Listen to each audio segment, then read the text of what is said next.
Hannah, Hannah.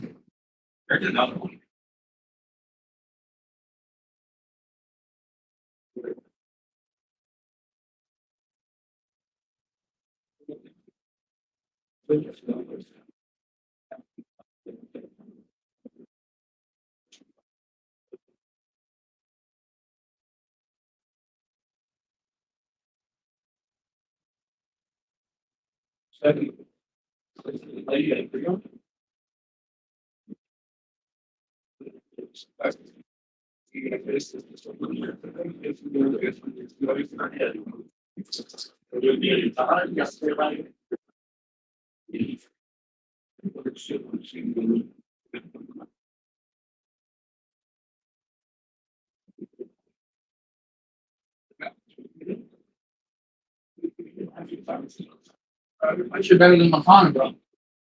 Fuck it.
What's up? What's going on?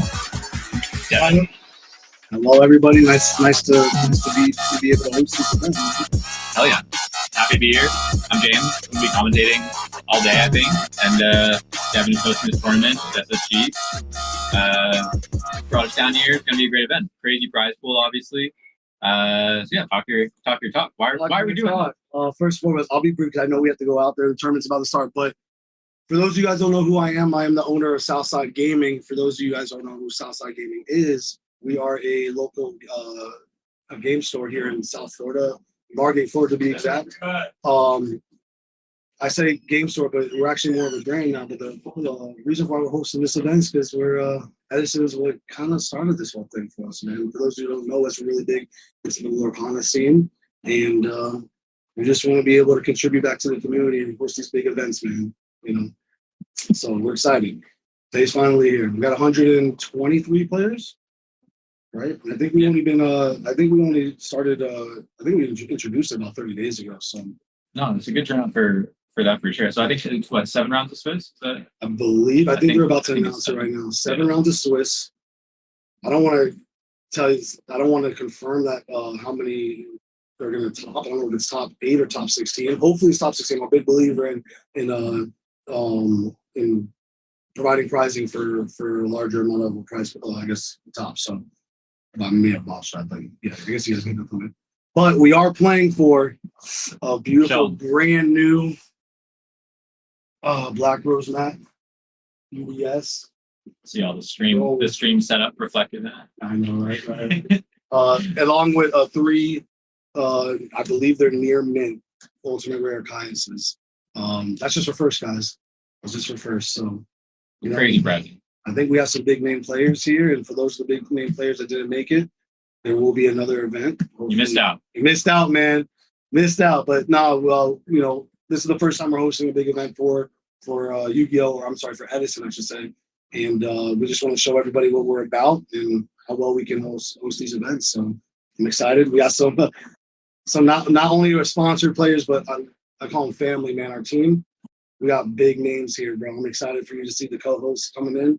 And I'm gonna go out there and do my thing real quick and make an announcement. But guys, stay tuned. Very grateful to have you guys watching the stream, but most importantly, super, super blessed and grateful to have James here with us. The one, the only James Ark, baby. So let's have a good show today. Oh yeah, thank you. That was great. And yeah, I'm excited. I think it'll be a really good stream and just some high level Edison matches. All right.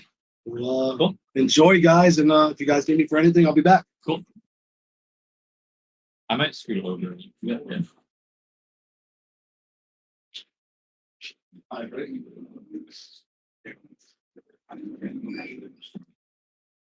we still on? Yeah, I think it's still up. Okay. I would say just come in. So what's up, Ruben? Yeah, how are you? Nice world champion. Yeah, hard to compete with that, bro. I guess, but I'm not really familiar with the Edison format, so you're going to be catching me up a little bit here. I've dipped my toes in it a little bit with some friends, but nothing crazy. I think that's good though, because I kind of had told them ahead of time, like when they had talked about either you or there's some other good, like Kamal is playing. Right? Yeah, Kamal's playing, and then Hani's here as well, just hanging out. That's awesome. Yeah, I mean, I wouldn't say I really follow, but I watched some of the current content just out of curiosity. So I know a little bit about stuff going on, but obviously you guys are super strong players, and I think if you applied yourself to Edison, then you would be equally good at that. Yeah, it's about like committing the time into the format and learning all of it. So like I think it's really easy to learn like 1 or 2 decks. Like when people are like saying I keep hearing Frogs is like the best deck, or like Bayou Turbo is like really strong. You could like get good at those, but not knowing the other decks because people say the format's so wide, I feel like is where you'd like lose a lot of your matches playing like these types of tournaments. Yes. Or like you have 120-ish players, like you're gonna have a good amount of meta decks, but you're also gonna have some decks that probably aren't so meta. People trying like some roguish strategies or something they've been playing like at their locals or at Ultimate Time Wizard just practicing for this. Yeah, I think that's exactly true. And also like not to, chew my own horn or whatever, but I think you'll just see over the course of the stream, it's like, I've really been playing Edison since the beginning of the revival of it basically, and played back then. So all of the weird little like niche decks or like brews that people play, I'm like pretty familiar with, I would say. But I do think that's a big help. I mean, for me, but for anybody, like being able to just off a couple cards, like whether they mill it or reveal, like be like, oh, this guy's playing this, like this guy's playing this, and this is how I'm gonna play against it. Like I already know. Yeah, just like knowledge on what cards are in certain decks, like having a general idea of like these 40-ish cards are what make up a Blackwing deck or a Bayou Turbo deck. I feel like if I were you, just thinking about, because I also sometimes like learn new formats or try things, and like that's a lot of the questions that I end up asking is like, does this deck usually play this? Do they side this? Like, so I feel like those are the yeah, just like to familiarize yourself with more of like how you approach a matchup instead of necessarily just like what cards do, because it's really easy to like pick it up and just like read it in the middle of the game. But if someone explains like, okay, their game plan is like resolve whirlwind, like, and I'm using Blackness, I feel like it's such a basic example. Yeah, and I mean like, they're played like the deck before, the best deck, you know. Like, yeah. So it's just like it's very simple where they use like their bigger monsters to give them a grind game with like whirlwind, and they have some of the stronger trap cards in the format as in like Icarus attack, and then they can use oppression really strong because they also just have big beaters with Pollute, and then they have Bayou that just plays around it if they need to. So like it's a very strong, well-rounded deck. And if you tell people, okay, the key point is to hit their normal summon, that's easier than being like, okay, like sure, does this whirlwind, does this whirlwind, does this? They'd be like, all right, I'll bottomless them, or like I'll hit them with like a world, what is it, Phoenix with Wind Blast? That's the discard trap. You're already killing it. You're already way ahead. Yeah, you could take my spot. I can understand some parts for sure, but it's like I imagine we'll see some rogue decks on here that I'm not going to be too familiar with. Yeah, well, I mean, I think that it's also just like a good vibe, so to speak, just because I imagine you will have those questions, and like, but I think sometimes these streams are getting to a weird zone where either it's like really niche, like people that are really, really deep in the format, and they're talking about something that's so specific that only someone who, you know, equally pays attention to the format would care about, in a sense. Yeah. Or it's like really overly basic and people are really ass and like don't know what they're talking about at all.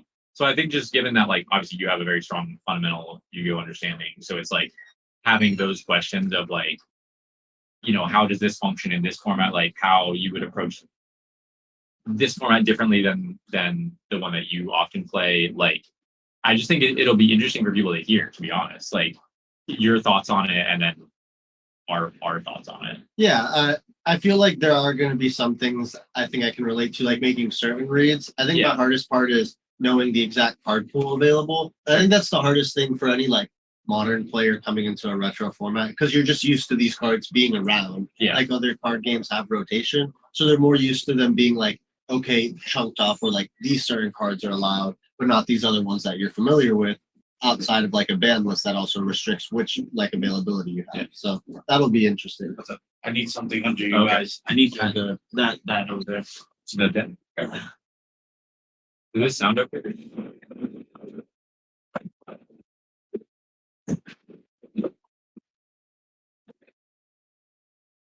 Just give it out so I don't have to go much. Guys. Sound good? That's good. Yeah, I think they're gonna. Oh, there's like a fun side here. Yeah, don't want to run that over. I'm hoping we can get someone cool on future for the first round. Maybe like something meta and then something not necessarily meta, just so I can like see the different decks available in the format. Because there's like frogs, I've seen like there's like fairies, there's like different like hero brews. Like I've seen like so many different ways to like use like Absolute Zero and just like Stratos and like Miracle Fusion. What else have I seen? Like Blackwing like variations. There's like a dragon deck, right? There's dragon. I think a lot of it, and even just in kind of what you're saying, is like you can pretty quickly identify like just in a vacuum like the strongest cards of the format, and some of them, I mean, I think would like sort of would still be strong even at current state. Like Darkman Dragon, still a strong card. Like it just has an effect, still a strong card. Or like Miracle Fusion, it's just exactly like, it's a free card out of your extra deck, just like later in the game. it's a free card that is a Regeki, like they have to deal with it, and it's a Regeki, and it's in a format where like the answers to it are so minimal. Yeah. And back then, if I remember correctly, you can pulse Ab-Zero, it still resolves, correct? Yes. The field? Yep. Exactly. Okay, yeah. So like those are also some things I may not be too familiar with. It's like for sure. certain rulings, but I mean, know that a lot stuff of like them were- confuses everybody. Yeah, but like some rulings like definitely benefit the people that have like played the format Yes. before because they are more familiar instead of someone like me going back and being like, I think it works like this, or I'm not sure. Like priority is something I never played with. Yeah. Like different things like that. It's annoying because sometimes I feel bad for people who, whether coming from current or just haven't played Yu-Gi-Oh! A lot or something, like, and I'll watch them play like an otherwise like technically good game, but then they'll get like caught by not knowing some weird ruling, and it's like, you know, I feel like that shouldn't be necessarily the advantage that someone has over somebody is like knowing these crazy niche rulings, but in this it often ends up being I agree to that to a certain extent. I feel it's the same way as like knowing interactions, right? Like interactions just in a nutshell are like rulings, like how that's going to resolve. Yeah. Right. It's just some of them being more specific means you're more experienced with like your deck or the format. And I think like the retro formats is where you get to show a lot of that experience because it's just one format. You don't change the card pool. You can really study it and perfect like the brew you're making, whether it's like knowing it inside and out or having really good matchups into the tournament you're attending. It can vary where you're getting your advantage, but I think that's definitely one spot to get it from. It's part of your technical play. Exactly. I mean, I agree with that too, and I think sort of in addition to that, like just knowing the interactions, I think something that is interesting in retro specifically is like the decks get so standardized, you end up like it's like you play your Yeah. mirrors incarnate, and like you have obviously knowledge of how like standard play patterns work in those. But in this, it's like, you know, I've been playing Bayou for 5 years. You know what I mean? So it's like, I very much know like, you know, the range of standard tournament plays and things like this. And a big thing that comes up that I'm sure we'll see on stream is like the hamster Franco Gaia stuff, like just the interaction between those cards, especially like going first and then how you deal with it going second. There's like, it's just to say that So first and foremost, for you guys who Retro's don't know interesting to me, me well, first in off, this thank way you guys for because coming, man. there's a I'm lot of super grateful to have mind y'all games, here. I guess you could say, Without you involved, where guys, it's like, if I set a card turn one, is it a hamster or a Raikou? Like, if without you guys, think it's a none of this Raikou, is you run into it with the small guy. And just let your small guy die. But if it's a hamster, you get like crazy punish there. Yeah, and then if they have a Caius in their hand, then you look, they're going to clear back row, sack it for the Caius, Whether then it's another by car card, or and by then flight, have so thank you much guys so momentum. much. So it's like always a gamble, and people I know we have often. another big match as well. If you guys came from South America, Yeah, we're so yeah. blessed. Okay. to have you guys as well. Thank you Oh, guys. the audio still going or not? Yeah. Okay. For those who don't know me, I am the owner of Southside Gaming. Reason why I opened up this shop is Okay, so should we just tap the top button and you guys So can should show we us just This one? Okay. exposure All right, to you already high did it. pressure events. It's not every day where I know you got the, you know, shout out to RBT, man, and shout out to these other big events, but I know you guys you know, wait all year for those. We want to be able to come in and give you guys some experience for that as well. So when you go play in the bigger events, so we're gonna be hosting a lot more of these events as we go. I do want to go ahead and tell you guys we do what's called bounties here, right? I'm sure you guys know what bounties is, but I'm gonna go ahead and give you guys some bounties, all right? First and foremost, I'm gonna go ahead and start off with Kamal, man. Where's Kamal at? Kamal Crooks, man. Oh, yo, stand up, Kamal. So I'm doing something special for Kamal, man. For those of y'all who congratulate Kamal with his recent win, man. Please, y'all, please, it's very important. And shout out to those baby and his team as well, all right? So because of that, the first person to 2-0 Kamal today in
Okay, so hopefully we're. Oh yeah. They can see the.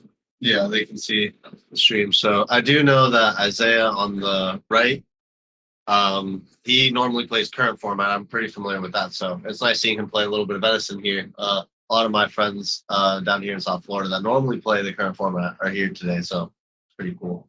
So yeah, it just we're coming in turn 2, I think, but judging from he set frog turn 1. On the left is Isaiah. Is that No, on the right is Isaiah. okay? We got Yeah, the guy. Yes. and so yeah, Isaiah said frog.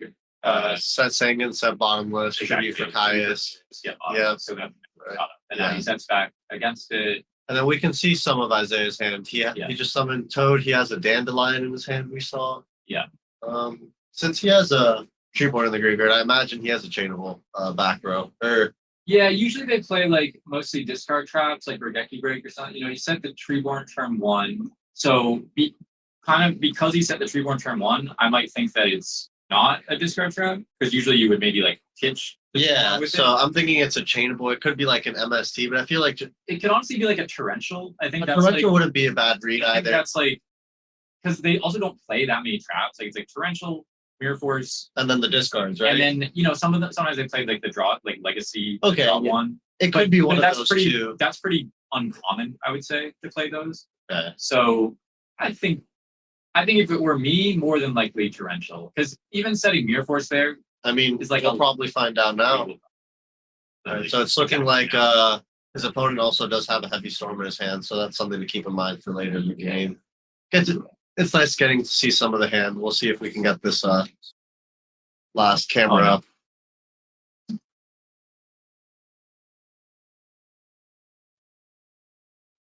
Oh, I guess the Raiko ended up just going for the swamp frog. Yeah, I mean sometimes like when they can loot by Just keep getting Yeah, resources like- out of the frog. You may want to get it out. exactly.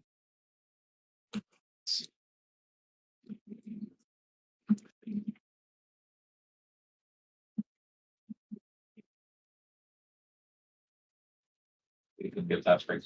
Yeah. So Raiko hit the swap, and And then then it looked like the player on the left set hamster from his hand. okay, yeah. Oh yeah, we can kind of see it. Yeah. Is Quackimero Guardian. What deck would be playing that? See, this is where I'm going to Yeah. start asking Okay. questions because I So- saw some generic cards at first. These- Yeah. I was curious what he's playing too, because like Sangan, right? Like honestly, even Sangan is like not that commonly played. Interesting. So- Okay. So it's one of those cards also that was played a lot in 2010, like in Edison. But it isn't in modern Edison It's like anymore. kind of thing. Oh, Perfect. So yeah, I mean, like I said, but like yeah. sort of gonna be like not like, oh, we playing 3 of this, you play. Yeah. All right. So this is Isaiah, which is Yeah. going to be our duelist on the Yeah. right, and then this is going to be our So, duelist on I the left. mean- Nile. Without even looking at that, I'll tell you that the only deck that really plays Walk Meter Guardian is, I mean, obviously these rock Mhm. decks, but it plays a Dark Gaia, which is like a big fusion monster. You summon up Dark Calling, which is basically the same as Miracle Fusion. Banish 2 from grave. Banishes a rock and a fiend, and then the guy that comes out is the combined attack of those two. Okay. So if you banish like a Guardian and a Caius, it's 43. So it's just trying to use Dark Calling as like a bomb late in the game. Exactly. And because the Dark Gaia that comes out, when it attacks, it like switches all their monsters to attack, basically. Okay. So it can get in for a lot of damage over time. Yeah, especially if like there's a floating tree board or something like Yeah. that. And so people play it in different ways, but I mean, this way with playing the right is like just trying to fill your grave with those rocks and fiends, and then here. So he has the Dark Calling. All right. And then he did mill a Guardian earlier, so he's going to do Yeah. that exact He has- play you were talking about actually with the. And he has a Dandelion token on the field, so Yeah, he's about with to those get two hit for dandy tokens. 43. Yeah, that would be a big swing for sure. Just So you can see the life at the top. Get this. Format in a different way, but yeah, so still at 8,000 left. So this is not going to be lethal. Although like randomly sometimes I do not think he will here, but they play like weird shit more. Like, okay, so just like boost his guy. so this just goes over that. So interesting. Oh, it was a token. It was also a token. I thought it was just that monster. But Okay, so can that Does it do piercing or does it turn into It attack? just turns it to attack. Oh, when it attacks? Oh, okay. It's like a trigger. Okay, so I was like, maybe he just forgot to use the effect, but no, okay, it happens when he swings. Yeah. All right, turns it to I attack. think it'd turn the turn. If it turns all of them to attack, that would be a really big turn because that would be 62 damage. He puts Yeah. his opponent on a 1 swing turn. Yeah, exactly. I think that's. Yeah, exactly. It does turn all of them to attack. So yeah, he took exactly. Okay, yeah. Um. Yeah, so we have Isaiah here on the right, which is at 18, and then now looks like Yeah. he's in a pretty commanding position.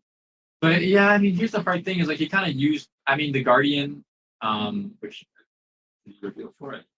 Yeah, he revealed something for it. Yeah. I couldn't recognize the rock myself. Let's see, what does he have in here? I mean, he has Dinah for sure. He has Dinah. The Gaia plate card. It could have been a Gigantus. It could have been, yeah.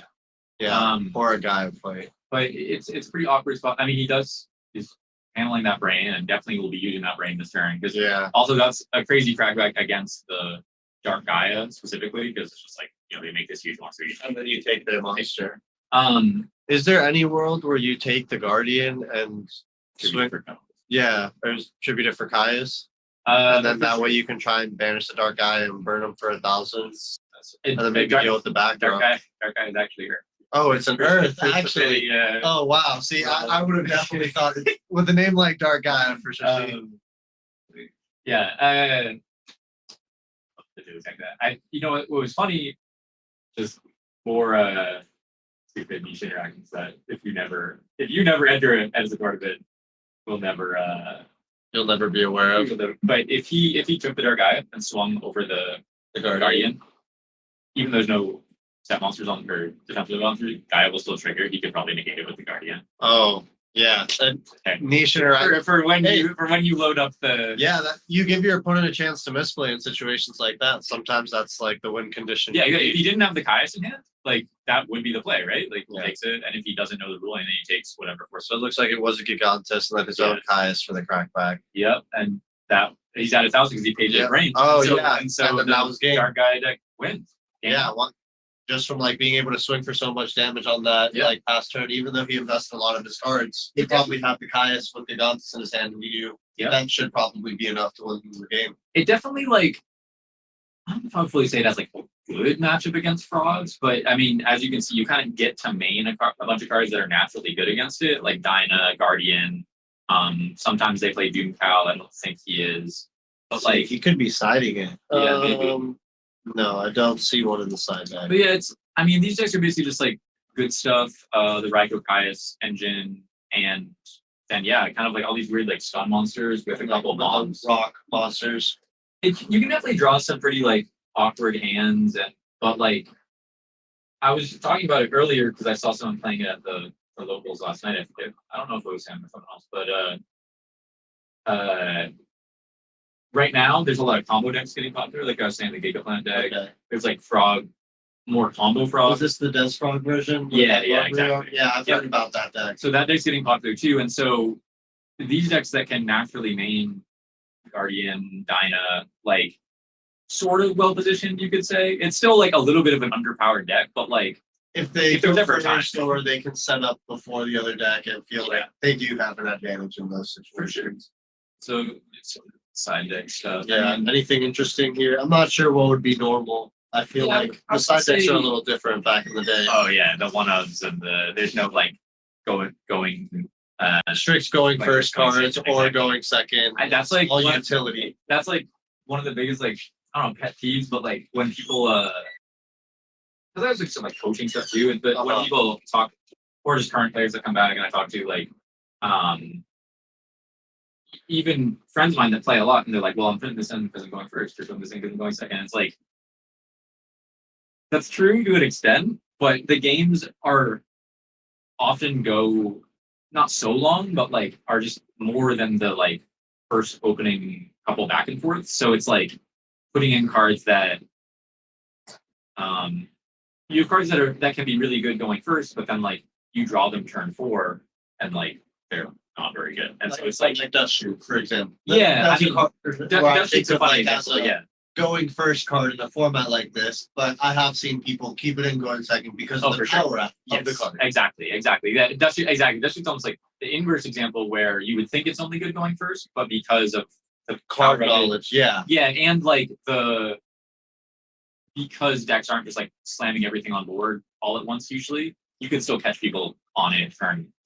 Yeah, and if you want to play around like dust shoot like proactively throughout the whole game, you're probably going to need to be setting a lot of your hands. Yeah. So you're playing into like another one of like storm. Yeah. So like you don't want to be doing things like that. Yeah, that's in Goat. You see people Goat format. You do that because people play 3 dust shoot sometimes, and like people will do a lot of stuff. Like they'll basically play around dust shoot the entire game, like set stuff. Yeah, up. and just make it like make the card try and make the card irrelevant. Yeah. So like if you have a dead card like that, it's really disadvantageous in these games that like drag out besides the first few turns. But yeah, I mean the going first, going second dynamic in this is funny because it's like with all these combo decks getting more popular lately, I feel like it is becoming more like focused on that. Like it would be more reasonable to have like very, very different side plans going first, going second against those decks, especially or playing those decks. But in most of these like control matchups, like I think it is not that relevant. Like Yeah, like as you see, he just made like a simple play with like Stratos Search Prodigy, like just giving himself like a good follow up. I feel like Stratos is one of the better normal summons in this format, right? for sure. Like Yeah, for sure. just an 18 stick that also like gets to search, and then on occasion if you're playing a more hero centric deck, like getting to blow up back row, I feel like When this the here. That way we can look at the chat. yeah, I was looking on my phone, but so yeah, he troopers over the Stratos. Yeah, and then Gore's being out of his deck is kind of nice for Isaiah here, just because he doesn't have to play around for the rest of the. Gores is good that it's out of his deck, but it is also a fiend in Oh, so it loads up for Dark Hole. And I think that's Dinah under. I think that looks like Dinah that's under the trap card.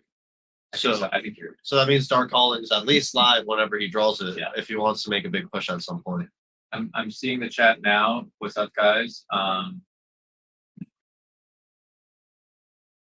All right, perfect. You got him. And yeah, I mean, if anything's really messing up, we're gonna keep tabs on it, but you can let us know in there and we'll try to fix it. And this rise, I'm not sure what it targeted. I imagine it was the torrential, and then he just torrentialed the card trooper. Summoning. You said you know Isaiah from playing Modern. Yes, he plays a lot of modern. It's funny that he's like paying attention to the zones. You know? Yeah. Like it's always just like I think that's modern players like not kryptonite, but I'd say more like habit, kind of like how card shuffling's all of ours. yeah. I feel like back in the day, and I was a hopper of this too, is eventually you just start putting all your back row towards the middle as you use them. You're just like, let me just put this towards the middle. You swung over my monster, all right, I'm gonna put this one, just so everything was aligned in center. Personally, it took me a while to like get used to everything. Yeah, I feel like it's funny, I feel like when I've played current at all, and like very occasionally I'll try to like just mess around with some deck or something, but I feel like I over fixate on it. Like when I like first of all, I often would make a mistake with it, just set it just naturally, but then when it comes to setting stuff in the back row, like I end up like way psyching myself because I'm like, okay, on their turn, if they were to set the imperm, like where would they set? Like like I have to like it ends up being like, oh, like you try to mind game yourself because they're probably gonna mind game you. And so sometimes that like happens, I think, to everyone, and I just be like, all right, I'm just not even gonna look. I'm gonna shuffle them all and just like set them, and it's fine. Like, go ahead. Like, neither of us are gonna know. When you have something that I'm gonna respond to, I'll check. Yeah. But until then, it's gonna be completely unknown. Yeah. So now you got the ocean and cracking into face down. Yeah, swinging into 2 back row. Yeah, it's pretty minimal back row. I mean, he does have prisons in there, and see with the side. Yeah, he has a couple prisons, but nothing too crazy for back row. Yeah, I mean, Just the standard stuff, honestly. these decks with the Dark Gaia are usually playing like really monster heavy. Because you know they need the Speaking of good traps, we see both mirror forces gone. yeah. And those were two good one-ups rolled off the top, Gale Yeah. and Grand Mole. Grandmole again a rock. I mean he already has the Dino, which is bigger attack, but he has multiple Dark Calls. I did see he has a return and Dark Calling, so with the Grand Mole. He's tight, Oh, which is actually crazy. Because That would it be not really- only clears the ocean, it stops a Miracle Fusion also. Stops Miracle and can banish the tree ones. I think he threw the Kyber. Yeah, it looked like it was Yeah. a Kaiku. And he does have. Is there multiple Treeborns in grave? Because hitting multiple Treeborns in grave would be. It's kind of just lights out. Yeah, it might just be a quick 2-0 if that happens. Oh, it's Kyber. It's Kaiku, Dark Gaia, and I think Dude, if he just goes Kaiku and use the, because one thing about the Kaiku too, if he summons the Kaiku, uses Dark Calling, he can't crow it. yeah. That's true, also helping play around that. See, if he had the return set, he could have just gone for game this turn. So he's probably deciding if he wants to just play it slow this turn and then try and go for a big push on the following turn, or just trying to Yeah, I mean, put some pressure on now. because with return also, you would be able to get back the Dyna. So we turn off all the like Gourd, Battle Fader. Exactly. But I mean, even if he doesn't play the Dark Calling, which he honestly might not, like just I don't know if he gets like brain crack or something, but like If he wants to play around that, I think it's fine. yeah, Um, I think he has called first. But I think he's definitely gonna use the Okay. Kyber, right? Like Guardian was a good hit, so it build a could bunch of rocks. okay, he has a bunch of rocks. He needs a second fiend in there That's fair. for the late game. Yeah, I mean, funny that he went for the Trooper. to me. What would you have gone in his situation with like at least what we know now? Yeah, I mean, I didn't know he had the call, so I mean, I feel like I might have just gone like Normal Summon Kaiku, use the Dark Calling, banish the Gores, and maybe just the Mole, because then you could keep the Dyna for the call, and you don't even necessarily have to use the call right away. You could even chain it to something on his turn if you want. Yeah, you could try and use it like defensively. And we see he has a Econ Swap Frog Miracle. Oh, yeah, Fusion. this in hand. I didn't realize he had that in hand. So Oh, what wait, this card is why is this? okay, yeah. See this so this might just be game now because that card is like you banish 2 rocks from grave. Okay, so it's a chaos monster essentially. Yeah, and then its effect is like when it swings, when it battles, the other monster gets like out attack and defense or something. Okay. And then you have to there's sort of like a upkeep cut, like you have to banish a rock from your grave every Like an during upkeep. your standby or something. But it's also 2800 attack, so really they just play it so when you kill it. It's just It's a just big really body. big. Yeah. But I think that's also why he went for the trooper because He wanted to fuel it, yeah. Yeah. And he has a lot of fodder now because he ended up milling Yeah. the Guardian and two Yeah. Gigantus. Yeah. It was great. Well, that looked like it was a great Kaiku also. This Yeah. game's probably I over think at this it's just point. too much pressure because I can see he has Miracle Econ, but the Econ's not really going to do that much with With no access to yeah. a tree board from the graveyard. I can't tell if you set this card. I think it might be this card Release from the Stone. I think Release from the stone. Okay, Which is just what did like- that do. that's like it's like Call the Haunted, but for banish return 1 banish monster to your field. Okay. And a rock monster. Okay, so it's like a dark eruption but for rocks. Yeah. Yeah, I know some old cards. yeah. So he could do the same thing I kind of said, like get Dyna back to interrupt Yeah. play. Or he could get a guardian back if he wants like a monster disruption too, if necessary. But yeah, it's looking pretty over. If it is that, I would say it's especially over. But I think he. But he can't. Well, I think he's about to tell him because yeah. So If he had a hero and a swap on the board, then you could do it from field. But yeah, not. So for my curiosity, if he uses Swap Frog, bounce itself back to hand, normal summons the Duke Frog, and then Econ's the Duke Frog. Will the Duke Frog trigger search? No. No mistiming? Yeah. Okay. Yeah. Because I was like, if that happens, then he's able to get a Swap Frog into circulation again. Yeah. And then take the type here. So that means he will be able to use a miracle. But if I could be saying it could not be that Release from Stone card, but if it is, he could just chain that, get back the Dyna.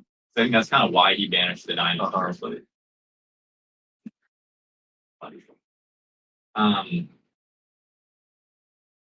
That would be a great play. He's been playing his deck very well this whole match. So Yeah, it's I mean, it's a deck that I've kind of in my head been like, oh, that could be good right now, but it's kind of like hard to build correctly and kind of relies on a lot of things going right. But it's cool to watch also. I like the idea of Gigantus too into like a Blackwing heavy format, just because it's bigger than all of the Blackwings, like on normal summon, and if they want to collude it, then you clear their back row. So like That's true. it's a bad interaction for them either way, and it's just a free body on your end. Oh, it's true. Oh, it's just return, but It's still pretty it's funny. gonna do the same thing. Yeah. He's gonna get Dinah and Guardian back, so Yeah.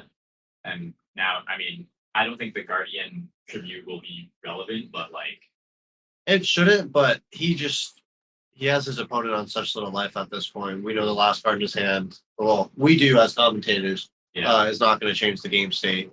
So he could swing over the card trooper or the Dinah if he wants. But yeah, I don't think it'll make a difference. yeah. He does it. I think he's. But if he swung over the Dyna and had a second miracle, I mean, that would maybe do something. But like, Yeah, it would at least keep him alive and like put the pressure back on to like out the Ab Zero in a positive way. yeah, his last turn is a dark calling anyway. It's kind of funny he didn't go for game last turn. Yeah, with the push he had, I thought he would go for game, or he would at least like set the return so he could have a game push on the following turn.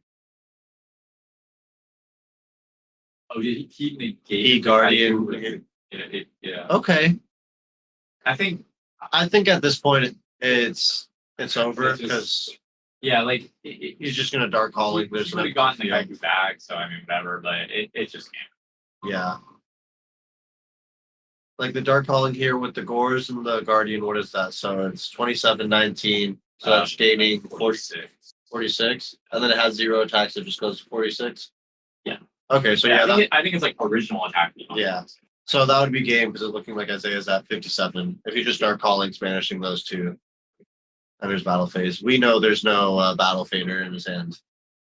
I think maybe if he's at 57 right now, and maybe I missed this part, but like he swung over with Kaiju or whatever, but I think maybe he didn't attack direct, He might have not Yeah, to, to play on the Gores. respect the Gores. which would be kind of a good play because he basically had the full setup the next turn anyway. So Yeah. and then he drew Dyna for turn. Yeah, he drew down for turn, so it guarantees it. Yeah, sure.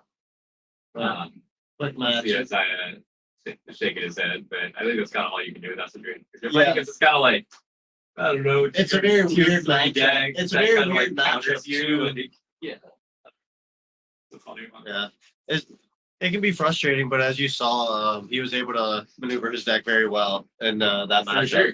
I mean, It showed the power of his cards too.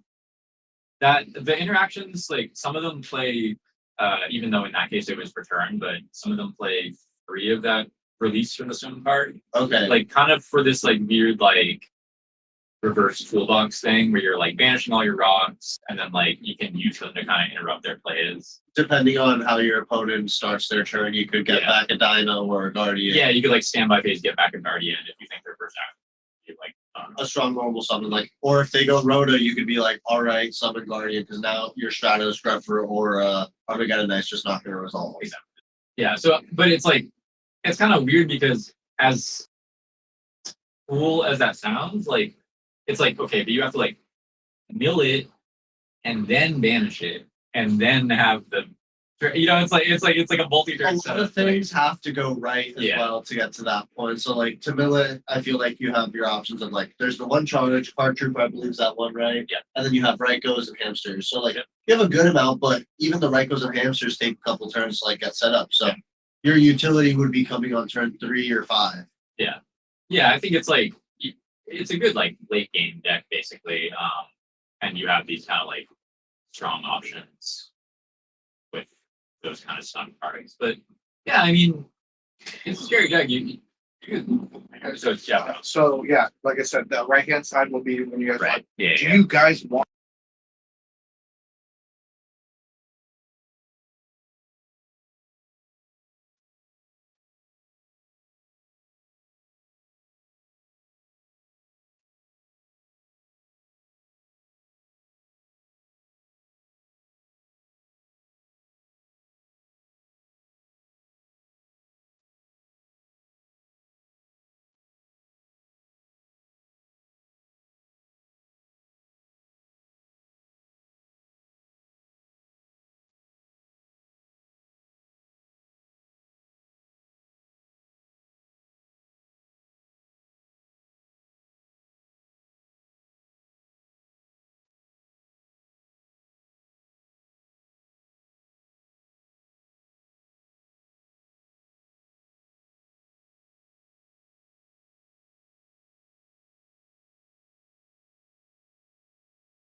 Okay. Um, We're back and We're back. we're looking at Kamal and Devin. They're playing next to each other. It seems like. so is Kamal playing Bayou? I saw him playing. Yeah, he's playing Bayou. I was helping him with his list a little bit, so I definitely know what's You're going on there. Well, giving him advice on the little bit I know. He Yeah, was yeah. like, asked me, should I play this? Should I play that? And I'm like, I'm seeing too many normal summons. I'm looking at it from That's a what they all say. perspective. That's what they all say. And I'm like, this looks crazy. And then I'm also thinking, well, you have to normal summon every turn if you're going to play like 5 of them. What I'm curious. What was like your?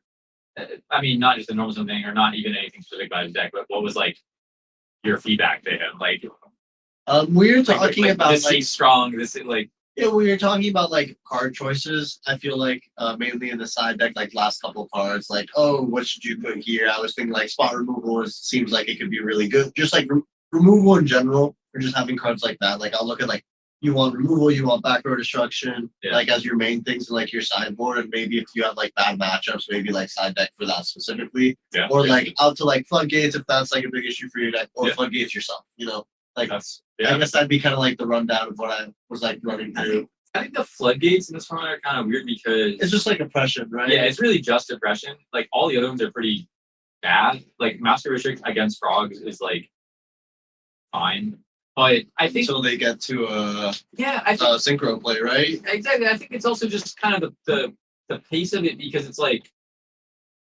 in modern or whatever, and it's like you flip the floodgate, and even if that just stuns them for one turn, it's kind of enough to like do whatever you gotta do. In this, I feel like it's like okay, it stuns them for one turn, but maybe they have a trap to stop your turn, and like if you're not able to make that much progress, then it could just kind of like you're already essentially taking a minus by using it, right? So it's like you're like if it takes like a couple turns for you to kind of like take advantage of it, and then that's also simultaneously like them giving a couple turns to draw the out.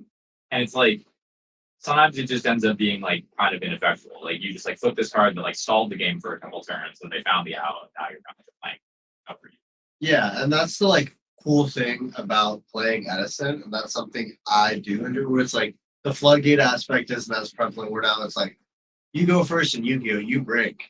You're out of there. Like yeah, I feel like you break here at Edison, you can like outplay your opponent. Like you can use your bricks to make your opponent think you drew like a Ryko or a hamster, or like you're setting up a play, until you eventually do. And then you're able to like get yourself out of that position where I break nowadays with no Risio cards or no way to start. I'm gonna be like, go and just die.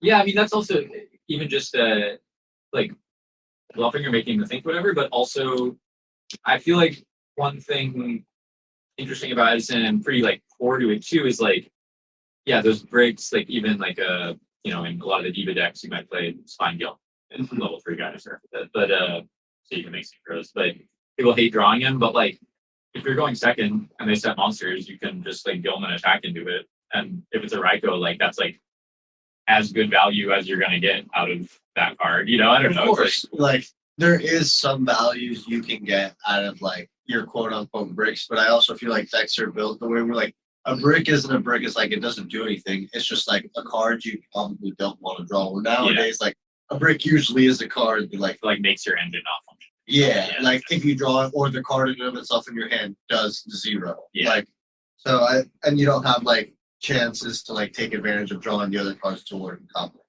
I think sometimes people build their decks that way in this. And because also like even just the ratios that I've noticed, like kind of like emergency teleport or something, right? Like I feel like in current, right, people play sometimes like 1 or 2 targets for it. Like you might like max emergency teleport and play like 1 or 2 targets for it. Just because like it's so powerful if you get it off, But in this, it's like it's very often like the chance of dead drawing one of those later game or whatever, or opening with it was like such a negative that usually people play bigger search counts for like a or teleport or like yeah. And I've seen that, and I've noticed it also. I think with like some of the hero decks where like you want to play a bigger count of like actual monsters more than the rotas because like late game you're gonna draw the rota and you've been through your ocean, you've been through like your Stratos. You've been through. I don't know what other your aliens. So like, Yeah. you can't really get to any of these anymore. Like that's the thing that current players are just we were talking about my friend Marcus. You haven't used the Shadows. I hope those Marcus, but like or anyone come from a current, but sometimes they'll send me lists and they'll be like, yeah, like one road at 2 targets. So like, is that okay? Like, is that? And I'm usually like, no, it's not in this. Like, it's like. But I understand that perspective. When it's like, if you think about it from the Edison side, where a game is supposed to last at least like 3 to 5 turns on each player, not just 3 to 5 turns total. Yeah. I feel like a card like Rhoda, you want to be able to search 3 or 4 cards possibly like in your deck, because I don't open with it. Let's just say I do open one of my targets, and then later I draw a Rhoda and I'm like, well, I don't want to search the second target because it's not good right now. Yeah. So this card's just bad. Also just like if you're opening with 2 of them or like, if you're thinking about it just from a going first in modern or whatever, like if you're looking at the first 5-6 cards, like the chances of you opening Rhoda and the target or whatever relatively low compared to like if you're seeing 3 or 4 more draws after that, Yeah, it's like it increases exponentially. Yeah. The more cards you have, and then let's just say you played another Rhoda like card or something to take something out of your deck, those chances get higher. Yeah, there's a big. I mean, this is like could spend the whole stream talking about that thing, but the Upstart Goblin stuff is also crazy. Like for a similar argument, people are like, oh, like if you're playing Upstart in this format, you could risk drawing bricks, or you could like it affects the deck math in weird ways. Some people still, even though like most of sort of the tournament results, I would say, of Edison big tournaments, like most people don't play Upstart. It's like not a staple by any means. But there's definitely still some people, especially when they start playing Edison, that are like, I don't understand why everybody is not playing 3 Upstart. And it's complicated. It's like it's hard to explain why that. I think it's Yeah. perspective dependent. Yeah. Fully, because I can see the argument, but my issue is and I realized this from watching like Go, because I get bored, so like I'll watch like Go World Championship sometimes, like on YouTube. Sure. And just like you'll notice these decks that play like the double Upstart, the jars to just like draw up on their deck. They run out of cards. Like that's something people don't realize. These games come down to what cards you actually have left in your deck. Where it's like, do you have a monster, or do you just have a draw card? Where it's like the draw card's not going to draw me into anything if I don't have something to draw into. Yeah. Where it's like in late game, I'm going to go Upstart into a card, another Upstart into something that's going to be like, all right, where I drew into nothing. And that's the argument I understand, but I want my deck to be 37 cards. Yeah. Math wise, but sometimes like I want another option. In Go, the best way I've kind of like been able to phrase it in Go especially is like there's a lot of disparity in current, right? Like Pot of Greed is a lot better than like a kind Oh, of course. So it's like, but whereas in Modern, for example, like the average card quality of like a start, like whatever starting, it's like sort of interchangeable. So it's like, of course. like that's why I feel like Upstart, Jar Greed, whatever, you really want to hit the cards that are like way overpowered compared to the rest of your deck, like faster. But in these other formats, it's like there's also just all these weird interactions, especially in Edison. Even in Edison, where it doesn't come up quite as often, but like I know in Modern there's like full anti-spell decks or like have your effects in those too. But like in this, there's like full wave. I don't know. There's like stuff that does make it not just like if a GB deck wants to summon what's the spell trap negate? Correct them. Exactly. Exactly. Because I know there's not a lot of like stuff like that, but there can be times when the card's just dead. And it's like top decking an Upstart doesn't feel great unless the next card you get is great. Yeah.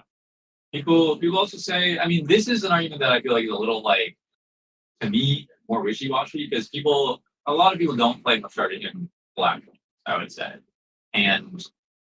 But they say like, Black Rings, you have these cards like Aura that are piercing and, Sorogo to pump and like deal a bunch of damage. Just like sort of rush down. Yeah. Sometimes they can play that way. And like they're like, well, if I'm upstarting them, then you're sort of like losing out on part of your win con that you can like win when you're behind in cards by like But just doing damage. yeah. That part I'm like a little bit like it's like you're seeing the whirlwind faster. Maybe you're finding ways to do those like damage combos faster. So I think whirlwind is so important it's very important. to the Blackwing strategy just in general. And if like you already have whirlwind, drawing a good whirlwind starter early on. Like That's something people don't know about either, because you have the two whirlwinds, but you need to draw the fours with it. Like or Sirocco. Yeah, Like yeah. if you could be lucky enough to go second and draw whirlwind Yes. Sirocco and have it stick, like you just feel like insane because then you're just ladders going down the whole way and like the dream is just getting like Sirocco or Search You Shura and then Shura getting you access to a Bayou somehow through all of that. And then you're like, all right, I have 4 in hand. This like 2-card combination turned into 4. And then it's gonna turn into another card once the Bayou dies. yeah, that's the dream. And I mean, but yeah, it gets like weird. In Go, you have these like sometimes these combo decks, using like Dimension Fusion, things like that.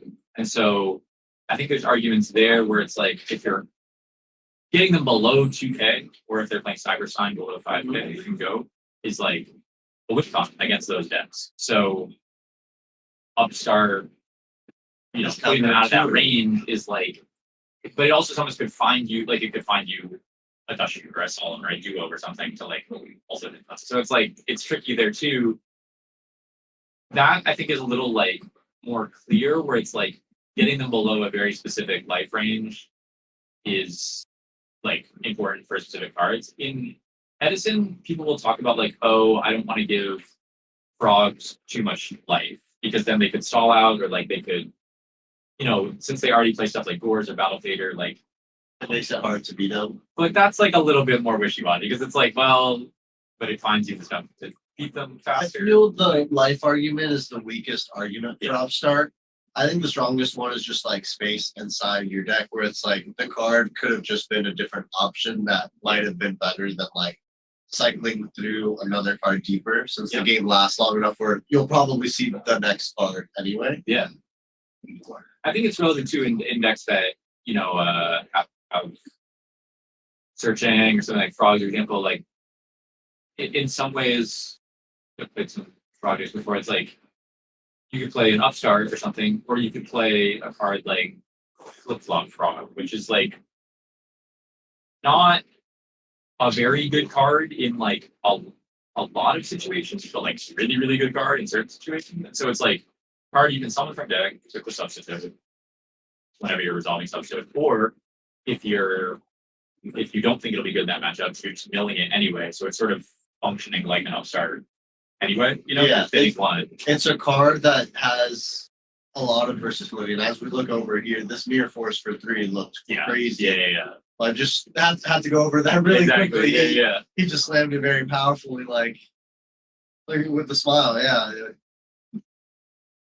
That has got to be one of the best things in Yu-Gi-Oh, like when you like truly like top deck the Mirror Force and they like Yeah. And fully committed to it. like there's no reason for them to play. It's like you have like one card, like, it's like they can't yeah. play around it. Like Or when you're in the same situation back and you just top deck like the BLS or the Kai's, and it's like, all right, Kai's target itself.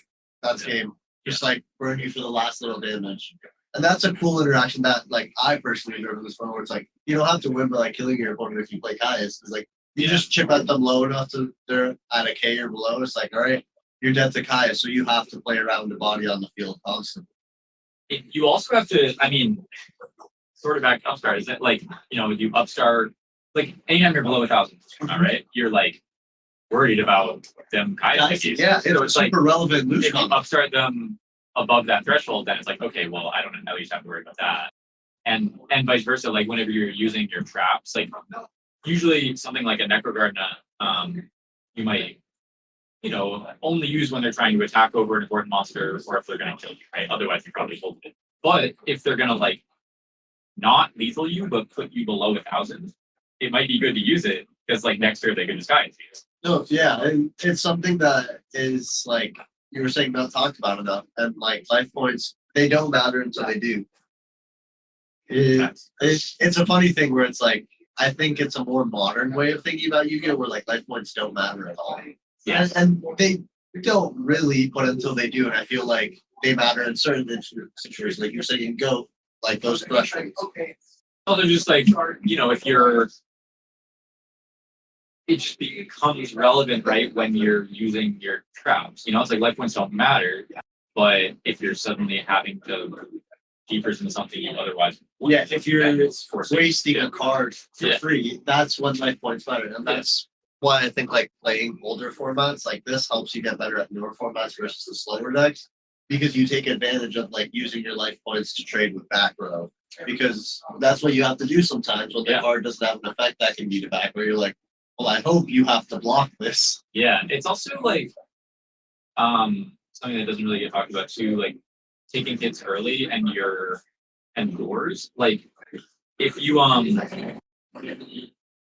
take a hit that like even a Kaya's or something that you maybe had an opportunity to keep prison, so you're at 56 or in that kind of like 4,000, 5,000 range. Yeah, you've taken a chunk, but nothing hefty. Then later in the game, if you ever have boards in hand, like if they have basically like any two bodies, you have to ignore on the first attack. You know what I mean? Yeah, And sometimes if they have a bigger body, they just swing over the token, whatever. Whereas like ideally you want to like wars on the biggest attack and their last attack, and then like you Yeah, can slice for your turn.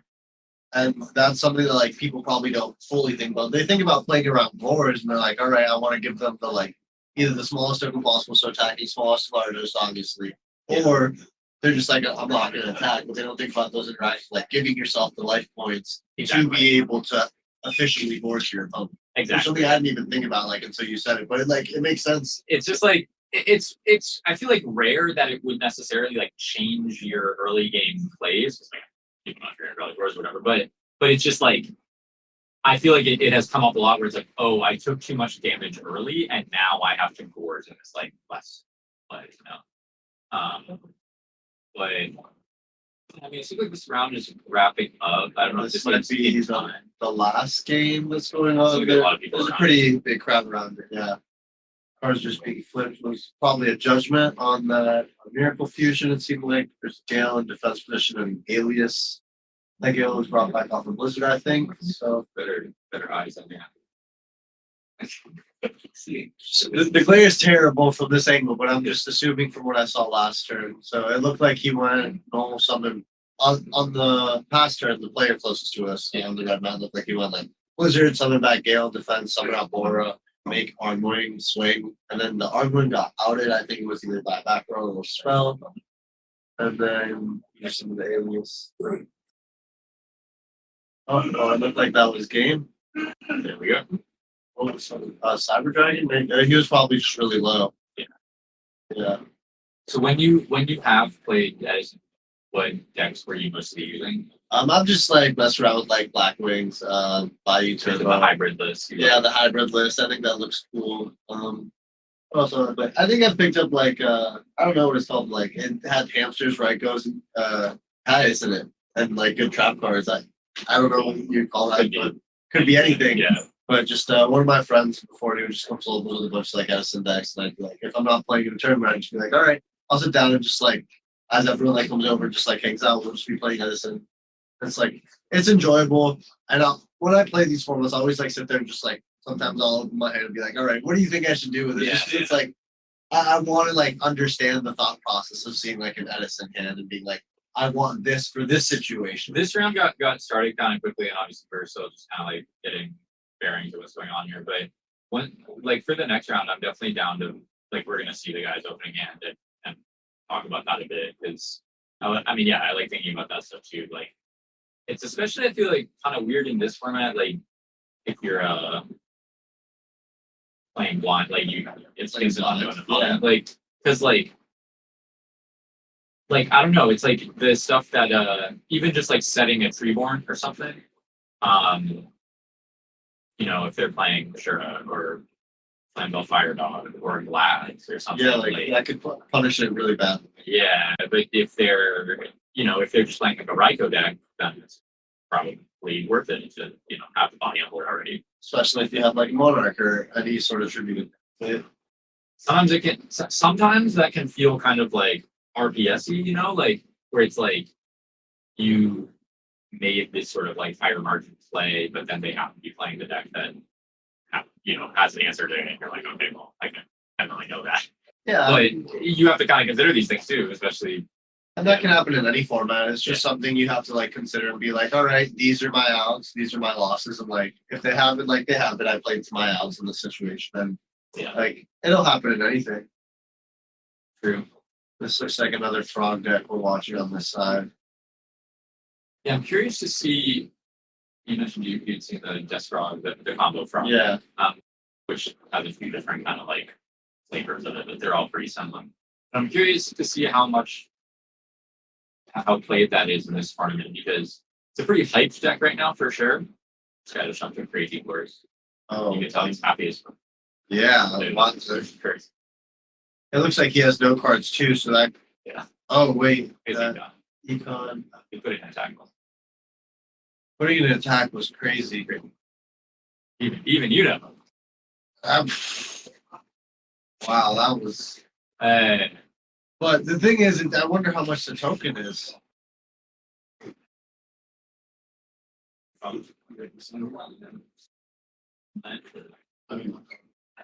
you good? Yeah, we're good. Okay, so he econs. Yeah, what happened with? Oh, he just butted heads with the. What did he? That's what it It had to be big then if he butted heads with the token instead of swinging over with fours, right? He econned it, yeah. Okay. Match. And And then they use modern time rules, correct? they are using modern time. So is that something that feels weird to you as someone that like has played Edison before? Is it something that like you're at the point where it is what it is? Because that's how I am with the time rules. Where, like, they're not my favorite, but Yeah, it's sort it of is what what it it is, and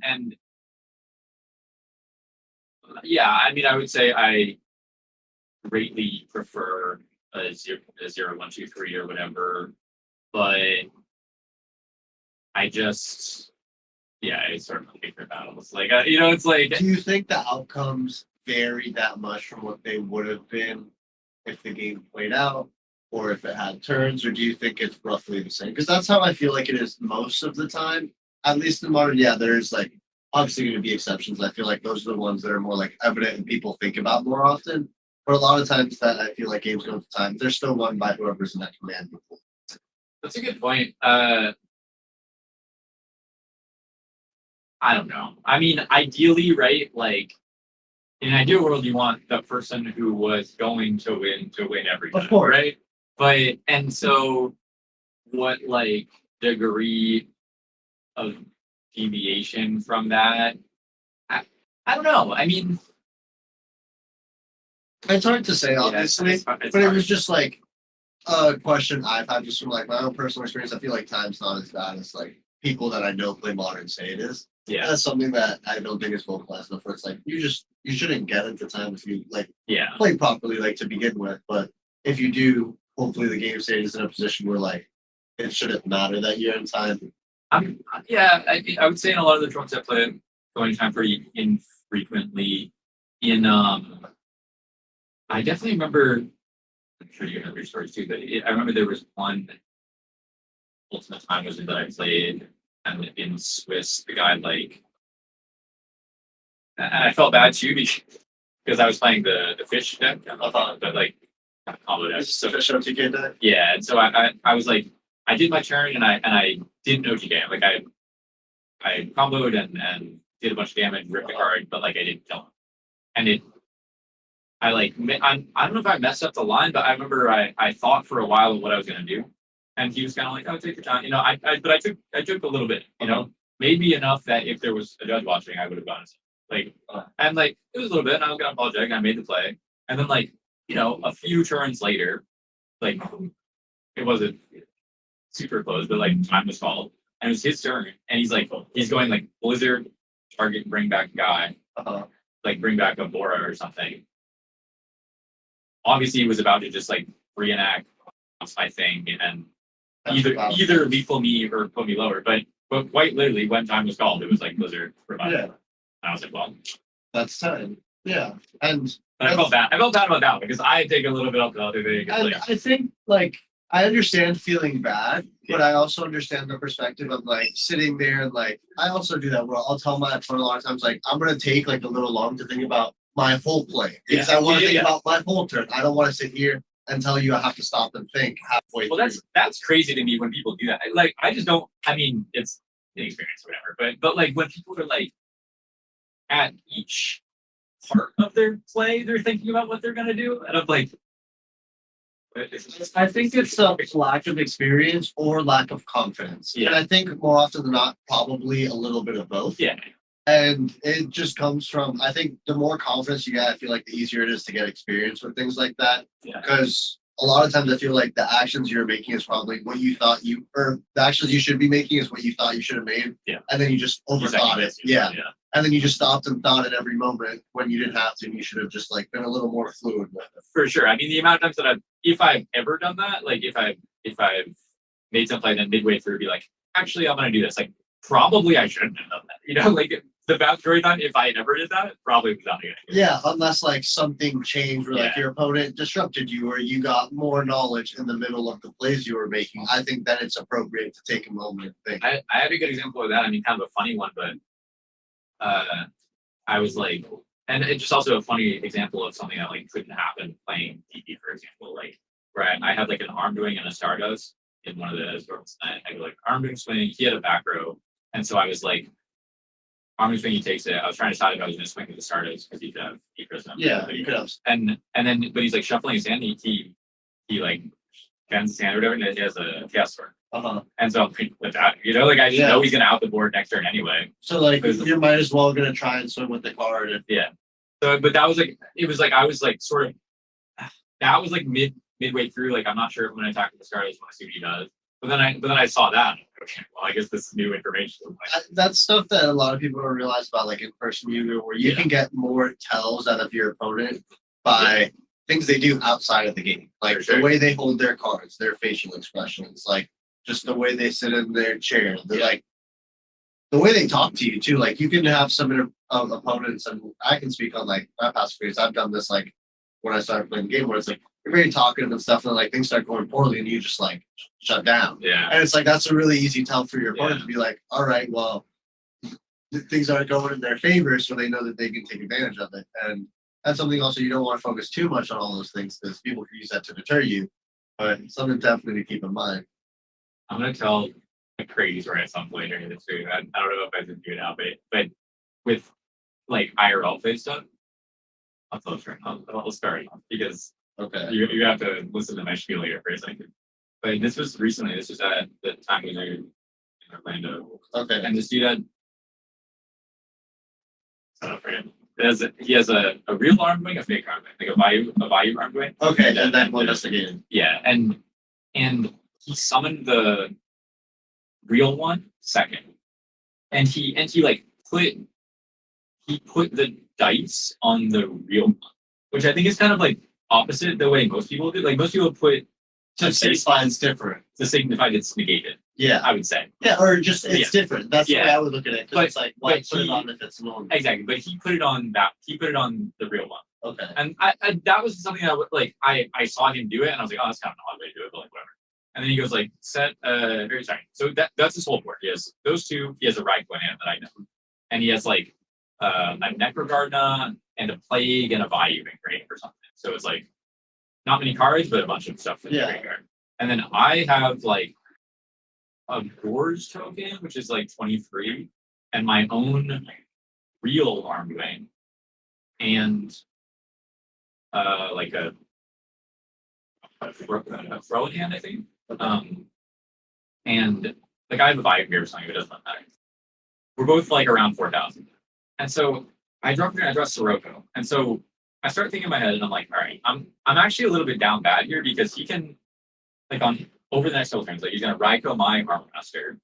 And like he has Plague, like he has his own garden, like he can kind of like outreach. He has a lot of graveyard utility.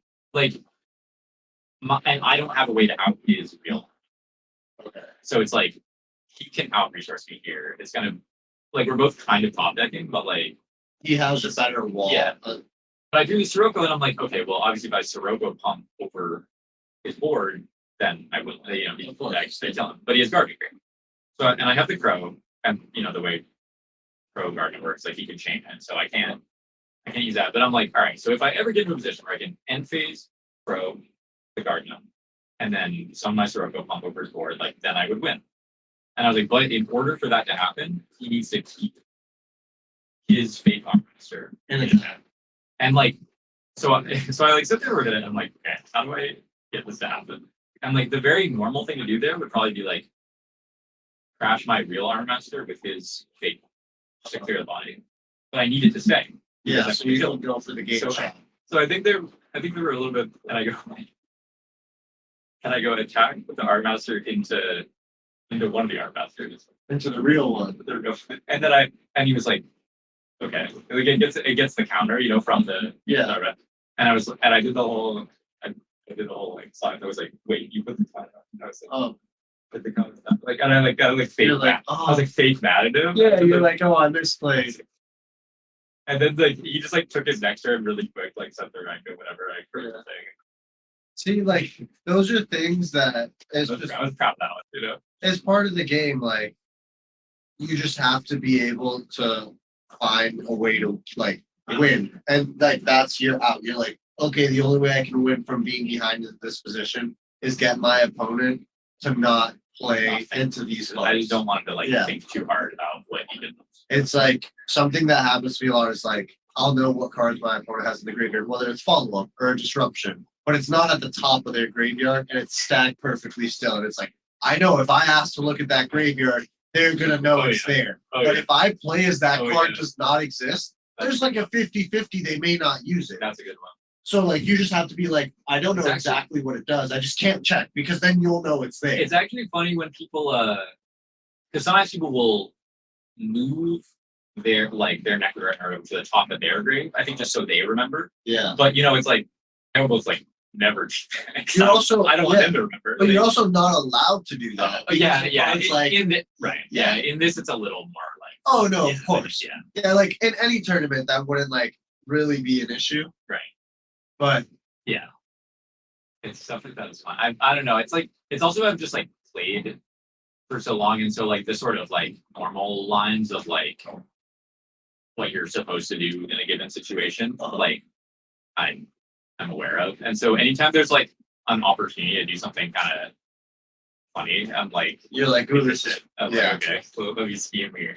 See, that's the cool thing is like you've played long enough that everything is like kind of standard to you. So you find those cool situations like that where you're like, oh, this is my one win condition. How can I get here? Some tricks.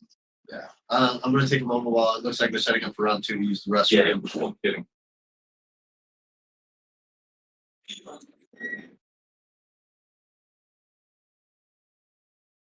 Y'all can hear me okay? Is anybody out there? Is anybody watching? 38 viewers. Let's go. All the real ones in the chat. Ruben's here. Ruben's doing a great job. Very pleased with his commentary thus far. Really interesting guy to talk to and enjoying this. I hope you guys are as well.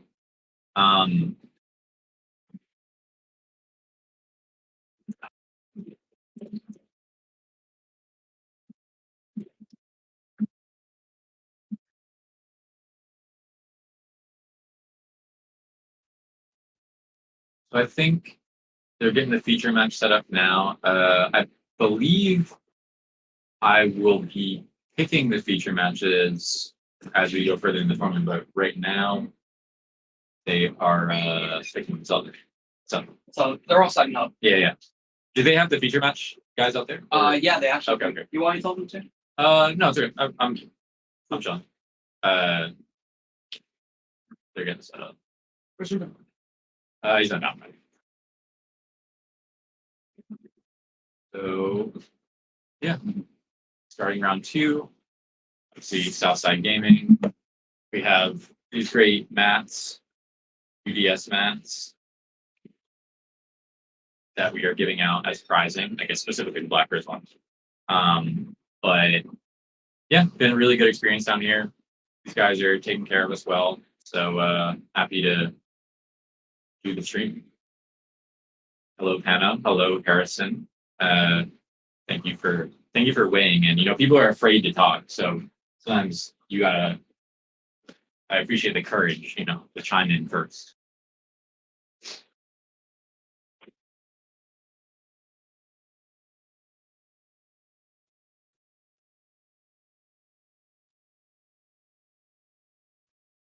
Ruben is the bathroom.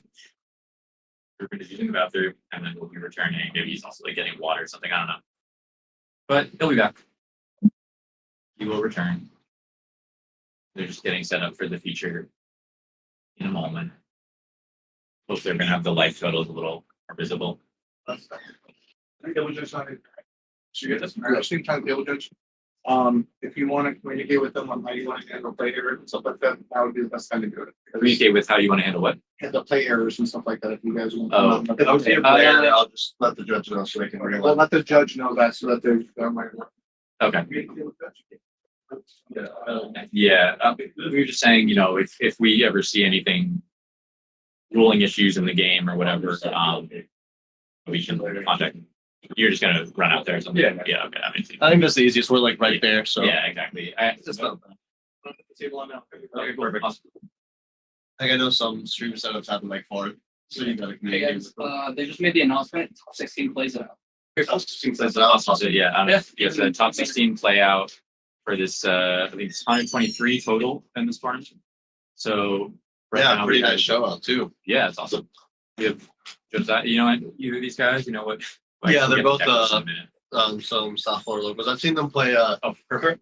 Right on before. time. We got some deck list here. You got Josiah on your side, and then I got JC on this side. He goes by.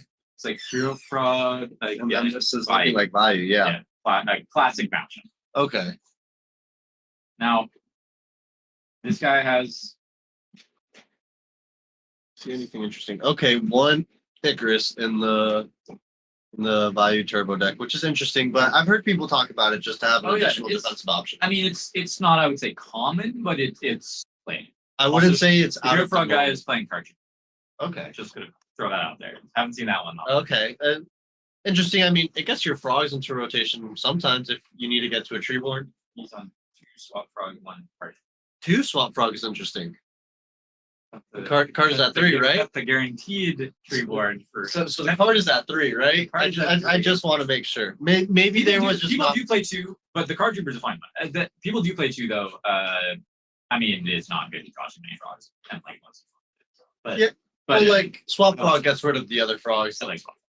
Me too, and it also like it gets to reset a lot of your monsters. Like if you need to. It bounces the tree more, and drawing a higher quantity of water is often. But other than that, I mean, these are pretty Yeah. standard. Speaking of card trooper, we see it there in his opening hand with the Oh swap. man, but he's going for the guarantee. Yeah. Yeah, at least where you know. Well, he's setting up the tree board. I saw he had it looked like a Ryza in his hand. Yeah. So wanting to get that tribute guarantee. Imagine if he just saw that and hit. Honestly, he probably would have He would hit. be a king. That trooper is going to hit really well. Yeah, Excuse he's my gonna hit a hero. hiccups right now, but What you said, Rick? yeah, he just said a Regeki break. I wonder if he has a good discard in his hand already.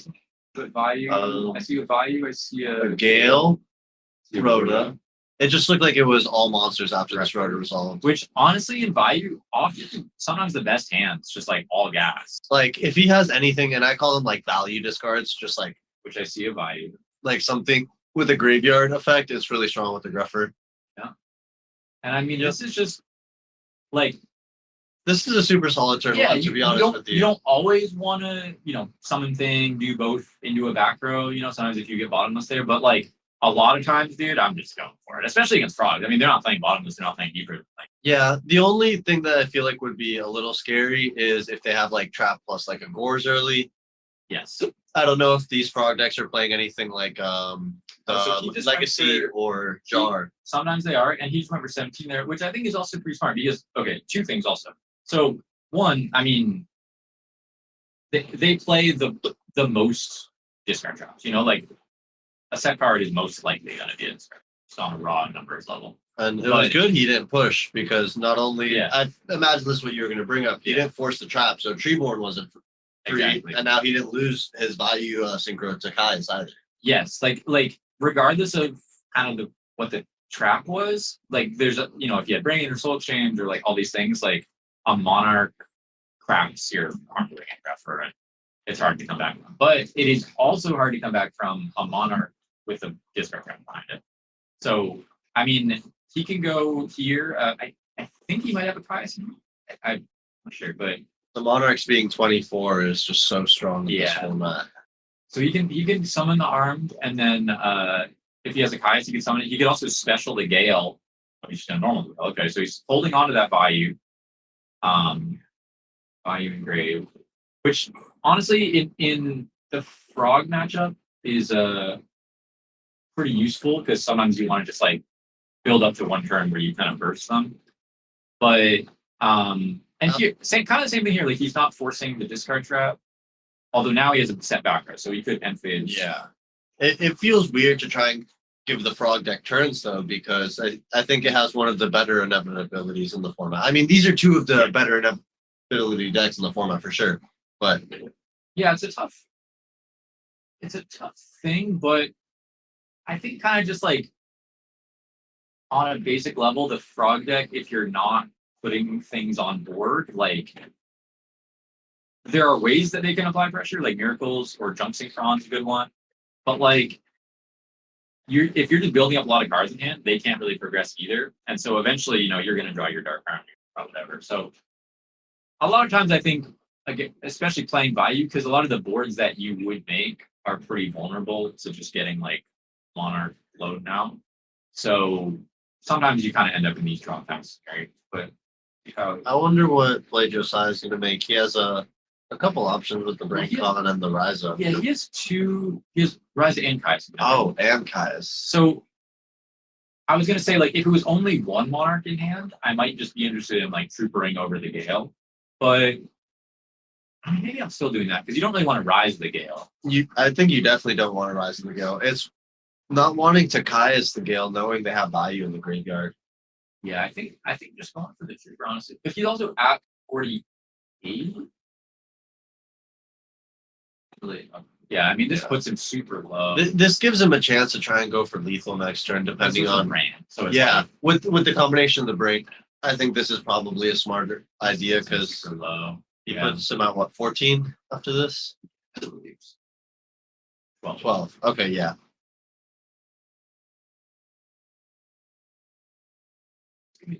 pretty hard. I mean, but it's sort of he worked through the Regeki break.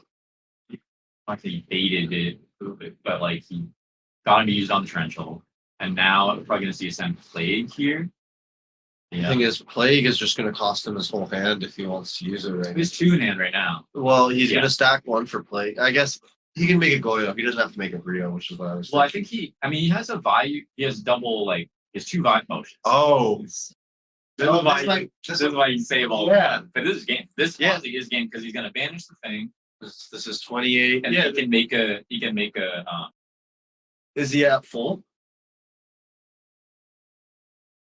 I think he's at less. Well, I think he swung with the grapher, so But he's at. He can make a Stardust, right? And then he can I mean, this banish is the just- Bayou and the armor win for the Armor Master. Yeah, I mean, this is game a bunch of different ways. He did this in kind of a strange way because he banished. Like he probably should have made Goyo first and then banished the grapher, but like.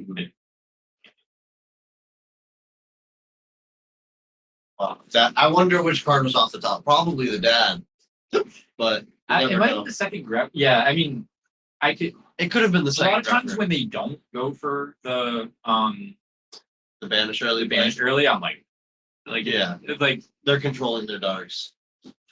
it depends. I mean, it's like, but a lot of times, like, yeah, a lot of times.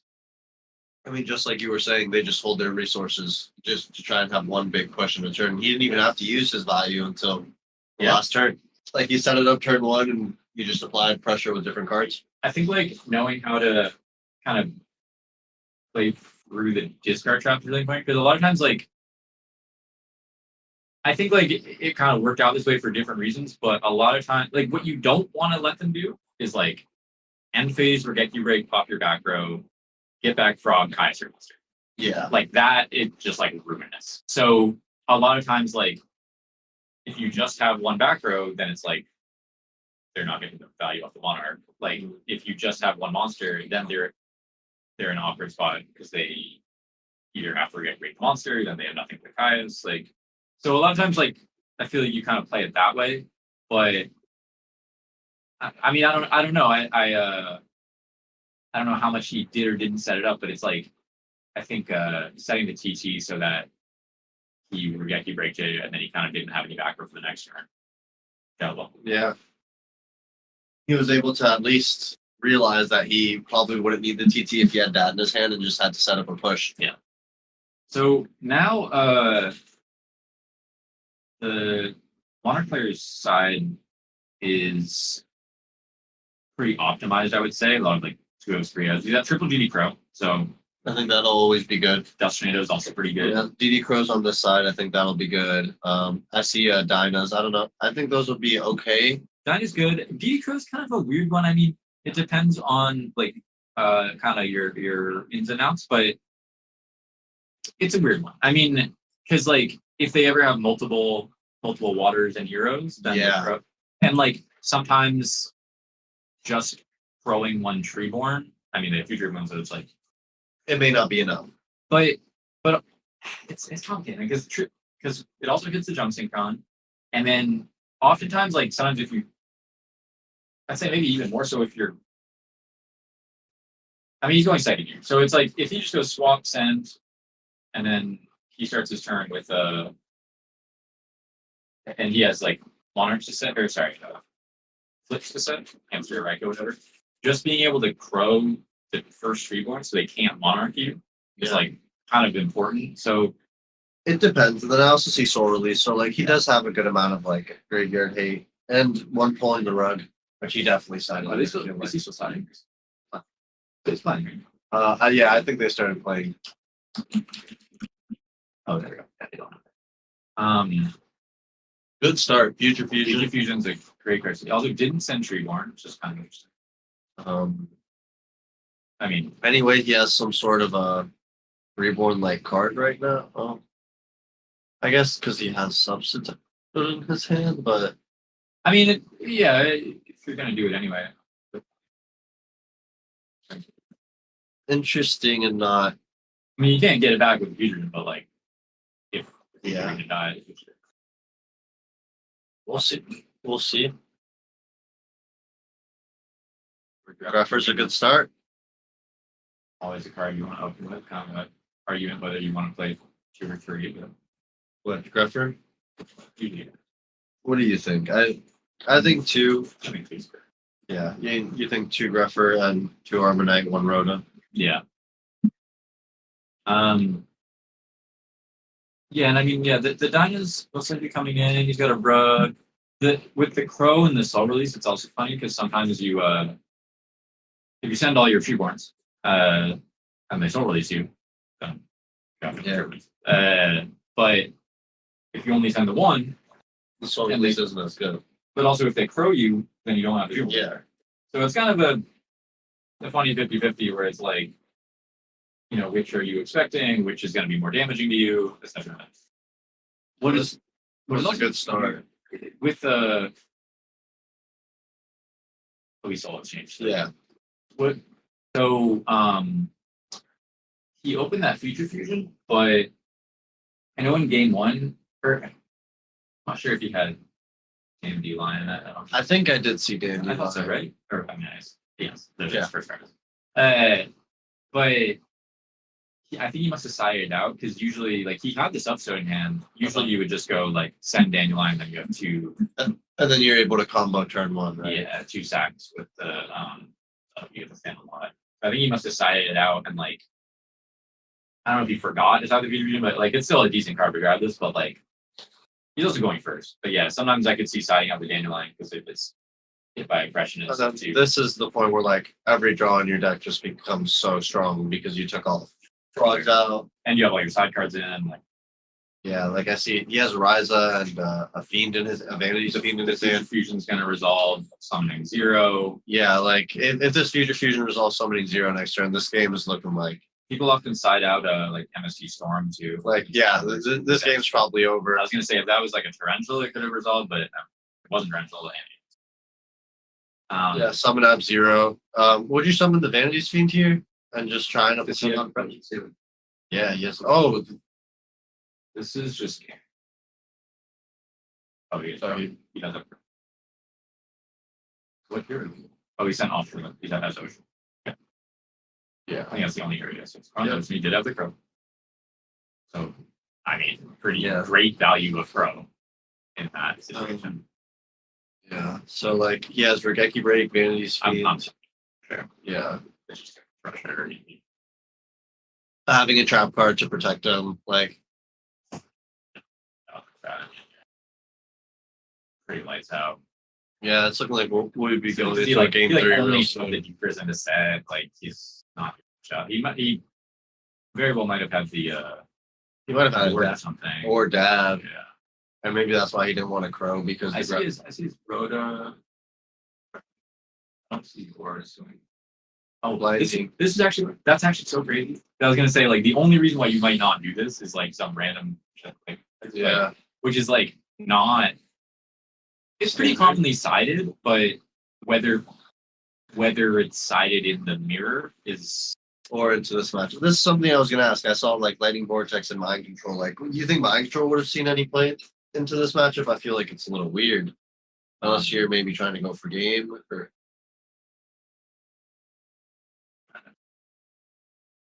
because he gets to resolve the two frog.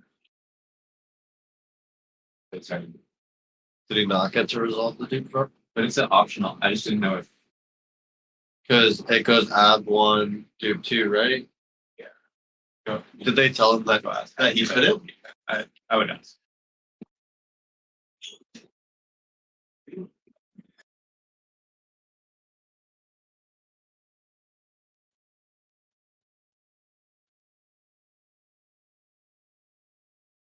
Yeah, he's checking. It gets the effect. I know it gets the effect. It gets the effect. They'll figure it out.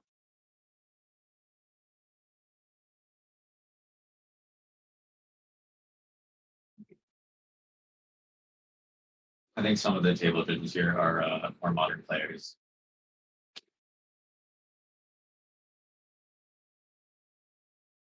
But yeah, it seemed like he started to use it, and then like they told him he couldn't, so that's the only reason. So that's they told him this is not your idea. Yeah, they thought of this time. It's It's get weird elegant with what, games. yeah, especially because people are used to it just being like, oh, one effect misses timing. They don't realize what makes a card miss timing. Yeah. Oh, he had burial, but he unfits it. Pretty risky to set the burial, I would say, in certain situations because And yeah, I don't know how I feel about setting that burial, especially it looked like he's he pretty was low. So he wanted to maybe represent him, but I think he's going to put regardless. I mean, Yeah, what- he had to work what life is he at right now? Yeah, I can't really see.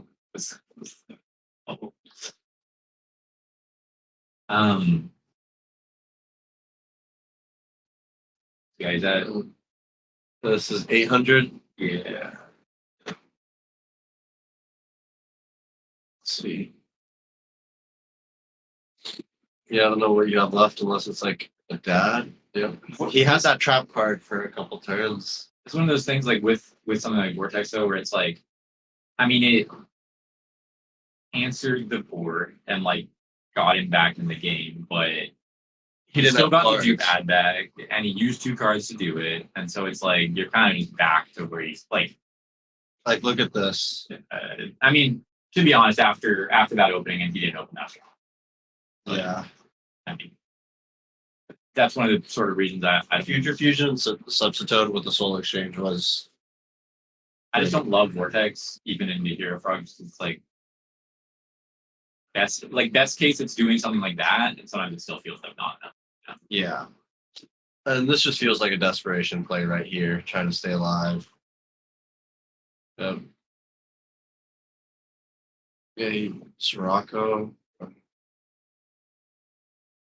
isn't enough. He's just gonna swing it. Yeah. Yes, probably a next turn. And another vanity. Yeah. Frog players side in vanities against Bayou a lot, and I still don't really understand it. I've been playing this for years myself. So I was gonna ask why do you think it's not that great? I feel like it's fine. It's fine. It's definitely Yeah. fine. There's, I mean, it's just like triple Ryko and traps and like, I think a lot of, especially the post board when you're playing frogs, is like you never want to assume you're guaranteed a tribute, like a safe tribute something, you know? I guess that's fair. Like the one good thing about it, and I think this is why people do it, is it doesn't get rugged, you know? So it's like if they're siding in multiple rugs, which is a little less common nowadays, maybe, but like, and they're expecting you to monarch them, that you can vanities and it can walk. They do side out usually some of their more like spot removal-y stuff, like bottomlesses or some amount of these types of cards. But yeah, I still just feel like, you know, I'd rather have a monarch, obviously, and I don't want that many monarchs because I don't know if I'll guarantee have 3 more exits. Yeah, if you're not gonna be able to tribute somebody, you don't want to clog with a bunch of high level monsters. Like that's the whole game, is they're trying to disrupt it. So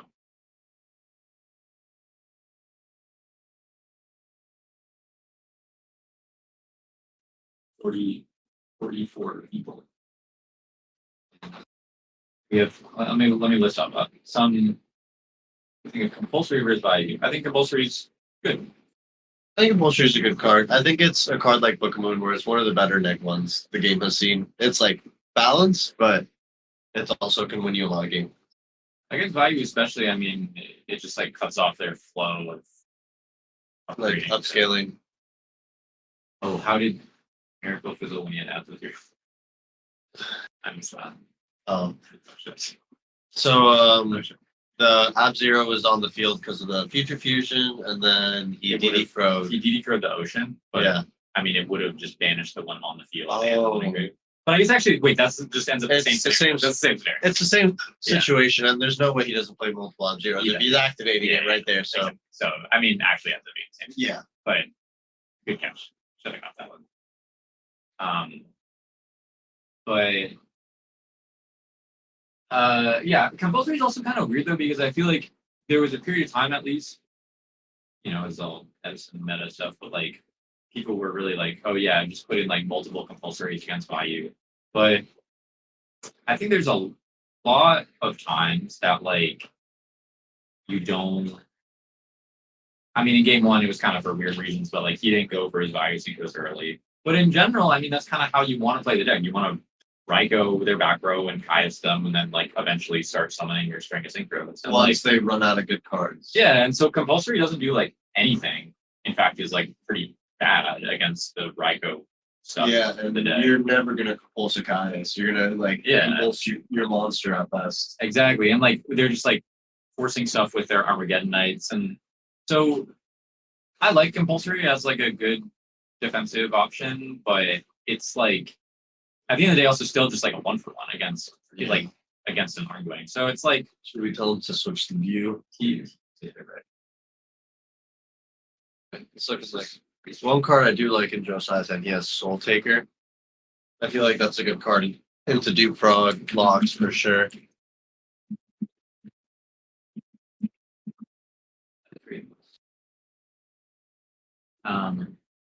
Looking like a T set on the left side, and then substitute into a swap prop on the right side. Once we get these angles fixed out, we'll be able to see it a little better.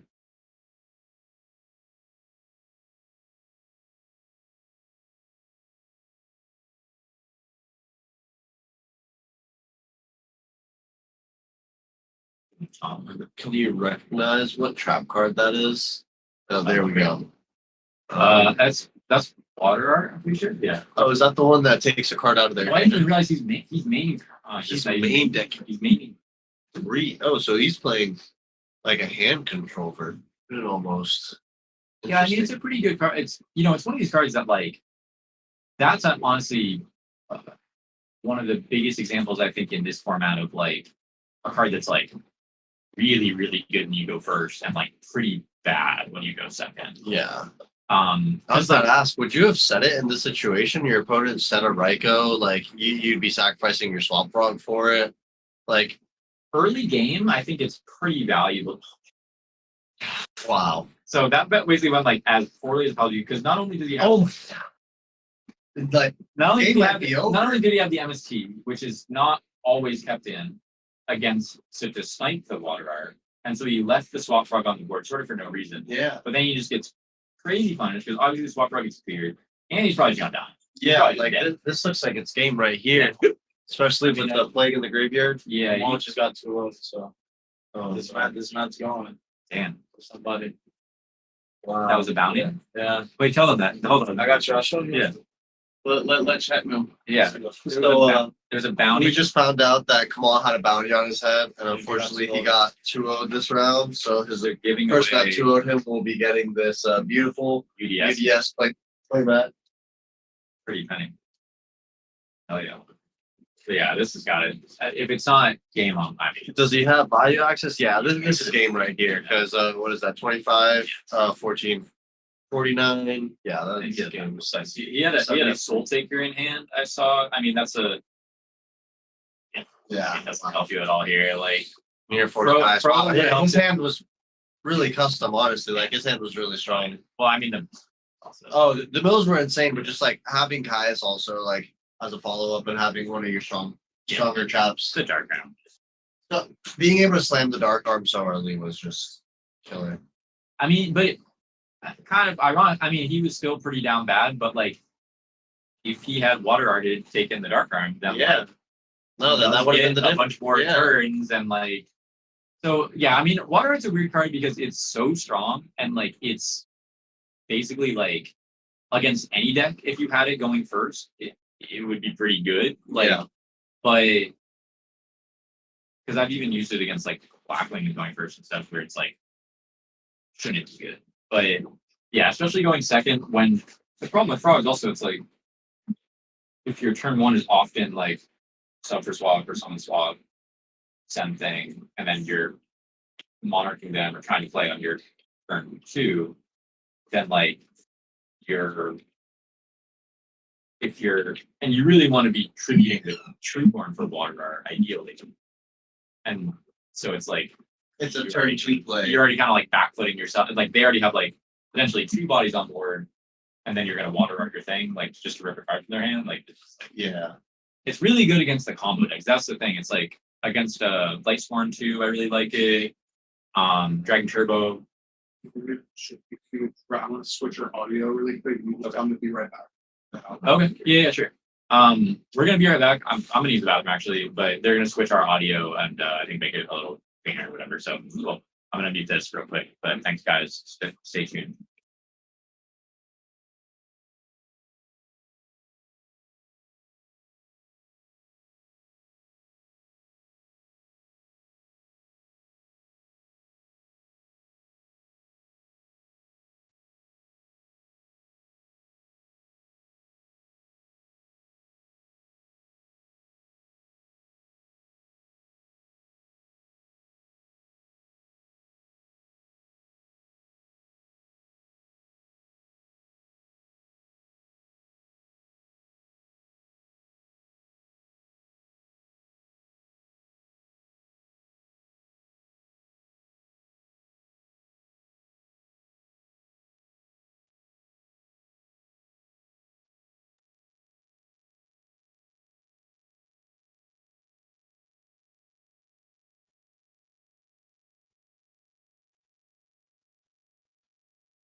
Stick around, but. Yo.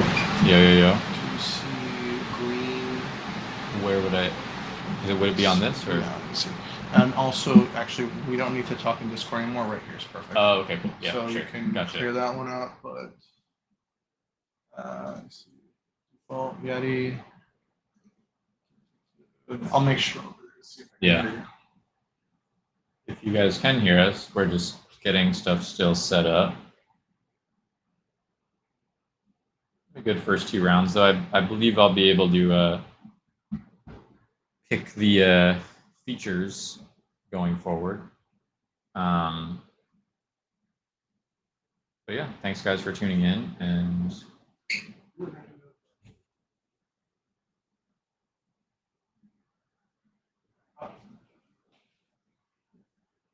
I remember when it mattered. Yeah, when it mattered, right? it is working Yeah, I Okay. see that you're getting. so they can hear us Yep. apparently. Cool. Yeah, Okay. I'm gonna. You want to sit? Yeah, I mean, next round I'm gonna be commentating with you. Okay. So, I mean, do you want to take a? Yeah, I mean, whatever. So we can't see. They're just seeing that still. Yeah, you guys like fair unless you guys specifically want to be on camera. No, not yet. It's fine. You guys want to send me your socials or whatever? I can add them to the. I can do that real quick. Yeah. You can do it in the private chat. Cool. Thanks. And what was your name? Mario? Mario. Yeah. You mostly play current. What's the current? I'm saying it. You mostly play current. Oh, me? No. I didn't lately. It's been. Oh, okay. Yeah. I heard you were talking. I was just like, Yeah. I mean.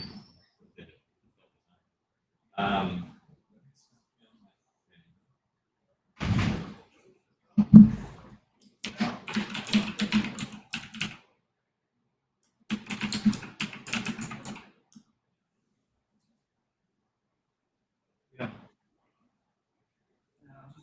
yeah, on my Twitter or something. I was just at drips DRIP __.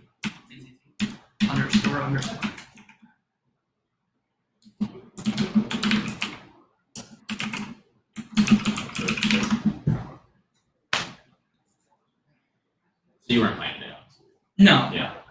What would you have played? What was your Easily Black Wings. easily? Easily. Although for a long time I was on Deep Hero. That's fun when it works. Yeah, Deep Hero is nice. I mean Blackwing is never a bad thing. Yeah. Like it's the way I see this format is just kind of like they're playing birds or the frogs. You know, Yeah, I mean, they're just the most consistent. But then there's gigabytes. If you want to play modern gaming. yeah, I just saw. I'm assuming he was playing because he was playing it last night, and he was playing against a friend of mine here, Marcus Hayden is playing. So I think same guy is playing it now.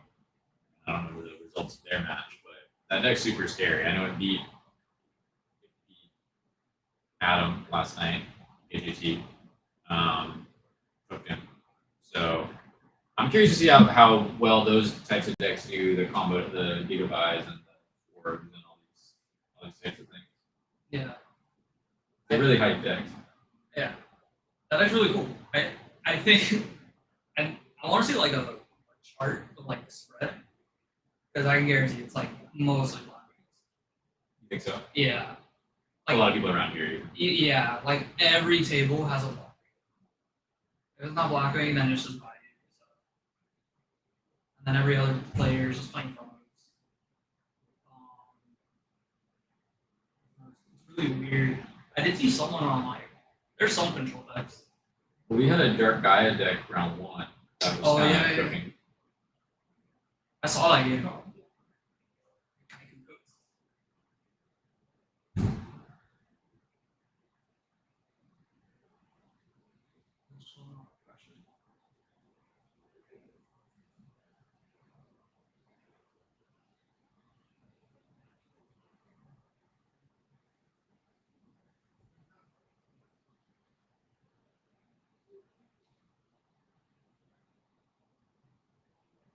James is chatting with, introduce yourself. And you're gonna be on next round too, right? Yeah, Yeah. I'm gonna be commentating with you. What's up, guys? I'm Mario, just from SSG. Really, just here to help commentate, give Ruben a break. Ruben was locked in. Yeah. But I mean, it's props to him because not knowing a ton about Edison, but I mean, it's the same, like I feel where he's coming from because if I'm ever playing a new format, I'm asking all those same types of questions and just kind of trying to figure out what's going on. But it's great to have. He's obviously a very high level player and think about analyze something even if something he's not that familiar with. So interesting topic.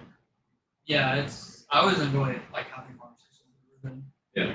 Even if it's like a game he doesn't play, you just kind of like speaking about Pokemon or something, like me, Kamal, Right. right? Because we just play those other games and stuff. So even One Piece, like you just explain these cards to a good player. It's like, oh, this card searches 3 cards. It's like, oh, that's nuts, right? Yeah, that's interesting too. Like I played a very little bit of One Piece. Basically just like taught me how to play, and I played a little bit on one of the online simulators for like a week or 2. But he, yeah, like same kind of skills. Like there's like cards like on summon, like draw 2, put back 1, and I'm like, obviously, I'm like, well, you get this would be fucking crazy. Yeah. Like, yeah, Ruben was on commentary, and I think we'll probably be back. Right now, we have Mario from SSG sitting in, and he'll be back in a moment. Ruben's taking a break. Ruben's taking a break. But yeah, we're watching the they have a person going around the front outside while the rounds are still finishing. But I'm James Ark, you might know from Edison, etc. And yeah, seems like a good tournament so far. A lot of birds. Yeah. It's running pretty smooth. Yeah, I mean, I think it'll be like 7 rounds Swiss, right? Yeah, about 7 rounds, and then cut to top 16. Top 16. Like I love top 16. I think they were going back and forth a little bit, just timing stuff. But I'm glad they decided to do that because I just it's always like I feel like if you make a deep run in a tournament, and then you finish X2, like you still feel like you did good, but obviously then you miss top cut and then you're like, but like I feel like you being able to like actually make a top 16 and kind of have another shot at finishing it out, it's like a good thing. Like I don't know. Yeah, it does suck, especially when you go X1 and you're not even guaranteed to be in top cut. You just like bubble. Like, Yeah. That's the worst feeling. Yeah, exactly. Like you lose to you have one bad picker, all of a sudden your tournament's over. Yeah, at least you can go X2. Not the best, but Yeah, exactly. I mean, curious. So right now, also, I don't know if I said this at the very start, but so I came down here with Marcus Hayden. These are all Edison people. Marcus Hayden, Eric Shen, Sizzle, 2-time Ultimate Time Wizard. he did RBT. just win. Yeah. And AJT BLS, who has a Ultimate Time Wizard top and a lot of GOAT accomplishments. Been getting into Edison, only been playing for a couple weeks. But yeah, I mean, so those are kind of the out of town players, at least that I came here with. And also my friend Ernie, Ultimate Time Wizard champion, top multiple as well. New York player. So that's kind of the crew that we're here with. So I'm definitely I mean, if any of them are undefeated, I'll probably try to feature one of them in the next round. Strong players, and it's always kind of interesting, seeing people like that go up against the more known local players. That's kind of the fun of it, right? It's like you see this guy that wins all your locals or whatever, but then seeing how they do up against people from out of town or people from whatever different play styles. It's Yeah, I was just going around kind of seeing everyone's records and stuff. Oh, it's only been the second round. So far, just seeing how everyone's doing, just hearing people's stories. Yeah, my Ernie I know is 1-1, so probably will not get in on the feature. he lost to Machina. Yi Chang, another fairly known player. I don't know if y'all will know him, but I keep tabs on a lot of smaller tournaments. I know he does very well at, I believe it's like the Feel Good Gaming Maryland tournaments. Like he plays in that region. He does very well there. So very strong player as well. Who else we got here? Rob Zaman, known Discord user. Some other folks like that. So for current players or for SSG guys as well, we have Kamal playing. Yeah. Andres Torres is here too. Kamal, Andres Torres.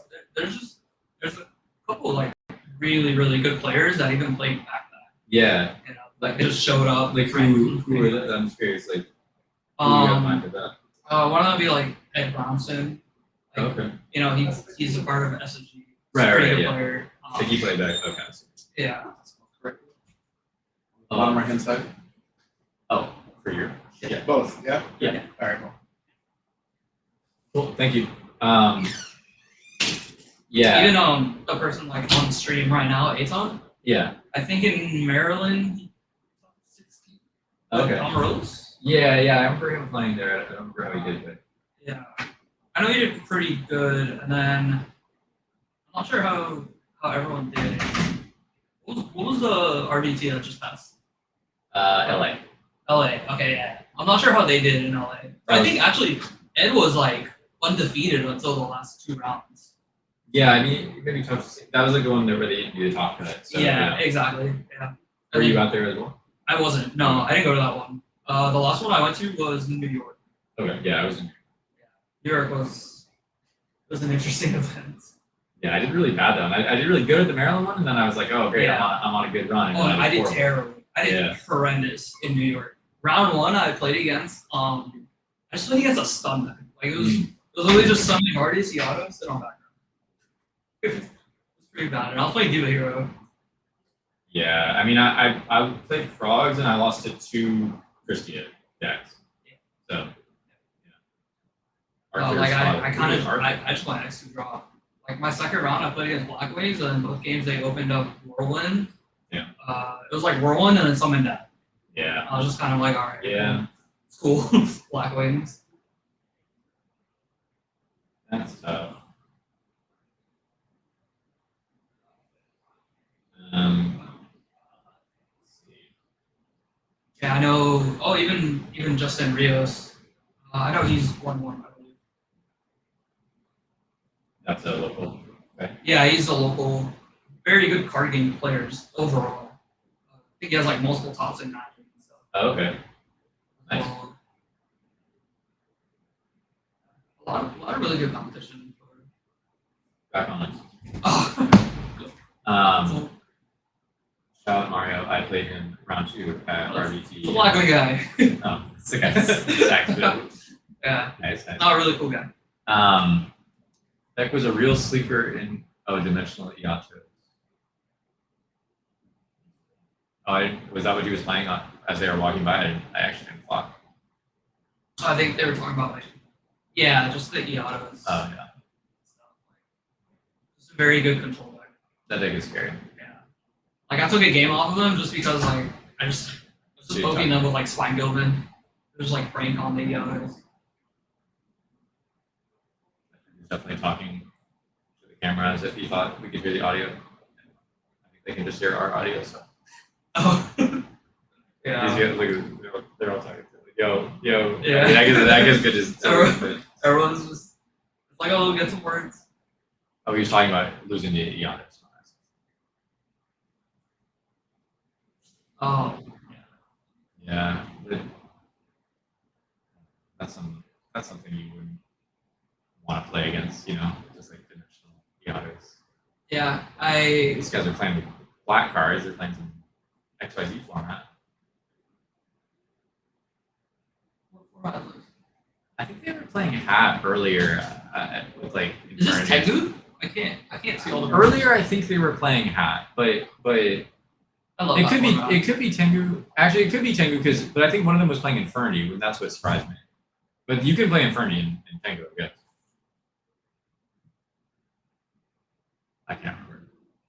But I think that's Dom also Discord user Dom on the left, and that's Rob sitting right there. So I think, and I don't think Dom plays a lot of like later formats like that. So it probably is Tengu if I had to guess. Actually, you know what? It is Hat, because that's the Herodic Dragon. Oh. So I played that deck. That deck was so fun. Yeah, Just I like the combo Herodic off, deck. like, I made a really like combo Herodic version for Hat that I'm maybe I'll put it in a tournament sometime, but I was playing like DDR and stuff, like all this like crazy just like push stuff. yeah. And I remember I had this crazy game where I went like Tefnut, you know, and you like bottomless it, they go like summon another one. Oh, the free special. Yeah, summon another one, he like fates it, you know, spellbook, and then I like DDR it back and he's like, damn, like I guess you want it. Like yeah. Combo. I might ask you because it's I can't tell if pairings are but like No, I don't think you yeah, I don't see swarming. this. I don't seem like they were everything. But Yeah, when you see everyone just swarming. I really want ants. to make sure try. I mean, I asked them to try to pick the pairing or pick the feature mask for next round. So I think just like trying to. They said they would bring the pairings back to me, but I just really want to make sure. I mean, I guess it's not the end of the world if it just ends up being 2 people, but I would like to pick it, and I asked. So Right. um, Kind of see who's at the top table. yeah, and just if it's any, you know, it's just nice to feature, you know, people that they know on the stream and whatnot. Oh, there's Alex. It's our One Piece sponsored player team captain. Nice. Yeah, he just top aided. So he got our cereal. Okay. I was in Texas. We just went there. Do you also play One Piece? I do. Yeah, it's been my main game. Kind of like on every now and then. Like I'm going to Atlanta in 2 weeks, but they're going to Virginia for both. Or they're going to Virginia for.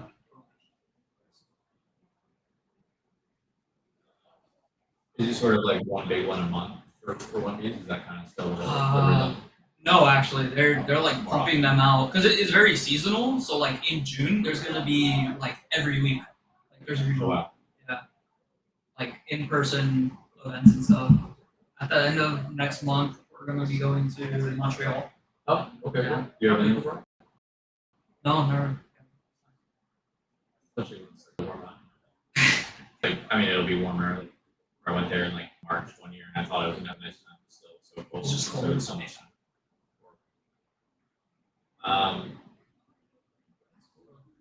So like, do y'all have like big One Piece locals here as well, like in the shop? Yeah. So on average, it's around like 20, 25 people. But of course, like that's around the beginning of a format. You know, like new format, locals are just crazy. But eventually, kind of dies down a bit. So right now it just reset or something. Yeah. I know a little bit how it works. Yeah. Yeah. Yeah, I have some friends that are And we just got a ban list. okay. Now there's ban list. So it's like there's a crazy like time. No one knows, you know. Yeah, So everyone's that kind of was everyone's those are always cooking. my favorites. but- yeah, everyone's cooking. It's great. Everyone's something I'll try to play. I mean, I know how to play it, and I played a little bit, but I enjoyed it. I don't know. It's like for me, Edison's just one of these things where it's like I invested so much time in, and gotten, for lack of a better term, so good at it that like I just like I don't know. I just don't. I don't know. Like it feels silly to give it up. Right. It's like as long as I can just kind of go and block it and I still have fun with it for sure. I still have fun with it, but it's like, I know to get as good as I am at Edison, any other card game or game, you know, like gaming thing like that, it just like would take so much time that I just there's shit going on outside of game world and like picking up a new game, new format, whatever. Right. That's what's so much I'm time. just like, dude, that ain't it. I even have another person that topped RBT. So that was the guy who got third, right? Is that Yeah, he played on Morillus, I believe. the vortex? Yeah. Yeah. thought The so. Vortex, Yeah. yeah, he plays here a lot. You live in? He does. Yeah, he lives here. I live in New York. I'm sure. No. I thought he lived in New York, and that's why I was surprised to see him here because I was like, damn, that guy came all the way down from New York. Yeah. That makes a lot more sense. I thought he was one of the Long Island. But again, I wouldn't blame anyone for flying, to something like this, For right? sure, Like, this is a good one to fly to.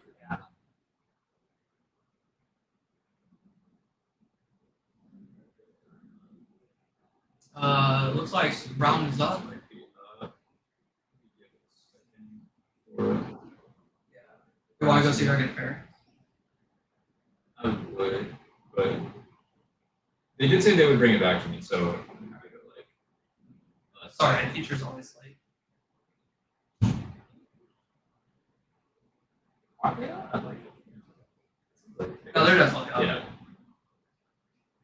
Yeah, if you don't mind, maybe try to ask. I just. I'll be back.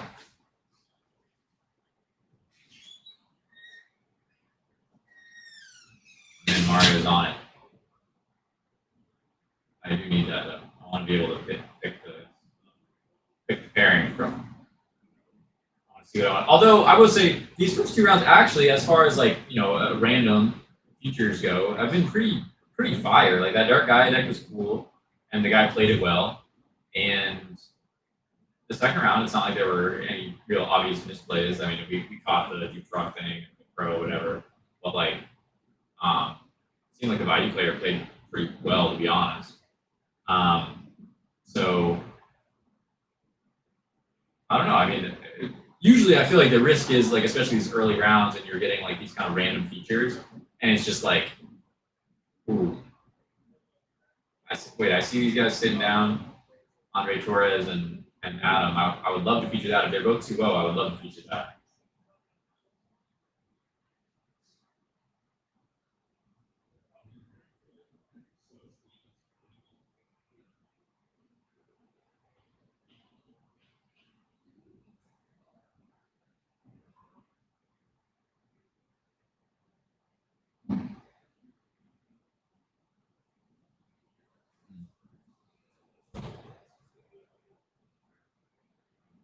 Let me try to put that. Hold on.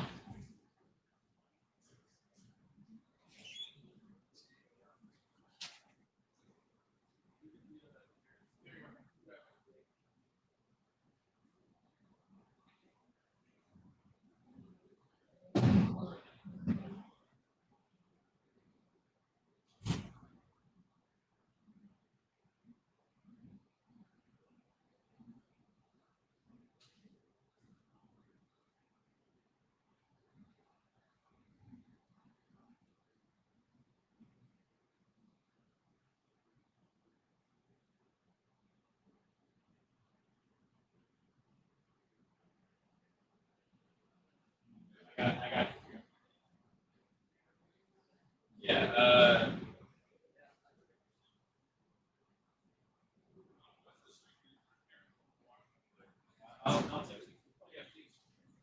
I'll Discord. A little extension from the setup. Yeah, I'll Discord it. All right, we're back. I got Adam and Andre Torres. That'll be a good one. And yes, it is a one-day tournament. But yeah, AJT BLS versus Andre Torres should be a cool match.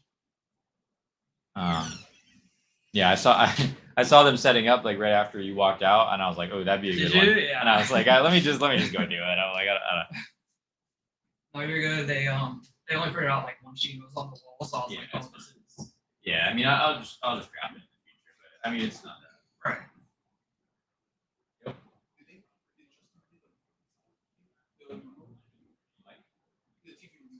Oh. Check on that table over there. He was buying those maps. Is this a one-day tournament? Yeah, it is.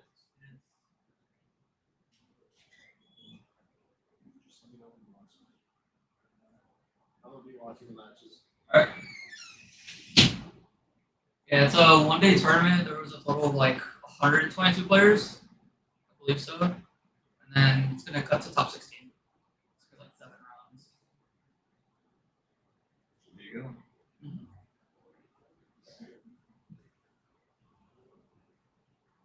Yeah, they're gonna figure out to make the life a little more visible, I think.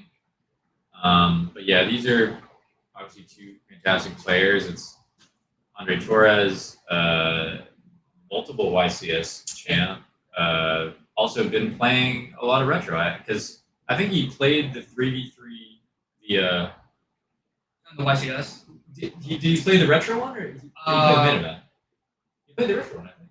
He played retro. Yeah. Yeah. He was part of the team. His team top 8'd. Yeah, exactly. Like, I mean, that's interesting to me when it's like, someone who is normally playing car and they've decided to kind of switch to retro, for lack of a better term. I think he's still playing car, obviously, but coming to these big events and deciding it's more worth it for him to play these than play the main event is kind of crazy. Yeah. I feel like playing Edison a couple of years ago, the idea that would happen was like such a pipe dream that like someone would like actively switch to Right, playing. like these big players. just Yeah, out of yeah. nowhere. 100%. Obviously, it's a combination of things. Maybe they think it's easy rising or whatever, but like our team beat his in third, fourth at Vegas. Nice job. Congrats. Yeah, he really likes playing the retro formats. I know he was playing, I think, GB. I think he got third in the GB in the side event at Yeah. Orlando, right? I'm pretty sure he is playing GBs today. Oh yeah, No, he is. then we can see. Right there. Yeah, because I think he was testing. Last night I saw him playing some games, and he was using something weird, like I think draw or something. But I was kind of looking at. I was watching him play, and I was like, I kind of hope he's not playing that. We don't have the deck list. Thank you. Yeah, they were bringing us the deck list. They're turning it or turning it down. Or like making it less. Yeah. So. Shuffling up here, but yeah, Andre Torres, great South American player. Multiple ICSs, done well in the US, obviously as well. Switch to current, and then on the right we have Adam, AJT He is I guess primarily a GOAT player, but he switched to Edison recently, done really well, on the Edison ladder. He topped the Ultimate Time Wizard in Indy, I think that's. And yeah, he's done well at some of the Edison tournaments he traveled to as well. And yeah, just known person in the online community, so cool to see him on the stream here, and I hope he will do well. Yeah, I just met him. He's a really nice guy. Super nice guy. I mean, I'm curious about this will be an interesting one because they're both people, right, that are kind of known for other formats. Yeah. And that are applying those skills to Edison. I don't know. I want like Adam's a close friend, and he's got a lot of trickery to him, But I watch Andreas play sometimes. I've seen him play in these couple events that we're speaking about, and he just looks like a scary person to play against, man. I don't know, just sort of his game face just kind of is like very intense to me. He's like very focused. Playing against him is very interesting. Like I mean, he's even played One Piece, Yeah, right? So it's just especially GBs, because GBs is a funny deck where you can do a lot of tricky stuff with GB. Like you can attack with a smaller attack monster and like make them think you have shrink or something, like make them beta back row, or you can set monsters and make them think it's awfulness. Like I was told by a friend of mine, Joe Giolando, very good player, very commentator good now. player, yeah. But he said he also like I was very close friends with Joe, especially back around Edison time. So we're like very familiar with this format. But he said he watched Andreas play some matches and he uses back row in this really strange way. Like it's crazy because usually I think of I've played so much Edison as I was kind of talking about with Ruben that like the plays seem pretty like standard to me, like logical plays and what's correct or not correct to do. So anytime I'm seeing someone, especially someone that I have some respect for, do things in some really different way, I'm kind of like, wait, have I been thinking about this all wrong? Like, what's going on here? They're saying he often keeps a lot of his back row in hand. Sometimes either it's whether until he draws the Starlight Road or whatever. But then he'll just do one big turn. We'll like make a board and set everything. But yeah, like normally in Vlad's, it might be okay to set, 2 back row early. If you get stormed, then you still, are able to set all the rest of your back row the rest of the game. But Joe was saying you keep a lot of the back row in hand all the time. He does actually, and he's a Yeah. local. Like he plays here like every week. Right. So it's like I always get to see him play and play against him. It's a really interesting way to play. Yeah. But he loves these like trap heavy decks. yeah, I didn't see. I think he won the role. I'm just playing Blackwing. Just standard deck, and normally I think that's a relatively difficult matchup for GBs. But I think a lot of people I've spoken about this recently, where if you're playing GB and you're maining triple trap stun, as some of these people do, multiple dust tornadoes, like Book of Moons. You actually have a lot more tools than most decks for dealing with Blackwings. Yeah, I mean, I didn't even look at his list. And I was like, I think it's a really good call. I like that. yeah, it's just to say that like you're kind of hedging for this bad matchup per se. So that was kind of what you just saw there lost to 50-50. He MST'd the Chariot and then got hit with the bottomless. So if that went the other way, he's getting a huge plus out of that Shura running over. Now it's not just that he lost 50-50, but that Chariot's engraved, so he can easily equest it back just for free. I see he has a cat in hand. Obviously, that's gonna be strong, but I don't know how many. I think it's usually just one. It's one. Yeah, so he can't use it. That's also probably why he wanted to get the Samnite down early, both so it couldn't get bottomless, and he has a good chance of returning it to deck, which he is now. And I imagine this will be the equest because it's kind of a guaranteed plus with that Chariot. Yeah, sitting on Equest with the Chariot and a bunch of backers. And now Adam's in a spot where he has to choose the bottomless or not. I think you're fine to save the bottomless because usually, you want to use that on Bestiari or something, but he also just has the Sirocco in hand to try to get over it. Yeah, he has Sirocco, and then he also has like a Mirror Force in hand. It's like, obviously, you don't want to get too greedy playing like trap stuff, but Yeah, and so I'm curious. He is playing Optimus, so that's going to get set here. And now he is setting 2, so maybe he is setting back row. Maybe change them up. And so I imagine that's Chariot and something else. I think he kept the Deepers in hand. maybe Water. Yeah. Swings over. Now Book of Mooning. And so now I imagine this will force, in a sense, the Mirror Force to get set up. He doesn't really have a response to this. He's just. That's the game. I could Back. on this. No, it's the same as it was before. I could turn it up. Yeah, so it's just quiet. You want us? I turned it up a bit. No. Is it this? Get a little bit closer if anything. Yeah, I turned up this gain here. Yep. I'll let you know on the chat. Okay. Yeah, sure. Appreciate it. And we're a little quiet. Let us know.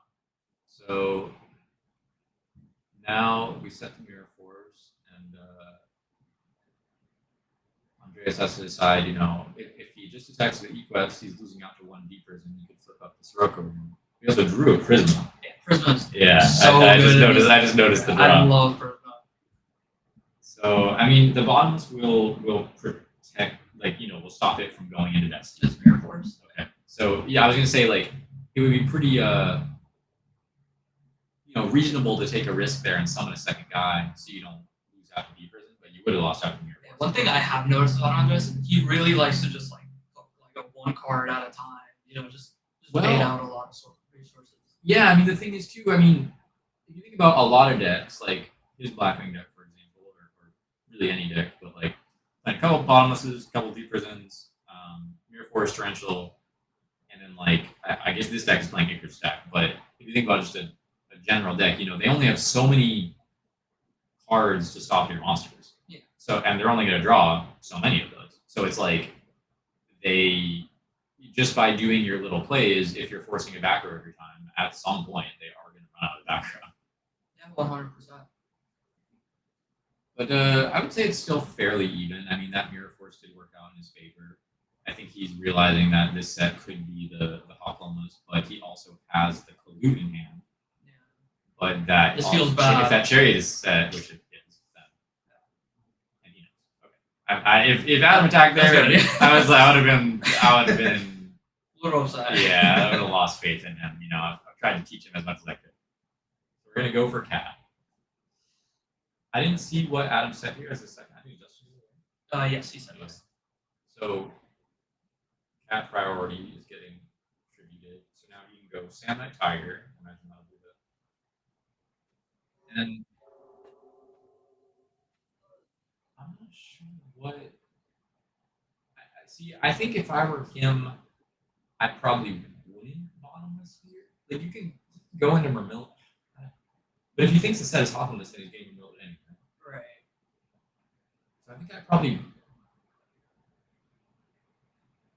Right. First of all, I would ask if he's using priority. He probably is not supposed to use priority with this Tiger, but if he did, then I would for sure bottomless, right? Because then he's losing the Tiger and the Sand Knight.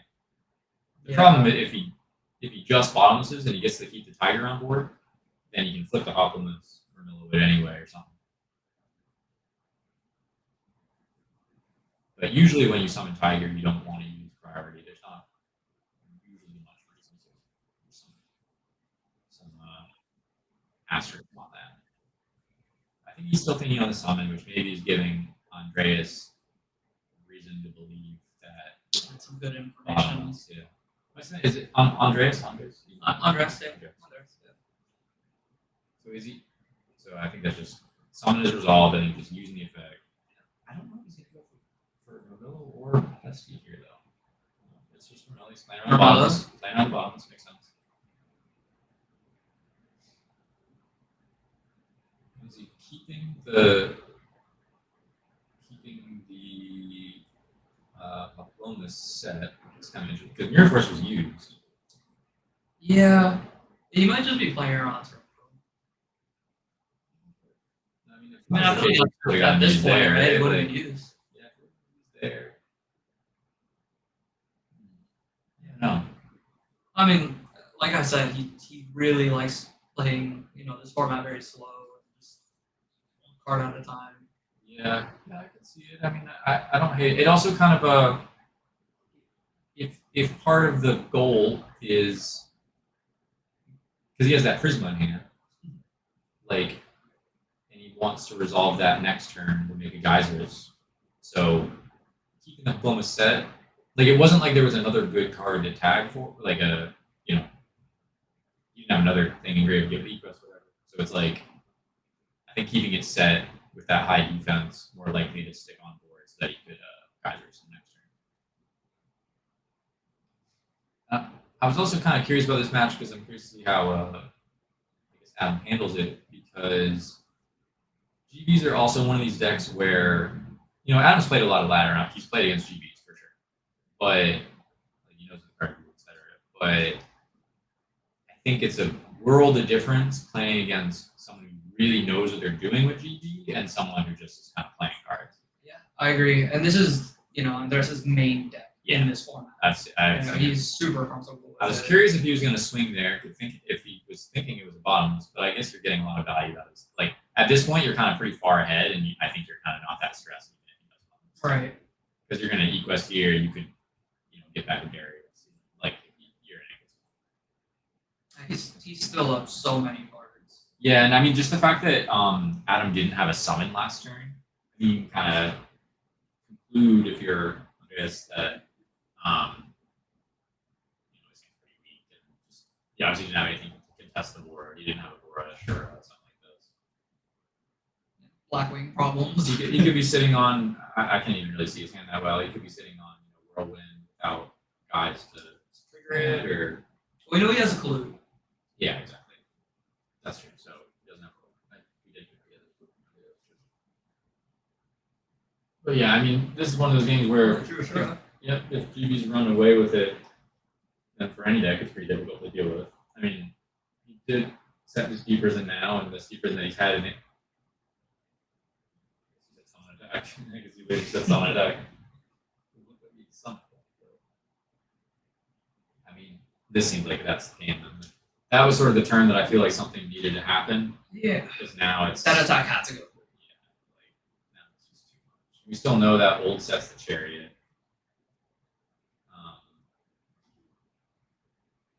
Looking pretty cooked here. These are all just known cards. I mean, if you're Andres, the dream is just keep drawing traps for turn while you're like plussing off these essentially. Yeah. I don't know what other spell cards in this hand kind of look like both. In Andreas' hands, I think there was a book. He had a book last turn. Yeah, he wants to. He goes back to this. Yeah, it's just getting. Yeah, it's just too Yeah, much keep pressure for cycling. next turn. And this actually, you know, a lot of people say like, oh, like Diplomas, what's the point? I feel like this is a good spot attacking Diplomas. You know, like, because also it really insulates you against brain con. That's a big Yeah. like time that card is good. I think you could have made Heraclinos there if you wanted to, but you didn't have that many cards. Not really necessary here.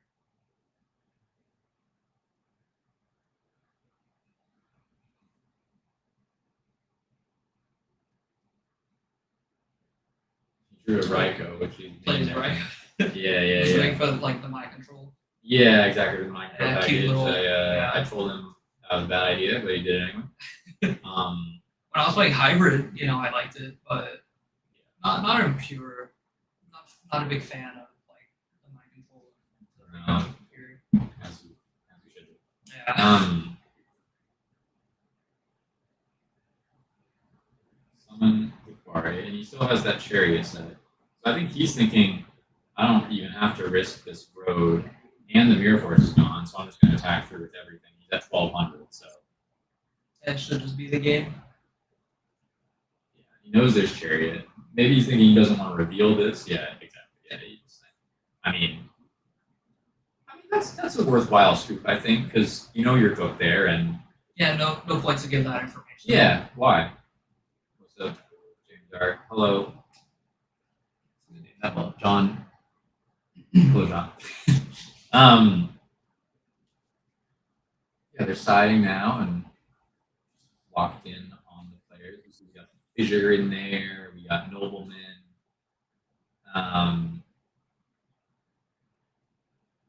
Putting in those Cyber Dragons, even though he's going first game too, you know. It's still, but I think Cyber Dragon's still worth it. Yeah, still very good. Sometimes they'll like even if you're holding a Cyber in hand, you know they're gonna crack your board at some point, and then sometimes they have to like crack your board, then tag into an Eclipse or something like that. And so if your play to start your turn is just Cyber Dragon over it, then that's pretty strong. Yeah, there was about 122 players that Yep. entered today. Yep, 122. Gonna be 7 rounds of Swiss, cut to top 16. Obviously we're here Southside Gaming, as you can see from these guys' apparel.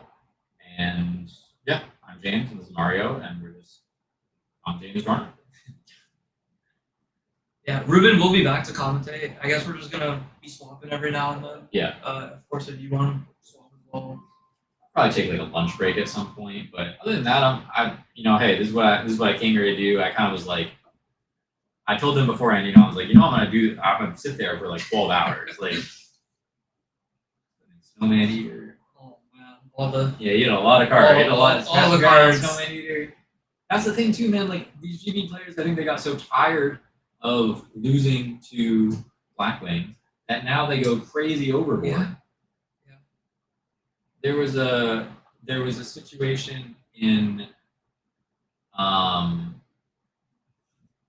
there's a situation in top 4, I think, of Orlando, the Ultimate Time Wizard, that I think this is what it was. So Marcus and Eric Sizzle played in Right. top 4 and they're both here. But friendly fire. yeah, exactly. And and I don't think they scooped actually, I think they played it out. Right. But I was talking to my friend because on the other side of the bracket there was a Lightsworn versus GB Oh. and Okay. and so I was saying like it's double rolling. But I was like, well, if you knew Like, what would you like if you wanted to have one person advance? Like, who would you rather go ahead? Like, who do you think has better matchups? And I think common theory would dictate that Blackwings beat GB. But I was like, man, I don't know. These days, I feel like I might rather. I think Bayou has a fantastic matchup against GB as well. And I'm like, if this guy's playing a build really teched out for Blackwing, I might rather send the Bayou guy. Right. Like if you were trying to match up it. Because what This is a MST crazy dust shoot, by the way. MST trap stun was two Starlight trap stun. Road double trap stun. Yeah, Okay. in my body. So he has a god awful hand, Yeah. but Adam also doesn't have a monster yet. Yeah. If He's he drew double- a I mean, if he monster- has any monster, he's going crazy. This is I mean, one of those whirlwinds is getting clipped by the MST, but that's fine. I don't even have the second one. Yeah. I mean, And he's just gonna run away with this as soon as he finds the monster. But he does have the judgment. I mean, Yeah. his judgment occurs. Just gotta be Yeah. careful. 2 trap stuns, and a my body. So, yeah, I mean, if Andreas can start drawing some Vlads before Adam finds any monsters, then that could be pretty strong. If he finds his own summon songs and stuff like that.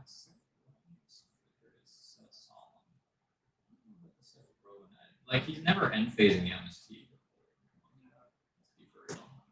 And he knows that like Andres also has a Starlight Road. Yeah, so the so Icarus, I don't know how useful that's going to be. You're also maybe locking him back because now, see, Yeah. now you can't activate the second whirlwind. I don't know about all this Yeah. OG. like I don't blame him for I blame him, 70. bro. I mean for 70 oppression. Now he's got the dust in his head. I feel like he kind of This is- screwed himself for no reason. He tried some trickery, and now he has Andreas has an opportunity. Not necessarily he will. He has 2 GBs in him now. He didn't summon these last turn. He was waiting to see what he could put together. So look at this. He knows he has some amount of stun and road in my body. So there's only so much that his back row can do here. The oppression could eat the MST. The oppression's, I think, really the one he wants to resolve, but I mean that's I guess never really happening for the stuns. Who knows? This whole back row could just get Yeah. answered with like just a trap stun or 2. The fact that the oppression can also negate the road. sorry, the road. Yeah. I feel like that could be very relevant, but the chances of that oppression staying face up is a little questionable. I mean, a pretty good matchup when you draw big monsters. Yeah, I mean, hey, GB or Blackwing opening double whirlwind. How is he losing? Like, Yeah. but he's taking the 70. They're taking the 800. They're going to 72. He's oppressioning, but he knows that this is going to get met by probably the trap stun. I don't know if I would MST or trap stun here.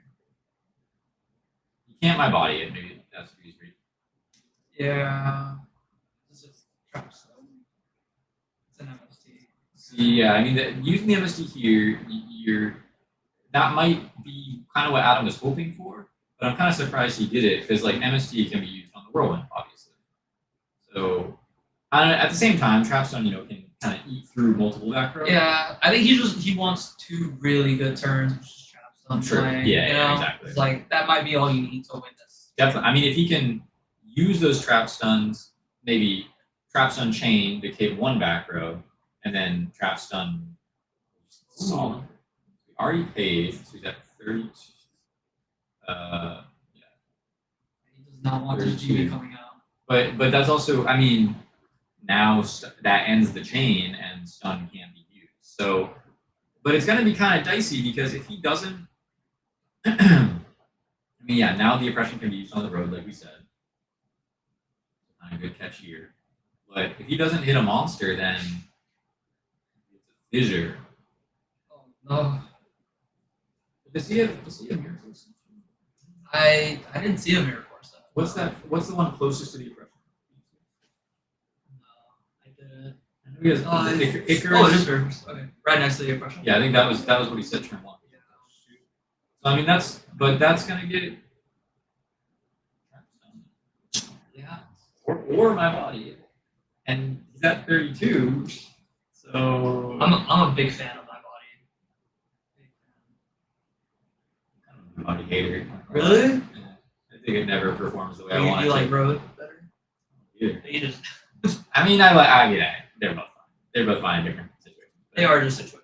I kind of like my body against Lightstorm. I often feel like it's a good card side because it has that coverage as well. And there aren't that many really good cards in Lightstorm. True.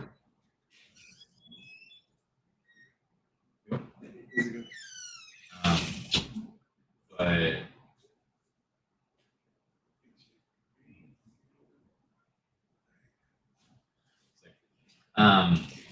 yeah, I mean, it's a pretty bad spot. I would say. Like, Yeah, I mean this It's just kind of this forces out the screwed. trap stone. It's bad. yeah, forces out is a positive way to say he gets trap stuff and is gonna take half his life points in damage and not be able to oppression and get something bestiaried. He needed to draw a monster. Yeah, I mean, at the end of the day, Turns, he just you really know. didn't have a monster. If he did hit a monster either of those turns, I think he was super far ahead. So he could chain the prison here. Or no, this is a Dust Tornado chain just because he doesn't want to hit by the Bestiari. And if he hits the other trap stone, oh, that's a road. He probably really wanted to hit the second trap stone. I wonder.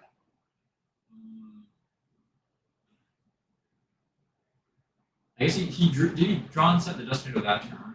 He did. I think that was the most. Yeah, he did. I was gonna say like you can maybe preemptive Dust Tornado because you know he has multiple stuns. You put him to a spot where he will solemn the trap stun. I mean, yeah, I just think maybe I don't know if he really even needed to commit all those cards in the first place though, because if he just starts eating some hits from the glads, like using the traps and then him using the answer like the trap stones or the my bodies or whatever, like, that's what he wants to do. Like that's how his bad hand sort of becomes playable. So if you like don't really give them the option of like using the traps in that way, and you kind of just beat him with your monsters, because Andreas like he might have one defensive trap. He's had a few turns of draws, and they were like Marmillo, Equest. I didn't see. I think what one of them was. But, Yeah, like, he just started drawing all his monsters. yeah, but I'm saying like he doesn't have any bottomless or whatever. I mean, I think. Yeah, I'm Drew just another gonna GP set here. deep prison. Battle phase. That'll be his attack. Yeah. Maybe try to deeper them, but he has a stun for it. Quick 2-0. Yeah. Because this guy got embarrassed on stream, unfortunately.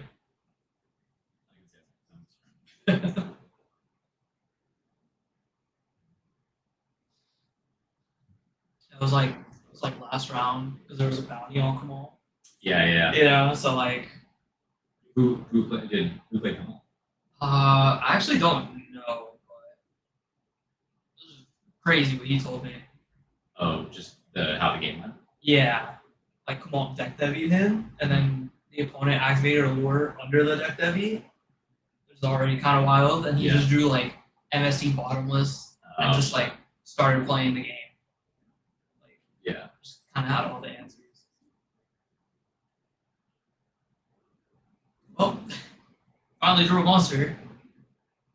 Oh, so hold on. He's at literally 100 life, and so I think we've actually used up all the known cards from Andreas. Yeah, I think all three back the to the MST, 2 trap stuns, road. the road, my body. So I think those are all used. So he doesn't know I mean, any it of isn't these. great. Now we don't have any of Yeah. them, but so it wasn't bottomless. There could be a chariot. There. He does have the Icarus, but Yeah, I mean that Icarus is actually going to be pretty helpful. His Gale's gone though. So Gale would be a great card to search here, I think. it would be great. He just kind of gets blown out by Bogaboo. You should have known that one was road. Well, I mean, I think he said all three at the same time, but maybe just the whip that. Yeah, because like if he had hit the stun with the dust, that would have been a lot So that is kind of just a Yeah. 50-50. I mean, honestly, the game one, he kind of lost you 50-50 because the game one, he hit the chariot and. Summoned into the bottomless. But I mean, you gotta. I think you could reasonably just pass here, like no attack. Because I think it's the safest choice. yeah, I think if you attack, you're losing the base like every like card that you can have. Passing is not great either, but at least like maybe makes him enter battle phase. Like in an ideal world, maybe you clip 2 monsters with the Icarus. Can't attack. I know AJT BLS is in pain here because as he says, monsters attack. That's his mantra. He said monsters attack. That's what they're supposed to do.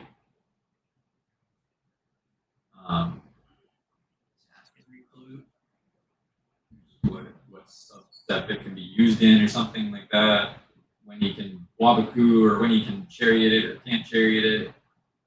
Whether he can shrink on it, I don't know. Yeah, looks like you're doing monster. Bestiaria wing beast. He's at 100.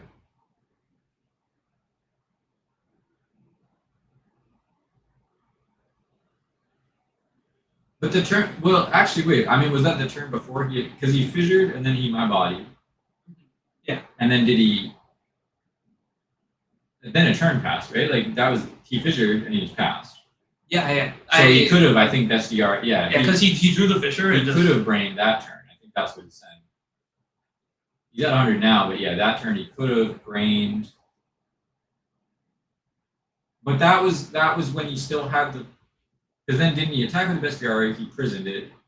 He trap stunned. Got trap and he stunned. chained the dust, hit the road, right? Yeah.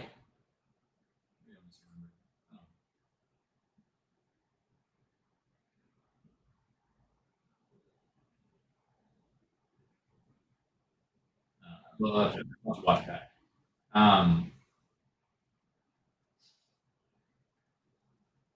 Yeah, I'm trying to figure out if there's a turn that he could have used the brain while the road was not set. I guess even if the road was set, you could target I mean, one of your own. you still can just Yeah. brain there. Target one of your own. No, he sets another guy, and Andreas is kind of walling up. Because he knows I think he knows there's no prison, but maybe this is also saying that he doesn't have the chariot because if he knows there's no like real defensive traps, I think. So if he just goes Lapari, swing over the Bora, there's only one Galoot man. He chariots the Galoot. So I think I would interpret this as him not having the chariot.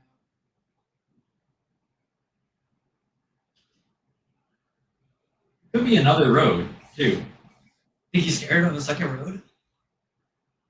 He I might be. don't He know, might be I thinking mean- if he has to Icarus these monsters and just summon. It's them not all. unheard of for them to be playing to road. I'm not saying it would be. I don't know. I'm not saying I would play around necessarily, but it just could happen. It might be a slight consideration. Yeah, it looks like he's gonna go with This Icarus. person doesn't have any Black Wings Grave, so I mean he needs to do this in order to resolve that blizzard. And what's good here, I mean, everyone thinks about the chain blocking of Oppression, but the Whirlwinds here are also going to chain block the Chariot from getting, The even though we already think there's no Chariot. But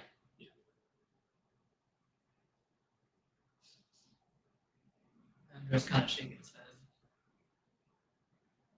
so, but the thing is here, if he has a Wabaku, which is, I think, not unlikely, then Adam's still not going to be able to do too much with his turn, you know? Like, he got to hit some amount of back row here, I feel. Yeah, I feel like He's crazy. He's playing around with what? With one already gone, bro? For real? I don't Dead know. I mean, you have to Oh, play to see, win. no, You have see. to play to win. So now he did it the opposite way. So he's sort of protecting the Bora from getting bottomless. But I think actually that might be correct here because I think you're pretty sure he does not have Chariot. Yeah. So I could see this being.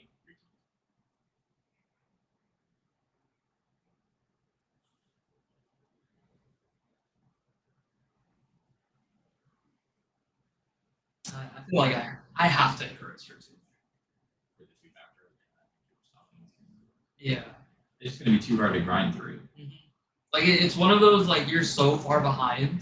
I mean, maybe not now, right? But it's like you just have to play to win. Yep. Well, even there, like, I mean, even though I don't think it's super likely that he had the chariot, the situation that he, you chain link one blizzard, chain link two black whirlwind, and what he bottomless is the Bora, like, Yeah. so what? Yeah. I don't know. I don't really care about that. So. Okay, so he's going for the Brio play. Bounce monster, attack. But so the prison that could have been there turn prior, that he sort of played around, now he's. Is prison or compulse?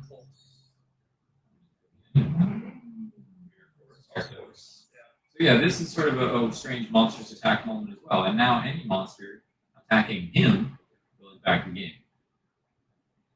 Flip the storm. Flip the cold wave. I was thinking, Yeah, cold wave. Because like it could be. I was thinking it could be just be This is random. the game. I think that was. He did have the second road though. Wow. He did have the second road. Well, I mean, you kind of had it covered. covered either way, to be honest. But goddamn, That's just very unfortunate. I mean, he quite literally drew like his entire. I mean, some of them was not side, some of them was main, but Yeah. double trap stun, MST, my body, double road. Yeah. In his top, 12 cards? I don't know. But I do think Adam could have played that differently, and I do think he kind of screwed himself by setting all that stuff early.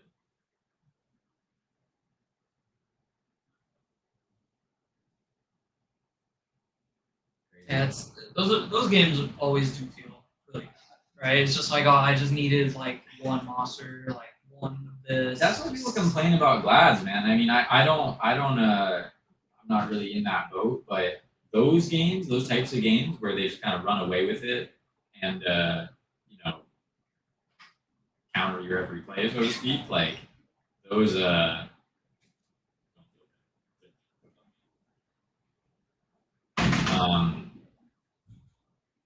now we're that's relatively fast. Yeah, there's so many people. Swift 2-0.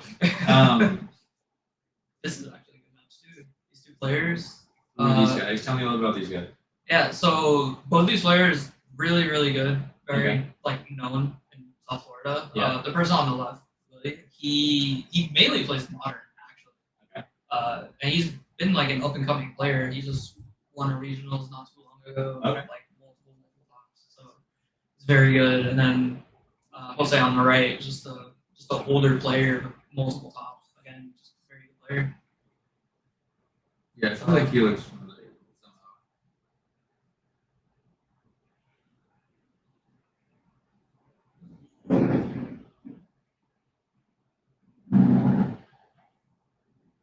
Yeah, tough match for Adam. He kind of got scraped there. Yeah. Maybe I cursed him by putting him on the stream. Andreas seemed like someone that kind of has a stream buff. Low key. Oh, I think I've only ever seen him win on stream. Dude, I just see it like. Yeah. I don't know what it is. He's been on stream many times. He's played a lot of feature matches. Mhm. I feel like he just Even in locked Pokemon. locked in. Like in Pokemon, I think it was like nationals or something. Like like NAIC or it was one of the ICs or something. But yeah, he was on stream, just like destroyed his opponent and then just like proceeded to move on in top cut. Yeah, I didn't know he played Pokemon. Yeah. it is weird. Most like good players down here, at least like in Florida, South Florida, just play multiple card games. Everyone's just kind of been around each other for so long. True. Maybe a format gets stale, you just play a different game. Yeah. Yeah, I never really. I mean, I played some Pokemon as a kid. I played, I don't know, like I said, One Piece, and there were other, various games back when I was really like going to local businesses pre era. But like, I don't know, nothing really stuck. And just stuck with you. That's Alex there. Hey, speaking of pre-2010, Alex met him in Massachusetts in probably 2008. Something. Jesus. And Like Light Sword? yeah, I think Christie's fun. Yeah. I ran in. That was actually one of those great, sort of retro Yu-Gi-Oh moments where, again, through our friend Joe, some YCS a couple of years ago that I went to, and he was kind of like, no fucking way, and we reconnected, and 10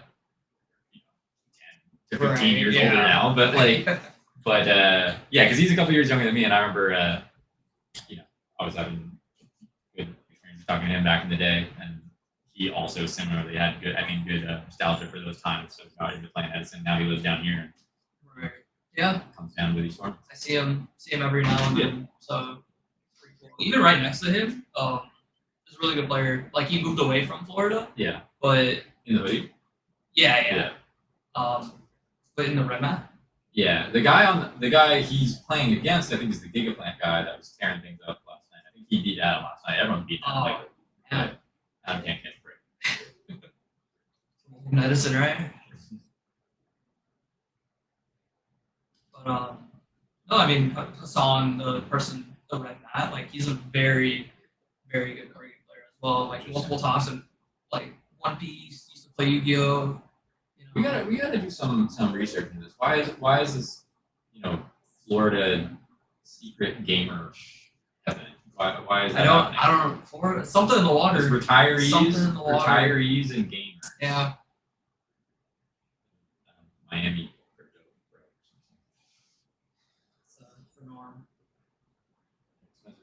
You guys wonder what is going on. I got trouble informing. Usually I barely got my entry back. That's why you got to come down to South Florida and Southside Gaming, bro. No, I don't know. I mean, dude, like, first of all, this might be. I'm like, I don't know if I can say this, but just because Devin said it literally to me yesterday, he was just talking about it, and like, I mean, that's sort of the question on everybody's mind, right? It's like, how is this happening? But I mean, they just genuinely want to have good big tournaments with good prize support. I mean, they have a vision for what they want to accomplish, and obviously have some budget to do so. And I mean, Devin said to me straight up last night, he's like, obviously we're losing money on this. Like, no, like, Yeah. everyone can put 2 and 2 together. Like, Of course. and so, but again, that's kind of why I think I was, to be completely honest, like a little bit apprehensive just about coming down here and about getting involved with the whole thing. But just because it's like, I don't know, what's the goal here or something. And, there's still, I wouldn't blame anyone for being skeptical like that, because I've played this game a long time too. I've seen things come and go. But at the same time, like, from all my experiences chatting with you guys and Devin, it's just like, it was made clear to me that, yeah, like the goal is just like to host these cool big tournaments kind of at any, just do what we got to do to make that happen, and hopefully keep that rolling into something bigger and more stuff. And so it's like, hey, don't read too much into it. I don't know. I mean, that's where I'm at with it. Yeah, it's literally as simple as just trying to host these big tournaments for the community. Like everything is about the community. I feel like everyone, there's a lot of like insane prize support, right, in these giant tournaments, obviously, but Not really though. but not you're right. Not really though. You say that, Not but really. I mean, let's be real. This is like better prize support than Yeah. most other event, any other event. I don't know. Yeah, especially for like Edison, right? So it's really just about like growing the name, giving back to the community. And just kind of like just getting familiar with the players. Especially for a format like Edison. Yeah, I mean, I would say to everybody who probably is thinking the same thing, and once again, I don't blame you, but it's just like, put that apprehension to the side. Then, oh, Adam, He could be- take it. You want to take a seat for a second? Yeah. Cover up his list so I don't see it. I want to yeah. see legit. Yeah. Just so I can hear. Actually, do you want to give those back to the thing? Yeah, I don't want to see any of that.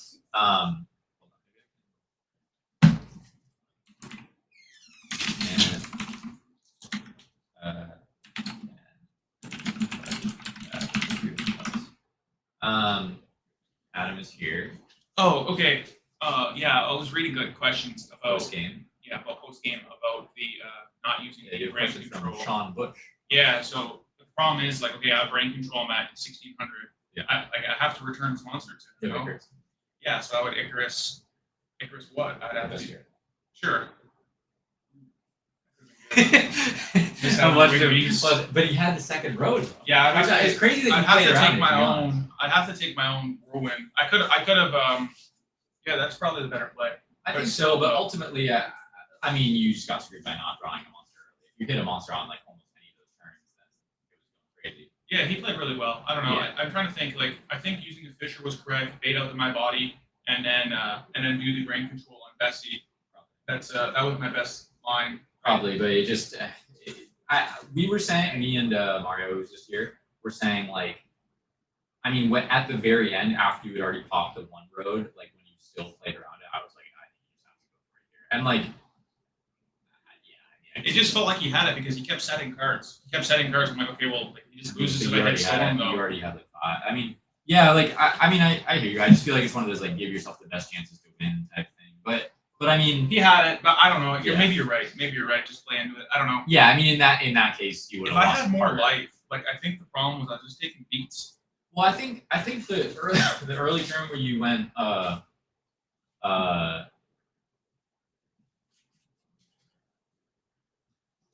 when you set the 3, I think maybe you were hoping he was gonna end phase MST or Yes, I was something. praying he was going to MST one of them. But he's never. Yeah, he's never He's going never to. gonna phase that. Because if he did, I was like, okay, then I don't even have to.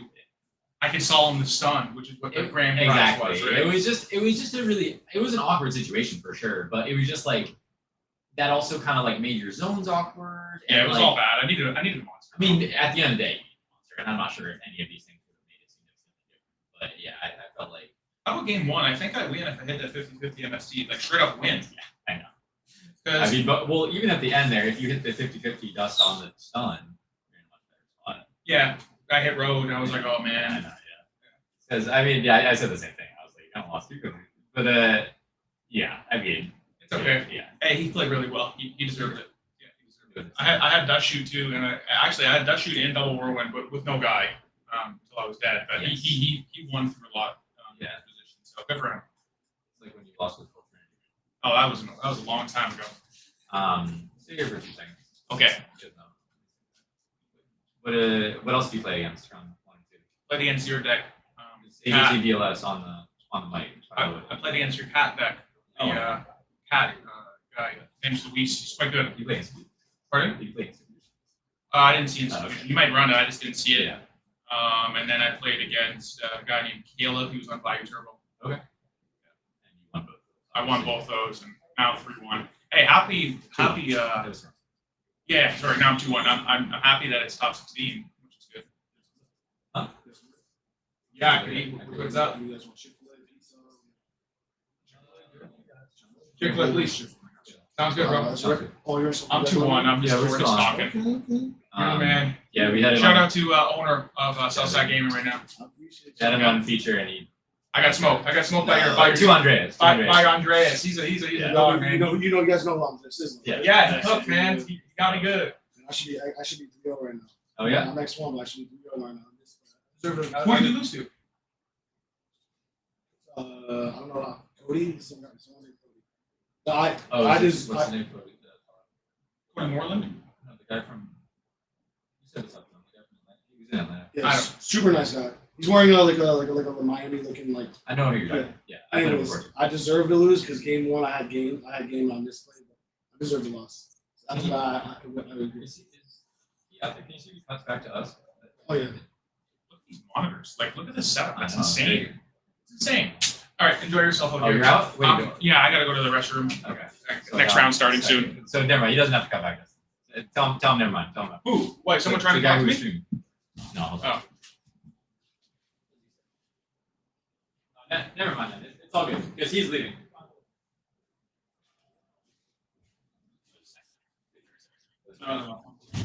Hold it down. So if I hit that bottomless at game 1 with the MST and I just run over his guy with Shura, I would activate the effect. He can't. can't He's use dead. Shura, Yeah, yeah. it's dead. Yeah, I mean it'd be tough. Yeah, I think that would make big guy. Big guy. Yeah, he'd be Huge guy. It is what it is. All right, have fun. All right. Thanks very much. Thank you. Well, I'm back alone here. All alone. I made the Beanie's best barber in Tampon. I met him before at I think Tournament in Atlanta, and he talked to me about his barber surgery. And I said, bro, I will coach you in Yu-Gi-Oh if you coach me, tell me what haircut to get. And here I am with a haircut, and I'm unsatisfied with my haircut. So we really need to be consulting with him. I think I literally put his number on the phone because I was like, dude, I can tell you know what you're doing. You're barbering. I need the hookup. That's the new world that we live in, exchanging gaming tips for goods and services. This is what I hope our world will be.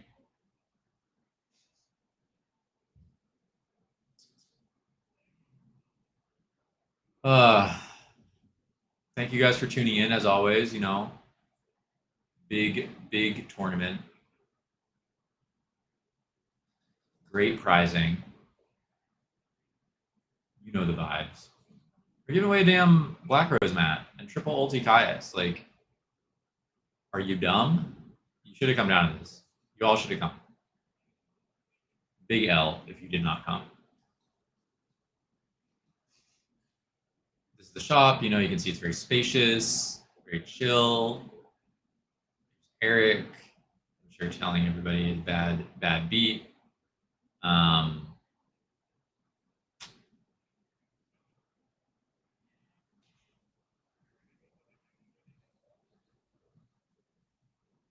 me see. Yeah, it's been a good tournament so far. We've got a lot to go, man. Ways to go for real. But y'all, you know me, bro. I'm out here. I can be grinding ladder right now. Grinding ladder for 12 hours a day. This is light work. This is easy. I got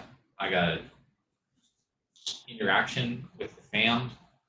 You guys being the fam. Yeah, man. It's a good time.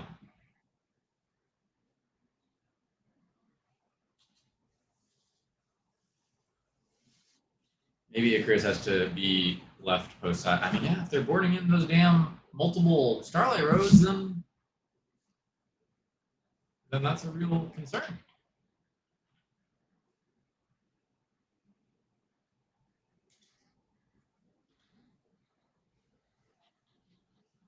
Oh,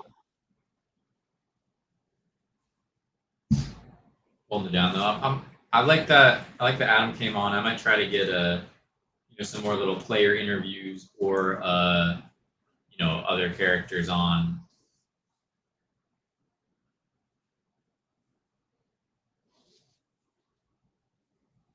We're chilling.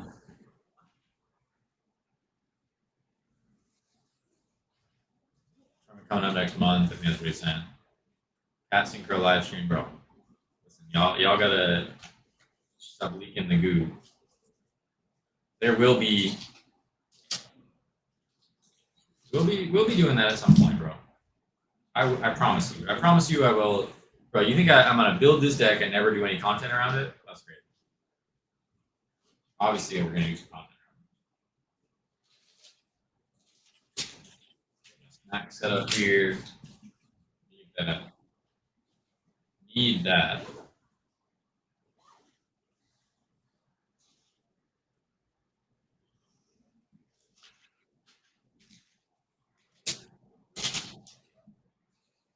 Like a fucking smoothie. That's what I want.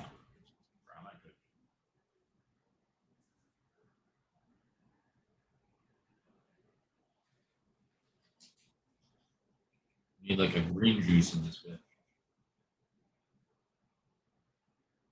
Am I going to Houston? No. I don't think I am going to Houston, man. I would like to, I guess. Actually, I don't know why I'm saying it like that. If I wanted to, really, I would just go. But I think it's gonna be a little bit of downtime, and I'll be out Rhode Island for sure. I'd like to be out there.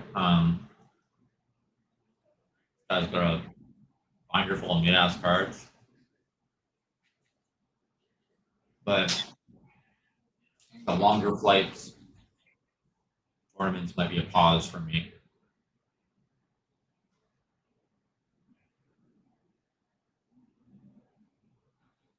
I think round 4 is about to start. So round 3 is what we just saw. Andreas versus Adam Chishuba. Our head judge, Justin. Looking crispy with fade. But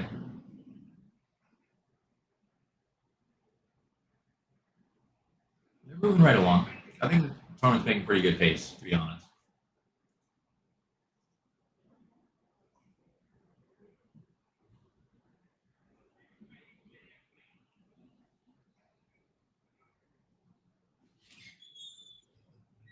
What's up?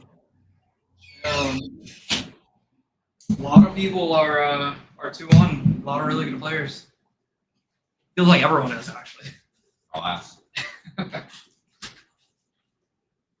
explanation.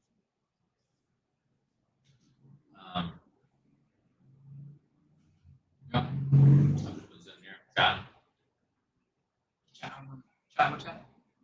Seems like most of the rounds are most of them are gone.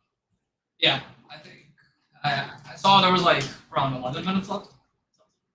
Was that 11 minutes left, or was it 11 minutes past? No left. Yeah, or at least that's what it looked like. No, that's what it looked like to me too, but I love when they keep talking to the camera.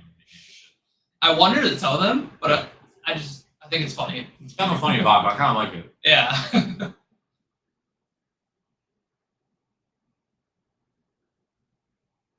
It's crazy too because I saw like on the camera thing, it was like the microphone thing was green. I was like, oh, lied to. I mean, they're recording it. But...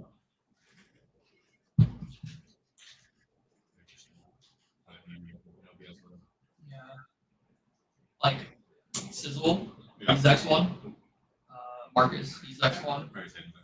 Yeah. Come on, man. Come all the way down here. Right. I I don't know what it is. I might grab a before this start, if you don't mind. I mean, pour it out, I guess.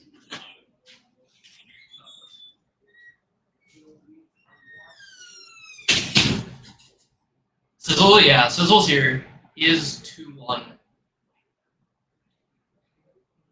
believe this was the third round.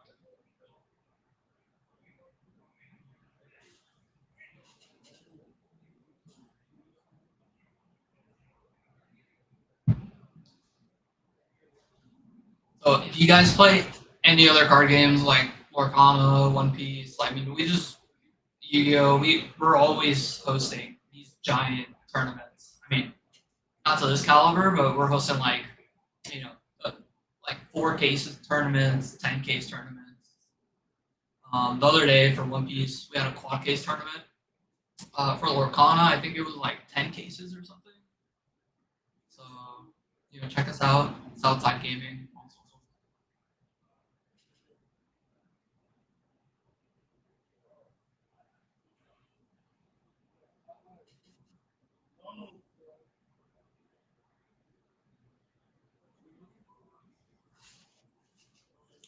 Yeah, we will be back.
Yo, I'm back.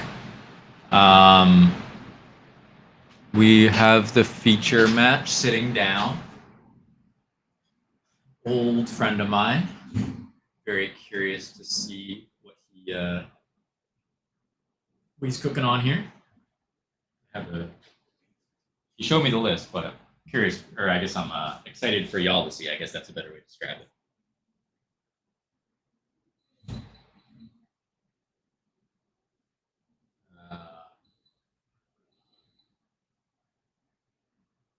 To adjust the. There we go. That's what I'm doing. Trying to turn down the AC in here. Bro, they be blasting AC everywhere in this damn stadium.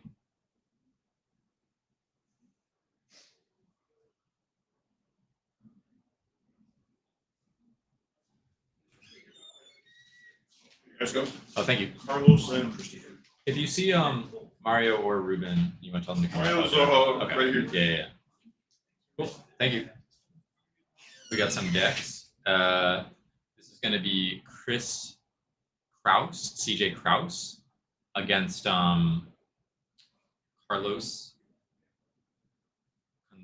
Consuegra. And CJ is going to be playing Gigaplant.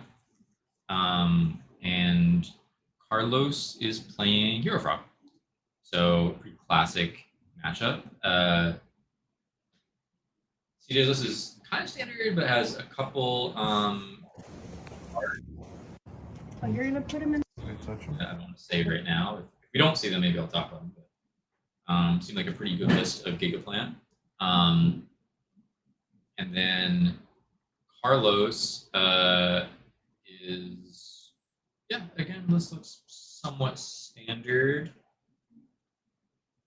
Nothing too crazy. Oh, wait, hold on. Never mind. I spoke too soon. His list is not standard. His list is not standard at all. He has some spice in there. He's playing a weird kind of hybrid version where he's playing, Hero Frog Engine, Hero Engine, and Sorry, I had to go get his phone. Yeah. Kind of just chill. Yeah, I mean, if they're ready, you can cut back to them too. No, he's just on. Okay, yeah, sure. So I'm then, just trying to get You the, need it. no, he's live. yeah, this is live. That's good. I would see it.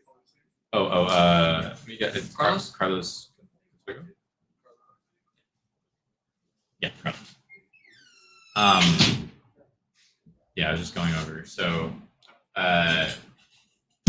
CJ, Gigaplant, Carlos, Hero Frog, but we also got this. Ooh. What? Yeah. Yeah. That's some spice. And in his list, he was just, I'm upfront with you. You got this guy. Yeah. So we're cooking. We're This cooking is- here. This yeah, is this battle of is the interesting cooks. match. Battle of the chefs, bro. Yeah, even Carlos, he's a local. He's always playing here as well. I have someone in the chat, if they're very desperate, might try to find this, but very old deck profile of CJ, of Chris, from I believe 2010. Like 2010. yeah, Oh my. YouTube deck profile, a former James Arc channel. Yeah, had him do a deck profile because I've known him for a long time. I think he played not for that video, but I think he played Frog FTK and did well with it at a couple tournaments, which is a deck that I was playing a lot of the time.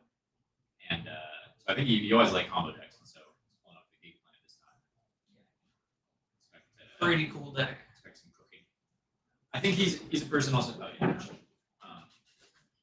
Like Gigaplan's a complicated deck, but it's also like once you there are definitely situations you can get into that are very complicated, but once you know the main lines, you kind of just can Maneuver. yeah, just go through it. And he definitely strikes me as a person that been playing a long time. He just can decide his line beforehand.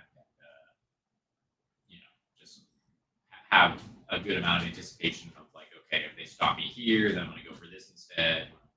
around the crow in this way, I think he's going to be pretty confident at playing this deck. Now, whether the deck is gonna successfully, not break, then that's a whole different question. Yeah. Actually, he played against one of my friends round 1, and my friend does shoot him. Yeah. And his hand was all spells. That happens. That does sometimes in happen a Giga Plan. lot. I mean, yeah. I honestly still think Dust Shoot's pretty, going first. I definitely still want to keep it, but there's a lot of arguments people make about siding it out, or it being not good against Giga Plan at all. So. Right. It's like that goes through its hand. It's just so much.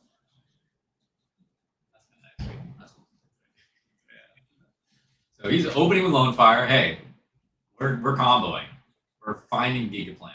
We're activating Super. I didn't even know he had the Super. Oh my god, It's here we go. happening. Here we go.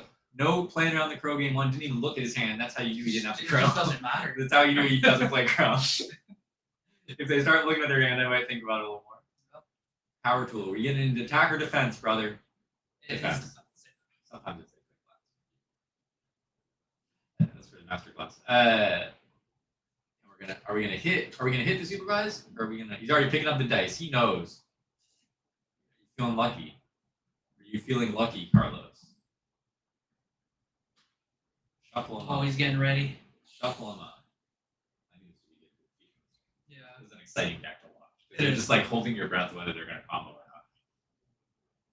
Even both these players, they just know.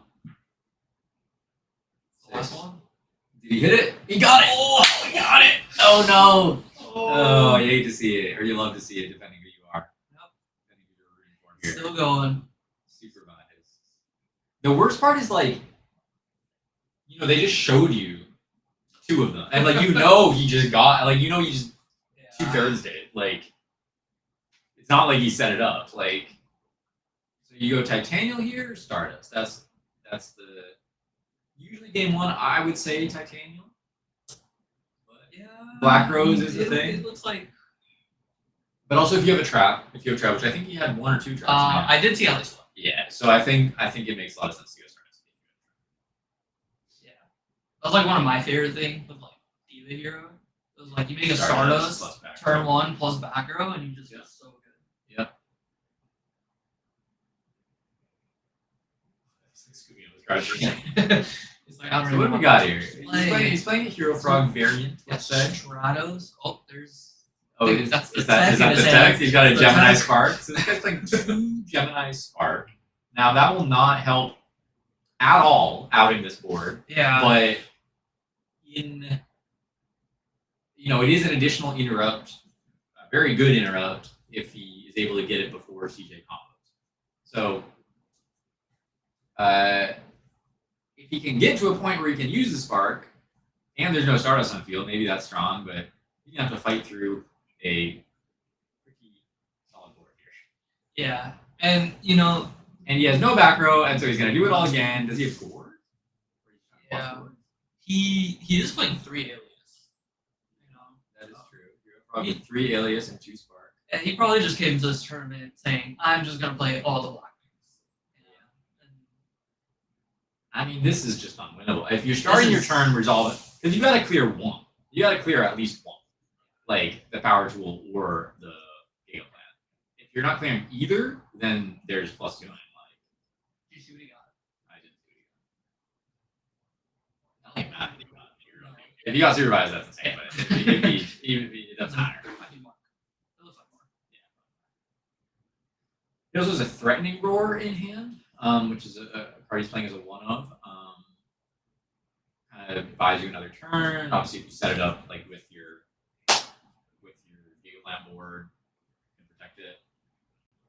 Is this a Titanium? I would imagine so. But he's probably trying to figure out a way to play around the gores a little bit. Just be cautious.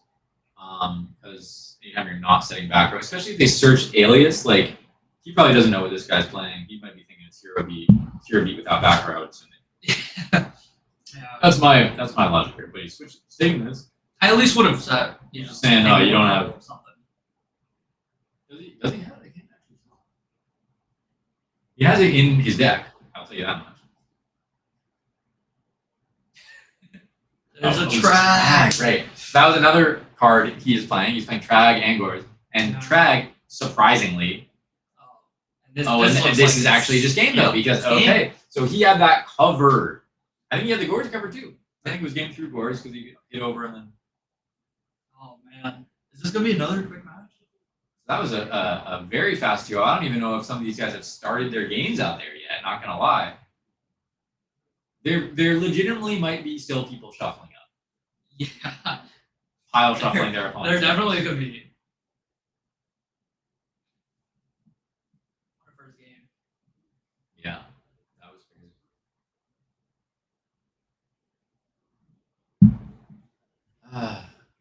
Well, so this is round 4. Southside Gaming once again. And just finished game 1 going to CJ Krause. Bit of a cook, I would say. He's always chefing. Always chefing. I get that in my group. You know, You're the chefer? kind of the cheffer. A little bit. I don't go too crazy because I preach The consistency. modest. The You modest know? chef. The Yeah, humble right. chef. No, Yeah, I mean, there's got to be one. there has to be.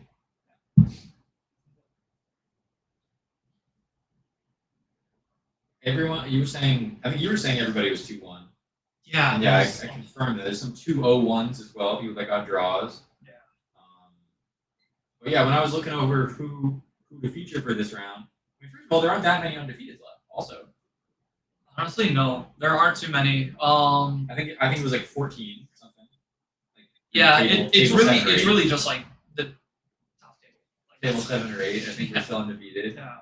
and these guys both are. But even I think Marcus Hayden, who I wanted to have on stream at some point because he came down here with us. I think he was at table 10 or something, and then I think he's 2-1 as well. Yeah, He might have gotten paired up, but I think he's just barely outside that. So I mean, Yep. I was looking at the pairings when I could choose who to feature, and I was asking the judge, I was like, how far is the undefeateds go? Yeah. And then he showed me, and I was like, oh, so he's just out of it. But Yeah, it's pretty crazy. But I mean, we can start featuring some. I'm not necessarily married to only featuring undefeateds if it's some good matches at X1. It's kind of more exciting that way in a sense because if you lose, a lot of X2s are going to make it, but if you lose early at that X2, James, please break down his fit. The fit breakdown. He's got the what is that and one? Is that what is the basketball logo? That's not him. Is that the and one logo? That one? No, that's not him. No. What is the best? Logo. I don't know. The fit breakdown, bro. I mean, the I think it's really also the headphones on the head. I think that's gonna be an additional aura boost. It's just screaming Jim, bro. Yeah, but Yeah. but it just like there certainly is not music. Bro, they're not even catching anything. Like, there's not music playing. Like that's just purely on a vibes level. But I don't think there was ever a world that this guy wasn't opening Lone Fire Supervise. Yes, with it that is. fit? This is. With that fit? No, hell no. This is game 1 all over again. This is game 1. Some of that Lone Fire are confident AF. And are we going to the Giga or the Titanium? Now, once again, he's probably not sure entirely. Well, I think he's probably thinking more that that it is a Hero Frog variant because of the Trag. Trag is not a commonly played Hero Beat. But yeah, I could see him thinking that it's like Diva Hero. Sure. Yeah. But the alias, yeah, I mean, and interesting play here from Carlos because first of all, I think heads up play for 2 reasons. Because like one, he wanted to stream more in the grade, so like he wanted to use that Regeki break kind of regardless. Let's say, but there's a thing that often comes up playing in Giga Plant where you kind of want to chain to the supervise, let's say, so you get that out of their hand. But if he does that in this spot, like say CJ activated supervise, and you chain Regeki break, target the Giga or something, then he gets to just get the Giga back from grave. He can't normal summon it that turn, but it would run over the Stratos. So there's definitely times that it's correct to sort of preemptively snipe the Gigaplant on field, because they can resolve the supervise either way and still maintain the body. But this doesn't seem like too bad of a spot. I mean, No, I mean you have Duplo going, but even then, it's just like Chris is chilling. yeah, I would still probably assume that he does still have a supervise. You know, it's not a guarantee because maybe he could have also hard drawn the titanium. True. Did you see his entire hand? No, I've been kind of doing a bad job, I think, at like Board. maintaining, looking at both the board and both their hands. I tell you this, he has a smashing ground, I think. So now it's his turn again. He's switching both. So it doesn't mean he's going to out the two block. I mean, if he get a mark in hand.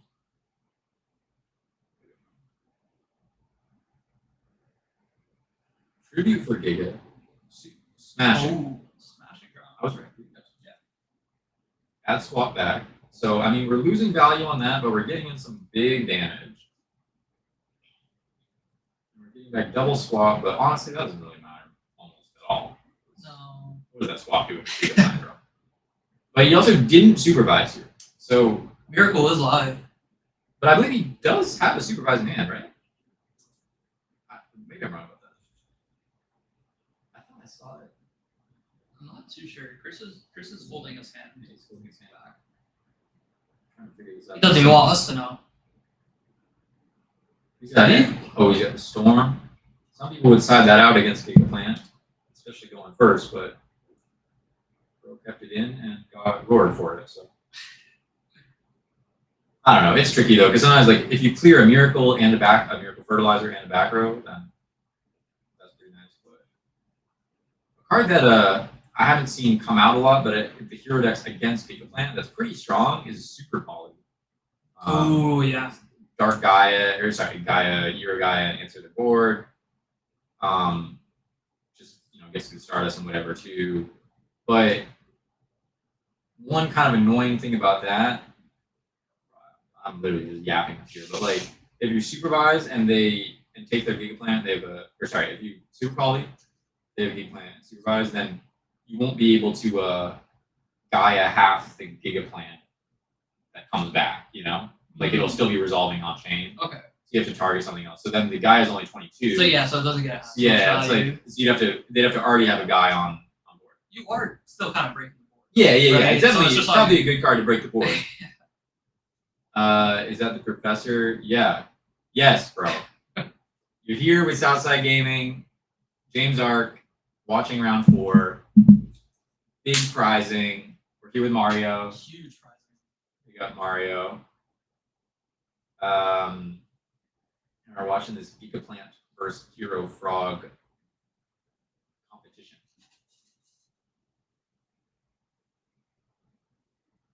Yes. So this is still Carlos's turn, correct? Yes, I believe so. Think about You what went to do. heavy set. Well, I think you went heavy, summons Stratos again, set. And then is CJ, is he maybe in, I don't know where we are in the turn cycle. Crow. Oh, are we maybe, he's, it's like where in the turn I are we? don't know. Whose turn? Is it maybe? Maybe he just summoned did he have Stratos 6? and passed. Did he have 6 in hand? Or sorry, 7 in hand. Oh, he maybe I think he used the Gigaplant. I think we actually are on Yeah, CJ's turn. we are on CJ's turn. We got lost here. You're on CJ's turn. Throws the Giga, but I mean now what is he getting? We still didn't see. Yeah, maybe a titanium in hand. But I think if he has titanium in deck, it seems like pretty easy to get here. Yeah, he Gemini summon G2 deck. Got transfer. Yeah. I am blocking that now.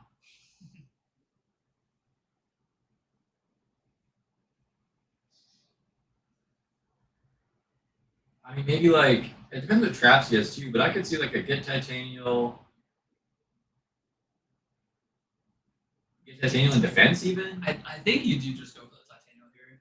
Like, he has the back row. Maybe in defense. Oh, he has a copy line, so maybe. We also could make a Stardust with the Gores. That's true. Wanted to. But even You just make getting, Stardust, make getting a plus macros? here, getting a plus for power tool is also not bad. I mean, you're kind of just grinding him out. Yeah. This is one of the best things about this deck, in my opinion, is like, I wouldn't say it has like a great grind game per se, but like, yeah. So he didn't hard draw a supervise, Okay. which also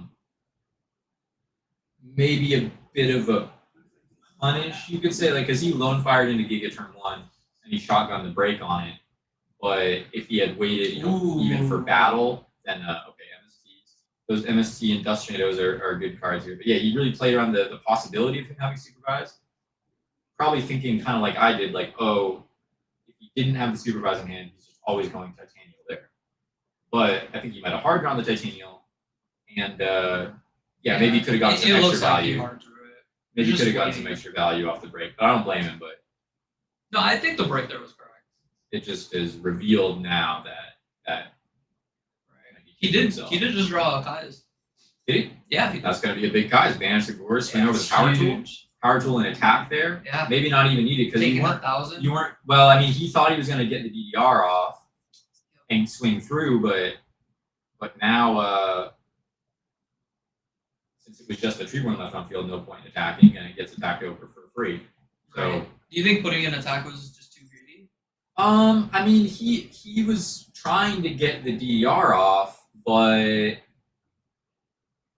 I think Knowing the frog hero opponent has a back row set. yeah, it's like, I mean, if he hadn't it's hard because like when you I think you're pretty sure it's like not torrential, I think he's probably torrentialing prior to that point. But it could definitely still be like a discard trap or the MST dust or whatever. So if it's either of those, it's probably better for you to have gotten in defense. Oh, he has more follow up, and he has a supervise. Oh, see, he's kind of just working through the back. Right? So I think if he had, I don't know exactly what he had already, but if he just is sort of in this spot where he's like, even if he has the crackback, i.e. the Caius, like I'm gonna have follow up for next turn, then maybe it's still worth playing it in that way. Right. And if he loses the power tool, it's not the end of the world for him. And if he's able to resolve the DDR, then he's getting it for a lot extra damage. I kind of think getting back Titanial here, just poke. Yeah. You can play it a bit slow. Carlos did bounce back his Kai's. I mean, you don't even have to. You swing over the swap, obviously, but you don't even have to attack directly. I mean, when he Caius' next turn, you're tributing off the Giga, but it's going to come back. Miracle is strong here. Copy. He still has a 2 supervising deck, so this is not bad odds to hit.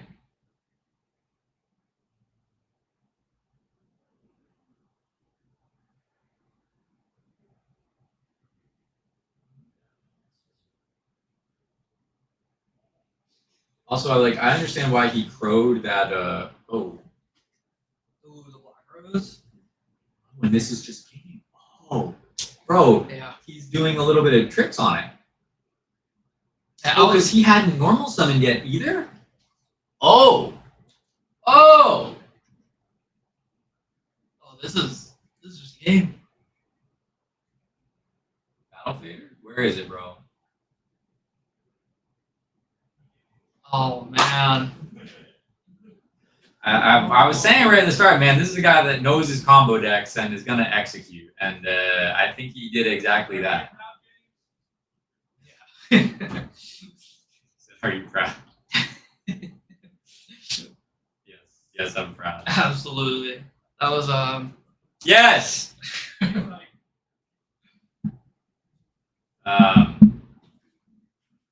Yeah, man, no, he cooked. Hey, he cooked, yeah, bro. yeah, I mean, Gigabyte.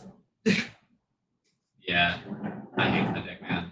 I just hate it because I played it so much with Marcus and watched him play it, and I'm like, yeah, it is. Yes, it is Magical Bullet.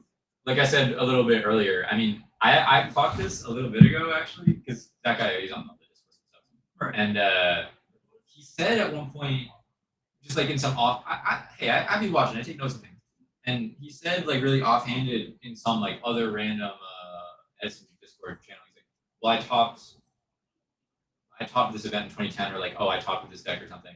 And I was thinking in my head, I'm like, there aren't that many people that topped that event, or like that topped back in the day that, and I would probably know all of them. So I kind of quickly triangulated that this is CJ, who I knew very well back in the day, and yeah, so it's good to see him again, and old school player that definitely knows his stuff. And he finished with a lot of time to spare. He's got time to get some food. And, so much time left. Yeah, I'm excited to see who's left, like undefeated after this round. well, I think I was saying last night, or I think it was just talking to Devin. I think I was like, yeah, like I'm kind of curious to see how the combo deck 6-4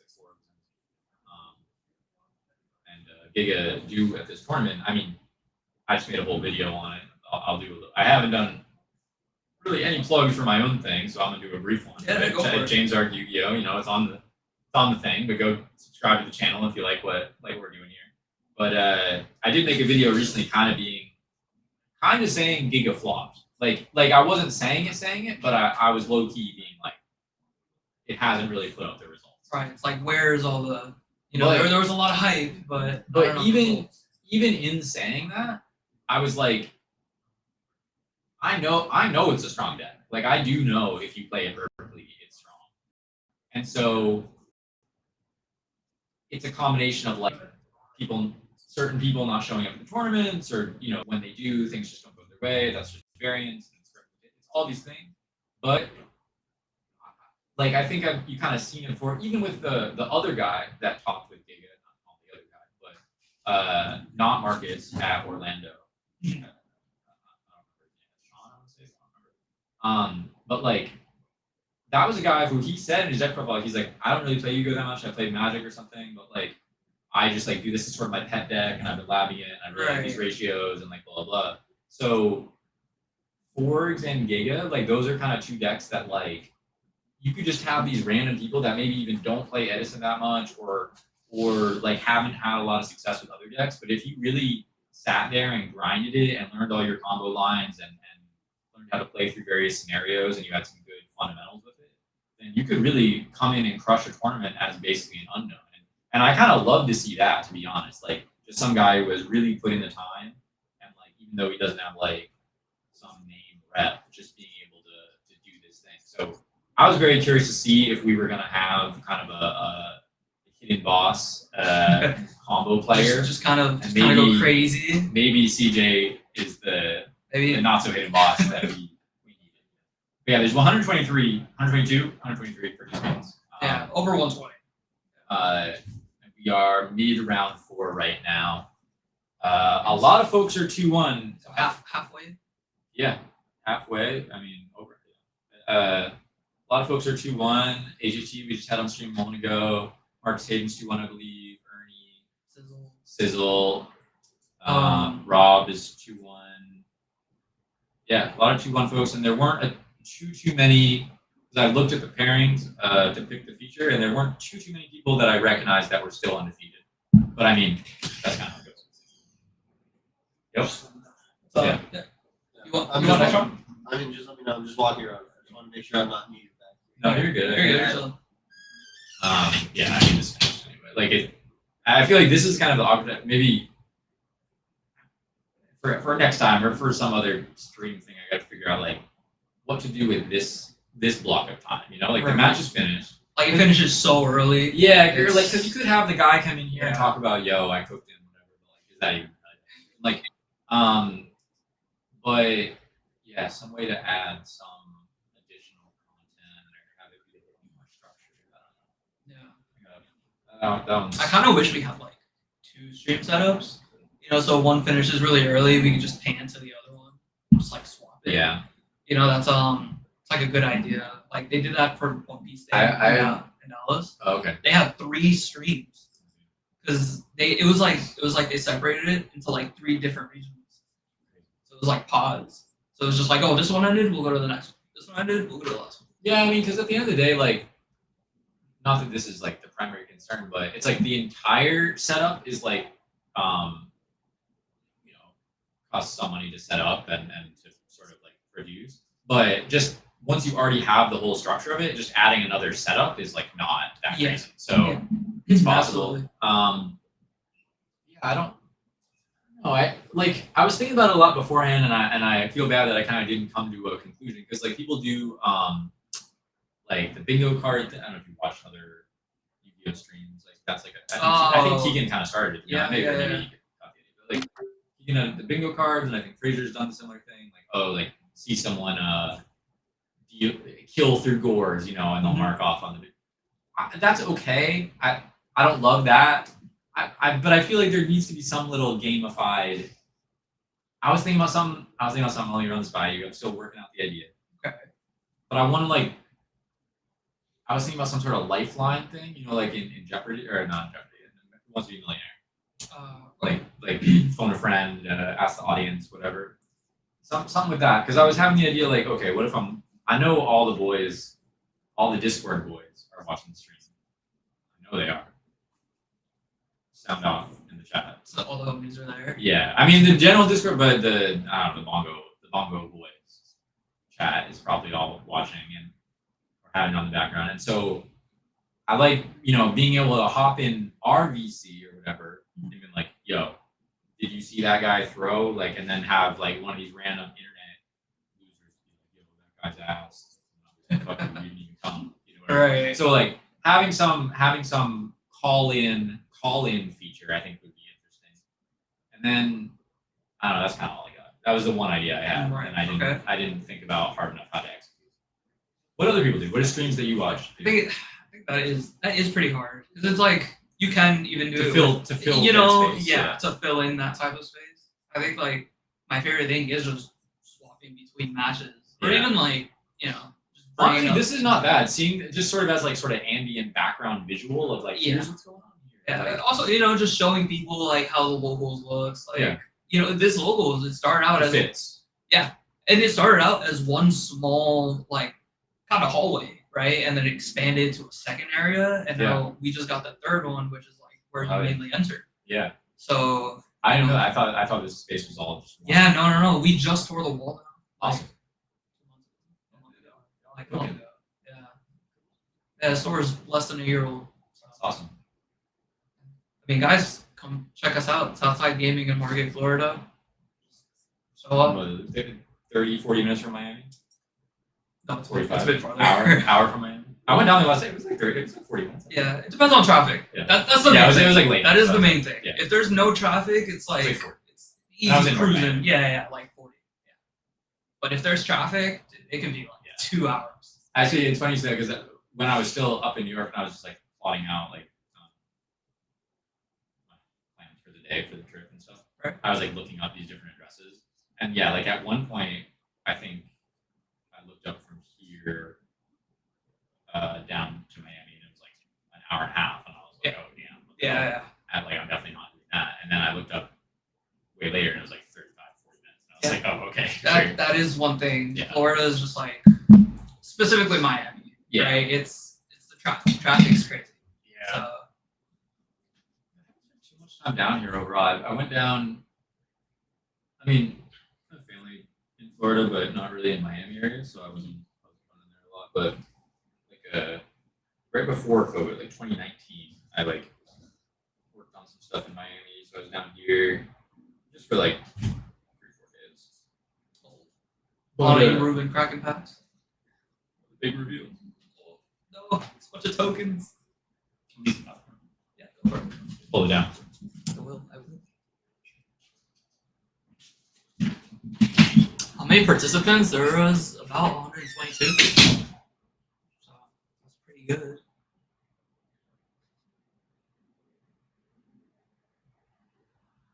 That is crazy. Are you guys enjoying the games? Sorry, we don't have a second setup. Only one stream setup. It's a pretty nice one, but.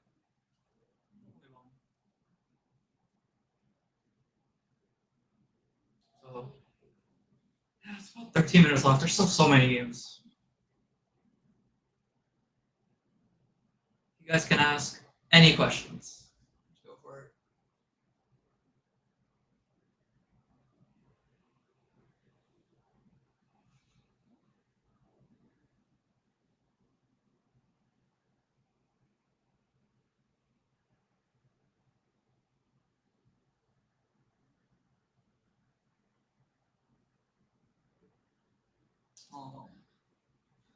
So it looks like a hero deck. Skyscraper. That's it. That was like my first Edison deck. With like Barbaro, Still Drain, yeah. Simple Edison.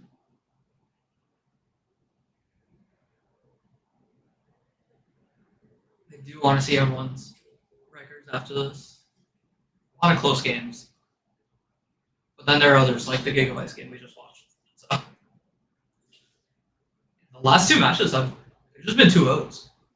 Hopefully we get like a really, really good one next round.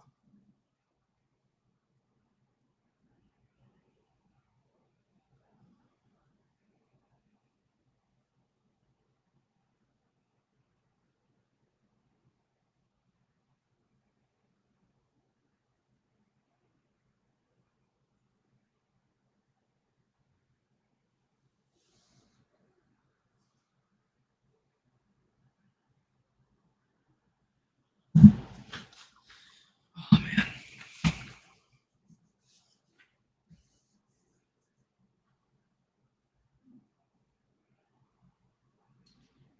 Yeah, probably we'll be back.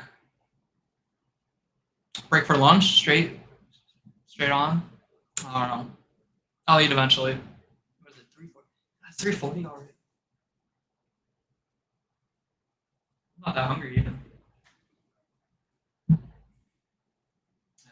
But I'm gonna go see what everyone's doing, give these deck lists back to the judges, and then yeah, we'll be back next round. See.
Can you just tell me if you can hear us or not? Oh.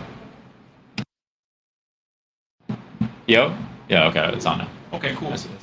How long until the next round? I don't know, like 10 minutes. 10, 15 minutes. All right. Are you sitting or are you? Yeah, I'll sit. I pulled a card from the packs. I got some like Starlight. I don't know.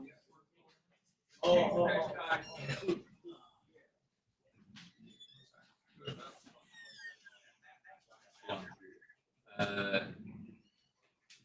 That Gigabyte's deck is scary.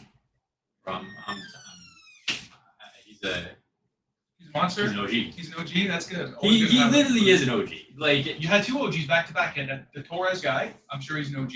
I don't know if I would call him. I mean, no. He's newer though. I mean, not Yeah, newer, exactly. He's not newer. Exactly. Well, he's.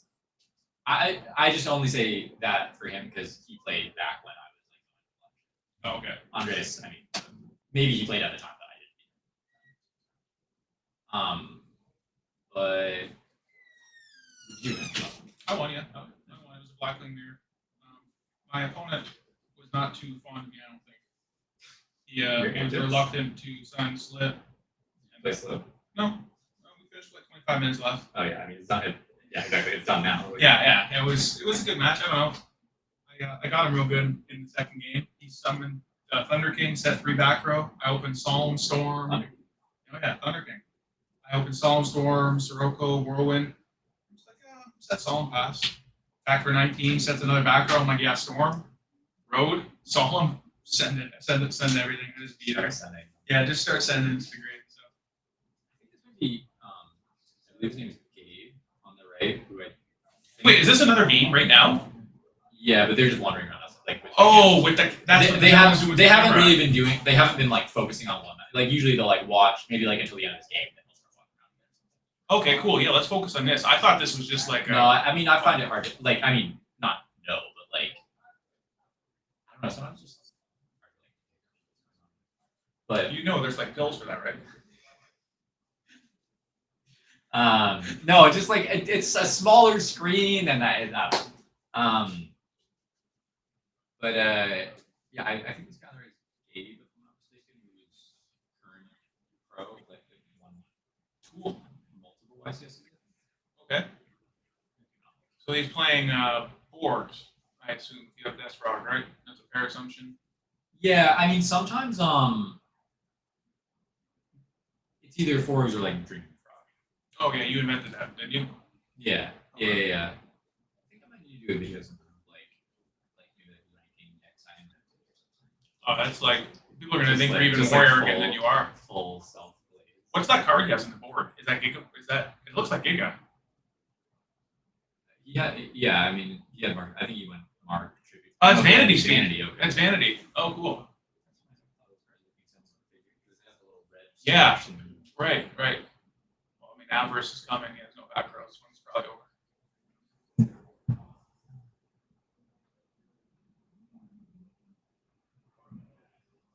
How many viewers did we have, or you have at the highest, the most? It was like 45, I think. That's really good. That's really good. Yeah, I mean that was when it's been kind of going up steadily throughout the day. I mean, and also we're close to halfway done, but not even. Yeah, really. I mean, once Top Cut starts, and I thought it was a really good business decision by them switching at the top 16. It's more content for the Top Cut. Yeah. It's like, look at the difference in terms of views you'd get if you put Top Cut in front of anything. It'll get tons more views. I wonder if they'll break. I mean, maybe I should tell them to like. They probably should. break the stream Yes. into two sections. And then put Top But Cut then of X. sometimes you lose conversion because like people don't. Sure, but those guys are just AFK anyways. So you'll have like a conversion guy, and then you can also chop up the Top Cut. I think it's a big difference, but up to you. Hey man, studying, bro. Media. Luke Belmore. I've studied. Have you seen those reels? Oh. No, I think I know who you're talking about. The guy who's like, it's like a meme.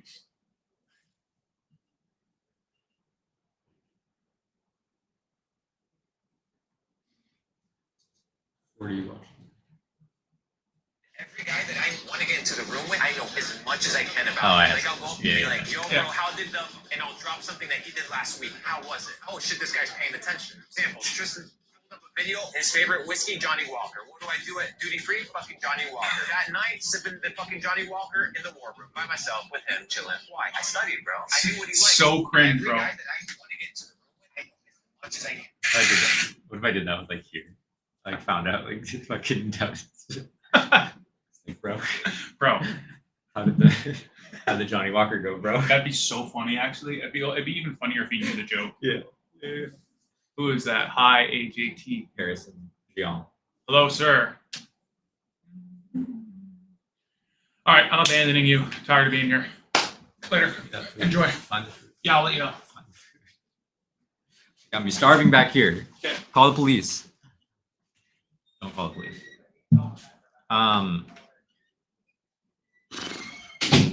I don't even really have to be back here like that. I just, you know, I like to do my duty. You know, I came down here to commentate, and I'm going to commentate. I'll commentate for fucking 14 more hours if they want me to.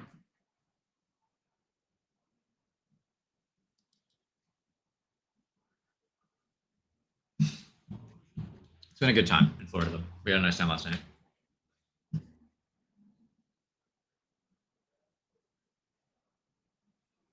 I think, I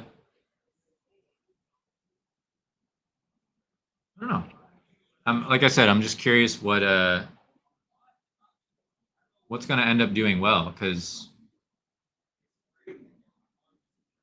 there's just so much hype around the new decks, but also like, obviously I still think Blackwing and Bayou have good matchups against all these things, and there is, you know, like it or not, a big like play skill differential between people who consistently top these things and often use that to get an edge.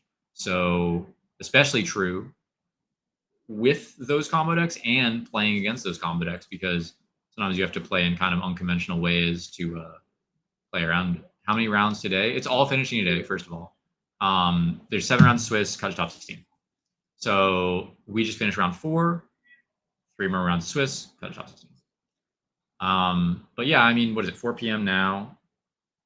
So we're 3 more rounds of Swiss, 7 p.m. I mean, we're out of here by 10 p.m.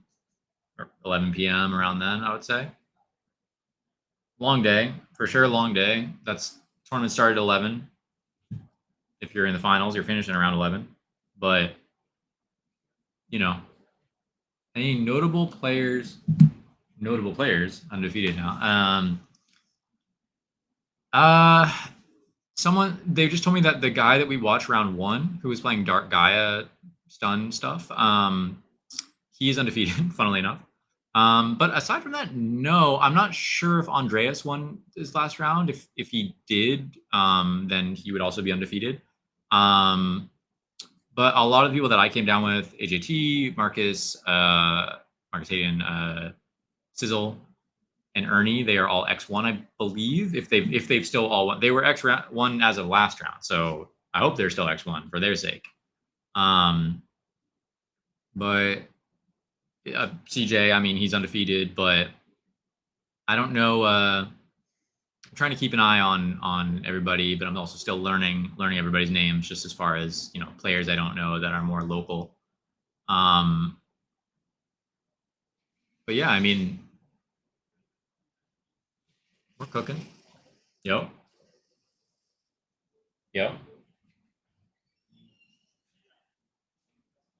Oh, sorry.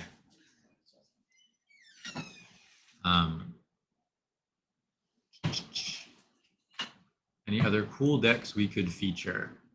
I'll be on the lookout for it. I mean, maybe I'll do a little ask around of judges or other players if there's anything really interesting at the top. I mean, I would, if that Dark Gaia guy remains undefeated, maybe not this next round, but because I just still want to get, you know, enough different people. But I'm definitely interested in getting him back on, especially if he makes Top Guy. But I mean, any deep run with that deck, and it seemed like he was playing it pretty well, would be interesting.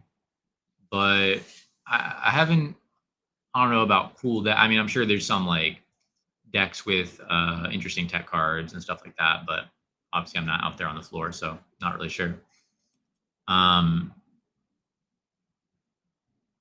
Tier 2 decks that are doing well. Yeah, I'll ask around. I mean, that's a good question. I'll try to tap in with people who have been more out on the floor and check in on that, because I would be interested in that as well. But we've had a pretty good representation. Let's see. We had round one. What Dark Gaia Hero Frog, right? That was, I think, Dark Gaia Hero Frog. And then round two, it was I guess that was just Hero Frog Bayou. Yeah.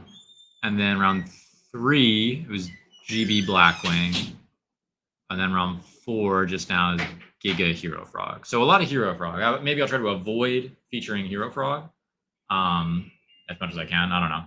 I mean, realistically, the way this works, as you can kind of maybe even see visually, like in a few minutes, most likely whenever this round drops, I'm going to either go out there or they're going to bring me the pairings. I'm going to look at them and I'm going to say, hey, please do this one. Let's get them over here, whatever. And based on me knowing the players or whatever. And so I also don't necessarily have a lot of time to be like, wait, what are they playing? Like, let me go check around with this. So not trying to make excuses. It's just the reality of the situation. And I don't know if I have access to everybody's, deck lists like that beforehand. Like they bring them over, but so we're cooking. But I think, still been interesting. And I do feel you on just kind of being a little more diverse in the matchups. So I would appreciate that as well as a viewer. Let's see.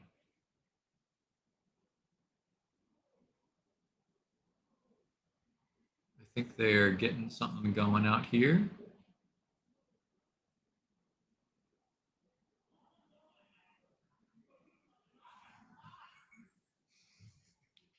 Can't tell. No one's rushing to sit down yet.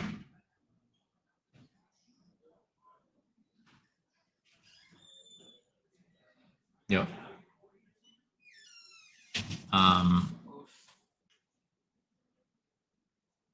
Two things, Mario. Just sit back down. Yeah.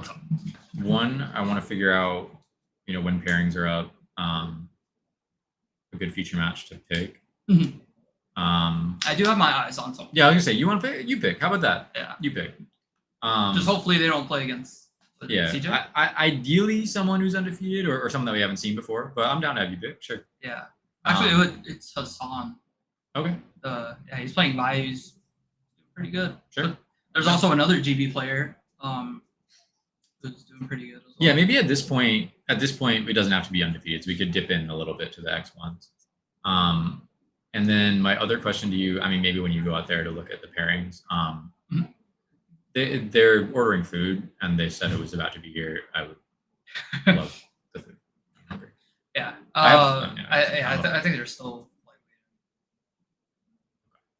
As long as it was ordered. Yeah. No, it was ordered. Okay. No, that might work. Yeah. I'm not like actually like dying, but Did you eat today? Did you have breakfast? yeah. Had Oh, a yeah. coffee. You need breakfast? I had a coffee and like a little Alright. spinach wrap. All right, what are we doing? I'm not much of a breakfast guy. That's interesting. I have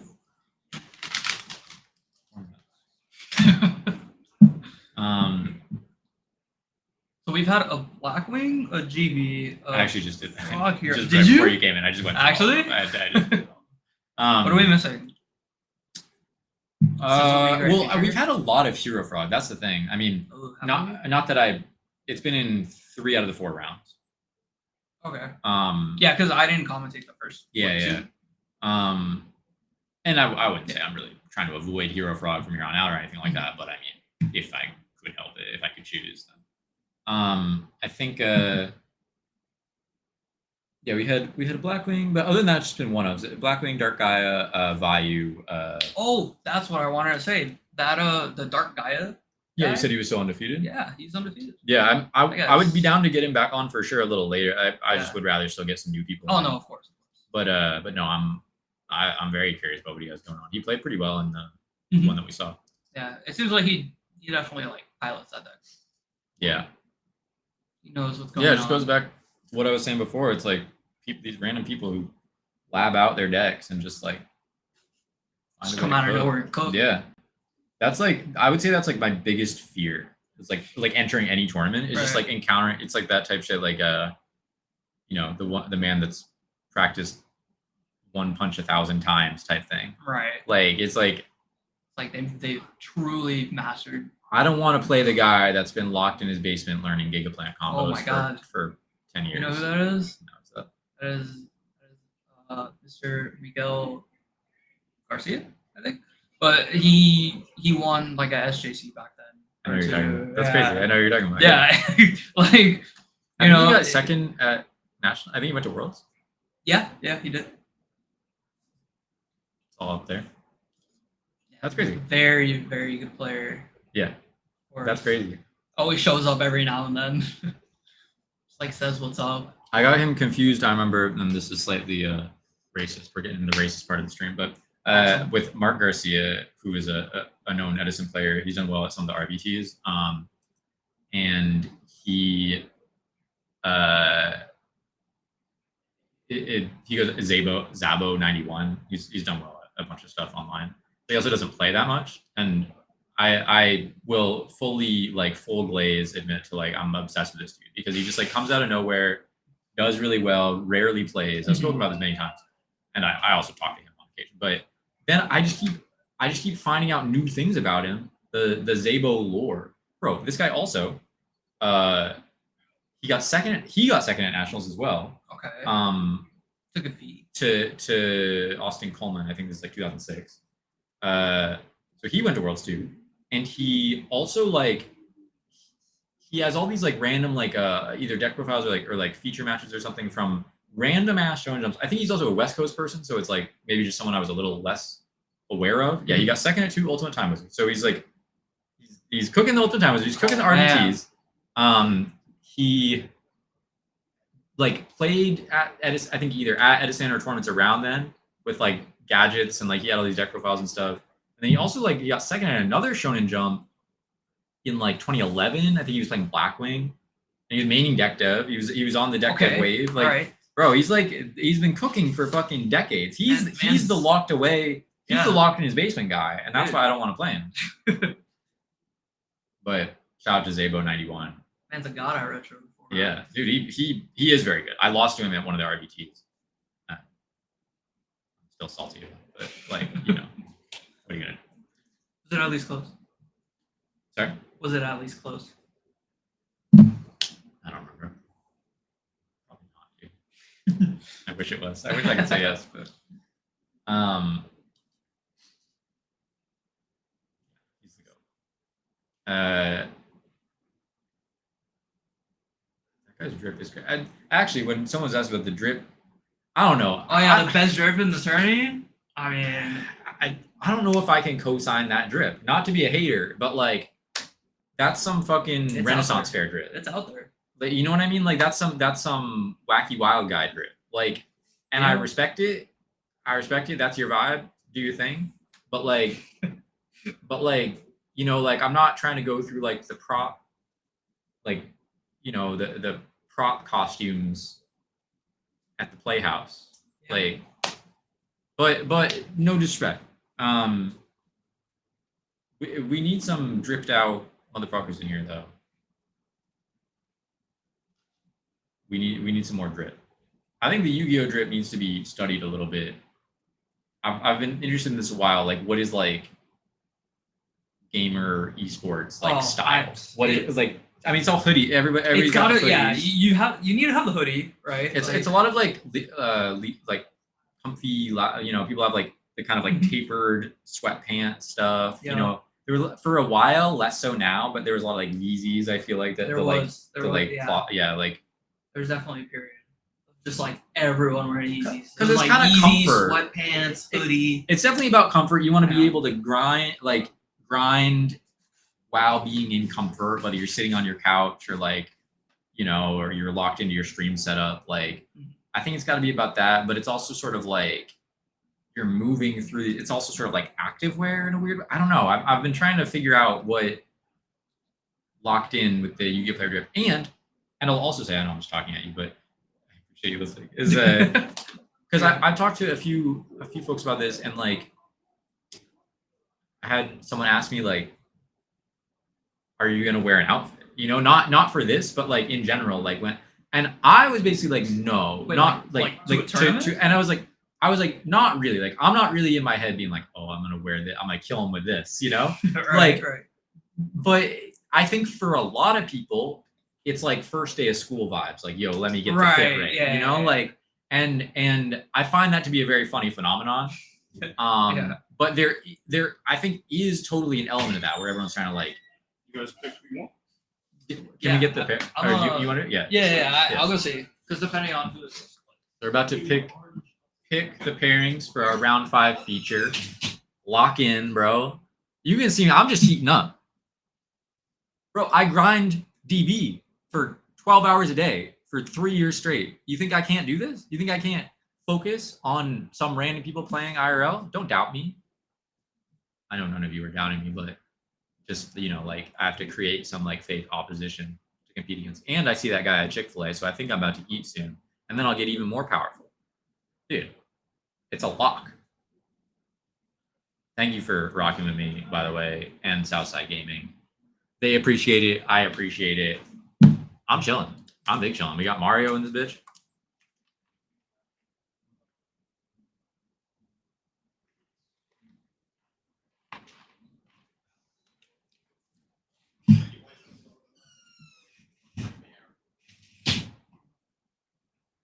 It was nice having Ruben on, though. I mean, no, just Mario's been great. I found it very interesting to talk to Ruben about differences between Current and Edison and stuff like that. We'll see what he gets up to later. Let's get some more likes for the stream. I agree, Zucanestro. That's where you're gonna come on stream. Okay. Oh, he's playing. Yeah. Yeah. Yeah, Sick. come on. Hell yeah. Yeah. So Figured he's at table 6. I know he's at 1, run it. but he's, No, run it. He's doing really good. Absolutely. I'm also always curious. Like, first of all, he's playing Bayou, right? Yeah, he's playing Bayou. He loves Bayou. Like if he plays Interesting. this format, Bayou. Well, it's also like, I mean, it's not like the most skill express. Like, you know, it has obviously like sack elements, whatever. But I think it is interesting to watch people play Bayou. People play it differently. Yeah. You know, if you're open to sack hand, then you're gonna do the same thing as everybody else. But like, you know, I think the way people pace stuff out and grind through back row, I think there's a lot of skill expression in it. So someone like Kamal or like you're talking before with Ruben, it just, you know, I'm interested to see how people like that are applying this skill and what they're doing differently than I might, because they're kind of coming into it with fresh eyes. Yeah. He did tell me because I spoke with him. He won one of his matches just because he's playing Armory Arm.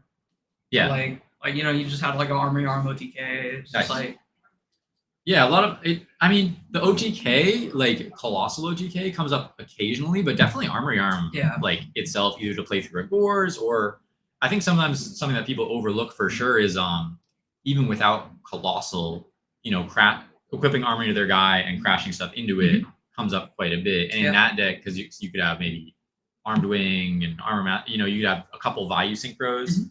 And I think that is what he did.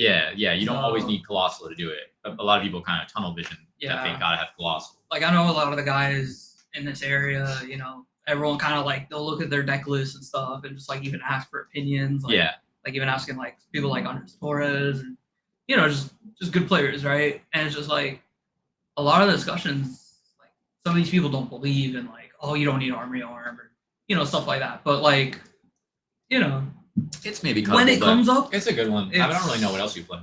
Yeah. Yeah, Giga tactic because you can supervise back the thing. That's a nice tactic. Crash. You don't even need the Colossal. Crash in their guy. Gigabytes get back. They take 48. Easy. Yeah, we got Kamal Crook. So I know a bit about Kamal. I know he's won a couple of the 3v3s, right? Like yeah, that is Kamal Crooks. Yeah. He just won a 3v3 or something. The Salvador one, YCS. is that right? Or was it a different one? Whichever one just passed. It was literally like. Well, there was the Vegas one, but I think I think he won not because Jesse won Vegas. Jesse Conn won Vegas. I think he won the South America one, if I'm not mistaken. But he's won a bunch of. I'll look it up right now. I thought you might know the full I spiel don't, about it but- to me, but Kamal's like a brother to me. I don't know. Every weekend he's gone. We're both like at different events and stuff, and just always rooting for him. Kamal is just someone that kind of started playing and like got prominent after I had sort of stopped paying attention to the game, at least modern. So he's someone that I'm like not really sure everything that he's done. But let me just give you a highlight real quick. Yeah, he like super started like grinding the game and getting really good like around the link format. Like exactly. Pendulums to links. So you got a YCS Atlanta 2018 third, YCS Memphis first, Remote Duel 2022, we got a win. And then we got a 2023 Team YCS win. We got a San Jose Team YCS win. And we have then, just like you were saying, recently in San Salvador, another Team YCS win. So he has 3 Team YCS wins, 2 in South America. Maybe might be a little Mickey Mouse. Sorry, Kamal, I don't know you that well, but people are saying what they're saying. So he has in total 4 YCS wins, which is kind of insane. Mm-hmm. Yeah. Or no, he has 5.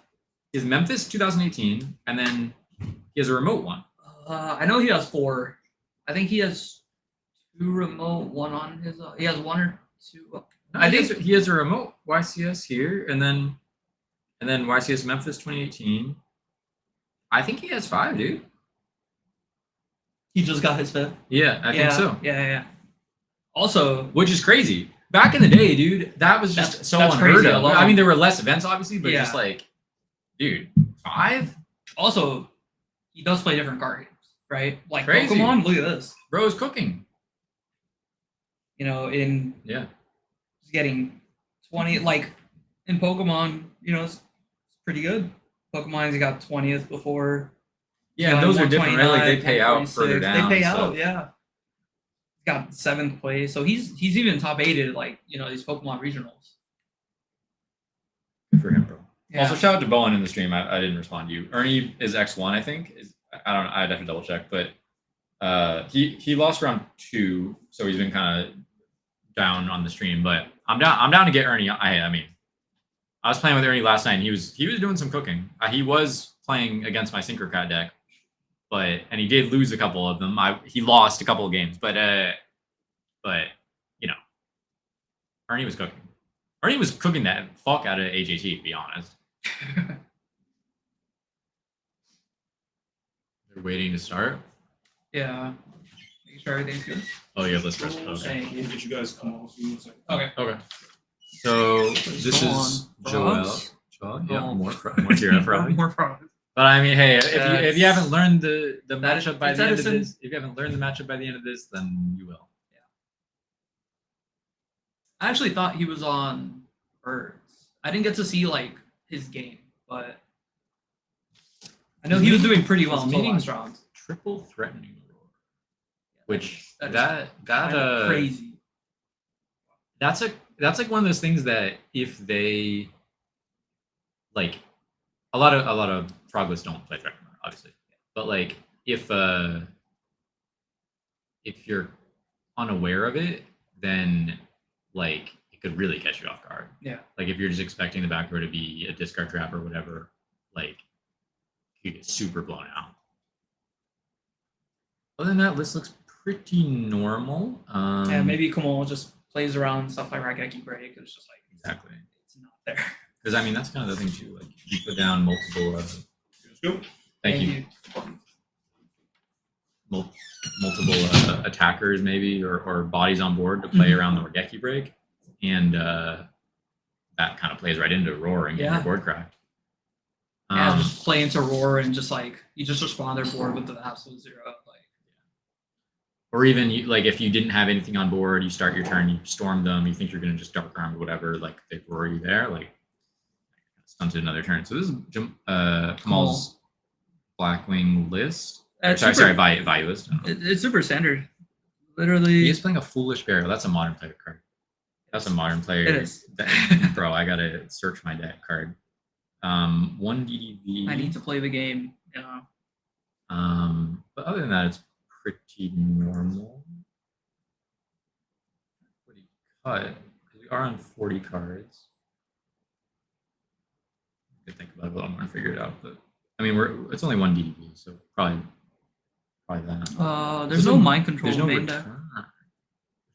return. No return, no mind control. So I guess you just wanted to minimize on like the Yeah. bricks.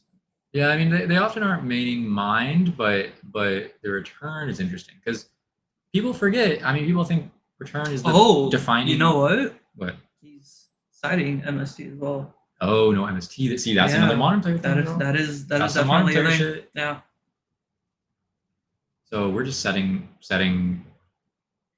Guy went first. Set. We're setting. We're setting up. Siding the MST. Siding the. Yeah. We'll go over the side once the side, but some stuff in there. Some interesting stuff. Shows he's been paying attention to the format. Yeah, the no return. That's interesting. I mean, people forget though, but it was not always mained in Bayou. Some of my early lists, just to say, but early lists of Bayou when people were first exploring the format, because there's a lot of Raiko Kaya's stuff that it doesn't play that well into. If you draw it early, if you draw it when you're going second, it's really only good when your engine is going. Then it's very good. But Yeah. But I mean, it's not really a control card, right? Like it lets you kind of burst and OTK them. Sometimes it can let you refill your gray resources. Talking about chain to a torrential, chain to a black road, I don't know, things like this. But for the most part, like if you're trying to play a really controlled game, it's kind of not a card that really serves that game plan.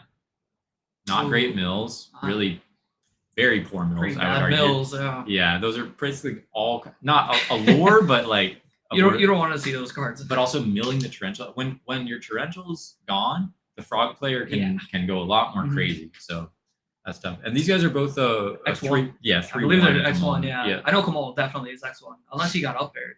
Yeah, I think they're both. Also, I do want to point out the fact that Joel isn't maining the Unifrog. Yeah, I saw that as well. That is.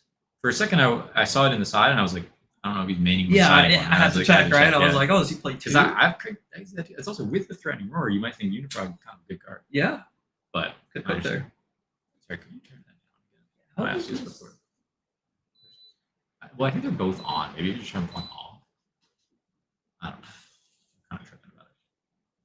So we're distributing for monarchs. I mean, and this is kind of where you don't want to be when you just have a lot of normal summons and flip monsters, and they're just getting pluses off their monarchs. That's bad for you. Not a controversial statement there. He's sort of forced to bottomless that, but now we're reset to a fairly neutral game, and he just passes. See, I was going to say, this is kind of a.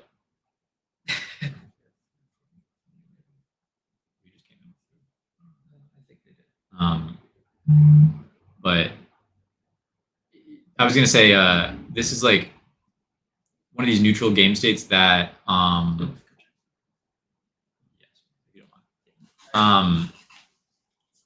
that like, I was just going to say, whether a person who is less experienced with the format, I mean, I don't know, Kamal is or isn't from what we've talked about now, but like, if he will pick up on some of this, because like, yeah, like in this situation, like just passing, super strong, because like they can't monarch you, they can't really progress their board state unless they have a junk synchron or a miracle fusion. I don't know if he had heroes yet, but that's like the way that. Otherwise, like probably better to build up your resources until you can find out a way to deck dev them or make some more impactful play. Like that we've spoken about that a few times, but one of these days, I swear I'm gonna make a how to play against frogs video, and I'm gonna cover all this and more. But as you know, he had Gores in it. So no, I don't know what I'm talking about. He was just doing that because he had Gores.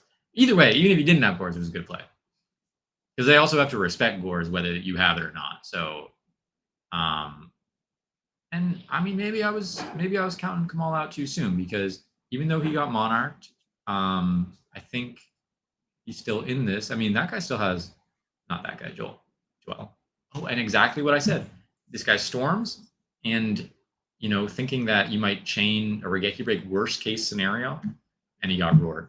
That was damaging. And even though you might think Storm is kind of like dead card in this matchup, so to speak, it's still a card you can stack for Plague or discard for Brionac.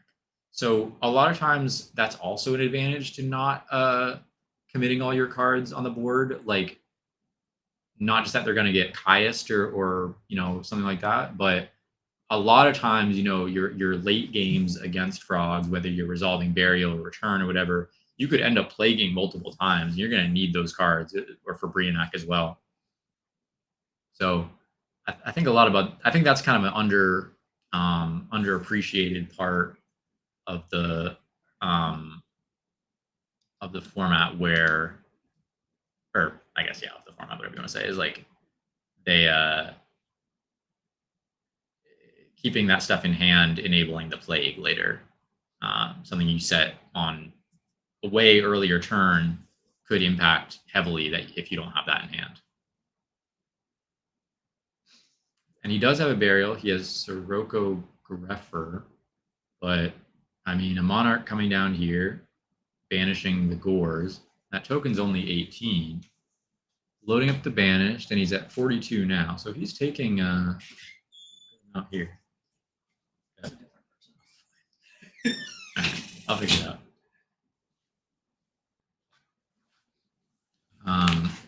So I mean, you didn't. He had the Gores. He actually did storm and got roared.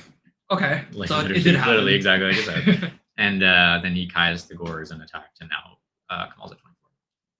But he does have a burial in hand. He has burial, Greffer, Sirocco. So I think he's. I mean, I think this is actually when Ruben was on stream. I was talking about he's kind of just building up resources and waiting to. Just kind of pop off. Yeah, and that's kind of the way this matchup often goes. Yeah. I think that's what he was gonna do last turn until he got roared once again. Roared. But I think you gotta do something here because he has 24. He also knows Joel has a Mally Edge in hand. So any, you know, Mally Edge over Ryko, for example, would be game. So Yeah. he has to be he's aware kind of of that. forced to just play here. Yeah, I mean, he doesn't have a right going in right now, but it, like that Mally Edge does become a threat, and he also has Miracle. We don't know that he has Miracle. Yeah, interesting. Do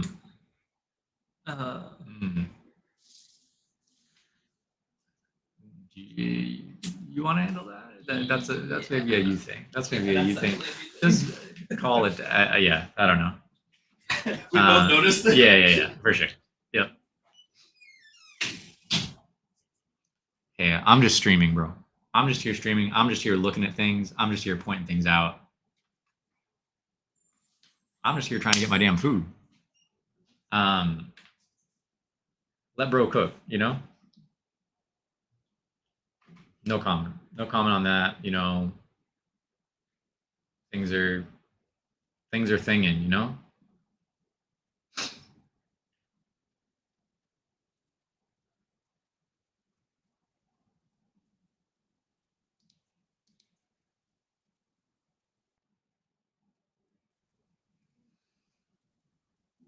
feel like I might need to refresh the chat or something.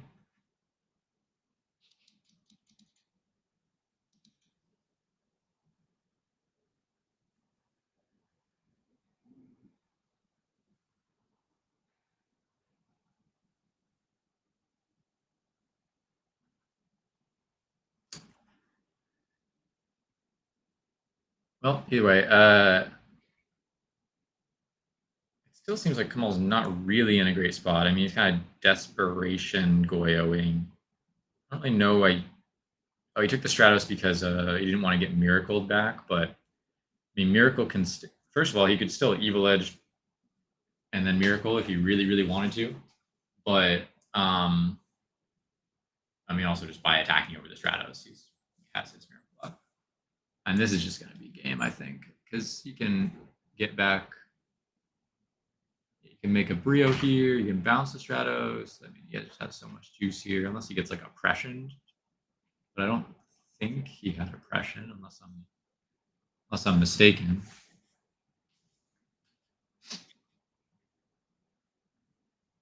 Yeah, this is a bit of a cook because he can just priority it too, and I'm curious to see if he priorities multiple because I probably would.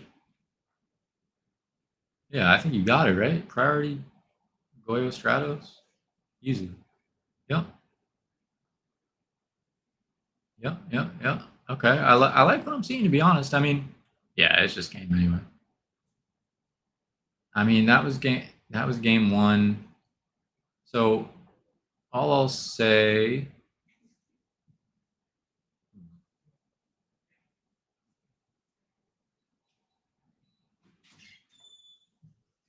Yeah.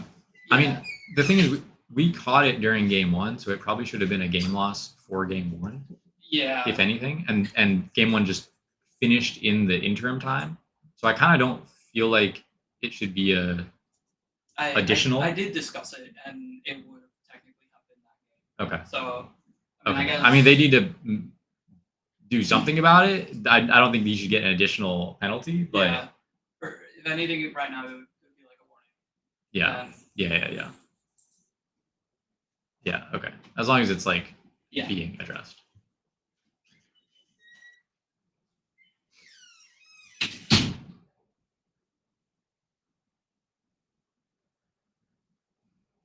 Just tournament stuff. Also, once again, not my circus, not my monkeys type beat.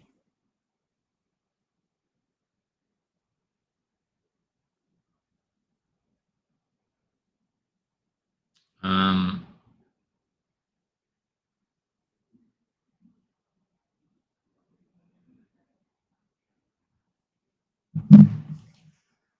but yeah, these guys are both 3-1.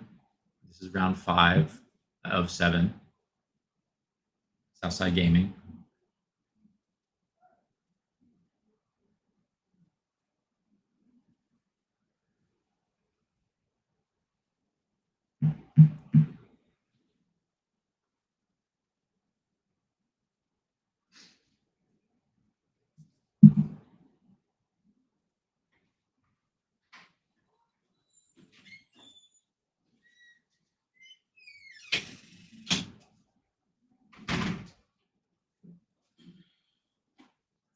They're just hiding for game 2. Yeah. Yeah, they're still siding. Yeah, someone asked me to borrow 2 deck devs.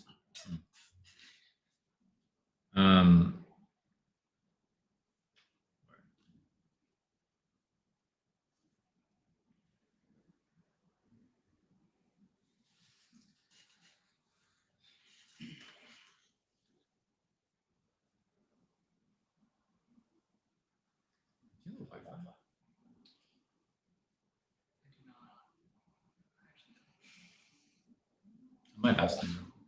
I can try. Okay. That sounds good. They're still shuffling. They're good.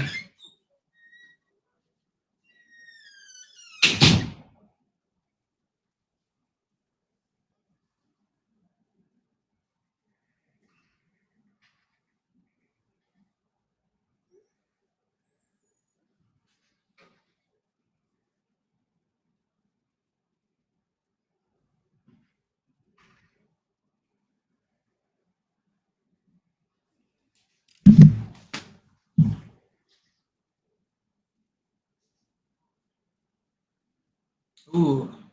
While opening up charge. Really a stroke. Oh, that's not good. Building both the 1-ofs. A lot of good information. Just doesn't have to play around any of those.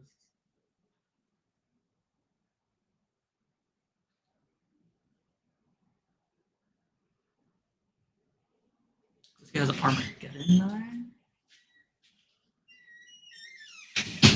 Kamal just activated charge and milled Sirocco, Torrential, Mirror Force. That's bad, but could be worse. It's always like that. I feel like that happens a good amount where it's like I'll mill 3 and I'll hit 1 It's like piece, one really good and then card. like 2 power. But I Yeah. mean, the whole deck is like power cards and 1-on, so it's like. Yeah, But I mean, well, so if he has DEV though, this is insane. I mean, and he must have. Otherwise, he why has do to. it? There's no So no I way. mean, when you like every time I if I open charge Arma DDV, I'm praying to get that piece. You know what I mean? Like I'm like, dude. It's and there it is. Yeah. Okay, but it hits Oh, nothing. it hits nothing? It hits nothing, bro. Wow. I mean, the degree to which it's going to be that strong, like post, you know, like, but hitting nothing is kind of crazy. And not only nothing, 1-for-1 miracle, no other backer from Kamal. Miracle. He Rhoda. has 1-for-1 miracle. Oh Rhoda. man, this is. He did have miracle, right? I'm not He did. He Yeah, did. okay. Yeah.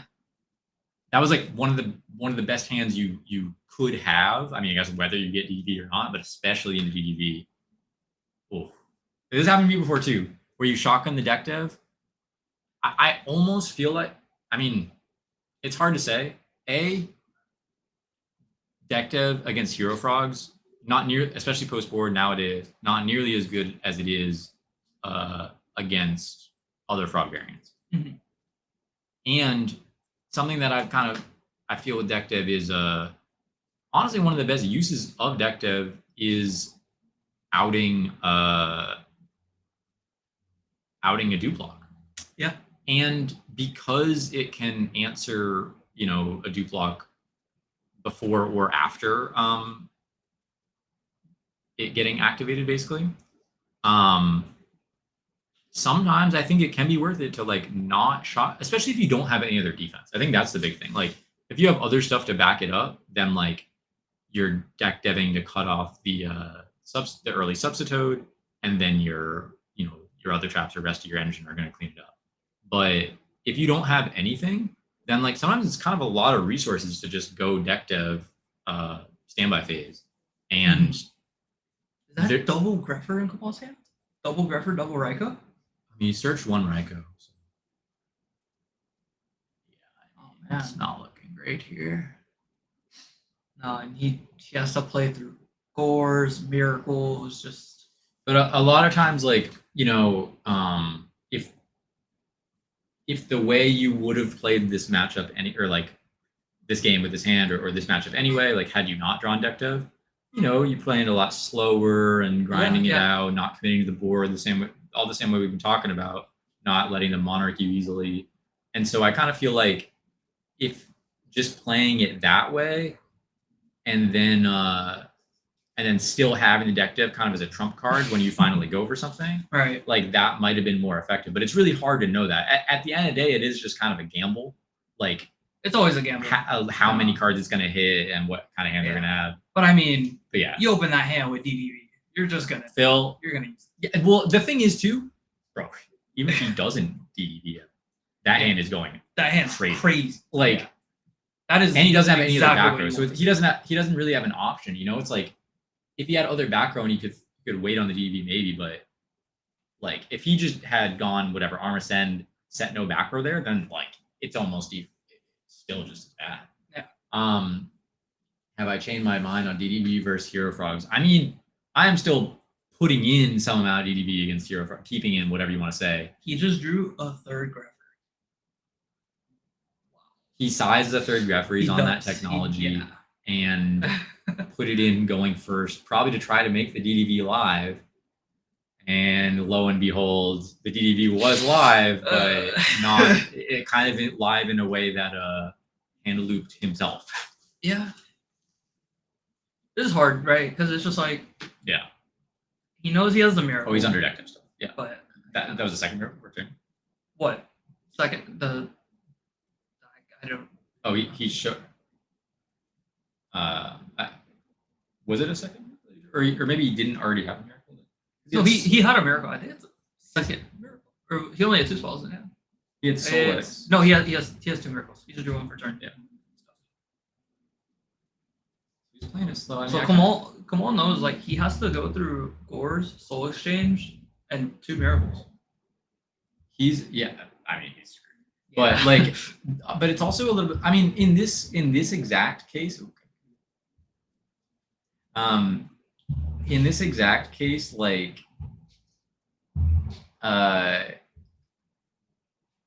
having like, you don't want to give Kamal too many turns either. I mean, his hand's bad, but if Joel doesn't play aggressively enough, then he could conceivably start to get back in the game.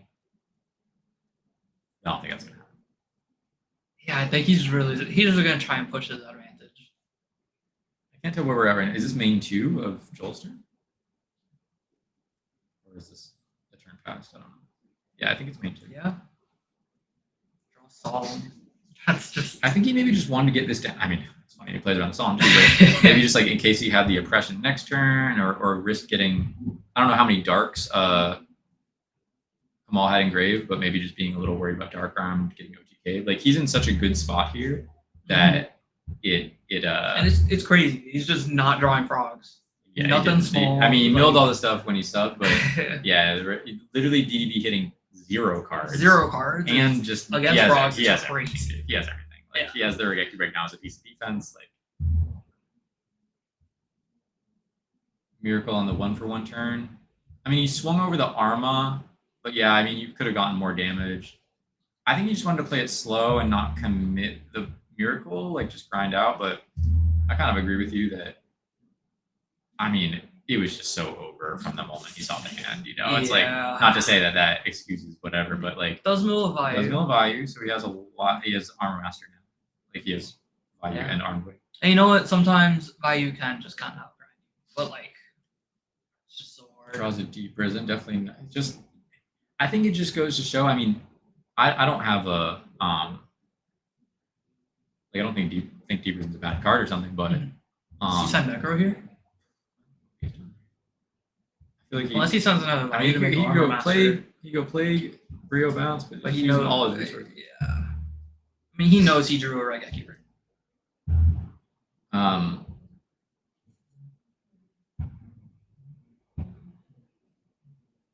But yeah, he doesn't really do it.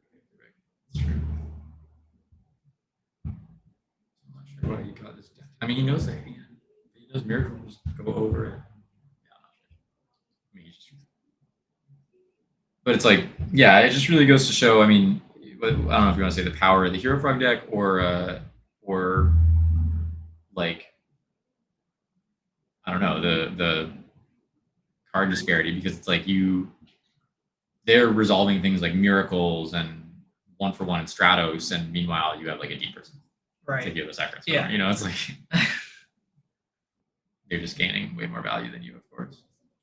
Honestly, though, like going 1-for-1 on each of these turns, like it's not too bad right here, but It's bad. it's bad. It's Kamal's just he has to fight back so hard. But you know what? He still has two values. He knows that Joel did pitch the Soul Exchange, so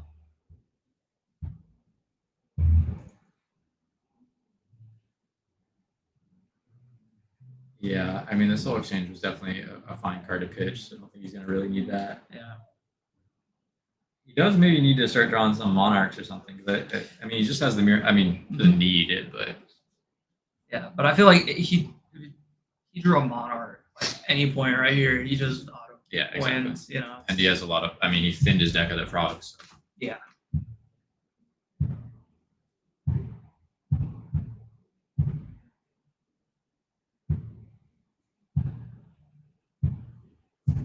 It's still Joel's turn, right? I think. Or no, he passed back to Jamal. no, and- it's Kamal. sorry, I'm confusing their names. Just Combine combining their name. combining their name. Send another value. I mean, it's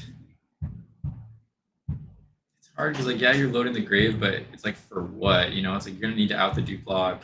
Then also a way you might do that is with plague, and you know, if you keep pitching cards, then you're not gonna really gonna have the resources in hand to use it well.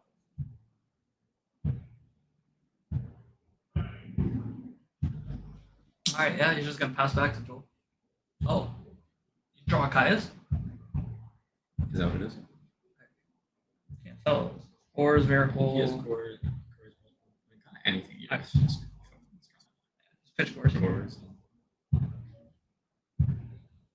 I saw a 7, but I think he's just gonna try and kill him.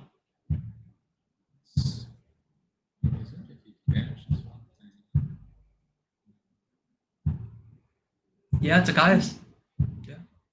He goes to six.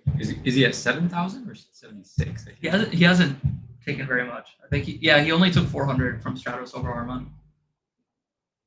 So 66. 14. This Is that this 66? is And gonna this be is 61 almost or 80. 59.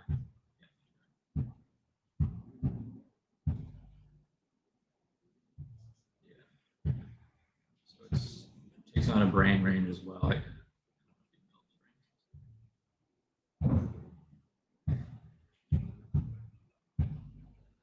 He has to crack back on this turn. Mhm. Yeah. Okay. He has one turn. And you still have to deal with Ab-Zero Duke block. Yeah. Like, this is. You really need like a black rose, but even then he's getting back. You're a trap. That's probably not what you want to see.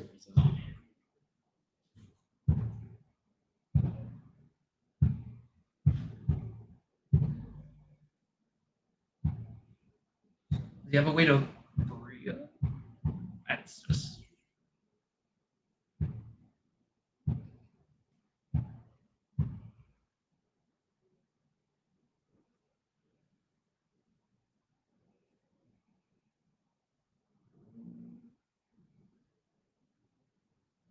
Seems like he's about to. I'm like, I can't tell. Every time he picks up his grave, I'm like, are you scooping? Like, Yeah.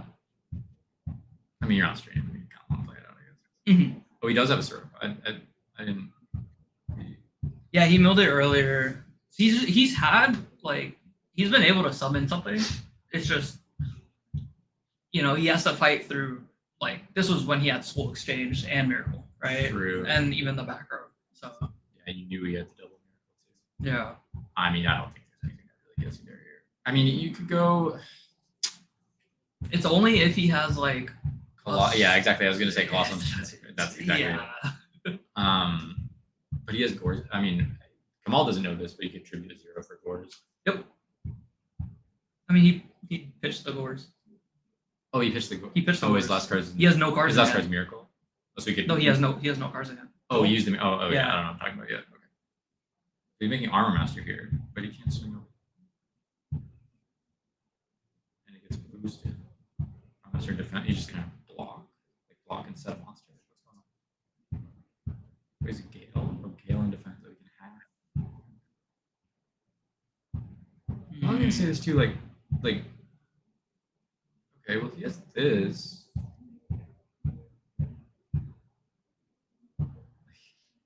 I mean, yeah, I don't really hate this though. This is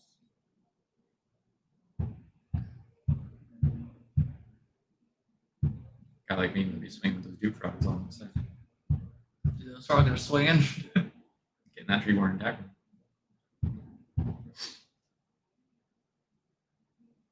I mean, yeah, he's so down bad, but Like Joel knows he doesn't have Miracle, or I'm sorry, he doesn't have Mirror Force. He doesn't have Torrential.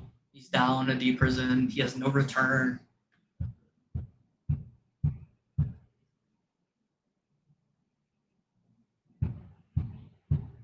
oh my god. Well, I mean that doesn't. It doesn't actually do much, but Oh, we did it. Wait, that just came on board, right? Wait, did he have this? Oh, we have the highest for that reason. Okay. yeah. Well, hold up. Wait a minute. Because now he can Silverwind over. I mean, he has a lot of draws that just kill He him, has a lot of- obviously, and yeah. he's at 8,000. So, but I mean, one Caius is game. yes, and the brain or econ or whatever. But Yeah. but he does have another volume grade, right? Like I'm pretty sure Yeah, he does. he's Yeah. sent double. He Yes, should. he Silverwind's over. This is what I kind of wanted to see Kamal send the Necro.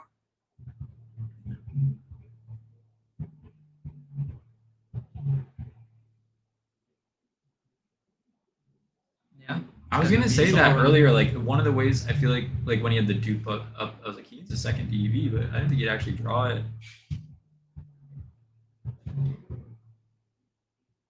I saw Gigaplant earlier. He drew. Oh, he drew Caius. Oh, Jesus. It's just not fair. Caius banished himself. Wait. Okay. I mean, it doesn't. Oh, yeah, yeah. you could banish. Bottom's gonna stop either way. Honestly, though, if Kwon draws like a Dyna or like a Kaiku, Yeah. If he draws a Kaiku here, that's.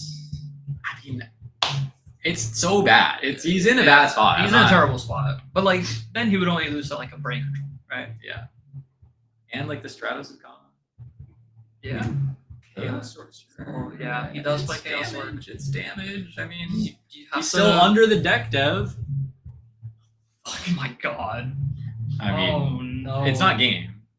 It's not, but again, this is why I would have liked to seen like the Necro, right? Like imagine if you had a Necro runner here. I also think that like, yeah, I know. I mean, the Plague, like, you could have kept the Sword in hand and like made an 8. I mean, like, you bring back the Treeborn, you could have banished to make an 8 if you waited a turn. I mean, you're leaving your board open, but all the cards that they would draw that would kill you are probably going to get hit by deck dev. I mean, it's still such a bad spot. No, deck dev's over. I think it was over. It was over. You saw he saw Caius Evil Edge and used it on that guy's turn. So he showed it for no reason. Yeah, Caius Mali. No, this It was is over.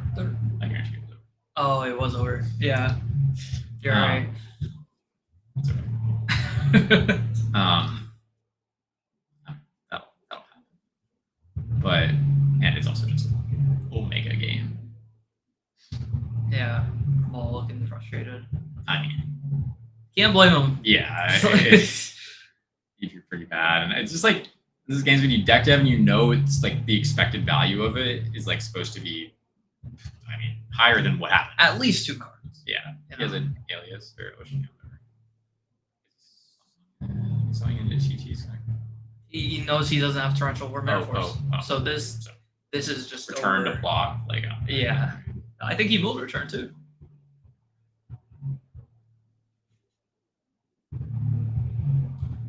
Yeah. Also returning to just not lose is Oh, yeah. like the worst It's feeling ever.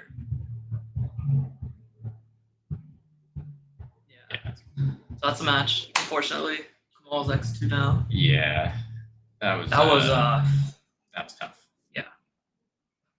at least it wasn't a super quick 2-0 like the other It's like- matches. Yeah, but- I mean, it was a weird one because it like felt unlucky to have that DDB, but it was more just that the hand was insane. Yeah, regardless. that was- like regardless of DDB or not. that was a crazy hand. I think the only thing you could ask more out of that hand is like drawing a Caius. Yeah, or like Storm for the oppression or something. Like I mean, that's the thing. That hand would have gone cooked by oppression pretty hard, but It would have actually. but That'd be pretty bad. even then, you have Soul X Kai's.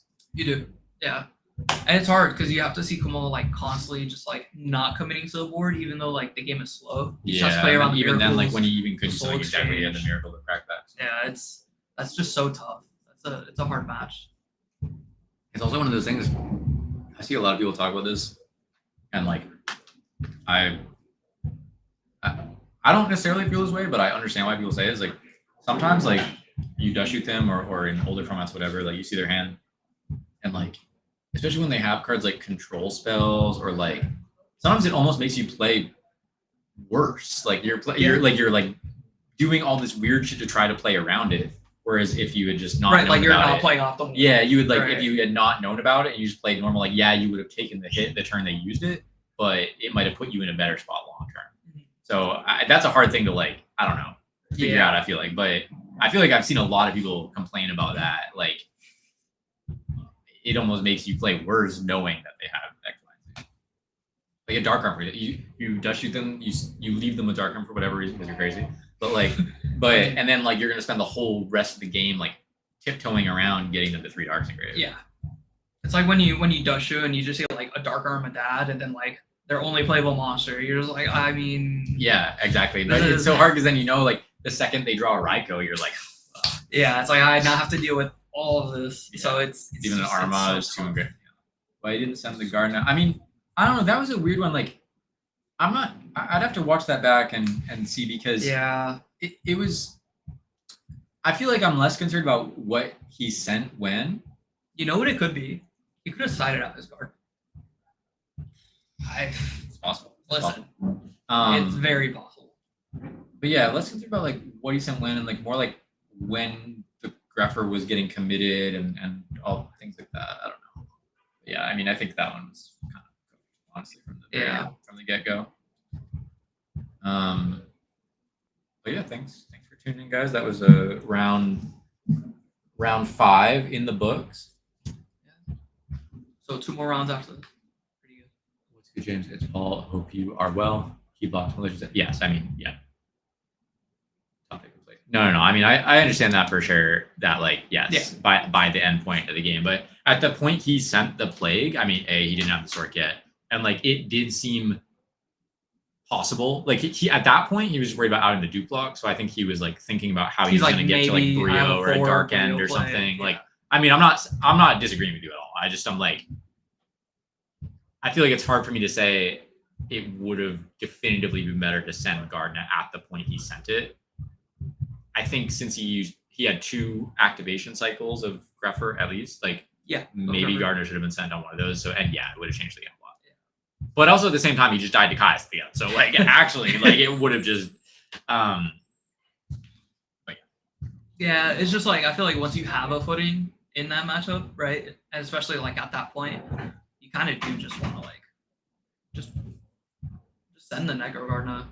I don't know, but it is hard. It's a tough choice. It's one of very those hard. things that, like, I mean, sending Necrogardner like quite literally like a defensive card, and like in that spot, that's one of those situations you're so down bad. You're also really down in life. Like you need a lot of things to go right. Yeah. Like you need to hit a good sequence of draws yourself. You need to them to hit a kind of dead sequence of draws, and so I feel like sort of again, I'm not sure at the exact juncture that he did it, but like plague in theory giving you like more gas, like it's more ways to apply pressure and deal more damage more quickly as you see a few more draws, like could be for me it was more like the game state. It's just it's difficult.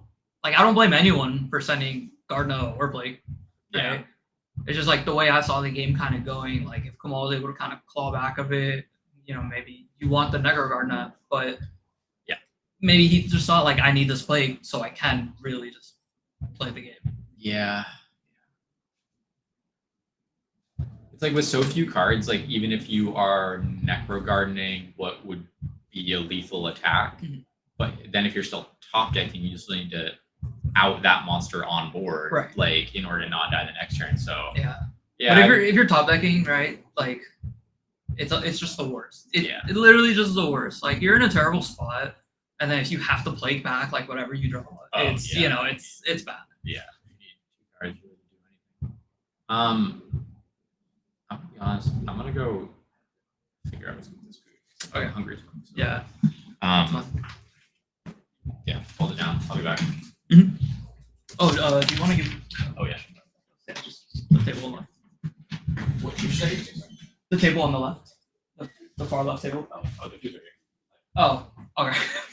All right, guys, the food is here. We'll be back.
Yo, I'm back. I think Ruben is going to join me in a moment, but we have Hassan and Cody on stream, and this is table 2. These guys are both undefeated. We have Hassan on what's up? Hassan on Bayou and Cody on Black. All right, guys. Welcome back. I'm back. Me and Mario switched off for a couple rounds. I got to watch some stuff on the outside. How was things on this? It was good. I'm trying to think if there was anything super notable. Probably not. I mean, that just the last round. I don't know if you. Yeah, I watched Yeah. Kamal's round. The guy we saw round 1 on the rock deck was undefeated on the last round, so that's kind of exciting. He's cooking, bro. And also CJ, who we featured I think round with 2? Mario. No, with Mario. It was a Gigaplant guy. Oh, He's at table 1, I'm pretty sure. So he's undefeated. And he's actually like a old friend of mine. Like back in CJ or the Giga CJ, Yeah. back in like 20. Yeah, he's a local player here. He plays a lot of both Yu-Gi-Oh. He's involved a lot. Good guy. There was a lot of frog when I was walking around out there. Really? Yeah. Surprise. Different versions of it. I just saw I think it's the Death Frog mirror. Mhm. They just went into a 40-minute game 1. Oh wow. Yeah, I mean, it's funny because earlier it didn't really seem like that much frogs in general, but maybe kind of trickled up to the top tables. Yeah, I guess once I started, like, it was a good amount of frog, different combinations of it. One of my friends is in the like table 11 playing like this frog hero version with like valleys and stuff like that and Judge Synchron. So it doesn't sound anything too crazy. We had one guy on stream who's been like Hero Frog with like Gemini Spark in it, which is like Interesting. I don't know how you find room for Gemini Spark. sus. It's an interesting take for sure. They're So looking like this they're guy said starting. Hassan is local. He's not local, but he knows some people from around here. Like he flew in to stay with some local friends.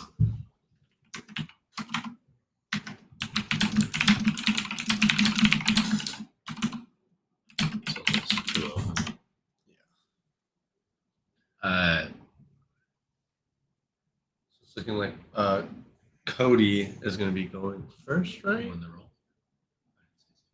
I didn't see the roll. Just looking like Okay. So and then he's on Blackwing versus a more standard value list on this side, right?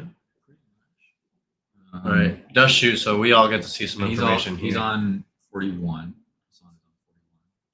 Somewhat standard list. So he's double decked at E8. He's not typically that good against Blackwing.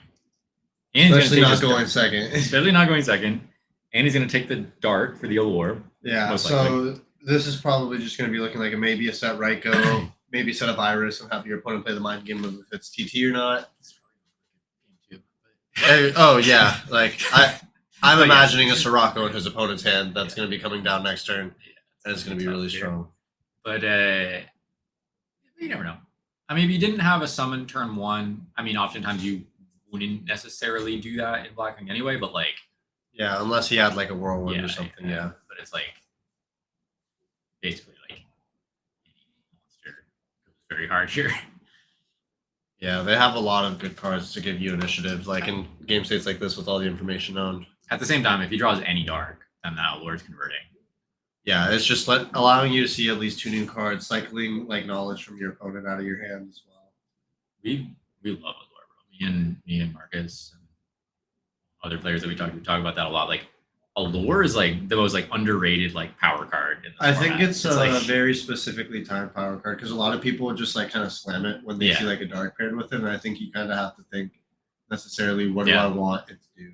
Yeah, and I mean ideally, right? Like ideally in kind of the bigger picture, you want to banish the worst dark in your deck for allure. You know, or maybe use it at a time where they have hand knowledge and or after you've thinned your deck. But and like you're looking for a specific card. Yeah.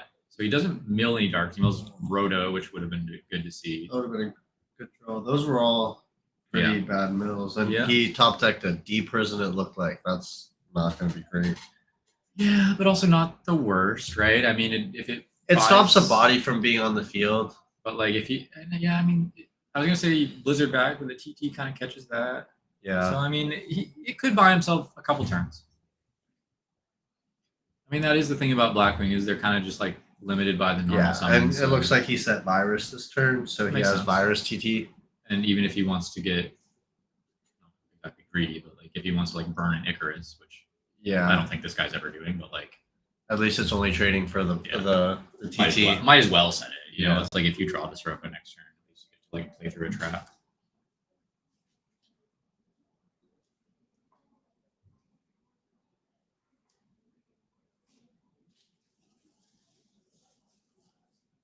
It's looking like they just paused the game, maybe. Huh. Interesting.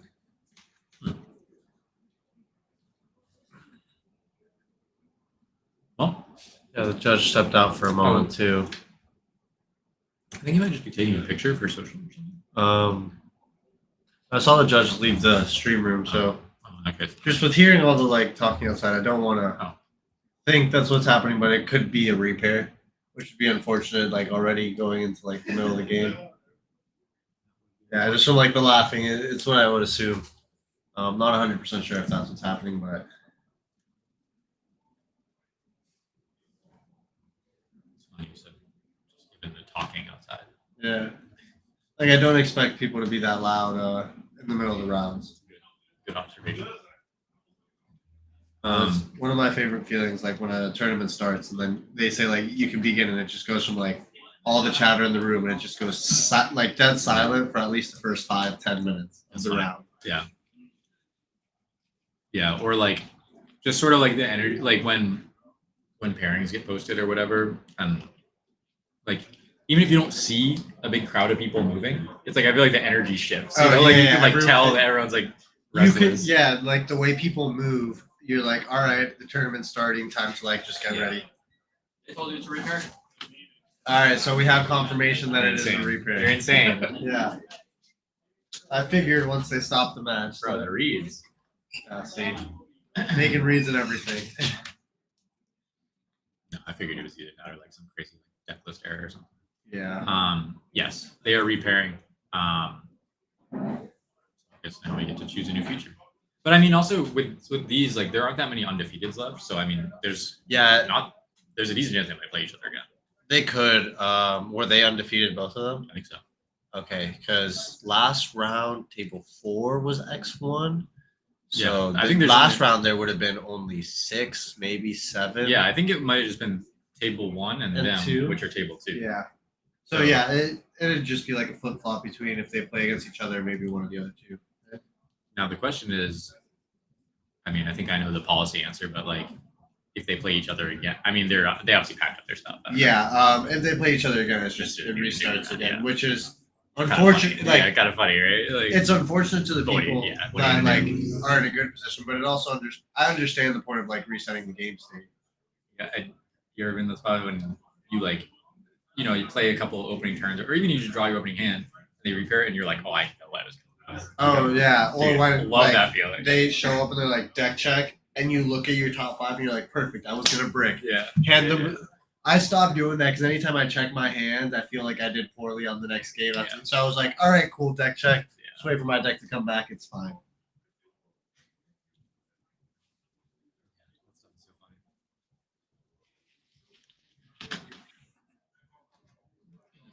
Maybe I'll try to figure out who is repaired or whatever. Yeah. Have they been bringing you the pairings up here so you can take a look at it, or? Well, at least we'll be able to I've choose been our going- top 10 matches. Yeah, I've been hopefully. going out there, and Yeah. they just like shut me for a second, and I figured it out. But it's put Rob on for the culture. Rob is a guy from Orlando. Okay. He Is he big in the Edison scene? yeah, he's on the Discord a lot. He did well at a couple Edison tournaments, but more I feel like not more so, like kind of just figure. Uh-huh. Good guy. Is it so is it like the RBTs or the EBTs that are like the big Edison tournaments, right? EWCQ. Yeah, there's RBTs, and then there's the Ultimate Time Wizard, and then there's a bunch of different online tournaments, basically. Are they like different online circuits essentially? Yes. So I would say the biggest one is it's like EWCQ. So those are like they sort of treat them like a regional, like because like Edison World Championship qualifier. Okay. So like those are mostly online tournaments, but they've also started doing them IRL. Oh, that's fun. Yeah, or it's sometimes it'll be like tournaments that already were gonna happen or whatever, and then they'll kind of like rebrand it as that or As make a it qualifier. give invites, and then it's just a big online tournament at the end of the year that you qualify for. And yeah, so and that also is like run. I don't know if you're aware of this, but there's like a format library, this server, and the site that like people play a lot of retro formats on. So that one's like more directly affiliated with that, whereas the RBTs are Keegan's thing, and then obviously Ultimate Time was their Konami's thing. So I think it's kind of like those three, and then there's a couple little like other tournaments that people do. And whatnot. Put Sizzle on stream. Okay, cool, perfect. Yeah, he's table 4. Sizzle is Eric Shen. He won 2 Ultimate Time Wizards at this point, Okay. and he won like sort of the first. I don't know if I'm saying the first or the biggest RBT. Okay. So he's judging from like. It's kind of funny because I feel like other than that, low key, he doesn't have that many tops, but he has like 3 wins. Yeah. Which is crazy, but just crazy. Like once he makes it into the top, he just tears it down. yeah, he's definitely a solid player. Mostly plays Bayou, and yeah, I mean, I think just sort of on a raw numbers basis, especially if you, Speaking of CJ, Yeah. I saw someone in the chat was asking, so we got him back on. Nice. I think CJ was also the Giga Planet guy. Is Oh, this guy also CJ? it's JC. Sorry. Oh. But yeah, that's Eric, and yeah, like compared to there's some online players that are super consistent and do really well, but if you are looking at like only IRL accomplishments and also only like the sort of like bigger circuit events, he is sort of like by far the best. Like accolades. At Yeah, least. I would say. Does he travel to a lot of the events as well? Yeah. Funnily enough, I think one of the other people that could sort of be in that boat, I think Eric's from Chicago, and there's Matt Kalenda, who also, when he was playing a lot IRL, like I think he got like second with BA. Or something Yeah, I was like, that name sounds really familiar. he's done well for a while IRL, but in red he won the first Ultimate Time Wizard. It was like the one at Nats 2 years ago. Yeah, exactly. And then he just won the 3v3 this past the one they did at Vegas this past weekend or something. So he has two Ultimate Time Wizard wins as well, and a bunch of like online wins. So there's a couple like players that have repeated success in the like more recent times. There's quite a few, I would say, but it's also only been, especially if you're only looking at like Ultimate Time Wizards and RBTs, which are the bigger IRL ones. Like again, there's like all these random online. Yeah, but I feel like the online scene was bigger before the IRL. Yes, but if you're only looking at the IRL ones, really that people are like traveling to and stuff, there really just aren't that many to pick from. There's probably been 30 events. So it's like I think it's only now kind of getting to the point that people have repeated top. It's like if they've done 10 and someone wins 2 out of them, that's kind of crazy. Yeah, so especially like, considering it's top 8 for all of them. Yeah, right? exactly. So I mean, yeah, like you guys got for Orlando what, like 500 almost for Oakland? Oh, I think it was last. I think it was like 250 or something. Well, you guys got almost 500 for Nats. For Nats, yeah. Yeah, like that's awesome. That like a side event is getting that. Like at some point, they're just gonna have to be like it's just its own like thing on the side. Like I think that's why they started doing the separate giant card, because now there's the Ultimate Time Wizard, and then day 2 there's just a single limb. I mean, just for the giant, just like there is for the main event. Yeah, exactly. Right. I think it's really nice that they're focusing on being like, okay, if you want to come for Edison, you have your tournament, but you also have your side events. Exactly. If you scrub out of your main Exactly, event. and that's what I did at Orlando. I mean, I like bubbled basically the main event, and then I played the side event. Oh, Right before. But I mean, but just having that also made it a lot more, worthwhile for me to go. Or It's something more to do, enjoyable for your weekend, especially so you're just not hanging around Yeah. day 2, and it's not as big of a like spectacle. And Yeah. like there's no like huge stream all the time for it, so it's nice Yeah. to be able to do something. Totally. Yeah, it's been very cool to watch it grow in that way. Yeah, I guess, but I mean, he was on stream. He was on stream earlier. No, I think he was playing Black Wings, or I think it was Bayou actually. He was playing Bayou. We saw him beat top deck dad. Yeah, he beat the Hero Front guy. Yep. Yeah. So it's gonna be a Bayou here, which is a matchup that I know very well. Yeah, well, we'll see how it gets navigated here. I imagine Eric knows this matchup pretty well, so we'll see how his opponent does. I hope so. Yeah, I would too after the success he's had. You never know. You never know. Yeah, it is like for a while, and I think still people feel like it's really swingy and really toxic or whatever. But I kind of went in for a little while. Right at the beginning, I felt that way. I was like, this is just like this is a bad mirror. This is like not a skull mirror. Then after a while, I feel like I had really like nailed my side plan and like Your approach. Yeah, and I was like, I feel like I'm winning a lot of IU mirrors that I play, and I know how to do this right, and there is some edge to be gained. And now I feel like back to this end, like this sucks again. So I don't know. Nothing really changed, but I'm just like, yeah, no, it sucks. I think that happens in a lot of formats, and my opinion is more of the like sometimes your losses stand out a lot more than your victories, so they seem to come more often. Yeah. And especially like if you're saying you've mastered the mirror, your losses are just gonna stick out even that much more. So if 2 or 3 of them happen in a like close period of time, you're gonna be like, wow, what happened here? It feels so Totally. volatile. Totally. Well, I think the other factor is like if Bayou is the best deck, right? Which I mean, whatever your opinion on that is, it's like It's one of them. it's one of them. And so when I think about my last couple tournaments, like I've lost to like thank you. I'm sorry. All good. Yeah, Yeah. we're good. But yeah, I've lost to like Bayou and Hero Frog and whatever. And so it's like, yeah, I've like lost to Bayou a couple times, but like that's what would happen. You know what I mean? It's like one of the best decks. It's like You can't expect to always beat a deck, Yeah. and it's also a card game. yeah, exactly. And it's going to be 7 rounds, cutting to top 16 Yeah. after that. So JC. Anything? I don't see anything that seems too interesting here.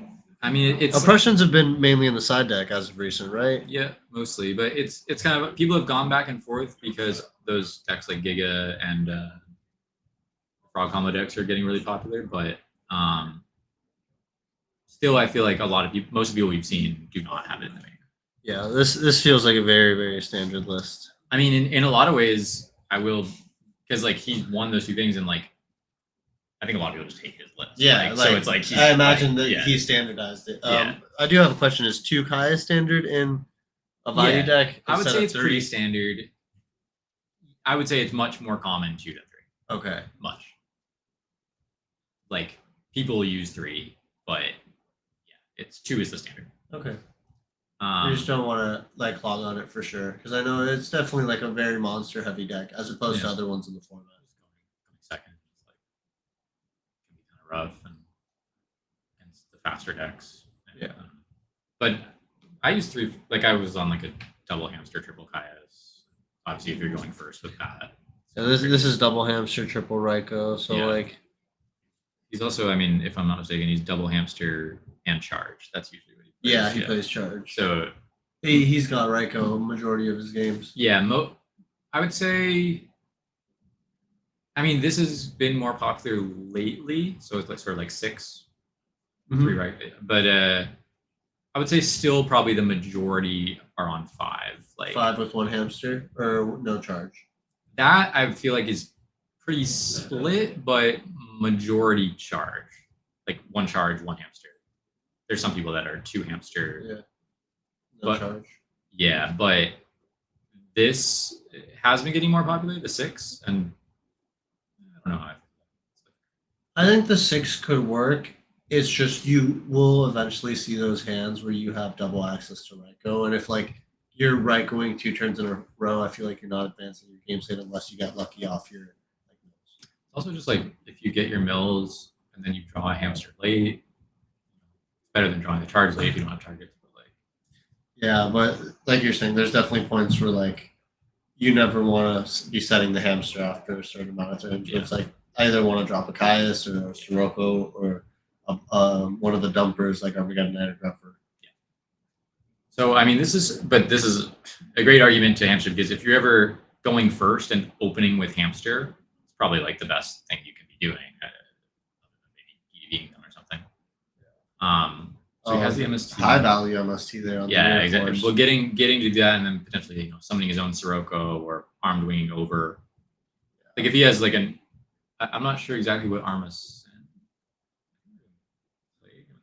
I think it was a plague as well, Yeah. which is interesting if you don't want to set up part of this value engine. I mean, you could just kind of Kai's the Yeah. Ryko swing over. It's a pretty good swing, and yeah, Yeah. like a card like MST here Yep, was really that was nice. Helpful. Just to ensure that this Yeah. play went through. I feel like a lot of times in game states like this, you like have this pretty good setup. Like Getting a Caius to stick, I think, is really nice. That's something else I saw while walking around. Just like obviously, Caius Caius is is going to be in every deck, but just the advantage you have by sticking a Caius and resolving its effect. And when you're talking about just being under 1,000, I saw Caius go for game like 3 times.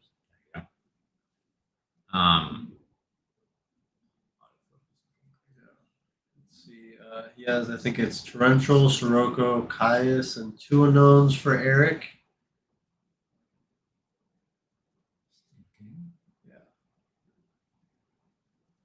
one of the reasons Maybe an Armageddon Knight. but yeah, because one of the reasons they also play the double hamster is because they're playing sort, so they want sort of additional light access. Okay, so they want to be able to get to Ryko consistently. Yeah, Sork is another one that, like lately, I've been feeling like I probably is worth playing because it can be really fucking good in the mirror. Like, and a lot of my recent value losses are like them having Sork and me not playing or like not. It stops the trickle down or the trickle up, I Yeah, guess. exactly. From the values, which I think is important. It's a little weird just because there's not enough lights. I feel like reliably. Like yes, you have Ryko and you can get to it consistently, but it's like if you see the Getting Sork at any other Caius. point, or like like it got Caius, and like And that happens, especially if it got off a hamster, you got it off a charge, your opponent just knows it's there. The good thing is that it is just always a dark, right? For both Allure and Greffer and especially Greffer. But yeah, I mean, I've been pretty on the fence of Sork in general, but lately it's just been so strong in the mirrors from what I've seen that like I don't know. I think I probably have to figure out a way to play it, but it goes in waves. There's like times when, like initially, both maybe back in the day, but and when like there was a little more like Edison revival, I feel like there were a lot more hamster Ryko decks, and now there's more frog decks and Gigaplan decks, and just like Diva Hero, like, and like back then, if you were playing all these like kind of grindy, trap heavy flip monster mirrors or whatever, Sork is like not that good because it's kind of slow to set up and like doesn't deal with their set monster, Yeah, But and now- it's not the biggest body either. Now he's going in. I mean, yeah, like if you ever Goyo that Caius and then it sticks around, it's just like okay, well, Yeah, and outing that hamster too was huge. I mean, And then just not swinging with Goyo, it looks like play around the gores. JC was sitting there thinking, oh, I hope he doesn't have the Caius, like, Yeah. for sure. And he's been holding that Gaia since turn 1. He chose Is that an Icarus?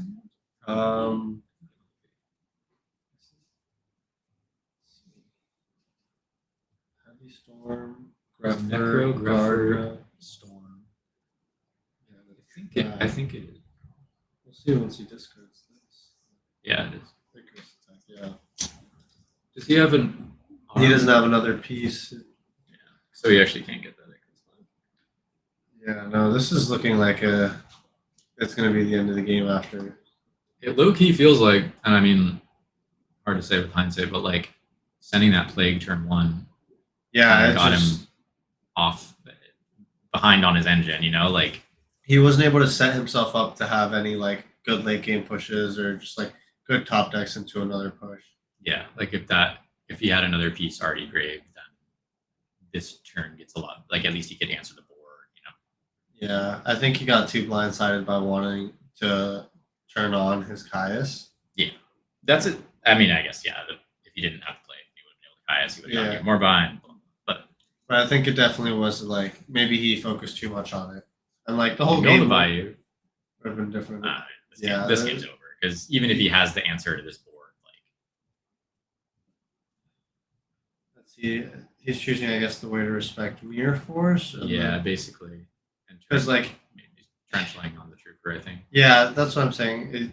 Unless he's trying to outplay, but yeah, there's no way. I mean, we know it's Icarus. Yeah, I feel So like he's playing around with force.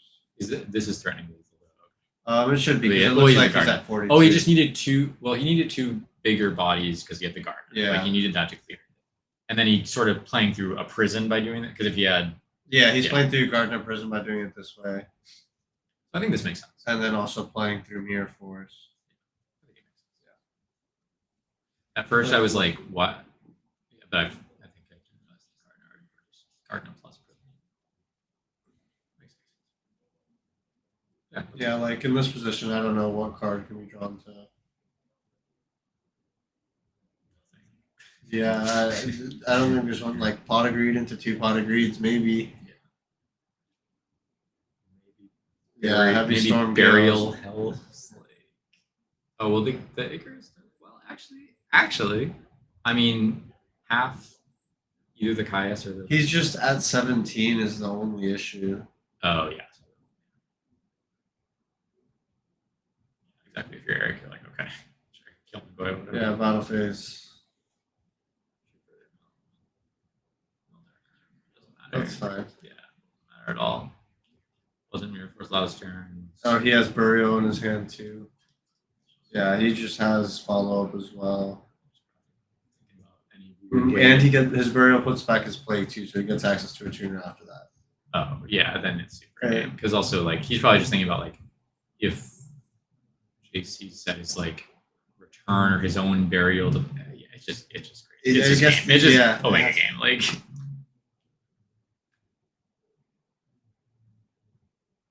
So like he goes for a Stardust maybe if that's what he's scared of. Like if he's scared of like threatening. I mean, he can. It's not Mirror Force. He would have got a Mirror Force last turn. I think it's like you go for a Stardust in like the chance that he blocks somehow, then and you have it on the crack. Like you then you can't lose if you have Stardust. I don't know. And then he just makes armor here, right? Level 7. Oh, that's just game over those. That's game anyway. I mean, the Trooper's still good. Yeah, Trooper just swings for games. I don't like the Colossal. I don't really understand that. I mean, Colossal was probably he's at 17, so probably the Colossal was at least 3K. Over. But he could have just made it. Could have been could have been anything. But yeah, nothing crazy coming in here. So this is one thing I want to ask you. Signing the 1 Dark Greffer, is that something he started? Is that a trend that's been around for a while? You know, actually, credit where credit's due. I think Eric might say the same thing. They have really big like locals in Chicago. They have like a monthly in Chicago that it's like 80 people or something. Oh wow. Yeah.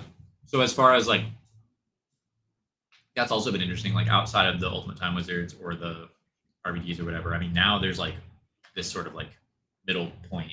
Uh-huh. So they've been having these, and he on his YouTube channel, everybody goes, I'm sure everybody that is here already knows, but Sizzle, Sack Phase Yu-Gi-Oh. He does really good coverage of these things. Like, he posts the deck list and everything. There was a guy that I believe he talked one of them. It was a little while ago, but and he was citing, it was like third Greffer, one Elfin, and like Eradicator EEV or something, like and deck dev or something. So he's like, yeah, if I'm going first, then I can side into this package, whatever, and just have this like virus turbo thing going. And that kind of was the first I had seen doing that, Joe Dietrich. And I mean, I don't know if I ever got the idea from him, but I remember seeing that and talking about it with my team and being like, is this a good idea? And so, but he won, I think he won Orlando recently.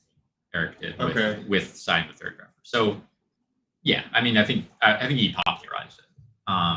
It's just interesting. It's like seeing an engine card in the side deck. It's not like uncommon nowadays, but I feel like back then I feel like definitely not the most common thing in the world. Definitely. I've been sort of trying to think about that. That's like not often the way I build decks, but I've been trying to kind of like think more whether that's a good option when I'm building decks now. But I think I can't tell if I like it or not, because it kind of just like way earlier we were talking about 3 Greffer versus 2. When you open 2 Greffer, it's so fucking bad. Like, it's just so bad. Yeah, and at least you can pitch one off the other, but it's not great for sure. And I feel definitely in some matchups, and I mean, this is the argument, like in faster matchups and when you really need that like turn 2 play and whatever, like, but you're not always like immediately trying to Greffer them, you know? Like you want to use your Rykos first anyway. Like, and then you use your targeted mills. Like, yeah. So the idea of like, I want to see Greffer as quickly as possible. It's like, well, I don't even necessarily want to summon Greffer if I see it as quickly as possible. So it's a little dicey, but oh well. Oh, this is a good hand.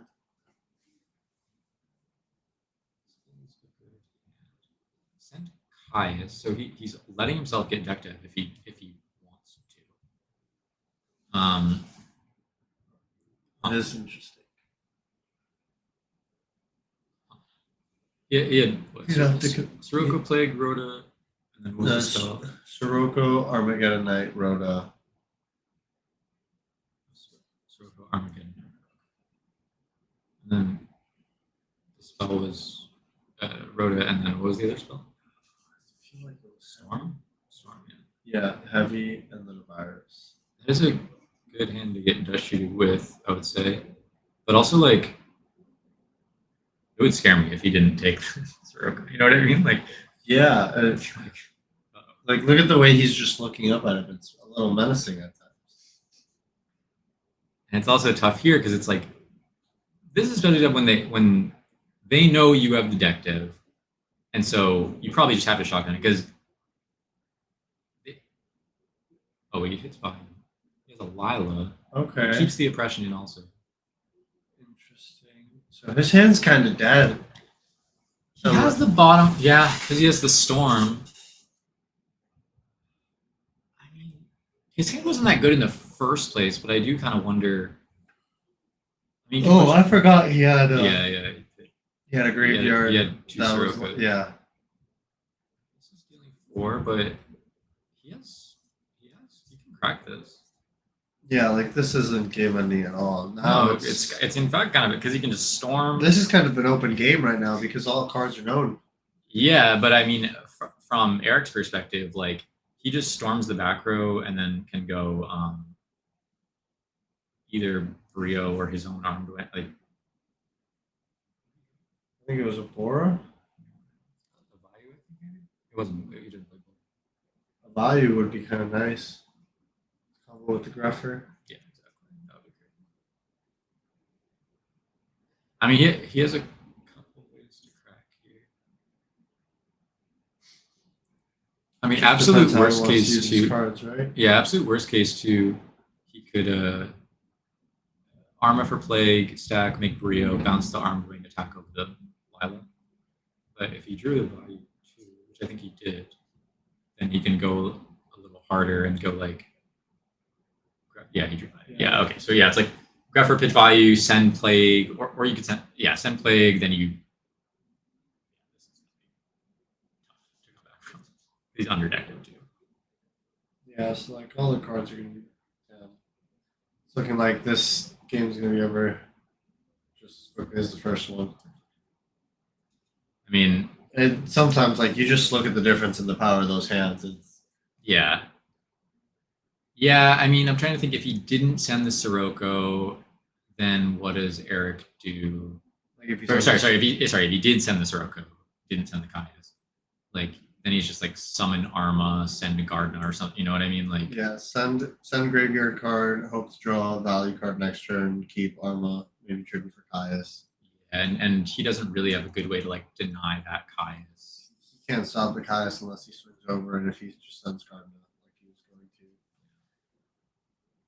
I think you're probably like, I mean, you could easily just go Stardust Armor Master here. I'm trying to think if Thought Ruler might be better, but What cards does he know in his hand right now? he stormed the Bottomless, so I believe it's Oppression, Greffer. What's the last one? Oppression, Greffer.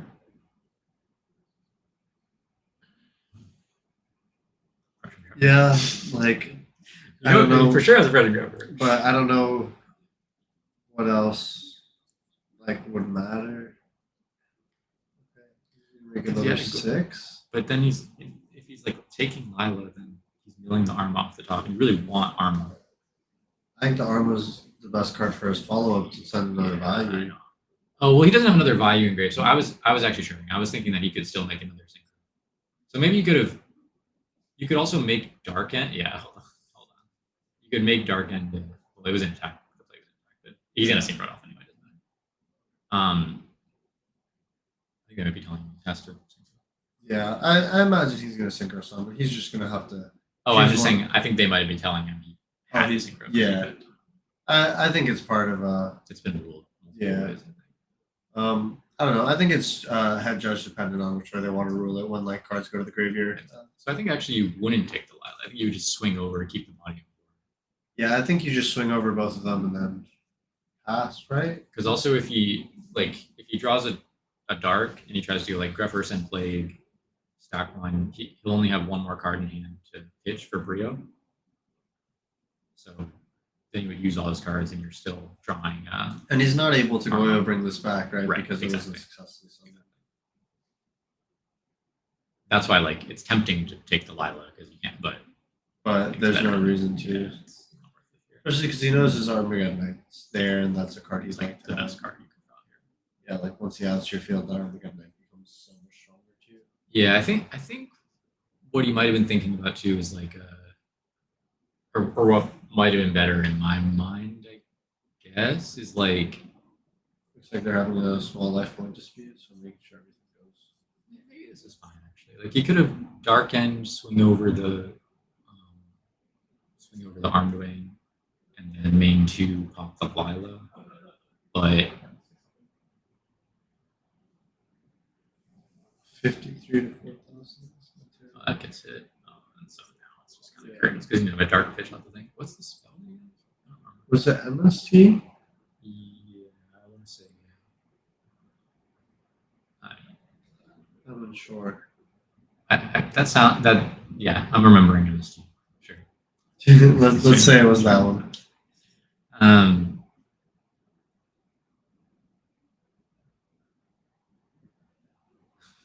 I just don't know what I. Yeah, Yeah. but he knows all the cards, and Goyo's gonna. Yeah.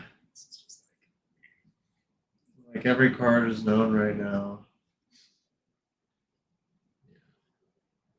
Like he knows none of those cards do anything. Goyo's taking the Greffer too. Like can't he oppression the Greffer or the Goyo? It's a damage. So would if the oppression's face up already, would it be able or no? So you can't oppression or sure attacking either? No wonder the black one deck has such a good matchup into oppression. Yeah,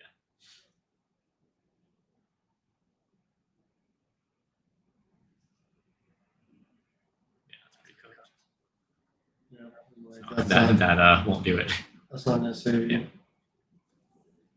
Yeah, I mean, I wish I could be like, yeah, and like mastery of the Bayou mirror, but you know, Yeah, kind of fundamentals there, like just small things. small things. Yeah, I also like Lila didn't look very good there. Lila's a kind of weird card. It's a weird card to also side in for the mirror. I think he mains it, but Or to even keep in for the mirror match. It is weird. I mean, it doesn't get hit by deck dev. I think a lot of people started using it more recently because of that. But like, I mean, my feeling is like, yeah, it doesn't get hit by deck dev, but like, do I want to try? Yeah, like I don't know. Lila's fine. It's fine. It's like fine. Yeah, And if you mill, if you mill good, if you hit something off the 3, then like great. But I mean, Trooper is so insane because you're doing it in main 1. So like, No, of course. For And then it Dark also Armor, replenishes like- itself. Yeah. I think the value of Lila would be more so that it's a different target for Tronic, right? Like at that point, it's like, yes, it can occasionally hit back row, which is nice. a lot of times, in like the Machina deck, you go Lila to Beta Bottomless, and then summon Fortress. So I think people think about it here as like a Lila bait bottomless then summon Armway. Okay. But I don't know. I don't really like Lila. Not a big fan. He maybe forgot to take it out. He also could have just not had enough cards to side out for it. Like I'm not sure. I would imagine you come in with a specific game plan for the Bayou matchup. Like it's going to be one of the more popular ones. So that's for sure. Something maybe you could answer a little more in depth. That's just my thought process. I feel like not a lot you're going to be stopping besides maybe a monster. Yeah, oppression is almost always a side out. Although like game 1, you know, like especially since people were kind of taking it out. Like, I mean, if you stop a Dark End with oppression, like that's insane. You know, it's like you feel, or even just if you have Gaia suppression, like a lot of times in the mirror, something that you might do is like Arma Sen play, you know, Goyo over. And if you oppression there, I mean, you're lit. So it can do things, but yeah, it's pretty bad. And most people side it out. I mean, in the mirror, I think keeping it simple and just like GD Crow is good. Especially like because it's a hand trap, you know, like even in that first game, I think when he MST'd the Mirror Force or whatever. Yeah. I mean, in that case, he was able to make a play for Caius, but like, I think probably in the matches we watched earlier, and just even in that, like, just the kind of like snipe your back row with Stormer MST, like make my play thing. It's like pretty big part of the format, and so having the Crow can't get MSD is like very good. It's a dark for a lure, etc. I think you know, Gores, if you're ever not maining it, is pretty solid. Yeah, I mean, but I really just do Crow, and then it's also a matter of what you side out, you know? Like, going second, I don't think deck dev is very strong. Mirror Force is something that people side out sometimes. There's all these cards that people use, like Kaiku and Minecon. Those are like kind of two sides of the same coin, a little bit high rolly to me. Like, kind of just like, because especially if I know they're playing Minecon, I'll set some values and stuff, and it's always kind of a 50-50. But Minecon's very strong. It can be like really, really punishing. So especially like going second, Minecon's good. Kaigu's just weird because it's a normal summon. And like, the deck has or something. Like, it just, but it's good, and it's like all these things. What makes it annoying is like I don't really like siding Kaiku. Don't think it's very good, but like I've definitely had Kaiku like absolutely like ruin me. You know? No, of course, and that'll happen in those situations where you're like, I don't think this card's very good. So like you don't really play around it, but then it'll randomly just take a game or a match off you, and you're like, great, now I feel stupid. Yeah, even if you don't have like many traps or something, and especially in game one where it's like relatively safe to go like grab first send necro, whatever, like and having some expectation that it'll survive the next turn or just keep your resources. If they ever just go kaiku over it, it's like Yeah, great. all right. All right. But yeah, I mean Vladimir, very volatile. And Matt says, shouldn't have put back the Kaias with Jeff should have chosen Stroker. That's what we were speaking about too. And that is Matt, who I was mentioning, won the 3v3 recently. Great player. Shout out to him. But yeah, we're here. Florida, Southside Gaming. We're in, so that was just round 6, right? Yeah, So one more round of Swiss. Yeah. Maybe I'll try to grab standings or just the pairing so I know who actually is. Maybe, yeah, maybe further. get a bubble match or something like that. Yeah, something nice. But good to see Eric in action because the funny thing is those like Ultimate Time Wizards aren't streamed, so he's kind of crushed 2 of them. But no Like, one's no really one's, like, seen it. Yeah, And he plays online, but like not that much. So like it's kind of a funny thing. Yeah, Eric definitely knows what he's doing with the Bayou deck. yeah, he definitely played cleanly. His hands were fortunate, but that doesn't mean he didn't know how to operate them. That's like That's two all I sides of can- the same coin. You know, that's all I you can gotta be ask able to for. draw well and then be able to play it well too.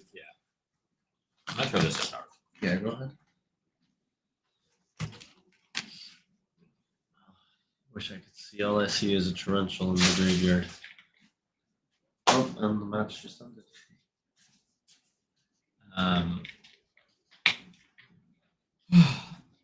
What's next for you? What event is coming up for current So, stuff? YCS Houston next weekend. Oh yeah. Yeah, and then that'll be it until Providence, I think. I'm gonna be at Providence. Yeah, because I want to go to Mexico. Right. Yeah, it's too far. Or not too far, just like it's a hassle to travel so much. Yeah. Like, I enjoy it, but I've been to Mexico a couple of times. If I'm gonna travel internationally, I'd like it to be like a new country. Yeah. Have you been to some of those other like San Salvador the other week? Or... Yeah, so we got their place in El Salvador. Nice. Yeah, and then we've been to like Brazil, Costa Rica, Colombia. Yeah, that was so much not a thing Ecuador, back when I was playing the game. yeah, like even then I wasn't traveling that much, but like I think it got really popular around like 2017, 2018. the People- South American. Yeah, just like it was like a couple group of players just started going down there, and it just became like, oh well, there's just more events if you just travel down here. Like that's all it is. I'm gonna ask in the bluntest term, like, do you feel like they're more free? Do you feel like they're easier? I think they're harder tournaments to win because you're playing against the same people every time. That's So, very like, true. Yeah. People, Interesting. people will say it's an easier tournament to win, and I think that's false. It's like when you're going to Top Cut, you're going to be playing against the same 10 players every time. And it's going to be like one of those same 10 players is going to win every time. It's also like, I mean, I have to imagine in some way back 2017, 2018 or whatever, when people are going down there, at that point, maybe it was a little just like, okay, free every time. And I feel like it's gotta have, like people must have figured out, I don't know, gotten better. And now they just don't want to let all the American guys win. Like, yeah, and I think it's just Yu-Gi-Oh as a whole. The average player, I think, has gotten incrementally better just over the years, which is good for the game. But I don't think it's necessarily free. I think there's like advantages and disadvantages where like us as American players, we're spoiled and have the luxury of having access to almost every card we want. Where a lot of South American countries, they have like importing issues or they don't have like the monetary or financial backing to be able to afford all the meta cards. So sometimes you go to a YCS in South America on release weekend and the American or the foreigners have access to more of the newer cards than anyone else because we're bringing them over from the States where the distributors just haven't even brought them in there. Is it ever like people that down there or have made friends with, they're like, yo, bring us like 30 copies of like. There's whatever. definitely some people that are like, hey, this set's coming out. Is there any way you guys can bring copies? Like one YCS I remember specifically, we were going to Europe for a YCS the weekend that like the Cashier cards came out. And I remember Hani just like being asked by infinite people like, hey, I need a Cashier core. Hey, I need a Cashier core. Hey, I need a Cashier core. That's like it's just Could be one a- guy. Could be a nice come up for someone Yeah. trying to do it. Yeah. Oh, I was gonna ask. I think I was talking to Devin about this. Like, one thing that I find kind of interesting about the South American stuff too is like, I remember. I think it was not this past year that you won, but the year prior that Polly won. Uh-huh. Like in top 4, there were like 2 South American guys. I think. Yeah. So Mateo, I'm friends with him. He's from Peru, if I'm not mistaken. He got 2nd place, and then Santiago Marin got 3rd place. And then there's been a good amount of like South American players that have done well in like one worlds. Like Gali has won worlds before. Yeah. He's gotten, I think, That one I got second, and then top 4, I think, in another one. And then Angel de la Obra, he's a Panamanian. He's gotten top 4 once, maybe twice. I'm not 100% sure. So I definitely think the thought process of like South American players being free is definitely a crazy thought. There's just not as many of them, and there is basically no coverage. So like it's hard for the common people to know about them. That's what I was going to say about this guy though, because I was very impressed. Like when I watched that stream, just because they were introducing the players or some little player profile or something, and they were listing his credentials or whatever, and he's taught like every South American event or something, Yeah. and I was like, how do I not know about it? I mean, I'm out of touch a little bit, but it's like No, this that guy's happens. like crushing it. Like what? Like But the thing is that happens, and that happens in South America. And I can't say I'm the best at like recognizing names, and I'll do my best at like recognizing when I'm like, oh, I've heard that name in Top Cut like more often than not. But I'm not the best at being like, oh, I know exactly who that is, like based on like accolades and things like that. But I think everyone should just kind of be like on the same playing level where it's like whether you know they have that or not, you should play against them roughly the same. I think something that I'm just really interested in too is like, and I've said this earlier, I think more so when I was talking to Mario, but like, so this idea of like hidden bosses, I think that people talk about that in like Smash Bros or something, but just these people that are like, you're on Discord, like you're plugged in and people hit you. Like, it's like you're involved in community stuff to some degree. Like just this idea that there can be sort of like naturally skilled people that are just like out there crushing their locals, like don't really want to travel to events, don't really want to like engage online, like sort of just don't. But then like you play someone and you're like, oh, this guy's like as good as anybody. Yeah, and I love these guys in like South America. I mean, it's a different thing, but like this idea that there's like these random guys down there, random to me because I don't know them, but they're just like crushing every event. They're not really interested in getting in touch with. 100%, and it's more to like. I think them being contempt in what they're doing and not needing to feel that of course sort of like success from other places where they're like, I'm doing what I need to do. I don't need to put it out there and stuff. And I think that's like really cool. Something I've learned more recently and like got into like experience firsthand is like Twitter for Yu-Gi-Oh is actually where I feel like it's at, or X. There's a lot of Master Duel stuff, a lot of like Latin American players, a lot of European players. They just be posting a lot of, they're just like thoughts on the game, which I think is like really cool, especially for me, like seeing what the OCG players are thinking, like with new card releases or different things like that. It's just like having an insight on a whole different world. Do you play a lot of Master Duel? I don't play a lot of Master Duel. I probably should. It's like the idea that it's in my pocket's really cool, and I always like half the time I'm with my friends, I'll just be like, man, I just wish we were playing Yu-Gi-Oh, or I wish there was a YCS this weekend. Like that's just what I think. I'm like, I'm just bored. Like, I'd rather just be so like probably be good, but I own cards, so I don't want to buy gems and then get the cards on my phone, which is like my biggest issue. But I think it'd be fun to play. I played a little bit shortly after it came out, and also like I played it a bit when they had an Edison event, right? I didn't play that. They did, yeah. They. Like, I was watching the coverage and people like Marcus that I'm friends with, or people in general, like during all the like tier formats and stuff. And I was like watching the coverage and people were always saying it was very skillful. And I was like watching, I'm like, this seems cool. Like and like that was such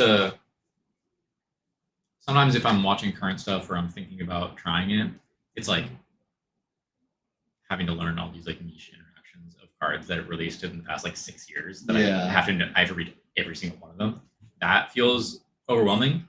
In tier, at least like, you know, it's basically a one deck farmer. Yeah. And like, you know, I can read those 8 cards and Whatever like, is in the 15 cards that Yeah. you'll see in a tournament. and then I understand how it works. And so and then like, but I didn't play IRL then obviously, and then when that stuff came out on Master Duel, I gave it a try. I was just like playing random ladder stuff and familiarizing myself with it. So that I had fun with. I think the tier deck's a lot of fun, and like you were saying, I think it's cool for players that have played the game back then to be able to come into a like one deck format like that. Where, and that's what I say often is like the hardest part is coming in and learning everything else. Like you can learn the 2, 3, 4 best decks in the format, but you can't learn the deck that was good 4 years ago and randomly got support, and the card came off the list, so they're trying it and is going to sack you. I talked to Hanse about that a lot because he comes in and out, and, like tries to do his thing, but like has that problem to some degree. Yeah, where it's like the formats you miss. It's not about like what decks like were played. It's about what decks were really played and like learning those decks. interactions. I think it's especially hard for something like that for me because like I feel like that's one thing that I like. I would say pride myself, but like in Edison, for example, you know, it's like we talked about the very, very start. It's like I know all these random little rogue decks. I know like the rulings or interactions or like how you have to play against them differently. Like oh, they usually play X copies of this. Oh, like you always want to do this before. Like I don't know. Like in these Gigaplant decks or the more so the Amaryllis maybe. Mm-hmm. They're playing DDR. Like yeah. Here's an example. I also think this guy's playing Amaryllis on stream, but I just know this guy a little bit. He often plays Amaryllis, but there's a thing that comes up like pretty often where you know Amaryllis, right? Mm-hmm. Yeah. So like when they're going to end phase, like they banish one for Amaryllis and you crow or whatever, you crow the Amaryllis. But if they banish a Titanium or whatever for the cost, and then they could DDR it next turn. Yeah. So like sometimes you might like preemptive crow the Amaryllis because it can't be special. Yeah. So like they don't get to banish the Titanium, and like they also play Miracle Fertilizer, so like knowing when to do which one. Exactly. But like, and also knowing that like, you know this because it's some shit that will come up in Modern, but like you have to crow it in main too because if they enter and phase, they have priority. They have priority from. And so all these little things like, but that's something that like when the Amaryllis deck was first getting popular, I like had to figure out on my own, and so shit like that, like how am I gonna know that against like the equivalent of that against like Salamander? The thing is, you know, there's like, gonna be like 10 or 15 more decks of those for each one that you encounter in the Edison format. So it's like it's also like that figuring that out on my own and figuring out how to play those scenarios, like that gives me sort of a lot of satisfaction. Like that's some enjoyment out of the game for me. Mm-hmm. And so I just know that it would be such a hard journey to figure it all out again. It's definitely hard if you want to like commit to like really learning everything. Yeah. It definitely becomes difficult. But I think it's worthwhile if you're going to like put in the time. It's just having the time available. I mean, yeah. Realistically, I think it's just not. Yeah. But it's like I think I'm like happy with my level of engagement with it, where it's like I'll watch new streams, like the streams of new events happening, and if there's cards I don't know on the stream, sometimes I'll look them up if I feel like it, and be like, oh, okay, I generally see how this deck works, or blah, blah, like this is cool or this is not cool. Yeah, and it's also like this is definitely not like a self-glazed moment, but I remember like a couple events ago, right? Like when you're all playing Pure Risio or whatever, and like, but I was just noticing it being a lot more like back and forth, you know? Yeah. Like, yeah, like 8 games instead of, you know, but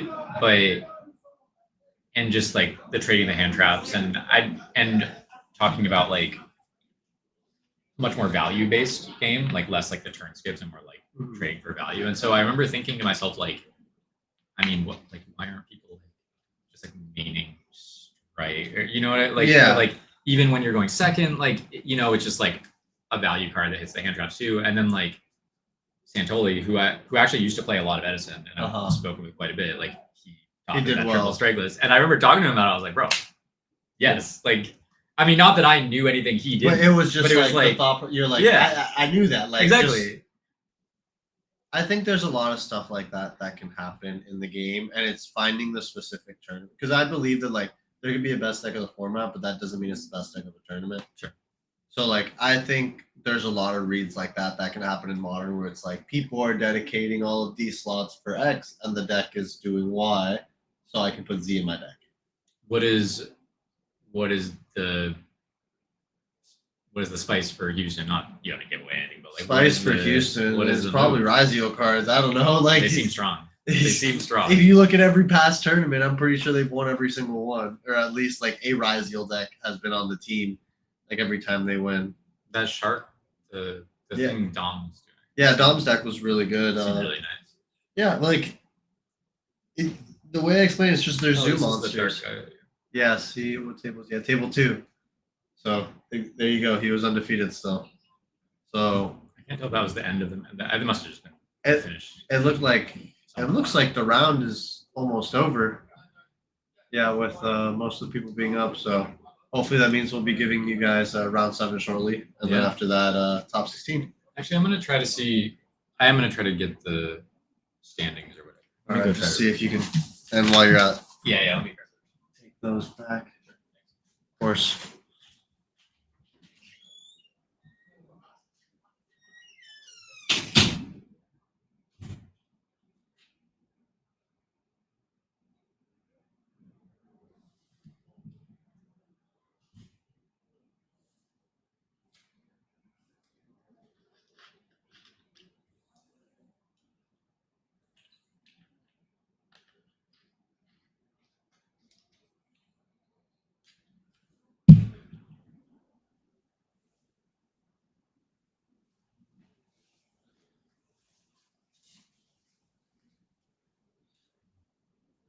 Let's see if they put on any other of these matches playing.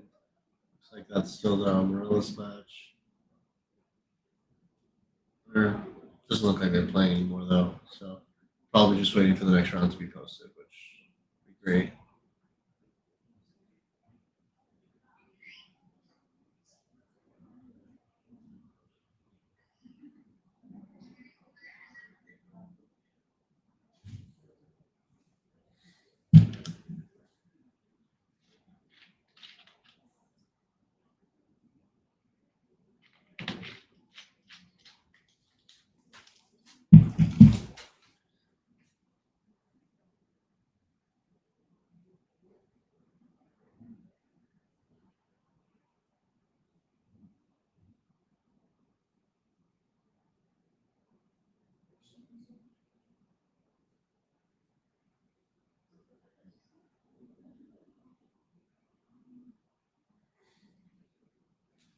That guy just looks so happy to be here. That's what we want from these types of tournaments. Just people enjoying themselves, having a good time. Just a lot of love in the community. It's really what Devin over here at SSG really want for everyone. So it's pretty awesome to see this huge turnout for a tournament like this. Definitely going to be doing more tournaments like this in the future. SSG will definitely be keeping you guys updated on when that'll happen and all that sort of information. So stay tuned for that. I am going to go ahead and take a quick little bathroom break. So.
Yep. Yeah, there it is. Okay, so I have the pairings, not the standings, but the pairings for this final round of Swiss. The feature match is gonna get set up now, but I'm just gonna go through some of the people at the top tables and I guess their records. At table 1, who is not our feature match, but we have CJ Kraus playing the Gigaplant deck that we had on stream earlier, and against Niall Keeley. But I think CJ's 6-0, and now must be I think 501. I think that's right. Okay, so there's only one undefeated left. Yeah, I think he's 501, and then table 2, we got Cody Moreland against Yi Chang Lee. I think Cody is also 501, and the rest of them are all 5-0. We got table 3, Eric, who we just had on stream, Eric Chen, Sizzle, against Alex Morano. At table 4, we have Matthew Alabash against Carlos Mareo. And table 5, I'll stop after turn 1. For table 5, Arthur Rogers against Ricardo Hernandez. Table 6, Ernie Aranda versus Nikolai Howlett, and that will be our feature match. I'm trying to see if anybody's still. Table 7, we got Robert Frizzy, Rob the Man, against Tyler Vino, Shaggy Powers. I think Shaggy Powers is 4-1-1. So And then he got the up pair, yeah, right? exactly. So we'll see what happens there. But yeah, I gave Ernie the feature, who came down here with me and Ultimate Time Wizard champion. Yeah, so gonna be a great match. Also, do you have a? He still had a Mario's social. Do you want anything there? No, that's okay.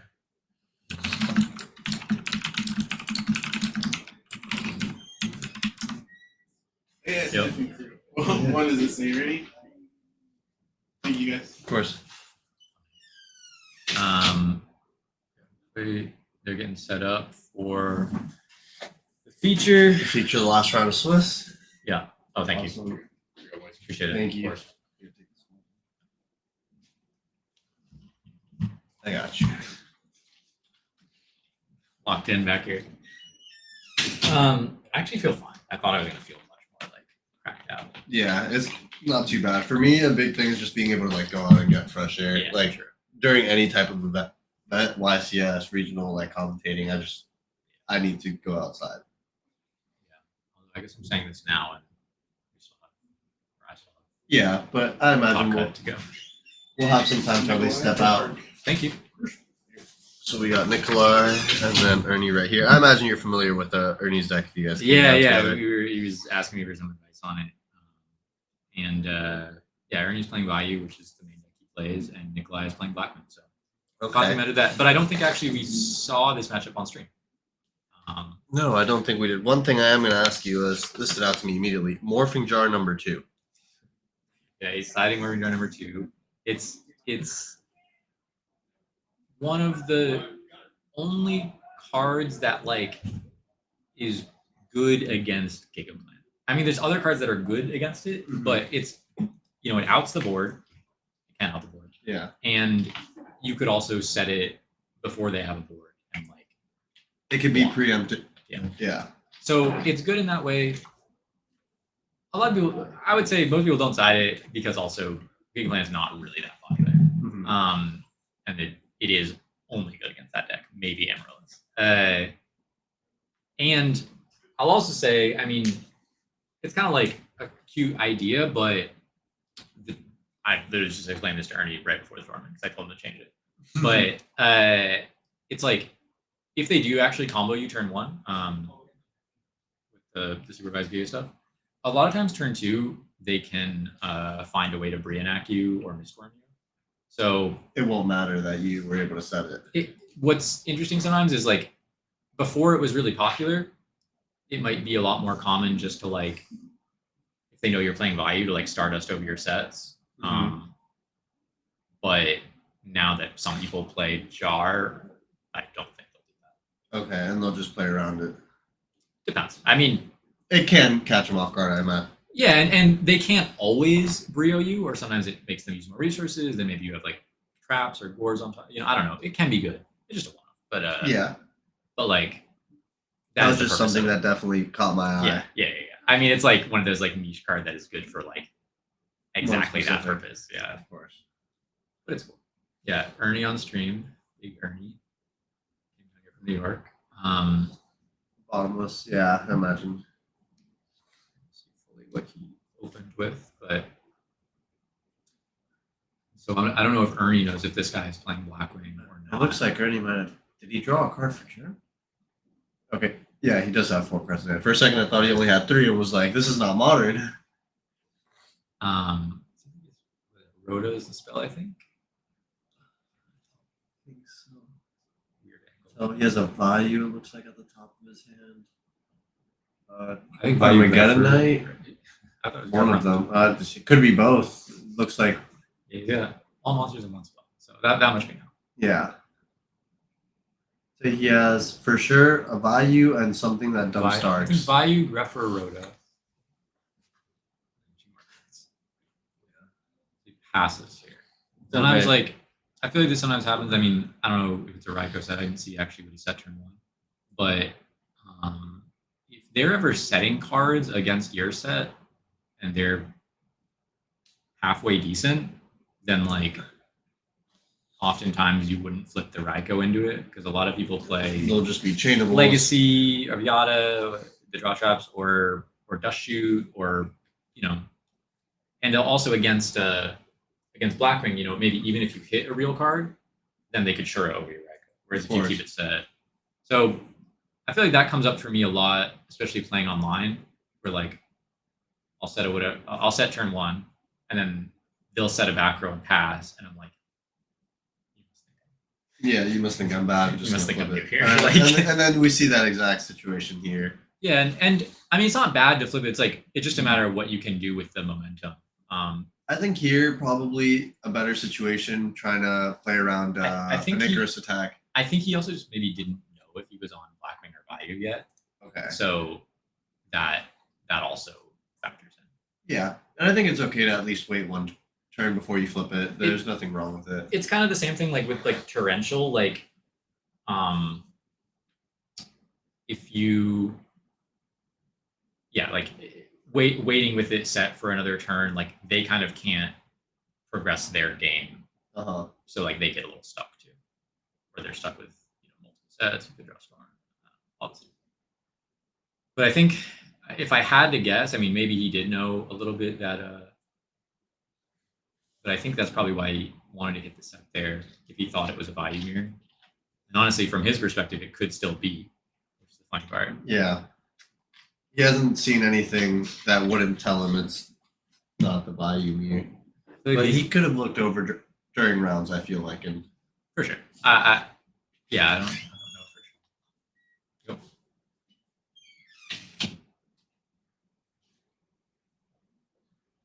Oh, sorry. Okay. Yeah. I was kind of wondering about that earlier. More quiet. yeah. Well, I wonder if it's Nicholas' turn now and he's thinking about. Yeah, it's looking like it's his turn. Okay. This is I'm reading a Icarus attack set 100%. so you like Blizzard back Bayou. Attack over the Raiko. I mean, this is what it's so funny. Sometimes the Blizzard just is such good value. You know what I mean? Like, Yeah. it's like obviously you make the crazy synchro plays, but it's just such an amazing value card that like. But this is a really strong draw. This is a strong trooper. Sometimes the trooper's just like goes crazy. Oh, he hits piece. He doesn't have a. He sent the garden. I don't think he has. Yeah, he doesn't have. No, he has the Sork is gone and Core's being gone. Those are 2 bombs that you're happy to at least see out of rotation. Yeah, although I don't think it's like not like he's in a position to really use the gores necessarily. That was a Here- pretty okay deep prison. Pretty happy with it. Here you hit the Blizzard. I mean, yeah, he could synchro over next turn. I don't think Ernie has many traps. He has the garden, but He Are still you gonna has his collude? Yeah, Rhoda in his hand. here's the thing that's like, I feel like, yeah, you collude that, and now Ernie's in kind of a weird spot because you're eating some damage. I don't know if he set them. I didn't see the trap. It might have just been the spell he's had in his hand this whole time. I think the spell he had in his hand was Rhoda, right? Unless he Yeah, didn't but use he it. hasn't used it yet. Yeah. So, like, But this value getting I saw he value had out. another spell in hand after the setup, so I don't know if that. Oh, it could have been maybe like an MST or something. Set. I don't know what. I He could have drawn a did he burial. definitely set a spell? You think It he- looked like a okay, spell. I didn't see that part. Yeah, like he would have activated a lure. Could be burial. I'm pretty sure charges in his graveyard already. Two. So he still kept the Rhoda in hand, so I mean that's still in hand. So, I mean MST doesn't seem that crazy. Although he might have end phase MST here. He might have set for hand limit also. He's at 5 now. No, he has 5. I mean the thing is like he's a little bit low in life, but like Not concerning work, amount. He can work through this back row this turn, I think, like for the most part. And he has gardening grave still. Yeah, like his life point shouldn't be the most It's- concerning. Nikolai doesn't have any cards in hand, so He's committed a lot to the field right now. yeah, so it's like as long as Ernie can survive another turn or two, I think he's probably favored. You know, you can just keep grinding out with the free guys. Yeah, like. Ooh, But that's okay. kind of a good one though. Maybe Yeah. Nikolai's sensing weakness right now in his hand and just trying to apply the pressure. I early think on. that's a very strong song. The only thing is, us knowing he has Road in his hand, I'm not sure if his Armageddonites are all gone in Grefford, but that on the next turn can punish that. Yeah, I think he sets deck dev there. Draws. Oh, he has 2 in hand. Or, Yeah, he drew into 2. Yeah, I thought he had 0.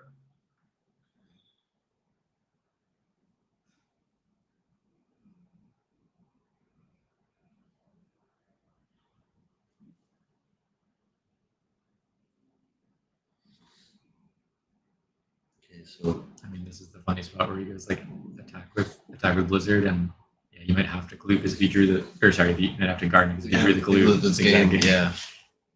You get into some funny spots like this Black Ring where it's like These I are just, like, have those to. weird situations we were talking about earlier where like you put in chips so like your opponent's forced to make a suboptimal play later on down the just the road. threat of glue.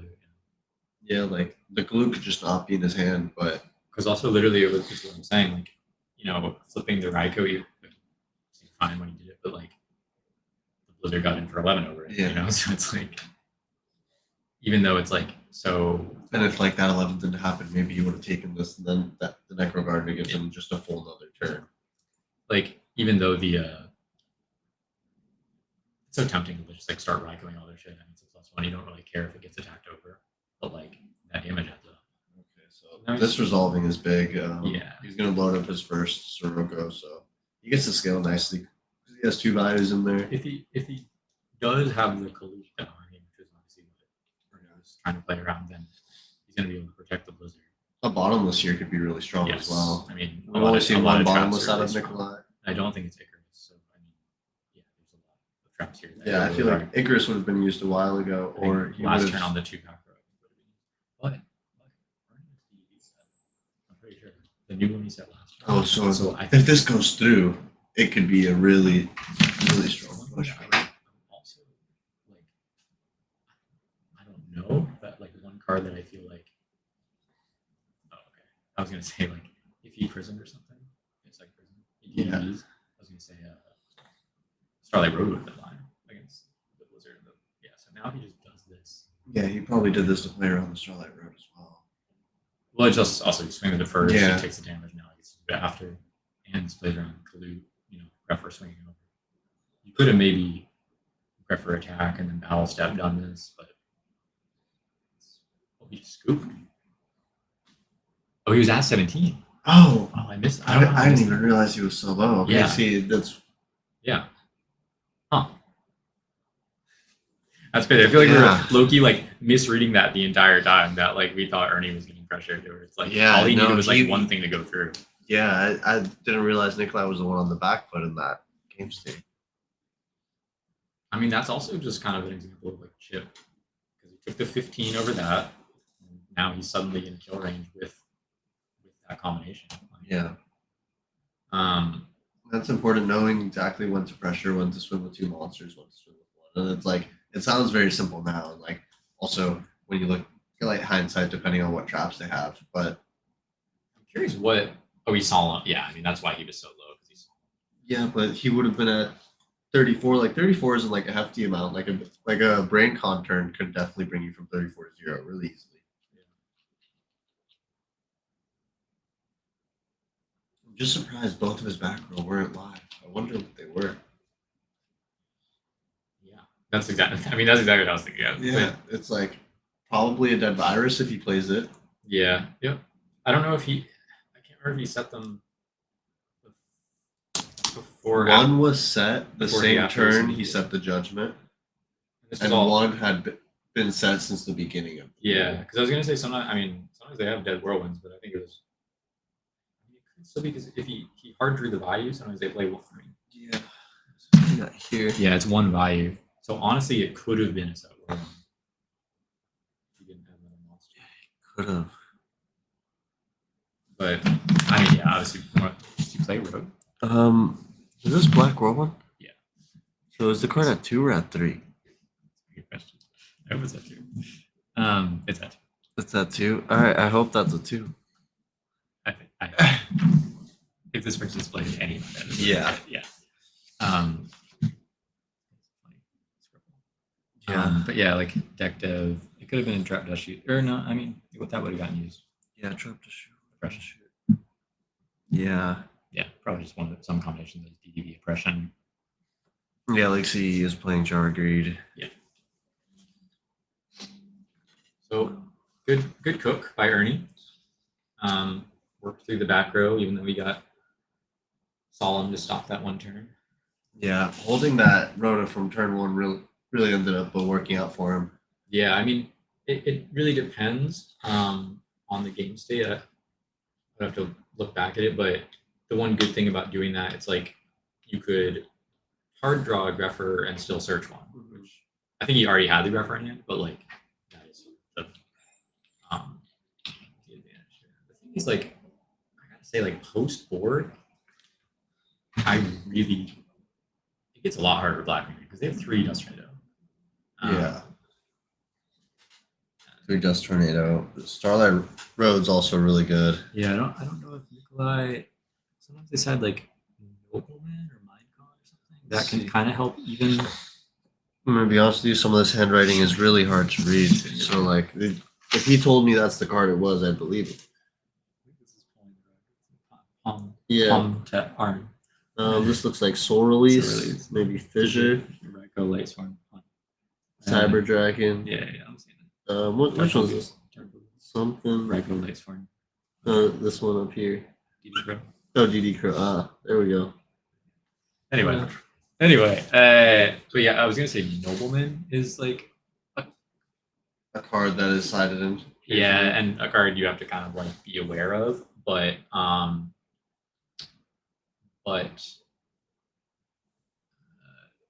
he's not setting it.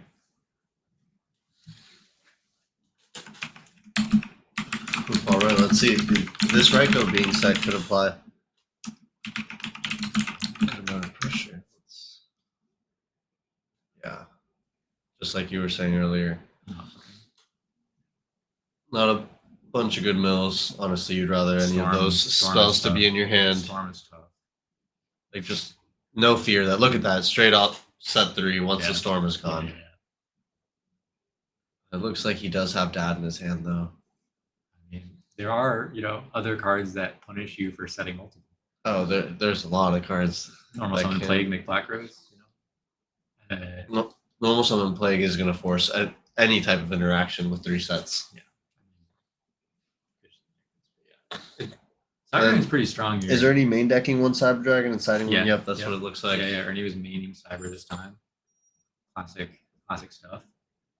I think Cyber Dragon is just like such a valuable card going second. Very good tempo card. Like has Like a good normal summon. This is also like a Cyber Dragon next to a Blizzard sounds like a power turn. TT. Ooh, that was a really strong Fantastic TT. differential. Oh my god! I thought he was. I as you were saying that, I was like, damn, Nikolai's really far ahead. But That's that what was- I thought too when that was Blizzard like got that was normal a summon, great but TT. That was Ernie felt yeah, and I saw the scruffer in his hand the last turn. If this sticks, this will start getting him going. Yep. I also And love then stuff that- like that where it's like you're running out the Cyber Dragon and like you don't care if it gets deep prison because you kind of want your board clear. Yeah, so you like can just the, do them. Like, the Cyber Dragons trading with back row for free were honestly great because then your actual engine's going to be able to apply so much pressure. And like the guard ensuring that like Gruffer can stay on the field if you wanted to, if you don't have a good trap card to protect it. and I mean the reality is like Blackwings can sometimes have a monster problem. I mean he needs a Shura or a Sirocco. And he's to been get through at 3 least- of them already. Like the Hold on. oh Okay, wow, all right, there, well, there you hey, go. Those you are know, the best 2 and, cards. And this is especially tough because most likely he's going to search Gale, and so he's going to half it, so he can't block with the guard, or like Yeah. Garnet can only block the Shura, so he's going to clear it regardless. Most likely. So if you half it, and would there be any reason to swing with Gale first, so your opponent's less inclined to Necro Garden, and maybe you can get an extra amount of chip in? yeah, I mean, Yeah. I've done, yeah, I mean, like yes, but I mean, but you probably like want to force the Garnet, Okay, yeah. most likely, unless you sort of like have a, you know what I mean? Like if you're gonna like The thing then is, end phase throw just them. this is me seeing more cards and not like not forcing the Garden in this situation would be actually really advantageous for Ernie because of the dad we saw in his hand. So being able to drop that, pretty good. I mean, well, I guess the Shura will force the Garnet because if he doesn't, then he can search. He'll He hardly just drew the Bayou. yeah, he can I don't know. summon Well, a Collude out of his deck if he Yeah, wants, but the fear would be. I was gonna say the fear would be if he gets Bayou. he's just yeah, gonna go. see that's what I was saying Ernie's the because goat, he has because- dad in his hand. Yeah, but the fear. What's the I punish honestly here? know I know Ernie's sweating right now because if he plays 2 Bayou, which he doesn't, then he goes Bayou. I mean, swing with everything. Then he goes make Armor Master, make Stardust, and Stardust is gonna block the Dark Arm. Stardust blocks the Dark Armed, and then he Okay. has his value set up. Yeah, that can be I special. think he from the actually deck. just. I think yeah. he just missed. Yeah, see- I was like, there's no way there's a Yeah. second Bayou. Like, Yeah, summoning the Collude here is fine. but I mean, Ernie doesn't know he only plays one Bayou, so that's what I'm saying. I know Ernie was sweating there. If he has Yeah. a second Bayou, he gets kind of fucked in. But sometimes you got to make those decisions and put your opponent's deck building choices on whether you're going to win. Like, sometimes that's your win condition. and I think this is one. I mean, he has Whirlwind up. Like if he needs to make. Oh, and this is good. 'cause That's this could a force good- bottomless. Could force a bottomless. Hmm. Maybe force a trap by going But pump now, first. now you're a little. Well, I mean, the traps that it would burn are like battle traps. You don't. The only problem here is like he obviously wanted to force the bottomless, but now if he goes. He plays into Icarus if Yeah, he a little drops bit. it.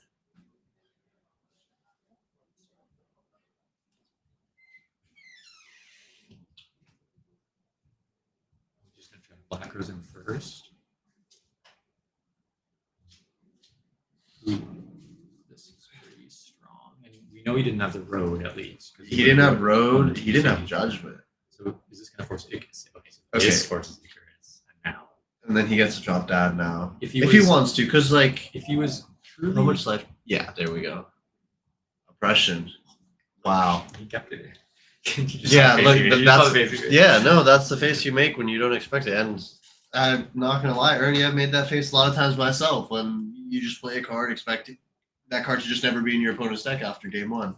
The face, but also what I was gonna say. I mean, before I knew he had the impression, this is the other impression. This is definitely the right play. But I was gonna say if he was really the GOAT, Mhm. like he could have Icarus one of his own and the plague and stopped the Sirocco from getting to grave. So he'd take damage from swinging over, but like He prevents he himself prevents the from dark getting But yeah, he had to press the whole time.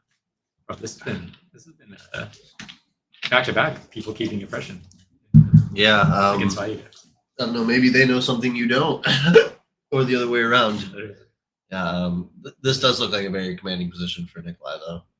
I mean, I was gonna say like it's like back impression behind a Kaias or whatever, but it just kind of like there are situations you get in right where the way to break your board is by some special summon, and like if you have the impression behind it, Yeah, you like- checkmate them. Roll and then you go for but this is not. Oh, he's at Yeah, he was at 1350, so he just swings for game. Ooh. All right, so Oof. game 3. That's that one hurts. A lot of swings in that one. Yeah, it's interesting. I mean, that was kind of funny because it was only a really A couple turns. turn game, but yeah, it's kind of Oh. Yeah, I've definitely about that specific like gotten oppression when I'm playing Bayou or just a lot of like It's like, why is it still there? Kaiku. A lot of people, side The side Kaikus. Kaiku, and they side Kaiku in crazy matchups. Like Kaiku is like basically like only For Bayou, right? Like Hero Frog.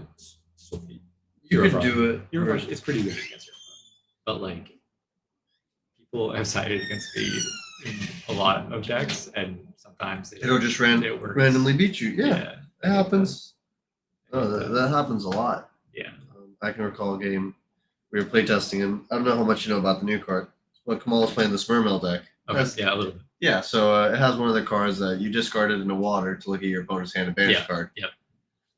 So we add the card to our hand, and our opponent just goes on Res Lancia, and our play was contingent on discarding goons from our hand to search our starter, and now we just couldn't play. And I was like, "Well, you put in a bad card versus the matchup, but it worked out."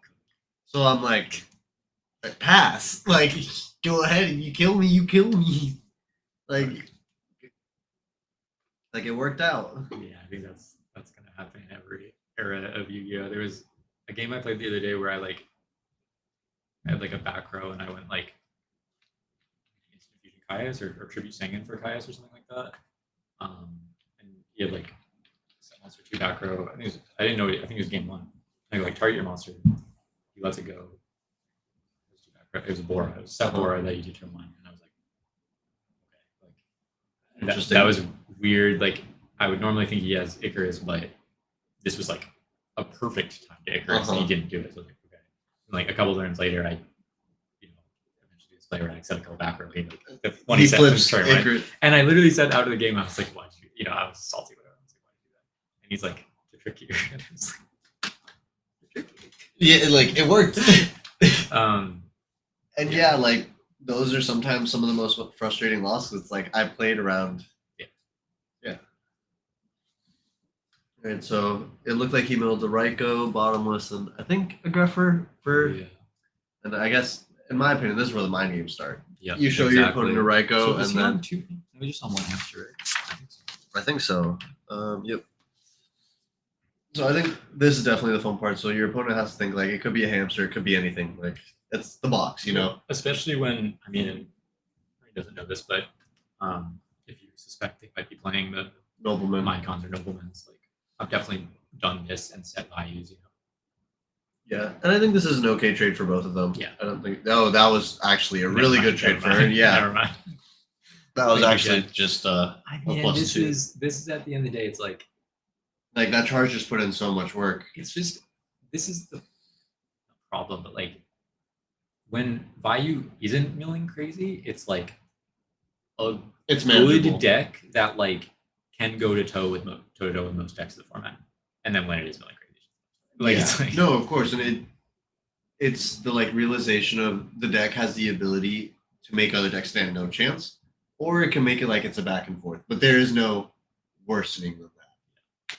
And that's like I've tried, bro. Like I've like built so many different decks, mostly and to have some edges against Bayou and whatever, and I just you can't really find one. I can't. Like if I'm being honest with myself, I can't Yeah. really find one. Man, this game is looking like it's about to Yeah. be Run ripped away. apart. I don't know what that one back like. maybe a mirror force, It sends- but it's like Oh, but see, this is Okay, like you just like- send the other Bayou, then you banish it. Like, you know this what I is mean? fine. He's just gonna make an armor master, right? That's the next one. And like, yeah, it's like maybe If even Ernie in doesn't- if card Ernie doesn't have advantage. any traps, then It it's a looked like he little had 3 monsters spell. hard. Yeah, because like if you make Armaster here and he just goes Sirocco pump over, then that's- Yeah, it's really rough. you're taking damage. But so you don't have to make anything here. That's the thing. Dude. Like, He could just pass. I think Ernie has his own Sirocco in hand, so I think he's thinking, just Sirocco is Sirocco. He's okay. He's yeah. like last Sirocco always wins. So Yeah, exactly. But then if he has a trap, yeah, I want to know what that spell is in his hand. brain. Might be brain. Could Which is- be. Brain is a great card to have. Yeah, which is also like if he does commit this Sirocco, then Yeah, he might be like dead. Like you can double pump and stuff. Like that's right. Like because you can pump off each of them, right? yeah, like if you ever have 2 Siroccos on field, you go one pump itself, and then so it goes to 4K, and then the other one pump it, so it goes to 6K. Yeah, and you just swing. My favorite is when you can like double pump a Bora and you're like attack your defense position, right? Go for game, drop loot. The thing that comes up occasionally is like, especially if you like return back some stuff, and sometimes you can go like return back Sirocco, pump, make Brio, bounce the Sirocco, tribute summon it again, pump again. Oh, and then just like one shot over something. See, I think turns like that where you find unique kill shots are so fun and like retro Yu-Gi-Oh or like modern Yu-Gi-Oh, they give you too many kill buttons. Yeah. The Gigaplant deck's good for that, where you find Yeah. some weird lines. I do like this about the Black Moon deck where it's like he just swung his like monster with 700 less attack in and it's like it forced a response. Oh, he guarded. Yeah. Yeah. I actually thought he passed. Yeah, he attacked. And like that's such a like cool concept because it's like the thought process of like Kalut. So the Yeah. deck never wants to not have a card in. Even if it's a bad card, you Yeah. want to keep it in your That's your why hand. cards like Legacy and Gar are also really good because like contributes to They that. as dual, well as they dual purpose. they, anytime you have a set card and a wing beast on the field, Yeah. then they have to respect acres. They can't set Mhm. all their back row. So it's like having these cards that are kind of dummy cards. You did brain. Even if you just go swing and then tribute Shura for Sirocco main too.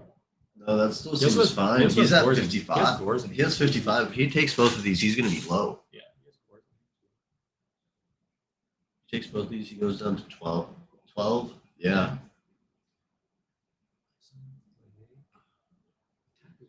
Oh, I don't know. That was risky. That's my guy, but Yeah. Hey, sometimes you got to risk it for the biscuit, right? Oh, I did 0 real quick. All right, 800. Okay, playing around BrainCon. Maybe that was his reasoning. Yeah. And then also has him in Caius range now. Yeah.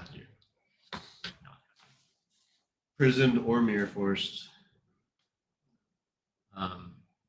Yeah, I was gonna say about the forcing the Gardner.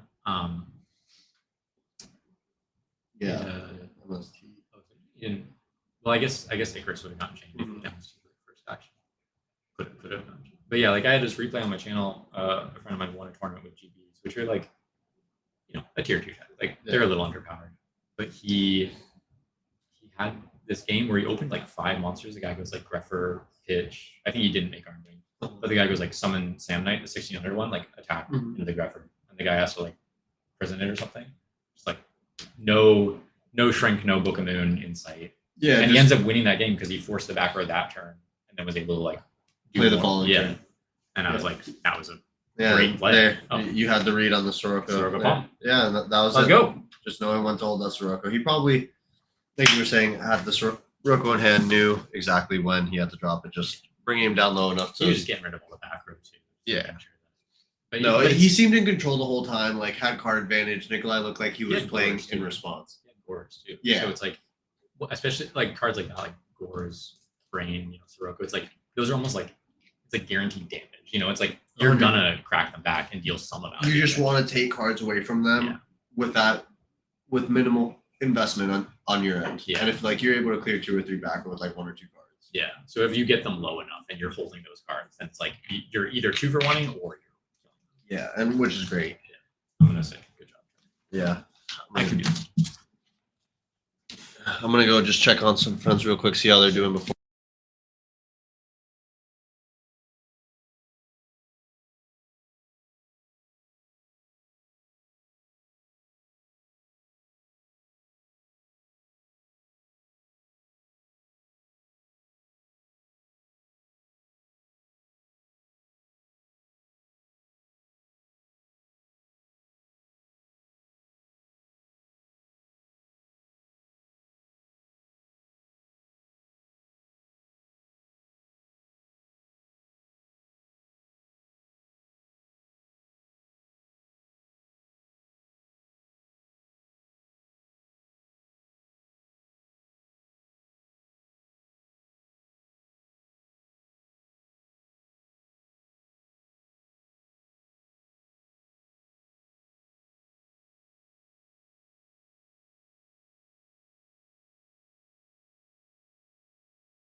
Guys, now, but Yo. you're- What's up? I was gonna try to fix the camera. Oh, Because for some reason your mirror. Yeah, you see it's mirrored. oh yeah, I guess. Because I just noticed the banner. I'm like, I don't think that's how Konami's supposed to look. Whatever. I mean, if maybe for Top Guy, I gotta Are ask. you doing an interview right now? So Yeah. I'm okay, gonna, that's fine. I'll do it afterwards. yeah. I was gonna.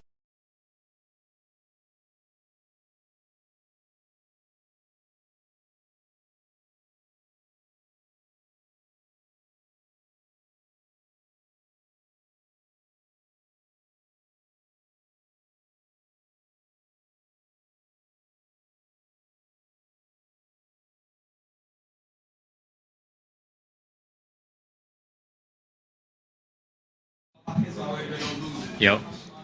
Yeah, so that's the end of Swiss. I'll figure out the results in a minute. Ernie's gonna come in and yeah. But yeah, moving on to top 16. So Ernie seems more or less. Oh, Yo. Speaking of, Baby. Oh, bro, Take a this seat. set is crazy. Yo, oh my god, yo. the YCS Richmond champion. It's been so long. Who the fuck even remembers? Oh, sorry. Who even remembers? I mean, I've been trying to keep it to a Keep it minimum. PG. But actually, do you want to close the door? Yeah. But yeah, good win, buddy. So what, walk us through your thought process. What were you thinking when that oppression got flipped? I'm thinking the same thing that happened the previous round where this GB guy he flips up Big Burn. And I'm like, oh, okay. On Bayou. On Bayou. Yeah. He's playing GBs and he plays Big Burn on me. I'm like, okay, cool. This guy might be playing Niatos maybe, because that's the only reason that. Dude, fucking Alejandro. Literally, bro, in my group chat, yeah. shout out Alejandro, but I'm like, bro, that I'm not gonna lose an Alejandro card, right? Yeah. Which is the man just comes up with like the craziest tech. So yeah, I was like, so once I saw the oppression, I was like, if I lose this, I think I might have retired because there's no way I'm gonna lose to. Dude. I always say whoever I've lost to every card. That's how I feel. Like every weird card, I've probably lost a game to. Yeah. Shadow Priestess of Ohm, that's the one I always think about. I don't know that card. What is it? It's like a canvas. It's like tribute for 800. Remember Shonen Jump? Is that all it does? Tribute a dark monster to deal 800. Oh, okay. But I remember like some Shonen Jump in 2008. Like, I had like every trap set, like full trap, battle stopper or whatever. No outs. I'm at low life. I've solved or whatever that goes. Some top deck Shadow Priestess tribute off. Like, yeah. Okay. Oh, cool. We get to see the next game. So this is. So the guy's undefeated, right? The guy on the headset. Damn, I would have probably featured this. I didn't realize the guy's name on the left because that's the Dark Gaia guy. I think we featured him round 1. Is he undefeated? Oh, no, he's I think he's X1 now. I think he's X01. Oh, but I didn't. Damn, I would have featured this match. no disrespect, I would have featured this match in a heartbeat. Sorry. Although I don't know, I think that a lot of people think that like Bayou versus Black Wings, like Black Wings is just the best deck, but I personally think that like Bayou is like favored in that matchup. But only if like you play like really well and you know how to play the matchup, because otherwise you're just gonna go like T set and they're gonna go cool Icarus and then just like you just lose. Yeah, that was that was a good example of how it can go too. And I mean, I'll say a couple things. First of all, that was the first Blackwing versus Bayou we had on stream. Okay. And so also like Ruben's been streaming with us, so I've been kind of like explaining explaining on and off like how like the matchups go and whatever. And so just explaining different kind of fundamentals of it. And at the end there, I mean, obviously you got lucky with that charge Ryko mill. Yeah. And I was like telling him, and I was like, this is the problem with Bayou, if you want to say it like that, where it's like, if you're milling average or not very good even, then you kind of go toe to toe with a lot of the decks in the format. But if you ever mill good, then it just looks like a massacre. So ahead. Like so no, I thought you played well. Any questionable plays? Any? No, I don't think so. I think you did a good job, and it was instructive because I was kind of, not explaining to him, but we were just talking through, and I was kind of just explaining dynamics and like, especially games where you like forced him to low life, and then you were holding kind of trump cards like Brain or Sirocco or whatever. Like, that is obviously a good strategy. Navigating through the multiple like when he saw him to your Greffer, just knowing how to do the follow up on that. I think game 3. Like, I don't like swinging with the plague was a little crazy. I mean, Crazy for that. no, I mean, hear me out here. The math. Actually, I learned this from yesterday. So yesterday, a little spoiler. I'm with James and the big AJT, not BLS dad, because he plays Edison. And we were playing, and AJT borrowed his deck, and he's playing Cat. And because I didn't normal summon a hamster to attack for 11 and put him under brain control, I died because the next turn he just brain controlled and just killed me. So here I was like, hold on. If I summon Plague and the attacks go through, he's under 800, or he's at 800. So he can't brain control. If he prisons your Plague, you pass the shit around. It's fine. It's fine. No, yeah, I should have probably, but I don't know. At that point, I mean, my hand was just so good. Like I had Gores still afterwards. It was he was not gonna win. Yeah. Did you have the Gores when you summoned the Armor Master, or did you draw the next turn? Don't remember. I think I might already had it. Okay. Yeah. Because I just saw you debating whether you were gonna summon the armor or not, and like when he had after he trenchelled, whatever. Yeah. Oh, the reason why was because I was thinking, like, oh, does he play Gores? And like, do I lose here? I already had Gores. Yeah. At that point, I already had Gores. Okay, So I was like, so I was like, if he Gores me, then I see. I thought you were just. So crazy. I thought you were worried about him like Sirocco cracking back over. That's fine. I mean, because you had your own Sirocco. Yeah, I had Sirocco too. Wonder who won. Oh, if you already had Gores, I would maybe consider not summoning it, but like it's, I understand. Yeah. I don't know who won. I would be curious to know who won that match, the Gigabytes or the. Oh, so the guy with the headset, he's playing Gigabytes? Yeah. That's scary. That man, I think, was undefeated, right? I mean, he won this match, yeah. Even still, like Phoenix 1 is still kind of crazy. He's good. I mean, I know him from back in the day. He seemed like an OG player. Yeah. Because I haven't seen any recent events or anything. Yeah, I don't know if he said he does strongman competitions. I mean, he's a very strong guy. Is that like where like the big balls that you have to like lift up? You just said that means I lift heavy shit. When I asked it really does. And you didn't explain just that's that. Literally what it said. Yeah. So he cooked. You cooked. I'm guaranteed my top, Eric. I think. Yeah. Yeah. So Eric, prayers right now for Eric because he's X1. AJT was X2, and so was. So I was asking about Andreas. Oh, true. Like he was, and I think Andreas is also X2. So maybe not so good odds for AJT. Yeah. I think both the guys AJT lost were X2. Probably one of the lower X2s if I had to guess. There's some people out there with X2 records that. Rob was X1 and played against Shaggy. Oh. Yeah, so Shaggy was Giga X1. Yes, exactly. Shaggy got paired up to Rob, who was X1. Who's X1? Yeah. So, I mean, I wouldn't be terribly surprised if someone did someone a favor. But because they're and Shaggy doesn't really play Edison. Yeah. Shaggy is a spicy deck. Did he? What was he playing? I actually didn't really see it all. Playing. I saw Miracle Fusion. I saw Future Fusion, and then I saw. I think he's playing the No. It's like he's playing Machine of Fortress. Oh, like Marcus, the Prisma. Yeah, Prisma as well. That's a Marcus deck. That is a Marcus. Oh my Wait, are you God, playing dude. the submarine road? What does Marcus not act not? What is Marcus and you not create? My voice cuts off a lot. Oh, I can sit closer to the thing. I might just be that. And also could you hear us during your game? No, Because not they at came. Oh, okay, that's good. Because he No. came in. Definitely Like not. I actually felt so bad because I was really worried that it It's leaking my hands. Yeah, because he came. Well, specific about one thing because he came in. It was in the first couple turns of the match, and he was like. Oh, quiet down. okay. And we did, but the whole time I had been talking about did you know what he was playing? No idea. Okay. Absolutely no idea. Because when you set Reika bottomless or something, he goes summon Sirocco, you bottomless, and then he's like sets to back row, and then I was talking to Ruben and I was like, well, the thing is like Bernie probably doesn't know if this guy's on Bayou or Blackwing.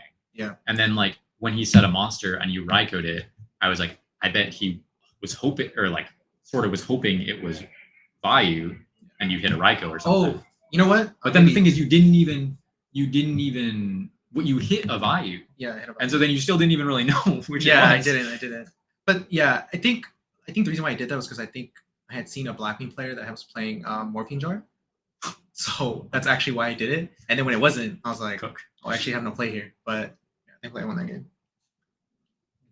There's a lot of Morphine Jar sightings that I've seen. There's this guy I think that he's playing Macro. He's playing some cookage. CJ, Say the that. Gigaplant player, said he beat the Macro guy. Oh yeah, he did. I did see. He 2-0'd him. Yeah, he did to him. He was very loud about that. Shout out to that guy. Yeah, so I think CJ finished undefeated. Damn, Giga undefeated.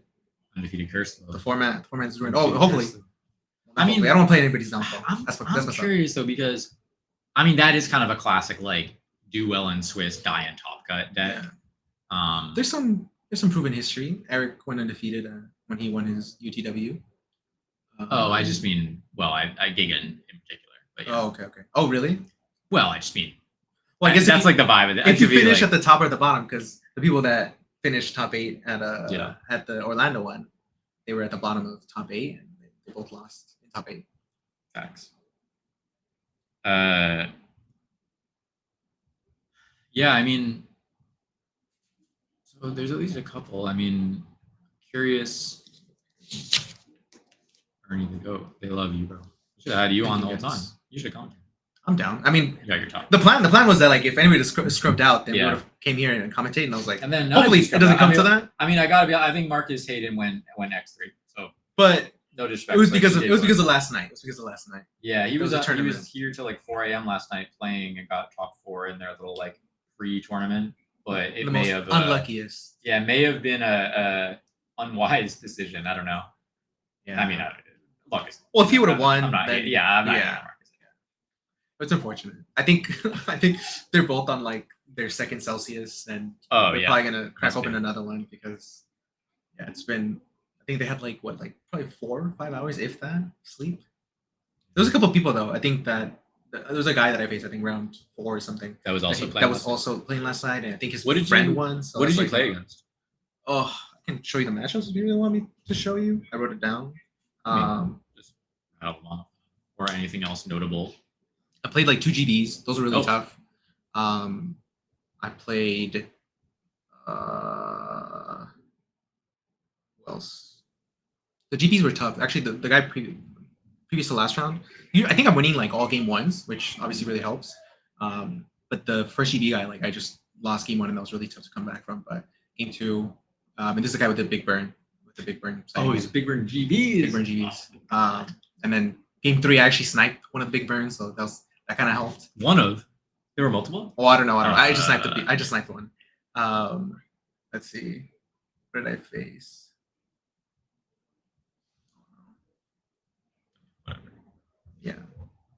Yeah, round 1 was GB's actually. Oh, and then I lost to Machina, who's like a really good player from Maryland. I think he's gonna top as well. He was X1. Yeah. I would have wanted to feature him, to be honest, but I've seen a lot of horror stories of people getting defeated by Dark Gaia, so I know that guy was cooking today.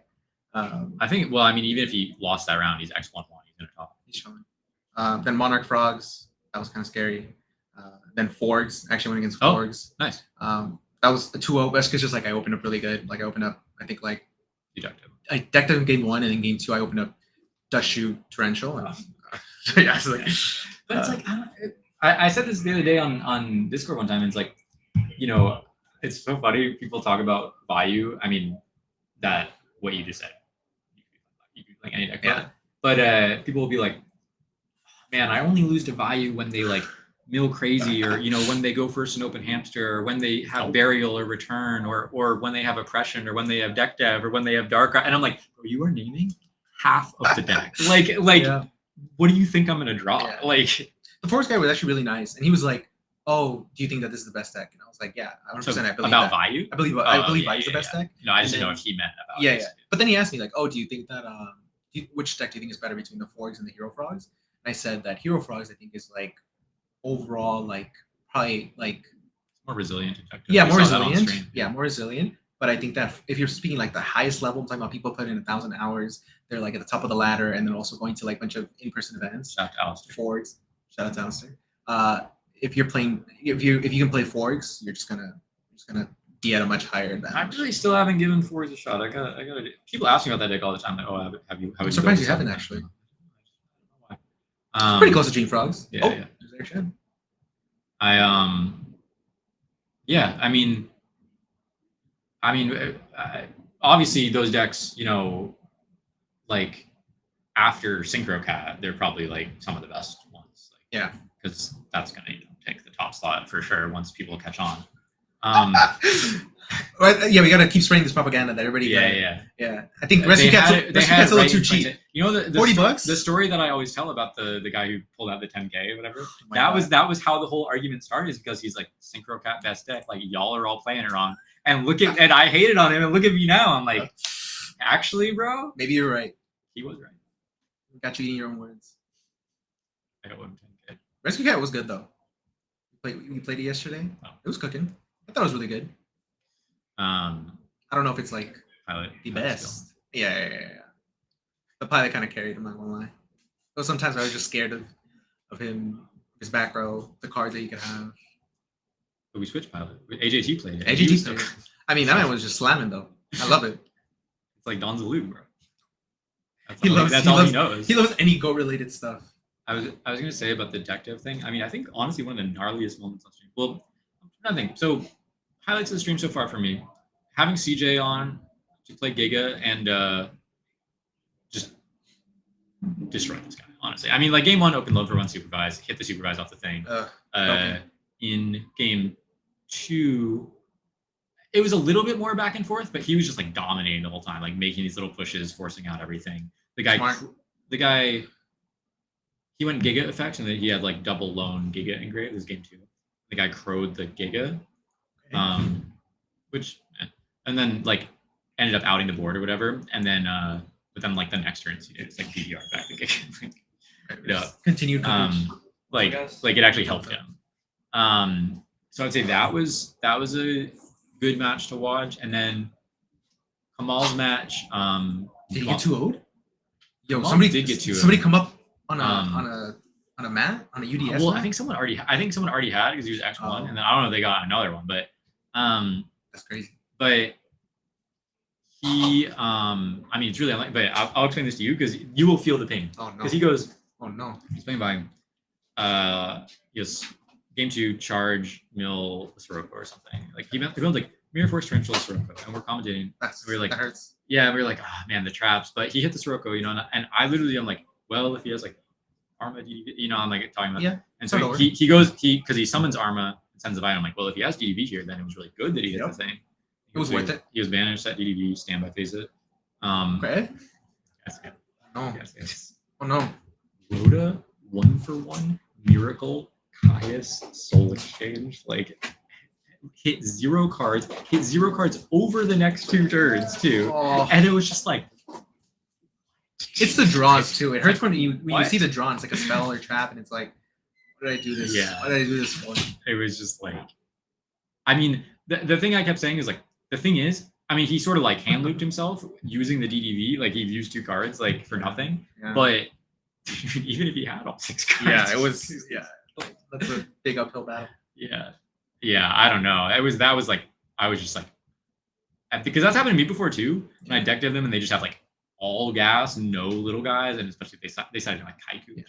But That's why when people are like, oh, like DDV is like so good, and like maybe like I think it's a bait sometimes. Like, oh, I can Oh, get to for see sure. your entire hand. Yeah. But then sometimes like what you don't understand is like sometimes you see how you're gonna lose because you Oh, just see like Yeah. oh People you are just people are so cope, bro. Yeah. People are you're talking about, oh well, the knowledge is worth it. Bro, the knowledge is not worth 2 of my cards. yeah It's not worth 2 of my cards that is like difficult to set up. yeah. also. Like Like, we're speaking about like value, which like this game like comes down to like a lot of fundamentals too. yeah. You know, like that's why I think Go players can be really good Edison players because they use That's why you a lot gotta play Q to practice. the best way to get better at Edison is like you. But yeah, like if you understand like you know what a +1 is and what you know card advantage is and what you know trading favorably is, then you know you should be able to understand. Professor Ernie, Look, I learned from the best. I learned adjunct professor. from you. But yeah, you should be able to learn to. And that's why like DDV is somewhat of a gamble sometimes Yeah. against like decks that it just blows out like fairies or something. Then you know it's never wrong to just probably shotgun it, but Yeah, you I mean, know. if you're ever chaining into something, it's good value and like, Yeah. make sure the value sinkers go to grave. But like, yeah, I mean, it can be pretty dicey, and I sometimes like it's more often if I have a chance to shotgun it like in early game high resource, I will. But Yeah. but I have had times where I'm like, I can afford to wait and I can bait the bottomless next turn. Oh, I mean, I was able to DDV the Blackman player, which I know we were talking about earlier today. Oh, it cooked. That was good. That was really good. I think he was shocked too that he was like, oh, you played that. Well, I also was like, we were talking the whole time, and I didn't realize he was so low life. Yeah. And so when you did that, I was like, oh, this is a good swing. And then I was like, oh wait, he's just dead. That's a game. Like, He was at 17. yeah. He was at 17. I was curious what his back row was because they were there for a while and like yeah, that's what I was like. interesting, too. And he didn't. And I'm pretty sure he scooped because he didn't want to show me. But I was like, what spicy tech did you have? It Oppression. must have been oppression. Yeah. I wasn't sure if he played road or not. But I was saying to Ruben or whatever, I was like, well, like I'm just imagining the nightmare scenario, like you swing, he prisons, you And DDV, then, and then he roads, and I would have been like, oh, like That it's like would- the only way you lose that. Yeah, You know that's what I mean? like Like, literally you're so the ahead, only way. like, Yeah. That was so ahead. Yeah. But he had like a really bad hand because he had to go Blizzy He get kind of had a bad hand both. He Get- hard drew the Bayou. And get Bayou. yo, He only plays one too. I know you. And yo, Oh, that's what I was gonna say. oh my God. I was gonna say when he attacked the thing, I literally said to Ruben, I was like, dude, I know he is stressed right now if he plays the second. Like, what were you like? No, I was stressed when he brought out a Blizzy. Did you see him bring out a Blizzy? Oh yeah, that also yes, I know. But I thought he just like mishandled the card. I know. Yeah. But when he attacked, like, and you didn't. I mean, you have to make a bet there how many he plays, basically. Yeah. Because if he has the value, you lose. Yeah, I do. So I was watching that, and I was like, I think I would take the same bet, to be honest. But I was like, I'm a dude. gambling man sometimes. Yeah, exactly. I'm like, I'm a gambling man I sometimes. was just, I know internally you're probably like holding your breath a little Yeah. bit. Like, is he gonna get it or not? It was a sweaty game. It was a sweaty game. No, Shout out to that guy. He was good. I might try to go and gather results real quick from as much as I can. Maybe just step out for a second. Yeah. So I might pause this. Well, not pause. I'm just gonna mute myself. But yeah, I mean, we will be back in like, I don't know. This round is almost over, so probably 20 minutes. I might be back soon. I'm just gonna take a quick break before we get into Top Cut. There's 64 of you here. I need there to be 65. When I want to go up. I don't want there to be Yes. drop off. I want to be Yes. drop on. Subscribe to the channel. Subscribe to the channel. Hit like. It's only 15 likes. I didn't even see the chat. I'm sorry. Uh, Oh, what's up, Pro Storm? Edison Club. This Gen- is the Handsome this has General. from Twitch too. Harrison. Oh yeah. You guys are streaming on both. Yeah. Oh. Um, Yeah. Put on both of your accounts. You know, your Twitch and your Dude, YouTube account. have Watch it your on both. grandma stream it. Make her give a like. Your little sister, your cousins, your mom. Everybody. We need everybody. Get your mom's in here. tablet. Get your mom's credit card. Get your mom's credit. Put it in the chat. Put it in the chat. Little subprime. Use your primes. No, well, yeah, just thank you guys for tuning in so far. Thank you, Ernie, for sitting. course. Good job on the top. Thank you. And I will get you guys results. We're not stopping. We're just waiting for Top Cut, but South City Gaming, South City Games, Check them out. check them out. Margate, Florida. Huge prize tournament. Been a very good experience. They announced another one too. They announced another Apparently one. even bigger. Apparently even bigger. I will get you guys the info on that too. Yeah, it's been a good time for us all down here and just a fun tournament to play. I think they're announcing this. in here. So maybe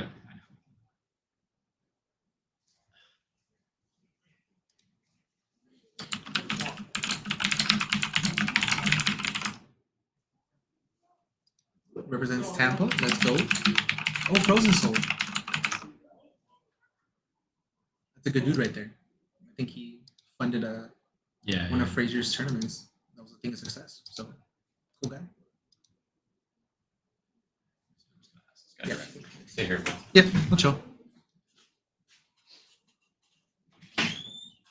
Oh shit.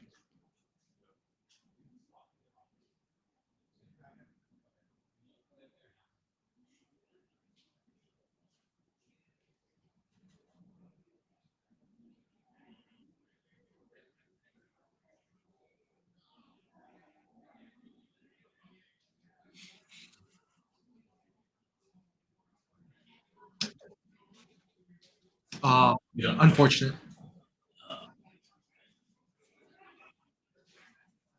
It was still a good turnout though, Mr. Frozen Soul. But yeah. Hi Harrison. Oh. Honestly, I've had a really good time here. So I definitely recommend you guys come. I think flights are pretty cheap.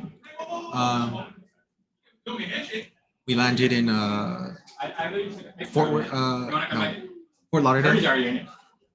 Yo, Mr. AJT, did you make it? Yep. Nice. Yep. Okay, What place? so What I'm gonna place? I'm gonna announce it. Okay, you spoiled it already. But I got a big smile on my face. What am I supposed to say? I only Okay, scored let one me- spot. so I'm gonna go from 16 up, and then I will put this in the chat after, so everyone's like, who actually talked? Okay. Quiet in the. You all hold your breath. You know. All right. Coming in at number 16, we got Adam Urig. Coming in at 15, we got Nikolai Howlett, the guy you just beat. The guy just beat, yeah. Nice guy. Good job. Coming in 14th, we have Andre Torres, He made it. who beat the shit out of you. He killed me. 13, Big AJT. Go. Canada represent. 12th, Jared Giota. 11th, Jake Mattern, Jake FSF, GB player. Oh. Known GB player. Big 10th is Matthew Alabash. 9th, Cody Moreland. Spring Blackwing. 8th is Niall Keeley. I know he's local. Ruben and them said he knew him. 7th, Rob the Man, Rob Frizzy. Made it. 6th, Arthur Rogers. 5, Eric Chan. Eric, let's go. 4, Carlo Marrero. He was on stream. No, actually different Carlos. 3rd, Big Ernie.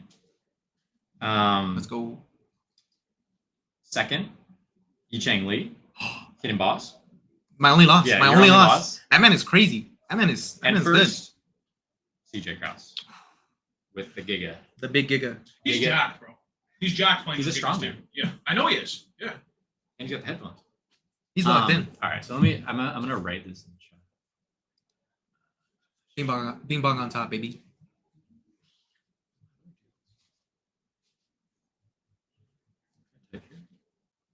Typing this. In the actual chat. From Up there, maybe? where? Is it go? Oh no. Right, my turn. You all tab to like one of the to like the YouTube channel. But Oh, there we go. I think this is just like a personal account. I don't want to be posting it. Okay, okay. Yeah.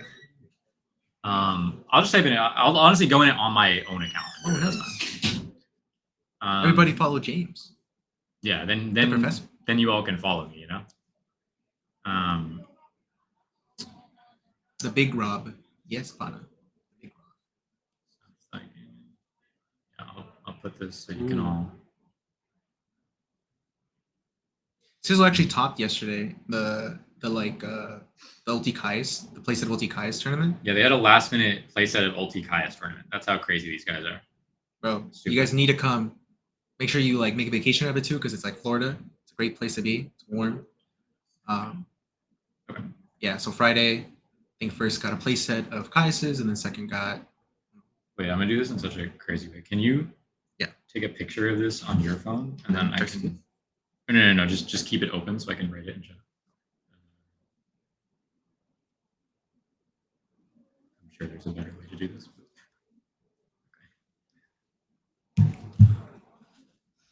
But yeah, there was like a tournament on Friday. I think Marcus and Eric like went straight from the airport to here, and they played in it. And I think Eric lost in top 8. Marcus I think was undefeated in Swiss. Yeah. And he lost in top 4. Yeah. And unfortunately, it was only top 2 prizing. So they were here. pretty late. they got something. But Oh yeah, I'm sorry. They got some credit, but it was like I think first and second only got like they got the cards. a bigger prize. Yeah. Guys, I'm typing this up so I can put the top cut in chat. Oh, 2 Tampa peeps in the top. Tampa represent. Cody and Jake. 123 players. Might have been Yep. around that. Yeah. Yep, that's what it was. What's up? What's up? Just got my bag. Are you? Y'all going over the maps and stuff? Yeah, we got the top cut. Yeah. I haven't really thought about like the matchups in it, but I'll figure that out in a sec. I guess we'll see the bracket. I think Yicheng has his list on the Feels Good Gaming profile channel because I think he won the tournament there. You think that's the same list? I think I saw it. Yeah. You've been studying them. I don't study people, but If you're about to Probably play should him, have. if Probably you're should have. about to play him, you would say. Probably should have. Yeah. Because he was like OG. He plays like Compulse and like he mains a Crow. I lost game 1 because he main Crow, but I think I lost because of just the matchup was really bad. Sasha's here. I'm writing it down, guys. Relax. And I don't have all the deck types yet. And I also probably wouldn't tell you because you're playing. Wait, that's not his name. That says Eric Chen. Dude, that's what I said.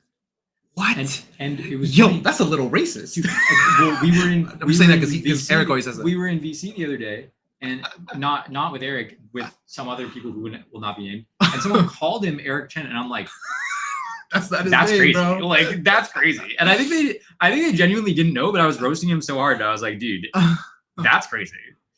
The pricing is better completely than Ribbits. No offense to Ribbits though. I'm very happy that there are tournaments where people can win prizes. Winning prizes. Yeah, it keeps the format alive. It keeps the format competitive too, which is the reason why I like it. Yeah, I think that's true because at something like this, there's really a lot of incentive for you to play your best deck to try as hard as possible can. With some of the online tournaments, especially the people that enter all of them, like you get people not using like joke or meme decks, but like you could afford to just like super high rolling. Use a different deck and try something out. But it's like if you're playing something like this, you're try harding. Yeah, you want to play your best deck. You should probably go out there. I think they're making some announcement for. All right. Good luck, man. Thank you. Appreciate it. We'll probably have you hopefully on stream at some point. Maybe not for top 16, but if you win out, then yeah. Good luck. Thank you. Thank you for sitting in. Of course. All right, I got this typed up. That was Ernie. Lovely guy.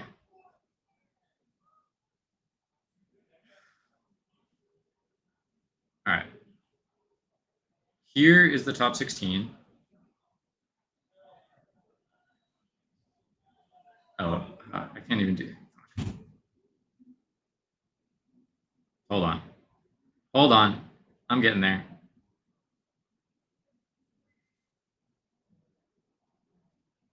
Bro, this is hurting me.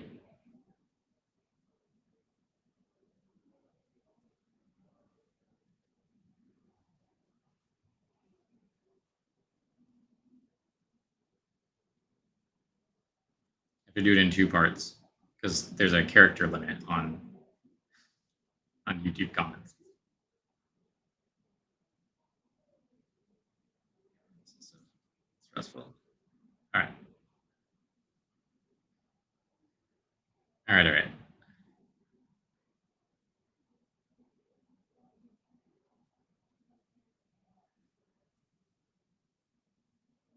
Oh, You got a mat? I don't know why you got a mat. I'm not out there, but you know.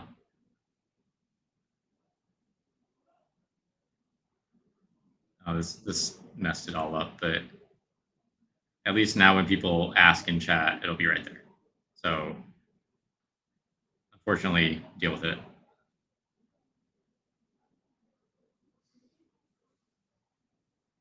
There you go.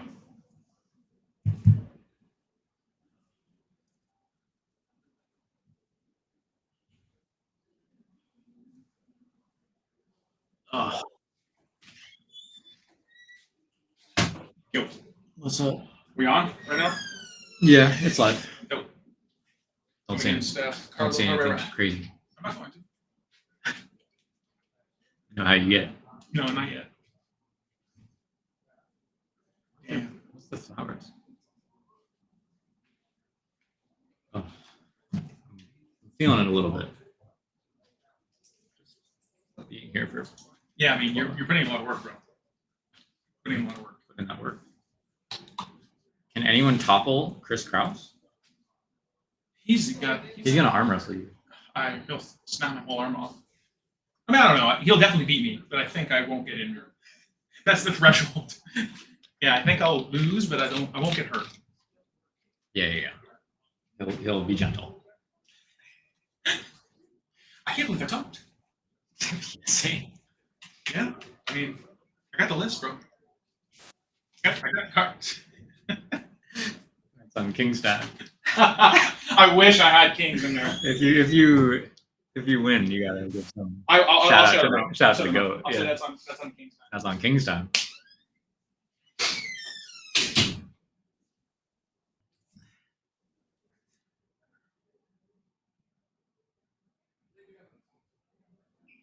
Yeah, let me see if I know offhand. I mean, okay, so just going down the list. Gigaplant, Machina, Bayou, don't know. Bayou, don't know. Virus Bayou, don't know. Blackwing, don't know. GB, don't know.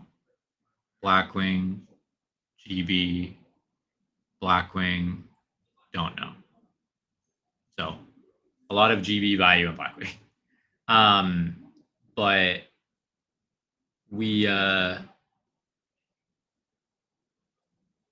there's also the Dark Gaia deck that I believe did top. So think about this bracket for a minute. I'm trying to think if I want to use CJ again or Yi Chang. Maybe Yi Chang is good.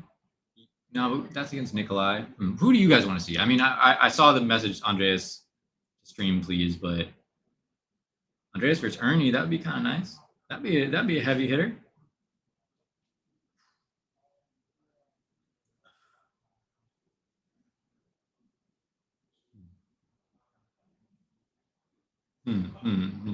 Not a lot of frog. I think there must be at least one. I gotta be.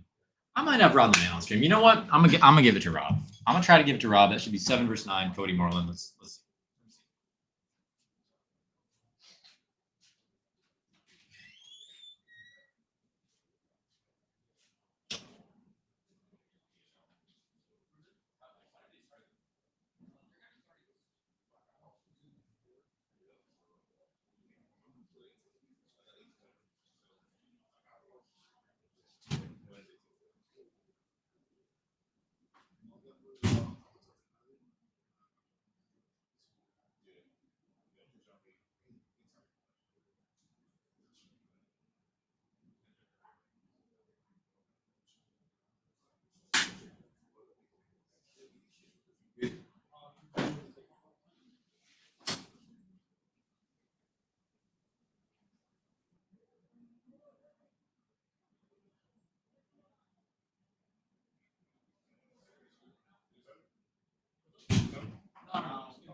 Oh, yeah, I remember. Yeah, I know, man. I was on my whip, you know, like,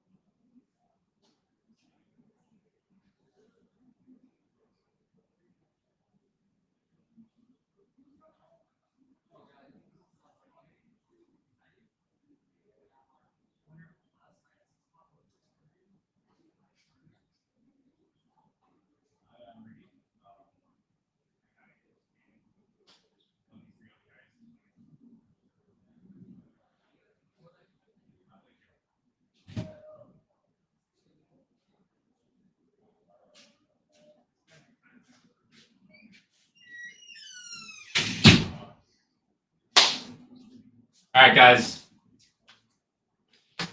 We need to lock in. We need to lock in. What I chose for this feature match, some repeat offenders, but it's going to be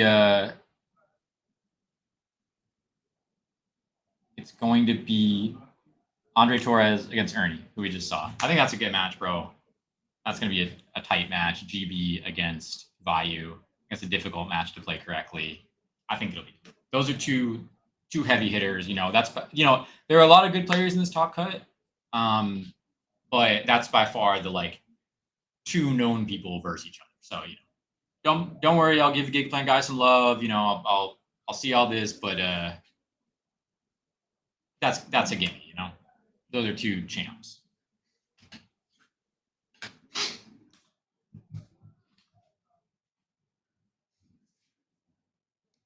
I want to see Rob the Man too. I thought Rob was I thought Rob was playing against a different person. I just misread the thing, but yeah, Gigaplant first after Swift, Marcus, CJ Kraus. I think we were literally talking about him the other day. The two of us were, and I mean, this is literally him on the screen right now. He's setting up, but he crushed it. He played really well on stream. I mean, just talking to him, he's like, yeah, I mean, I don't have a lot of time to play anymore, so I just kind of learned this deck inside and out, and like I cooked. And from what I see, he did in fact cook. But don't worry, I'll definitely get. I mean, hey man, like I would love to feature all these people. I would love you to have access to all the replays, so to speak, whatever. That Dark Gaia guy, cooker, for sure a cooker. But yeah, I mean, this will be a tough top 16.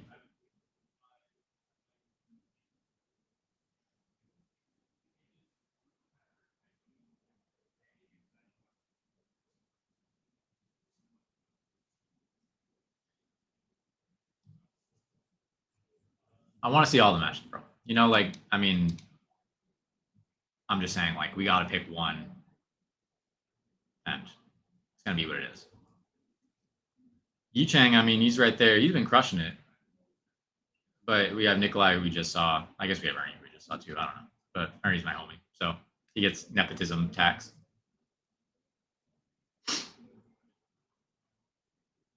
Rob the Man on the left here. And Jake from State Farm. Jake FSF. Jake Mattern. OG GB player. Thank you guys for tuning in. I said when top 16 started, I wanted 65 people. Right now, I'm looking at 62. So y'all better be spreading that link maybe a little bit.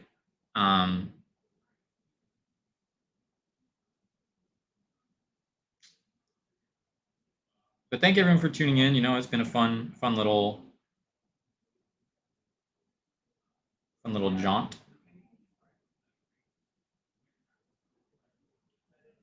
It went down. It went down.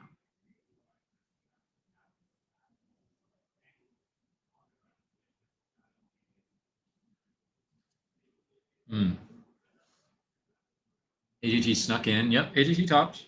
The list is right there. People who topped. Y'all can scroll up a little bit and see it. I think we're gonna get Ruben back for the top cut.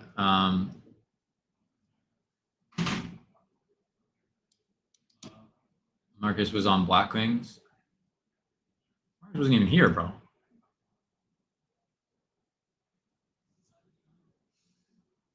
You guys are shuffling up.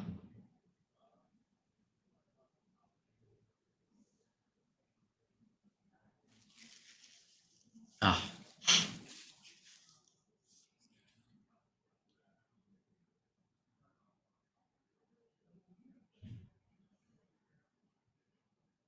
I'm gonna try to pull off Andres Torres versus Ernie as our feature match. Two of the more known players in Top Cut, but we got a pretty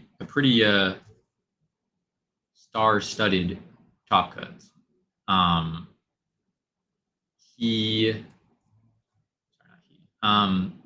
I would say 1, 2, 3, 4, 5, 6, 7, 8. 8 of the players are pretty known, you know, like if you're in the know. This top cut looks ass. Yeah, should have come, bro. Don't know what to tell you.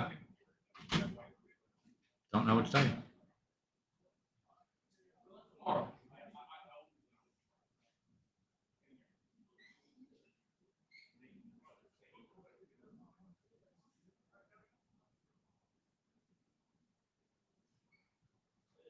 That's a nice little photo.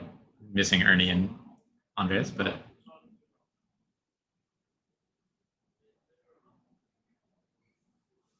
get 1 second to make sure they are.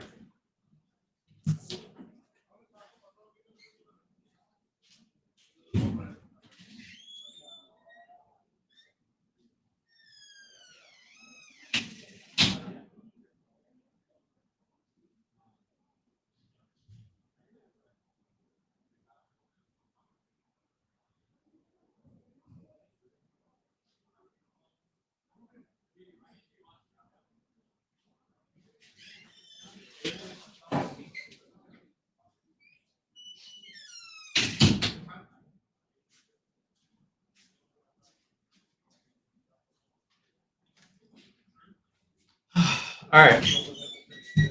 Andres and Ernie. Yeah. Thank you.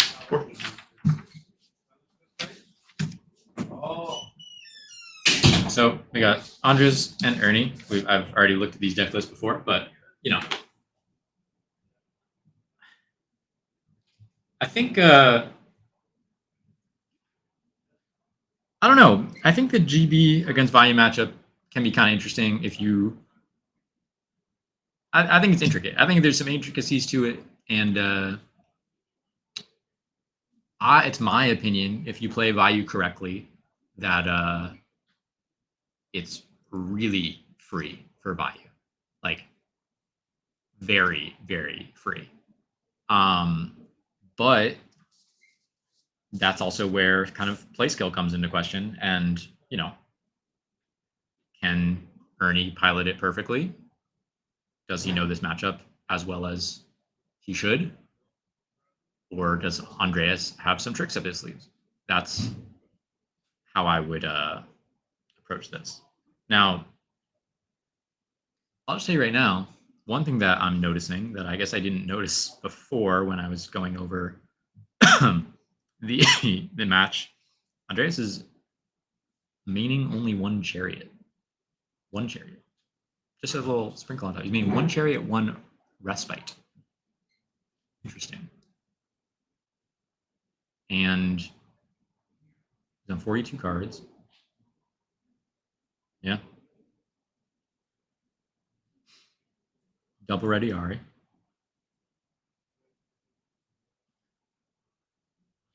I don't think anything else super interesting or anything else really like prepped for this matchup. I mean, he's triple trap stun.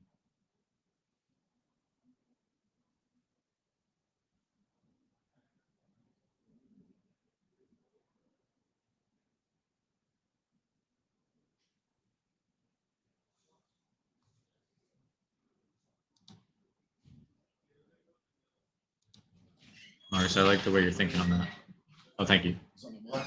Are they? They're starting to do. Yeah, maybe switch. But I mean, they didn't start this. Okay, yeah. I mean, I can message him anytime. I just if they are starting, then I'm good. Yeah. Is okay. We get someone else? Or? See if Marcus Hayden's around. Marcus Hayden. I mean, that's the guy that came down with us. He's saying with him. If he's down to do it,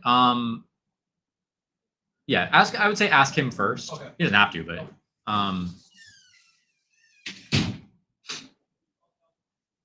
yeah, Marcus Hayden did not do so well. No disrespect. I think there's some other people in the building that could do a good job with this. I know Dom from the Discords and whatnot is here. He could be a good person to have in the booth. I think Ruben is tired and probably leaving.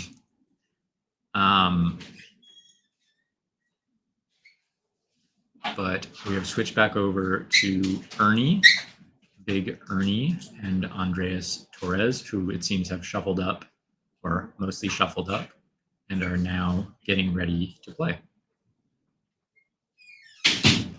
So yeah, top 16 match, started top 16, and we have GB against Bayou. Ernie, my friend from New York, Andreas from, I'm not exactly sure where he's from, South America, but I guess lives around here because they say he comes here every week, so I guess he lives around here now. Rolled a 6. Oh, I didn't see what Ernie rolled.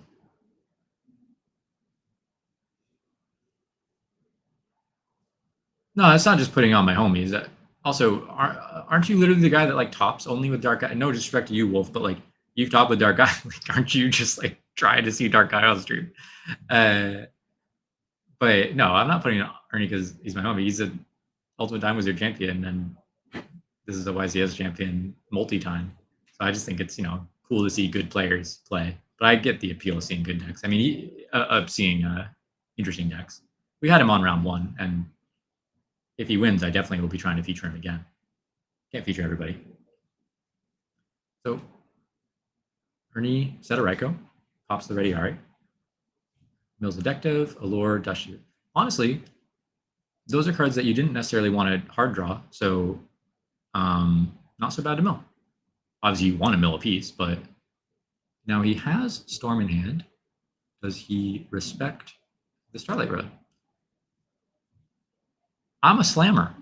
I've been known to slam. And I just, I respect the hold. I'm not. Okay. I don't think I ever said you were mad. But also, I'm not going to go back and forth. Yeah. I mean, Dark Gaia is a cool deck. I'll try to feature the Dark Gaia. Oh, we got you. Are you walk of shame or Walk of shame? We have Marcus Hayden in the booth. What's up? I'll catch you up real quick. Okay. This is obviously Ernie against Andres. Yep. This is like turn 2 though. Ernie set a Raiko, Andres attacked with the Ready Ari, and then Andres set 4. And now this is Ernie's turn 2. Gotcha. Ernie has Storm in hand, but did not use it because he set 4. Yeah. Yeah. And it's terrifying to use Storm in this spot. They said like, I think the level you were just talking is fine, but like it is right there. So Gotcha. When I asked Ernie about last round, he said we couldn't hear anything. It was fine. Oh, okay. Just to be aware. Sure.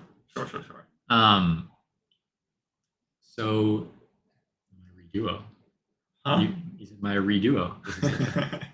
Let's go. They're gonna start. Oh, it's Hydro. They're gonna start shilling redo format in our pure Edison chat. Yes, sir. Okay. So okay, we summon the Armed Wing. It's really strong to connect that into this deck, but it's kind of scary to attack. I was gonna say the summon here, even if you get caught by the bombs. I mean, you already have the Necro, so Right. these are lists if you want to see them. Good point. And these are the top bracket. But yeah. Does he know? Like, they don't know each other's list, right? They don't know each other's lists. Okay. And I mean, I already said it on stream that he's playing the one Chariot. That's what I was pointing out to Marcus. But It's really interesting to only play one Chariot. But he attacks the Armed Wing. Mm-hmm. He's thinking, imprisoning. He's playing a very high monster. So he does count. have a road set, and he takes it. So I think honestly, Ernie is probably glad he held the Storm, because if you're not doing anything to either of those attacks, Yeah, correct. No, pretty he's feeling really good. high likelihood that there's a road. Andres does also play things like Wabaku, Mhm. that, and obviously a lot of back removal. So Oh, that's talk really about your solid. crack pack though. I mean, depends what he has Gardner. Yeah, Ernie still has Gardner. and like so, Sekitor plus like a book or something like that's not going to be good enough. Yeah, Just a I mean, card I think in an ideal world, like if Andreas has maybe a Chariot, then he could go like Laquari, swing over the Greffer, for Sure. But yes, in not having chariot, of which once again he only plays one, I guess you're just Murmillowing to basically smashing around something on the field Sure. in defense, like Murmillow defense. Yeah. I feel like he's gonna just Laquari try to punch over the 17 and hold like Waboku or Book for Yeah, when if he he tries has to a crack Waboku. back. I mean, I'm guessing it's like Compulse, Waboku, Book, something like that. Second Tiger gets us to Geysers, but he would have to pop one of his own back row to do that. Why did Ernie not chain Necro to Cat? Cooking Just because of Chariot. to chain, yeah. Yeah. Could be a good play, it but could if he be. doesn't have the Chariot, then he would look kind of silly. I mean, not silly, but like, Or if he summons a second Tiger. I mean, you could do that to play around them having Chariot, but You kind of already checked for the Chariot, right? No? no, not really. The turn previously. Oh wait, that's crazy. Ooh, wait. That's really good. He could bestiary his own call. Mhm. Yeah, that's really, really good. And now Ernie's going to probably feel pressured to use his heavy. Andy can Heraclinos. He can. That's true. because he can Geysers and then tag for Darius Laquari. So Does he have? I mean, there's still Necro, I guess. So he can't beat that. So if he attacks with Geysers, yeah. I mean, here, if he wants to get 2 attacks through, I guess he could just Tiger from Millo. Yeah. Again. Yeah. Yeah. I think the call was super strong there. I mean, that definitely would be a card that he could have to, that wouldn't have been used when he. I don't know what's going on there, but yeah, that wouldn't have been used when he attacked with all those. But definitely not when I was expecting, just because it's a 1-of. But Right. why is he shuffling? Oh, because he's going to go back into deck. Is that why they're asking? I mean, You never know. yeah, and I don't think he's wasting a significant amount of time. Maybe if, and I think Ernie was just thinking on the attack anyway, so it wasn't really like Right. wasting. He's going to be forced to do it on 16 though, because already Ari. Now you're tagging out Milo. You already have 1 ready Ari engraved. He does play 2. So you Right. could go banish that Armed Wing, or you could just equest back here. Oh, or just He's leave gonna the, pop his leave the own call. Bestia if he has a Waboku. Yeah. And he can just leave a lot on board, Yeah. actually. I think Waboku in my mind is all but. Are we just gonna make? Immediately. Interesting. So maybe he doesn't have any defensive cards because he plays. There's 1 road. Like, what are the rest of these cards? Maybe, I don't know. What's going on here? Trapstone? What's going on here? Maybe? Chat, Trapstone, Starlight. what's going on here? Starlight, Trapstone, and I don't know. What would the last card be? Compulse, maybe? Book. Book. But maybe Nice. leave if you have book. That makes sense. Do you think Ernie's going to try to heavy in this spot? Because Depends how on the rest of pressured his he is. hand. I mean, he has Cyber, Raiko, Sirocco. I think he probably has to heavy, yeah. No, setting Raiko, since he's already checked for Check your Chariot. chariot, yeah. And he didn't Isn't too equest bad. back anything. So Andreas has no cards in hand, I believe. Yeah. So I mean, He has 1 in hand, right? oh, he does. Yeah. Sorry, I see now. Yeah. So I mean, I think it's his return. Return's not going to really do much good. What's Spanish currently for him? Necro Valle Sirocco, I believe. It could become stronger. It's So a deep prison, so I progressive. would keep both. What was that As trap? in Andreas has deep prison. So. Yeah, I mean the thing is, if you set Raiko and he has Oh my 3rd gosh. Tiger, but what are we doing now for equals? What's happening He could. here? Bounces Geyser I was going to say he could just pop one of his own sets. and Geyser him, And but he's at Geysers 17. again. Why are we? I mean, it's not that bad if he Raiko's your monster. I don't understand why we're using the Tiger. Maybe he'll go for the 1600 guy to punch, and then That forces the Raiko on it. yeah, or even if he Raikos the other one, but then he gets to search Chariot if he wants to or follow up. Yeah, that's exactly what he's going to do. I mean, he could have basically done the same thing with Secutor, but it's a little riskier if it's a bigger I mean, this is still risky in a sense, but yeah, I mean, but maybe you should let him search the chain. Yeah, I think you do let him search it because if you can get a normal summon to clear this guy, He's and you have Cyber Dragon. yeah, So yeah, like if he goes like hop the geyser is, and then, yeah, exactly. yeah. Because then if he has a Oh, and he hits Bayou too. That's really good. because he has another ready. Like I feel like he'll probably just go Equest, get back the. And Ernie has an armed wing engrave, correct? Oh, he okay That he because previously he milled. Yes, he does. But So because that's he really milled the good. value, now he's getting the ready guard. Yeah. But this is still good because I mean, he searched the chariot, yeah, but like, he has cyber zero. It's a little awkward, like into deep prison specifically, because he's gonna like summon one, get blocked, and then have to probably summon the other main two. But Yeah, but then Andre still has to find a way to get to Bestiary again. yeah, and he's used all three times. Dark. Oh wow! He's already checked. And he just banished the value for him to put him back at 3 darks. Oh shit! That is absurd. He's already. Oh no! He does have chariot, so he's gonna double. Yeah, I mean he's gonna have to I mean, just you play to Mirror Force, swing- but he kind of checked for Mirror Force when he think he attacked does, with yeah. Greffer plus Arm Wing. So he's Yeah, this is all still the same except for the chariot. But I mean, you swing with cyber.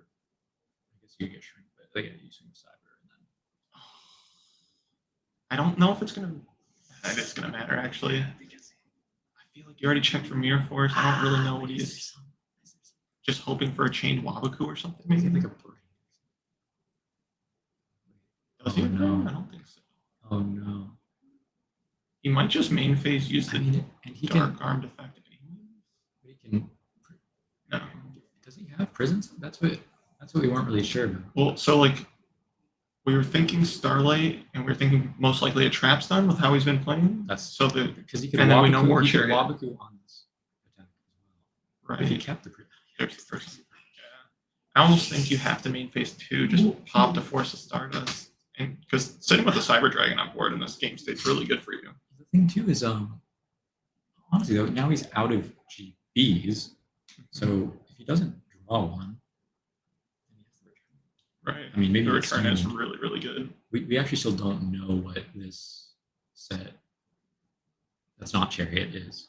We've been saying trap stun could not be trap stun. Yeah, as but well. what else could it be? That's another problem. Could be a bluff, like Mirror Force. I mean, that deals with the Stardust. Ooh, I mean, just if he didn't use the storm. I mean, because he'd already been. he kind of played like Starlight was there the It just- entire and it just time. clicks him so The bad if he doesn't- story makes so much Yeah, sense. it That just it's clicks there. him so bad because he just swings with the cyber, doesn't attack with the dark armor. Man,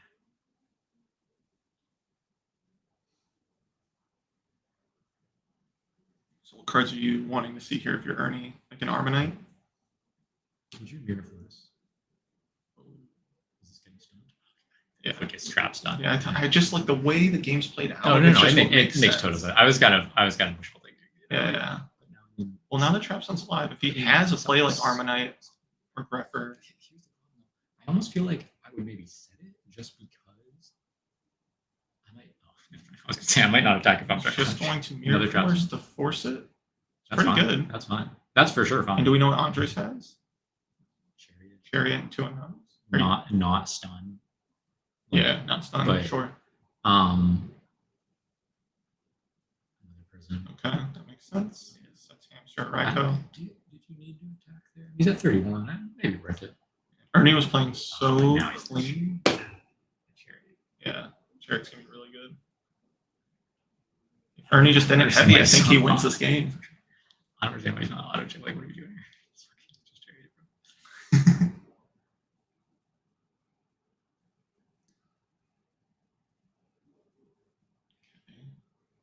And that turns off Arma as a top type. Yeah, normal summon forgets But if over it. that, Normal that summon other Sirocco gets set over it. isn't like a book or something, which it has to be a live trap at this point, right? Like Well, book. that was a newer one.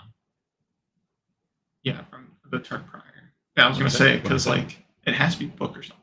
Oh, Mirror Force. Oh yeah, I think chat called it.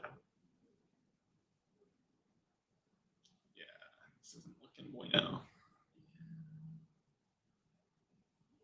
pop his own card. I know what the summon Psychic, like, because Yeah, actually, what are you doing here? It only makes sense if he's going for best. It doesn't right? really. Yeah, I mean, it doesn't really matter, but like, I might have just like, I don't think the 400 damage is going to matter either necessarily. And now you just get walled. Yeah, if he draws just a normal summon that punches over Secutor. Yeah, Arma no effect.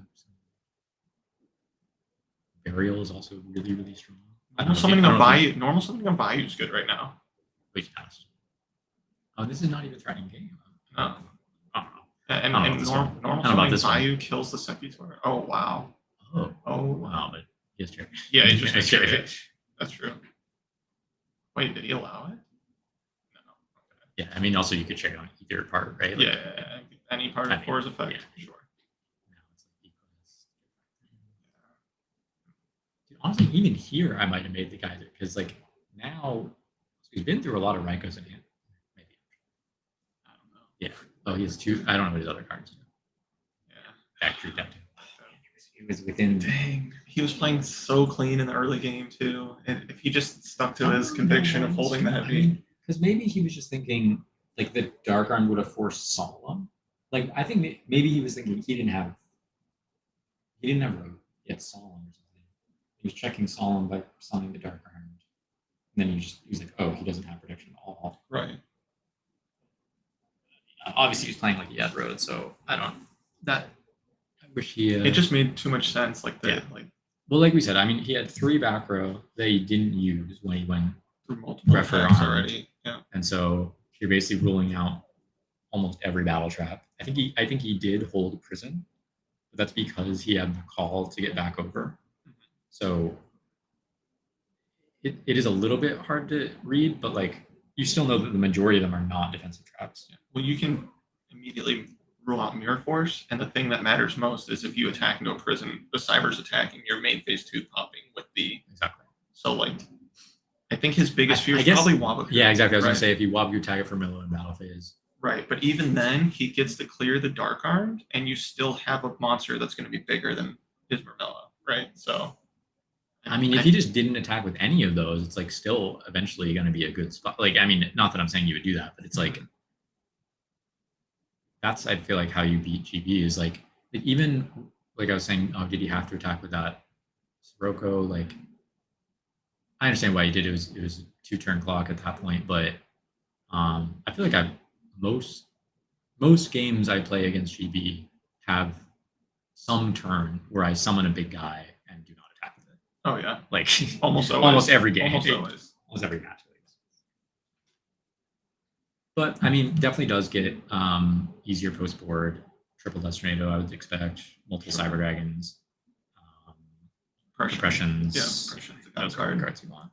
But and from Andrea's side, you have Miss T, you have Destinaries of his own, Chariot, but not a ton. I mean, the stuff is already main for the most part. I feel like it's hard to. The hard part in my head, if I'm the GB player, is like how much Dust Tornadoes or Trap Stuns do I really want? Right. Because you definitely have those hands where you draw too many, and then all your guys are too little, and like can't win. You obviously always want to see an out to oppression, basically. So Sure. With Andre's list here, I'm imagining that cards like the Mystical Space Haifu and the Second War Chariot, maybe My Second. Body as a shield as well. you're going second. So I think there's also an argument. I mean, Trap Stun's very strong in GBs. Like I'm never gonna argue that. But I think there's an argument to putting in like Dusts over Trap Stun, so to speak. Like if they're Raikoing you, then Dust can chain. But Right. And like post side, how many traps does Bayou even have? Like 13, 12? I mean, maybe you still want max Trap Stun. Oh, we're almost at 100 viewers. That's awesome. But once again, Marcus Hayden has stepped in on the stream. He's one of the players that came down here with us. If Ernie playing on stream, who also came down here, and Andreas, who is local, I guess. So didn't set, got depresent and then set 3 back row. So, I mean, obviously Andreas is aware that this can be a Raiko. Maybe he's set 1 good card and 2 bad ones, and he's just hoping he gets the bad ones. But possibly it could be other channels. I mean, he's not playing like Legacy or anything like that.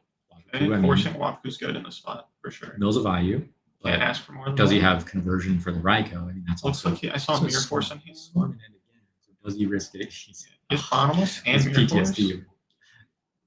Because here, I feel like I might. You think so? I don't. He What has the rest of Bottomless his and hand? Mirror Force. I don't know the rest of his hand. So I think he's feeling If okay. he gets stunned here, though, or if it just does. Like, Yeah, I mean, Stun's definitely terrifying. I'm assuming he said Stun's Bottomless first, though. stuns. Yeah, I think he did too.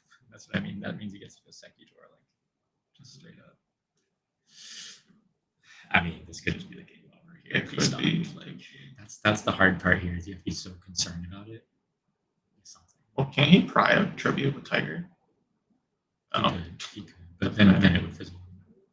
Because he just gets maybe sign up. oh wait, yeah, because you Yeah. tribute the test Yeah. Tiger, not the other monster. My apologies. Um, Yeah. Oh, yeah. Maybe he sided out Sekitor. This doesn't make a whole lot of sense. I mean, but what is Sekitor doing there? I mean, it's getting maybe a Ready Ari and a Wari, and maybe you get to go Rakdos or something. I but, guess he's just adding. but you're still the getting version. Ready Ari here. I think this actually. I mean, I don't know if I don't know if he sided out Sekitor, but this is also not. He's pretty good. Do you think it's correct to flip your Raikou to pop a back row in this matchup? I think he wanted to see what he hit, and I think if he hit Road, then he was going to storm.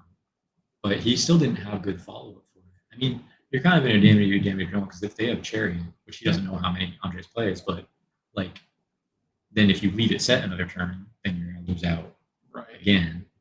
He didn't have the bottomless. So Did Andre set a new trap this turn or no? he set the Chariot. I mean, he did. He set a Chariot. Okay. Okay, so he didn't have Road. He just set the Chariot. Gotcha. It's 800. So he set 3. I mean, see, this is what I'm saying. Like he had PTSD from last game because I thought, to me it looked like he set those 3 back row to hedge against the Raikou. Sure. And so I might do what Ernie did, like flip target 1 and then storm, but I think I'm storming. Like I think it's more likely to me that he set to hedge against the Raikou than he hard drew this road again. Right. And if he did hard draw the road again, then I guess I imagine he's gonna have to. Oh, he's taking it. Not opting the Mirror Force. Did he not set the Mirror Force? He has a Prussian. That would make sense. That'd make the most sense. There's no way. Yeah, Yeah, that's I the was only about to say, way there's you no do that. shot. There's only way you do that. Okay. Well, then this is really good for Ernie all of a Your sudden. audio sounds spotty. I think it's a matter of just us talking kind of quiet and We can talk up a little bit. yeah, we can maybe? talk a little bit and just move the thing closer. Also, we can, I mean, between the round, maybe just address it, but it might also just be like the gate or, people have audio settings on. So, I mean, now with oppression up and Ernie's still fairly healthy, although like if he takes a hit, Right. I mean, but Andres also doesn't have to tag out. I mean, you're taking this if you're Ernie, I feel.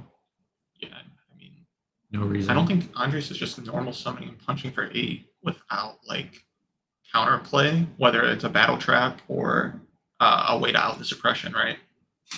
Well, are you just saying like, does he have stun?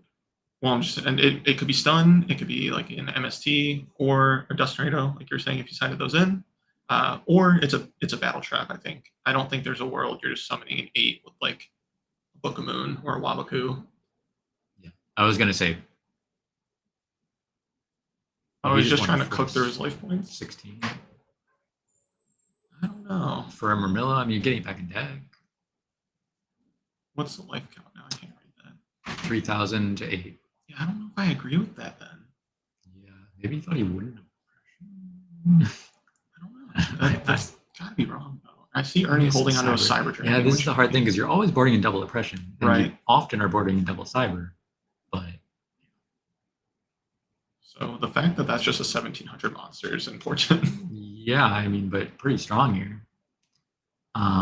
The other thing about the storm earlier is like, I mean, if you're playing GBs, maybe you keep the road against Bayou, but a lot of people side out road against Bayou. Sure. So I think I Just Mirror Force. I actually don't hate that here because the Yeah. Raikou's really going to simplify the game state, especially you can now tribute summon for the Cyber Dragon. it's just not. Oh, it's a gets in Gardener. that curve. Okay, that's We pretty also good. hard drew garden in both games. It's really good, and it clears it up. We're gonna need a Mirror Or Force. if we hit the back row there, we would have been so lit. Yeah, I it mean, would have been. I mean, I still think it's probably And now, curve. now he has 2 in hand, and now the body is That's so good. really It's so good. low. It's so It's big so too, low. but he has necro. Do you guard this? I think you probably do guard I it. think so too. And Cyber Gruffer. And I thought he had Sirocco from earlier, but I could be wrong. It's Sirocco from earlier. He's looking really nice. Does he only have 2 cards? 3. He has 3 cards. Takes it. Takes it. Okay. And are we tagging? Because if he tags, then he's that's just- the last. Yeah, it might just be daring him to tag. Draws Draws prison. prison. Good draw. Really Good strong draw. there. He has Sirocco though, right? So he can normal Sirocco and just attempt to I, attack this I don't thing. know if he does. I thought I saw Sirocco, but maybe not. I thought I did earlier, but now I'm like. Is he about to set Bayou? Oh, he hit prison. Okay. Oh. Ah. I mean, he still has over. He still has enough to block the tag. But One more tag only, right? yeah, exactly. Oh, he still has guard now, so he could And then prison protect the other? twice. That's fair. Prison the Darius. Yeah, I don't know if I agree with that, but I Classic. The other guy was bigger, so sure. now we're gonna tribute for Sniper. Oh, effect. Oh, maybe he drew a dark. No. He has dark armor. Oh, it's Bayou that he sent. This is really good for him. You said he had dark arm. He drew a dark. So he's dark arm and side draw, but he's kind of screwing himself with the oppression. Why do you prison? Hmm? Why do you prison the? Yeah, I don't know. I'm not sure. Because then he could force and crash. Right now, it's more awkward if he has an out to the armed wing, but he can still tribute summon for Cyber Dragon. Bro, it was bigger. Yeah, he can tribute summon for Cyber Dragon though, so he's still going to be in an okay spot.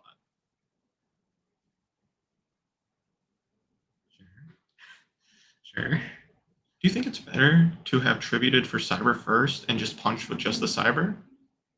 I'm always. I guess mean, Mirror even Force more is than- gone, I'm always summoning but both. Torrent is a little scary. I mean, oh, he was supposed to tribute for it still yeah, though. main one. Oh, yeah, he was. Well, I think he's now still he's- blocking the tag. I mean, you contribute. He has It to- doesn't really matter which one you tribute, to be honest. But He has to tribute the arm wing. I think. No, I don't know. It's just if he draws another monster, but I don't know if it matters. you're definitely tributing one. Yeah, he was supposed to do that before the battle phase. Yeah, I think for the tribute. and the then Gruffer he for guarantees the clear. That. Exactly. Tribute that for the tribute the Gruffer for Cyber. Mhm. That's That's why still not really in a bad spot if Andreas like whiffs. there's you a know? lot of good traps into this, though, right? I Like mean, even a but he's compulse had to a protect Sidra. few. I mean, yeah. That's why I think you're right about the doing the Darius, like letting that stick on board would have been massive. That is confusing. Okay. Now he pays He's at 100, 300. 300. Oh I also man, don't- I mean, this is good because if it was just going to get attacked over anyway, sure. then sure, take him off the oppression. And he's still at 8. He's going to get 3-4 more turns, I guess. But Arnie's still. I mean, also like Just burial draws, passing. crazy. Arma draws. Does pretty he have crazy. fours Does he anywhere draw else? Arma? He drew Arma. That's really good. That's really, really good. I mean, Garden is Is gone that- though. But Garden is gone, so any monster opens Wait, lethal. but what's Andres' life? 8,000. Oh, it's 8K. Oh man, yeah. Wait, that's terrifying. If he doesn't have a trap. He just gotta go for it, bro. Oh my gosh! Like in a quest kills This you. is crazy. No, the quest is 200. Oh, it's 300. Oh, and Darius is gone. Is this game though? No, he's. Oh, if he This pays is- 8. It's not. No, it's not. I mean, he just figured he better use it as an 8 to burn that. Yeah. This is terrifying. I don't know what this one. If he top decks Liquari, That's why he took that Darius out of there. He didn't want if he top decks Prisma, you're dead. Yeah. But it's actually not that. Like one of the quarry's gone. Yeah, yeah. No, the quarry's back in deck. So Yeah, so I think he he's doesn't three. really proving ground. He does so not. it's So like- I it's think like- he has like 3 targets that will kill right now. But he's at 2 cards. So it's like a little But, bit like, I mean, even- obviously he didn't draw. 'Cause he was- but- Sure. But even now that he's at 300, like combo cards, right? Like normal Well, summon also- plus book or Well, also, yeah. I mean, a normal summon and a deeper than he gets attacked. Oh, one Liquari banished earlier. So 200? now he gets attacked from Milo. And if he has a defensive, then Defensive trap or but even a book of moves. this or, also compulse is really just good. what you would do if you were trying to survive. So Sure. Okay, so he doesn't have compulse. Yeah, That's I what was that gonna tells say, us.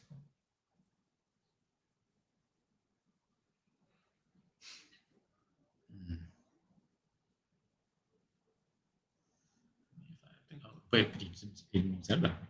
He did not set a What the hell back does he have row. in hand? I don't know. Another I guess normal he's summon just that's doing this worse to than survive. Another normal summon that's worse than. Yeah, he's And strictly even doing just this to having a survive. cyber on board. I mean, it's pretty Oh, good. Arnie's keeping a card in hand, so I'm guessing like boards or something. I mean, yeah, not a right. Anything else? He would just summon it and swing over. Yeah, I'm trying to think what was in Andres's hand if he didn't commit it to the board. I think Right. just a ready Ari or something. You know what Ready I mean? Ari, Like, maybe a respite. maybe. Still doesn't have more background. Kai's gonna get a Kai's. Oh, he has a second cyber, or he has a second cyber in hand. Okay. Yeah, so I think it's the ready Ari. Okay. Oh wait, He drew Raiko. Raiko, that's really good. Yeah, exactly. That's really good. Crazy. Raiko's crazy. I think that actually might solidify the game. Yeah, he has to hope it's nothing. Yeah, Like, it's something. now- I think that's the game. Yep. Game Ooh. 3. Okay. I mean, I Wait don't know about that. I don't know about all that. But There's a couple yeah. questionable plays, I don't know but about he all found it at the end of the day there. I don't know. I do think even with the questionable plays, he was in the driver's seat for most of that. Yeah, I mean, Oppression just put such a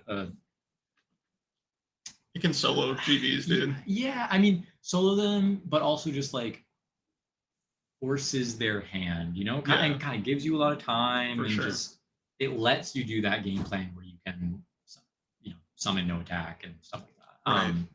Because I've gotten into a lot of game states. I've noticed playing Bayou that if I have Oppression up and they have Ancient Forest, that gets into a really grindy game state because suddenly Ancient Forest that they want to use because they can always just swing and tag out and not have their guy die, they can't tag out anymore. Right. So their guy's gonna die, and like I don't really want to attack because then I'm gonna start taking too much damage. So, Sure. But I usually win those games. Yeah. So like you know what I mean? Like And we you have to can- sit there for you a can while. Wait till Raikos or MST. And I mean, if I have Dust Oppression Tornadoes. up, then I'll swarm you. Sure. And road you, so. Sure.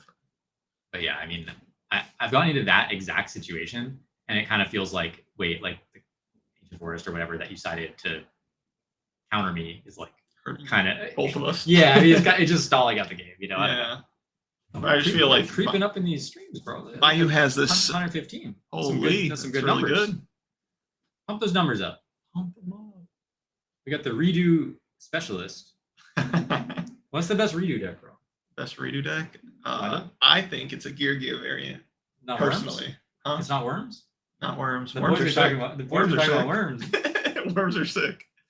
It's not a Trooper Agent with calls. Hey, I love that deck too. was Honestly, told- there's hey, so I was much told- undiscovered. we So have a much lot of- undiscovered. There's a lot of activity in the Discord.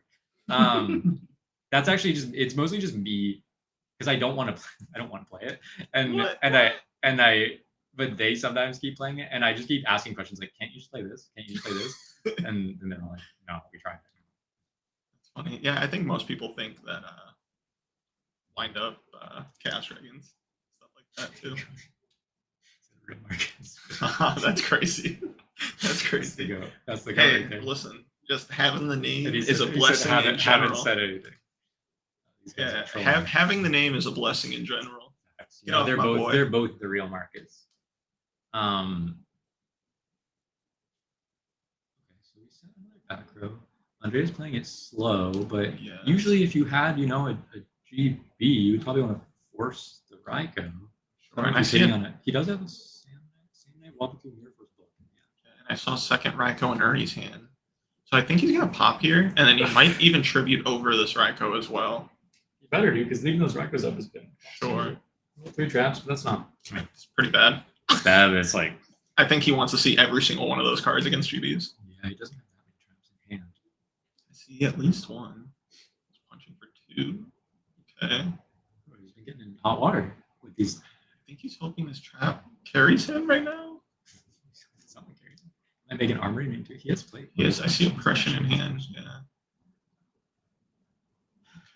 Yeah, and He's Andres like, set. like low key. I've done this many times. Like make armory pass. Like It's pretty good against them. 18's a good stat line. and having the impression. Yeah, Just saying, bro.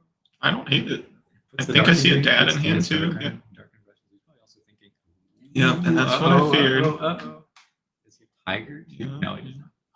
Oh my gosh, the Sekitor is gonna hit He's the gonna do the board. same thing. Search a cherry. Oh no, yeah, he doesn't Sekitor. I mean, look, like when you don't have anything, when you don't have a card engraved for E-Class, I think this is better than. This is why all the Sekitor truthers piss me off, dude. Because, hey, I get it. You spam Sekitor and you get your plus. But, dude, like, I don't even think it's correct to go for that often. I don't know. Right here, you don't think that Sekitor run Best over, story. Best request the story. set, or Best hit the set? Yeah. I guess you went on.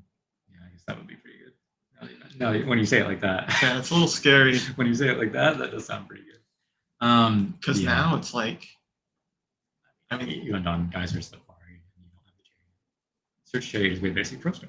this just feels I think you're very right, actually. I think you're right. like waiting for inevitability. But I don't like playing waiting game against Bayou. That deck's just so explosive. I mean, he has the chariot set, presumably. Or, like, rather, he left Ernie with the set. He has one of those hands where he just drew too many. He has Value Plague Cyber Dragon, but he does have the Oppression. And I kind of like, I mean, I don't know if he's necessarily playing around this, but he like used the MST on the back row to get his playthrough. But now that Oppression, he doesn't have can anything, block. which I believe from looking at his hand, he doesn't. Yep. Like, He's he had gonna like Mirror Force Keepers in the force book. the chariot here. But this could easily be another one of those games where Oppression makes it pretty grindy. Because now he Yeah. just summon Cyber Yep. too. Correct. Same thing. And he doesn't even have a bomb. Is there a world he normals the plague and tries to nuke? World that we are currently in. And but he has Chariot. A second one? You just used it on the Oh, record. no, never mind. You're right. My fault. So as Apology. long, yeah, and if he had Starlight, he would have had to drawn it for turn, right? Yeah. Okay. Yep. And so he You're not doesn't even have supposed to Starlight. run. Yeah, I don't think so because of return. And now he gets to set the Oppression. Ernie's looking pretty nice, actually. Hold up. Now that Plague's probably never going to see the field Yeah. so long as that return's in Just- play. Oh, but he's just setting Call through. Mirror Force. All Mirror Force book. Yeah. No, I'm setting 3/2, but he doesn't have a monster. Is what, Yeah, what I'm pointing out. yeah. Is, I mean, this is one of those games where you lacked monsters. call, and we're Face going to see call. Oppression here. Yeah. Quickest Oppression. Wow, This is a wow. pretty fucking good spot. Not gonna lie to you, commentator's bias here, but I really want Ernie to win right now. I mean, I know I'm too, but Yeah.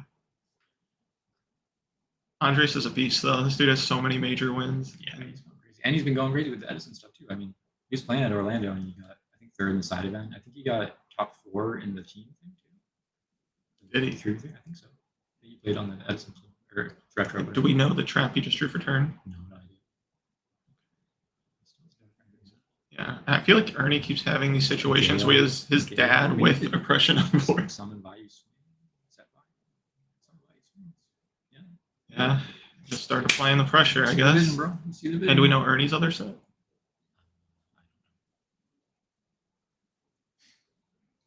Summon monster.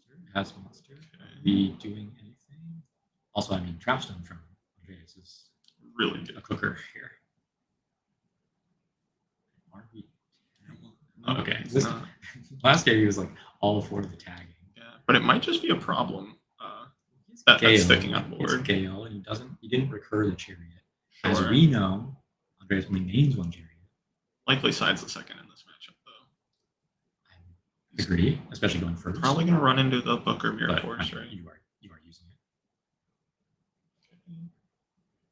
Still is halved though. Unless he didn't prior. Or I think he probably Yeah. attacked and then. I think he prioed and then attacked. I mean, like, it's one of those. Like, I feel like I Ooh, don't feel like that's I really good. need to. He's gonna book himself. Huh. I think he is a Mirror Force set though, right?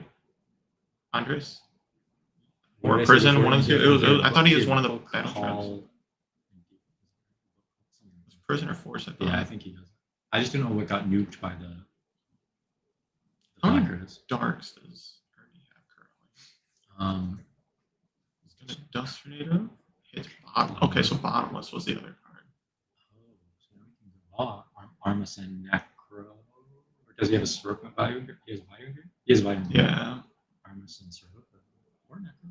And honestly, Necro with the Gale is pretty fucking solid too. Okay, he's just gonna. And you think Is he it- commits did right he- now, well, or do did you think he he just pop? punches? I don't know if he black. I think he black Ridge killed him here. Oh, he's gonna just slam it now. If it is Mirror Force, he's in trouble. I don't remember if it was Force or Prison. Yeah. I thought the correct play was to just attack and wait to use Bayou, because you already have 2 monsters that can clear the Laquari. So I do think honestly, you're he still not gonna lose. he might lose. Well, I mean, you're still not like in an immediately losing spot. Oh, wow. Swing with both men too. Yeah, he's forced. Yeah, I think if Ernie just holds the value play, he's looking nice. He's looking really nice right now if he just holds the value play. People have this idea against like both GBs and like frogs, like, just go for it. It's like, Yeah, I don't think it's correct. Especially this deck needs so much to go right for it. Like,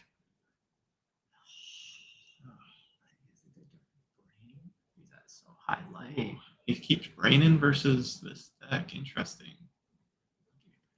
You do? I don't keep braining against this deck. Depends on the deck. I mean, he's at 19, so this puts him 100. Now he can tag out. Yeah. No tag. Oh, maybe he's not getting tag. life points. No tag. No tag is quite interesting. But if Ernie doesn't draw something here, it might just be over. If Andres like drew a trap stun, maybe Yeah, doesn't he might attack just you. wait. Yeah. Oh man. I mean, it's kind of both games, right? Like he just played into these cards. It's a hard listen. GPs is really hard to play into, so it's a hard deck to play against. It really tests you. That's kind of why I wanted to watch it. I mean, I don't know if other people found that interesting, exciting, whatever, but I do. Like you said, it tests you. Like I feel like that is how it works. Like your patience, like not attacking Yeah. at the right times, like. Yeah, I feel like a good 60% of the time you play against this deck, it's more so like you figuring out the puzzle to beat it. Yeah, and also so many times, like, I mean, people. Sometimes it also does come down to like, I don't know what I would say, like, educated, like, because at certain points you are in these positions where it's like, you have X new back row, like, I don't know what it is. Like, I can make a play that loses to one thing or the other, Sure. and I have to kind of crunch the numbers and think, Yeah. what do they have more of, and just like you said, the story of the game, like what's more like the old ones, what's more likely. Yep. What do I stand to gain? What do I stand to lose? So like there are definitely situations when you play against GB. I mean, just right there, he does try to hit the bottomless. He hits the mirror. Mhm. But Yeah. it's like there are these situations where it's like, yeah, I mean, you're making all these reads, but you're forced into a moment where you're like, you are hit like a 60-40. Like you maybe you make the odds on play, but it's like, I think Ernie was a heavy favorite when yeah, he had. I don't know if this was one of those games. I guess when he had Gale Arm on board with the set Laquari. I think you just attack there, hold the value play, and he's looking really clean because I don't think he's mirror forcing just the 2. Yeah, unfortunate, but it's part of the game. What's up, OG? OG and Kevin Wu. Kevin. That That was a really good first match, though. Yeah, I don't know if it was, I would say Andreas was terrible. I think No, he played pretty clean for the most part. I mean, because you had the mirror force, that's why you book on the Laquari. I feel like, yeah, yeah, fine. I don't know, you play fine. and there's like Tagging out the GBs under the oppression was a little weird. That was a little weird. I think he felt that if he let the game continue, and it was like I was saying to you earlier, if you give Bayou the inevitability of like just seeing a lot of cards, they normally can figure out a way to kill you. And I think in his head it was, if I get him really low and, make it really awkward for him, that maybe he'd find opportunities to win the game. I think some of the way I think about it too, though, is like, if you give yourself more time, like whether that be setting that Murmillo as a blocker or just, even just like, if you set it and then they have to take a turn attacking for your guys, and so you're left with the body on board, then like if you ever get a turn where you're able to like draw trap stone, set it, and you resolve it, and then like you have the extra body on board to Geyser them. Like I feel like that's more likely maybe in that spot to play towards drawing trap stun and still having a GB left. Sure. Like rather than trying to damage him out. Right. But I mean, that relies on you drawing traps ton Yeah. and them not having a big body. Like, Yeah. No, there's definitely things I like might have not have done myself, but I thought for the most part there's an argument I for don't every think you play did that, Andres I think. had made. you went? Oh, good job, I think it's champ. against Sizzle next. That's gonna have to be the stream match, right? Yeah, that's gonna have to be. AJT Ernie BLS lost. versus I just Sizzle? watched it on the camera up there. I don't know why he played in Force. Yeah. I do like how Andreas showed the Force. That's something. I saw it. I didn't comment on that in the Just stream. lift it up like Bro, this. I'm gonna just take a Peekaboo. I was like, It was brutal, dude. That was tough. I said earlier, I was like, dude, he feels scary to play against. And I mean, I don't feel that way about him. Andres? Yeah, just his energy. It just I'm like, No. like Hey, me and Eric have talked about this. Some people just have like an aura when he you play kind them. of has a scowl, dude. No disrespect to him, but he kind of is like scowling the entire time, and just like he's setting all these back row, and you're just like, he's setting so many cards. you know, Yeah, He cooked him. He killed me. dude, he's taking out. If he beats Eric too, I mean, I guess that would mean Eric beats you and then plays him somehow. But Yeah, I don't know what takes side out- he's on. he I don't takes know out what all side of he's us. Oh, I have it right here. The bracket. So you, Eric, and Adam are gonna play, on. That's right. and then I avoid him. He's down. Yeah, Andres is here, so you wouldn't see him till the finals if you Yeah. saw him. I would like to get some other people. They've been asking for a lot of other folks, but Well, I mean, there's no way we don't put You don't have to- AJT you don't versus have to Eric. be on. We have to. We have. I mean, it You gotta seems give the it seems people like the move, what they but want. you know there. I was already on here. He's playing Giga. I don't know if you've been following us. This Giga plan went undefeated in Swiss. He lost. Oh, he lost. Yeah. Curse. The curse, bro. The Yeah, he curse. lost. Yeah, that's- Undefeated curse. I didn't want to put not a guy I thought he would lose. I didn't want to put him on. Just like, this guy has been running hot all day, just gets bodied around. And it's like, okay, well, so the deck's not consistent. What do you want? Like, I didn't want to do that, have that happen, but that sucks, dude. He was cooking all day and he played well. Like he knows the shit. Also, I've said it multiple times, but I'm telling you, I have known that guy since like 20. He played and he topped a bunch of West Yeses in 2010, 2011. Okay. Like he played a lot for a short period of time. He was like really active on like those kind of stuff. He's in War League too. He's a magical mullet.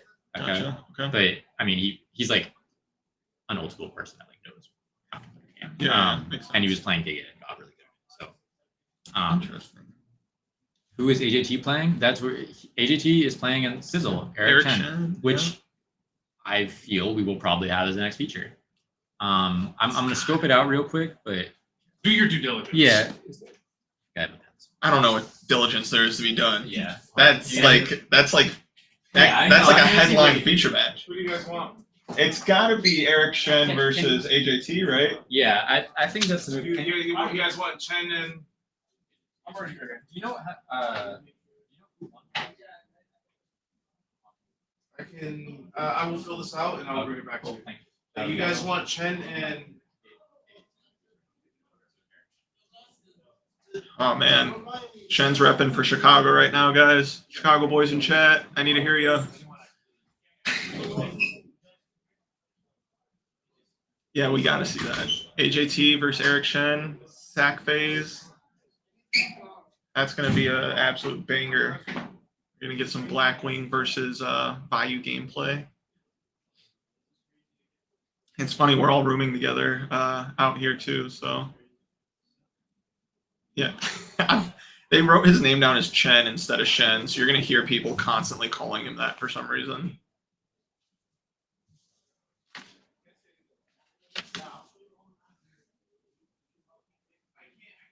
Chicago, baby.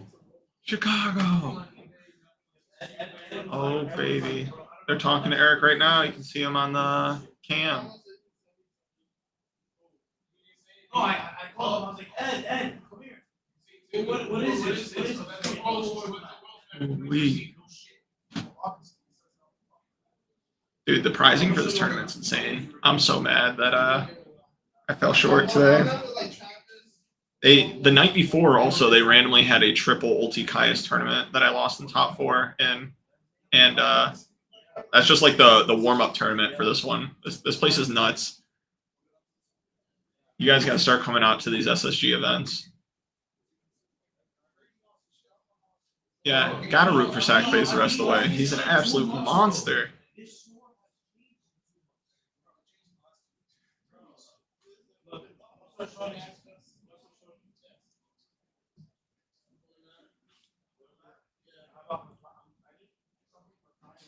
Yeah, I don't know all the results from top 16. Currently, James is going to go get that. The top 16 match that we had featured was Ernie on Bayou Turbo and Andres Torres on Gladiator Beast, and Andres took it 2-1 in a very, very tightly contested match. Eric does have superpowers in Florida. Absolutely insane. He also top 8'd the tournament last night too, and now he's in top 8 of the main event here today.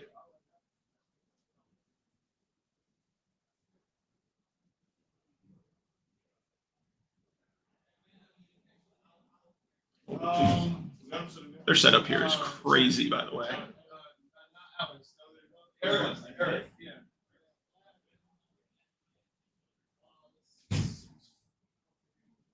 I'm assuming we have some top 16 matches still going on right now.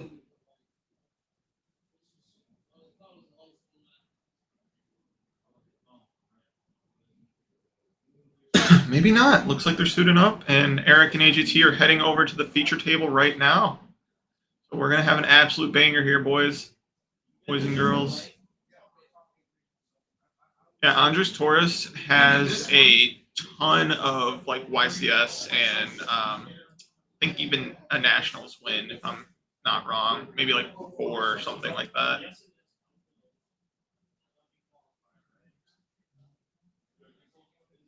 I don't think Eric's moving to Florida anytime soon.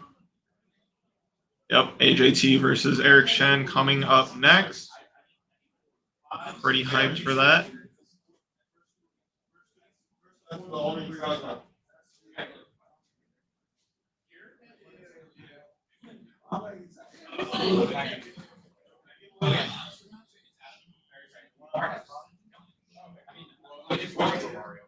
Oh, yeah. I mean, I'm gonna do it hard for a little bit, but if you want off, then. I log back in here real quick. Yeah, come. You got this, baby. Holy, these 2 of these? Yeah, it's nuts. Oh, thank you. Hey, were you not back here? No, I'm gonna water this real quick. This is not. Is where we do our whatnot streams. That's lit. Is this the most insane stream setup It's pretty dope. ever? I don't think I've ever seen monitors this large. I know. Curved monitors this large.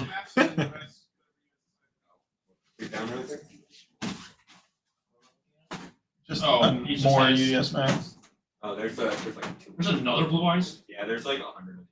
Holy 100? cow. I think so. What do you mean Hand 100? him Like up, you bro. have Hand him 100? up. No, there's like 100. Like in the It's a roll. game me. I mean, Yeah. There's 2 in just like here. random sleep. Dude, I know. I want these. Nothing. Those are sick. There's like 50 of these. They were giving me. Oh, no, it's fine.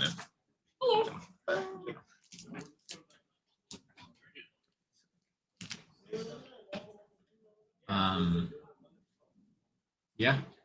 Eric Adams. Yeah. Eric Adams. I'm sorry? Meredith. I'm playing with stream. Yeah, Eric Adams. we are going to get to see Shen and AJT BLS here in a moment. Looks like they're just setting up to start the stream. Looks like we have some live gameplay of Andres versus. Oh, they already started? Yeah, So it looks like everyone else is from my starting. reconnaissance just now, also, all the cool decks lost. Really? What's left? Dark Guy lost. Oh no! Giga Plant lost. That guy in the red shirt is playing Macro. That's pretty cool. So, Still live. and he's playing against Yichang, who is playing Machina. Machina with me and Nick. So we have It's not gonna be Machina, Macro. GBs. I don't know what that guy's I Um, also don't know. like. He's one card in grave. I don't know what he's playing. And then White Sword, I think. Is that a Jane? that's which I was gonna say. I was gonna say I don't know if we've seen. We haven't seen any. Kind of when I went down through the top gun, I was like GB or like GB like black and like birds and I guess GBs are still also birds. They have some bird. They have some birds. They can play a Chris attack. Is that it? The last one? Yeah, it's a dream. Okay. Yeah. They can probably zoom it up. Sure. When they're watching at home. Does it get you? He's an artist. Confirm light smart. Confirm lights. And I don't know what's going on at the other end of the table over there. One guy playing Blackwing. The guy on the left is playing Blackwing. Okay. The guy on the blue shirt, I don't. So it's like okay. Two Blackwings with Adam. Well, I don't know the guy in the blue shirt. That's the only unknown. One Machina. I think we lost the bracket too. He said he was going to fill it out for you. Gotcha. We'll see. See about that.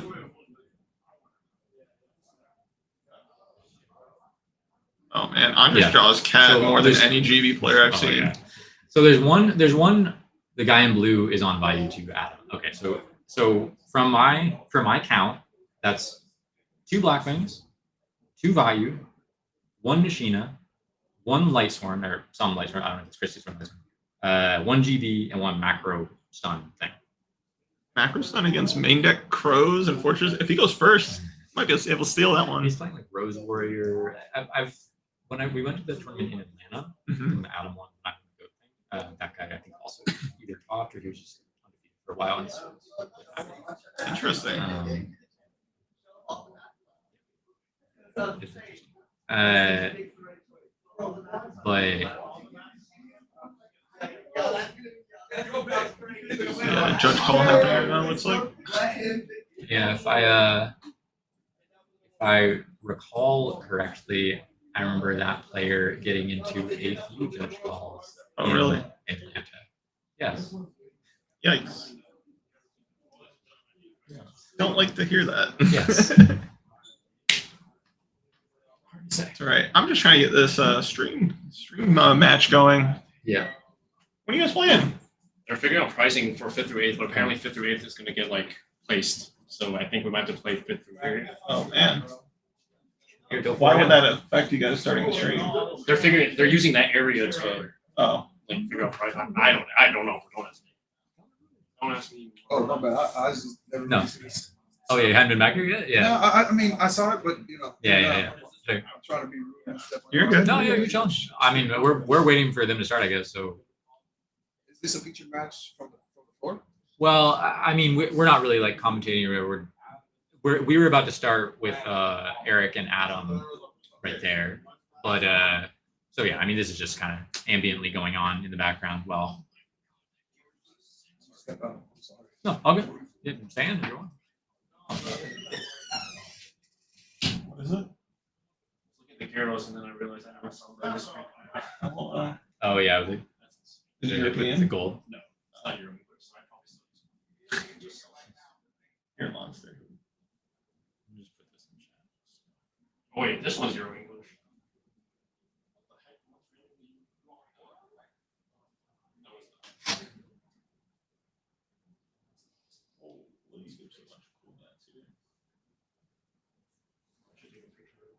What was top 16?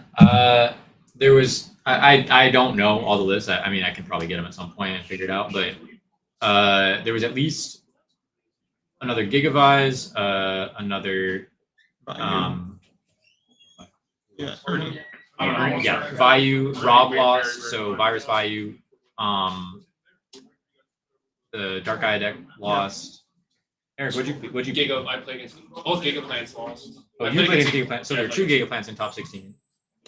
That's great, actually. I kind of did a nice play against the Giga plant. What was your nice play, Eric? Tell the stream. Okay. And If you're gonna come make stand, me. stand there. Okay. I mean, it's not that great, but What was your nice play? this biceps, bro. Yeah, really good, bro. I can't think. Blush. Game. Oh, Play. man. After we'll hear it out. We got to imagine how good it was. Hopefully, you just Make get some a of better those plays. story Yeah, for make this some of next those game. plays in this match, buddy.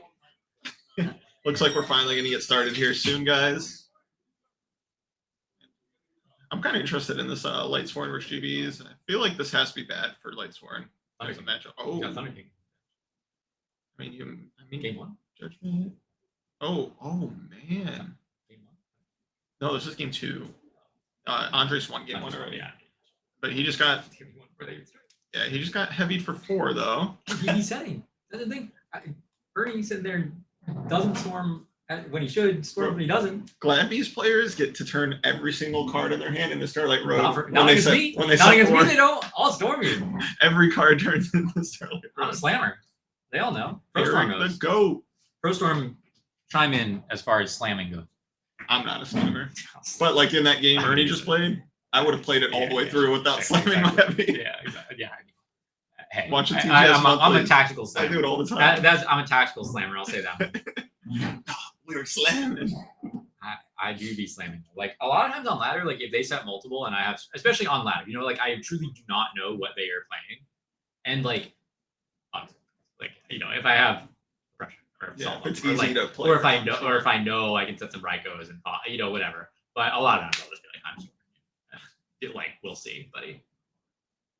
Bait this on, Ernie's salty right now. Why is he salty? It's 50-50 they have road or solemn, right? Like I mean, forcing solemn is great for me. Fantastic. Just saying. True. No, I like the numbers. Well, like even when your opponent has 4 cards that they can set, and one of them being solemn or something, right? Most of the time, it's not correct to set all 4 and pay the 4K if you get heavy. A lot of times, you're only setting 1 or 2 still, anyways. Very slightly, just so I can sort of be powerfully. If you can win without storming, you hold. Yeah, exactly. If you, yeah, I think also sometimes like I'll storm them, and then if they road me, and I'll just like brain. Sure. Or if I can Caius them easily. Need AGT on stream. I'll suck if necessary. He's right here.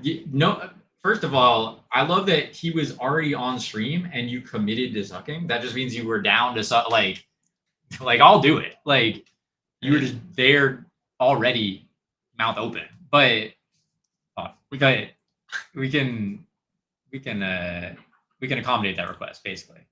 We arguably have the GOAT fan favorite and the Edison fan favorite playing each other right now. The best GOAT player in the world. The best Edison player in the world. Yeah. That's how I'm describing it. Yeah, no, definitely definitely best in this tournament. No, for sure. I'd play.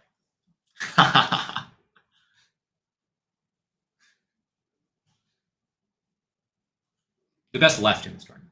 Yeah. Yeah. Thanks, for buddy. sure. Yeah. No, I mean, listen, I would love to say otherwise, but I mean, results are results, and he just keeps performing, bro. Wait, which one are you talking about? Eric, in Edison format. I was describing that to Ruben. I was like, I really can't. Like, he definitely just has the best. I don't know, IRL a little bit. Like, I mean, because the thing, he doesn't play a lot of the online tournaments, and if you really comped out the online tournaments, I mean, like, I don't think he's ever played in an online major. Ludo has pretty good all-time result. Like Samu has pretty Sure. good all-time Yeah, results. Like, you know, people have some pretty good resumes as far as bigger tournaments they've won. But definitely, if you're considering like the bigger, like as like super majors or whatever, like that. Eric won the He's won roll. 3. Looks like he's setting. He's holding a charge in his hand as well. I think He said hamster. Yeah, I'm guessing he said hamster. I don't want you to. He said hamster. I wonder if he main decks a He does. Ryko. He literally does. Oh my god. That's crazy. Eric's I face. told him not to. I told him not to, dude. I cannot believe this. You know, a long time ago when I was on Black Wings, I told him I like doing this in a Bayou heavy format, and AJT told me it's bad. Dude, full circle. Oh my god. That's hilarious. Yeah, it was like when I first switched over to Black Wings. I mean, it's obviously not that bad, but I think honestly the biggest thing about it is no, I'm saying it's not that bad to play it. Like, I think the one huge thing about it, whenever you're playing like the Minecon Ryko package side, it lets you Minecon a lot more freely. Because usually, I mean, you're sort of not 50-50, but like you're hoping it's a Ryko and not the hamster, or whatever. Right. But now it's just like you can hit any set unless they set Bayou. So I do see here, I think Eric has Sirocco Brain in hand. So he's going to be able to Brain punch the Raikou, right? And then his AJT pops it, that's fine. And if he doesn't, he can tribute over it as well. It looks like he also drew Prison. Yeah, I don't think this is like Eric's got some the powerful worst cards still. spot in the world. And he has Charge to follow this to kind of put him back on the Yeah. to being the aggressor by being able to set a Raikou. Also, once again, guys, just because we bumped the stream, you know, this is Southside Gaming, Margate, Florida, near Fort Lauderdale, north of Miami. Brought us down here graciously for this big prize pool tournament. You can find the prizes somewhere. UDS Matt to first and Ulti Caius's, and then Ulti JD's. Crazy prizing. They've been giving away free shit all day. That's the sorry to interrupt myself there, but that's the bad part of the Raikou. AJT BLS versus Eric Shen, two very strong, notable players making deep runs in this tournament. And fortunately for Eric here, he had some really good counterplay. Did you see what he built? I did not. Oh, that's why I was like, you built Brain Whirlwind. I think it was like Brain Whirlwind TT. Oh, Or, I don't know what the trap. No, he has TT. He had a TT in hand, so I don't think he milled it. Brain Whirlwind. I don't know what the trap. He milled, did he just mill double deck dev with his charge? I think he did. Yeah. And deck Which is is low fine, key yeah. is a really good card versus Blackwing. Oh, I swear, bro, as a Marcus logic. As a Blackwing main, I will tell you right now that is one of the scariest cards to play against. So much so that a lot of times I'm forced to side on Blizzard. For somebody else. No depression. Oh yeah, I mean, actually, I don't want people doing it. No so it depression. sucks. Okay, so never mind. So it was, It was just, oppression. It was just Brain Whirlwind. Just Brain Whirlwind. Still. All right, but Eric has Prison here, so sure. Eric doesn't care about this.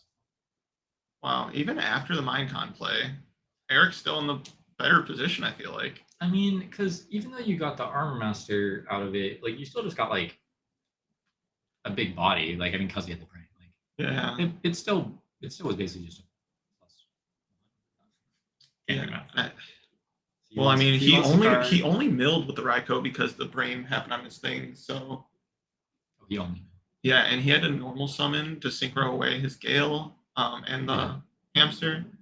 Yeah, so it So was. it was well, I mean, plus one technically, but then Minecon he was- immediately got it back. Yeah. Yeah, exactly. Yep. New sleeve. What's that? The oversleeve Oh, yeah. ripped, I think.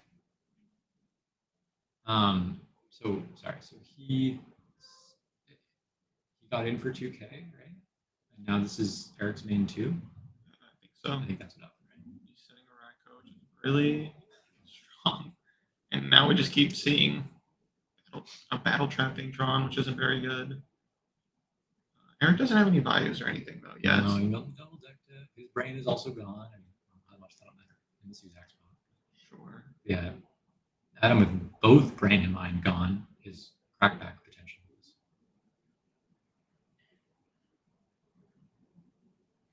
I think Adam has a Shura in hand. I think he's considering whether or not he should be attacking over the set Raikou. Is that a Bayou as well? I can't tell what that other monster is. Oh, Bora.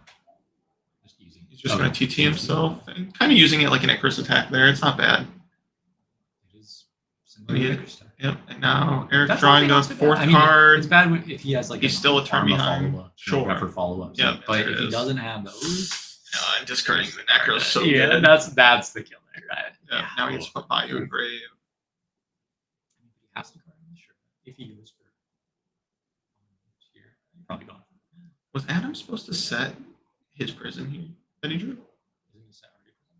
Did he? I thought he drew prison. I don't think he set it, but maybe he did. Well, what's already set? I thought it was already there. No, I know that. I thought it was. I mean, we're about to find out, right? So If this armed wing gets prisoned, or I guess yeah, I think it's bottomless. I think he held prison. this is that. But like now, Depends on the follow-up. because of Necro, if Eric just has a dark in hand, Yeah. I guess Yeah. specifically it has to be a combo piece like Plague or Bayou Does he have another Sirocco because he piece in doesn't there? have another piece. Yeah, and he's gonna force the Necro. Necro's so good in this matchup. And there's the, it's defense you can't escape. yeah, and there's the prison. It's a trooper. Yeah, but prison's gonna walk here if he doesn't hit a piece. No, he hits Bayou. Yep. Ooh. Wait, does he? Oh. But he has a Ryko in it. I don't know what his other card. Okay, well that's big for AJT. That Yeah, he just did that. does he Eric's- not? Does Eric not have another dark in That's what him? I'm saying. He has a Ryko and something else. Oh, I guess It's not. armor. It's armor. But so we know AJT's been through his Gale already, right? Yes. So and what's life count currently? 56, I want to say. I think to 43. Looks right. I mean, man, this is so scary. I guess you don't against want to play Blackman the Force, sometimes. but you could Greffer pitch Arma. Could have. Yeah. I mean, you're playing in a clue. I mean, he's good follow up after this, right? Yeah. And he's taking damage. Like, oh, he's Oh, wait, don't think there's game shot no, lags it's though. okay. But it's gonna be good for like a follow up I would probably- crackback. Yeah, I'd play some of the other Shura, honestly. I think so too. And then- To press for yeah, damage. yeah. Honestly, could just get Kahoot here. Does he have Sirocco Engraver now? No, he doesn't. Yeah, actually, I think I like going Clue here. Yeah, I mean, Pressing for 3,200 more, yeah, and I then mean, 600 more. I mean, well, if it was if he went for the Clue, it'd be 32, right? yeah, 18 it would be 600 more. Oh, that's so good. Oh yeah. This legitimately is a spot that we're going to be pretty fucking. Wait, does he play Worm? I think so. Okay, because We were talking about it before the tournament. no, Worm is solid here, and then because Eric's gonna Harmonize. Sure, Press for attack, some sure attack the damage. token. Oh, maybe you don't need to work. I don't know though. Like he is at Oh, he has Armor Master 43. Engraver? Oh, he does have Armor Master Engraver. Oh yeah, I Oh, shit. think you do Worm. Just so, Is he just planning to gain life and pass? we literally have. Oh, these are the old decks. Yeah, these are their list. Get this back somehow. Well, now I mean, the Interesting. Silverwind will. No, I mean, I don't know. Personally, I don't know if you have like a picture of his final list, but literally moments before the tournament, he was talking to me about it, and I believe he is playing. But I don't know. What's Eric's life currently? I'm so blind, it's not even funny. 51 because he gores on the 8. I feel like this is so terrifying for AJT now. I mean, he has really good crackback if he gets another turn, Right. right? Just if Eric sees a Kai. It's really scary. Yeah, but Roman Caius is like the thing that's. Oh yeah, actually he is playing armor. Yes, because he played the Ryko and he said, and then I need to play the armor, and I said, If he normals Armageddon yeah, Knight. no, I actually do remember him showing me that. Armageddon Knight for Plague. Plague stack. Can he kill? That's what I'm trying to figure out here. What's his other card name? Oh, he has Kai. He has Caius and Right? It's Armor Kai. his Armachias. I thought he had a Ryko for some reason. Wait, maybe I'm wrong. I thought you mentioned he had an Arma earlier, was why. I mean, yeah, it's Armor Kai. I mentioned he had a Ryko earlier, and I think I was wrong. Okay. I mean, it wasn't game. Like he could have played stack tribute for Kai. So Yeah. now, if he send a value piece because he has one thing in grade. Since Plague. Okay. And Goya. Oh man, but Is he AJT's cracking back on this really hard next Yeah, turn if he is doesn't die. Is he respecting Caboose somehow?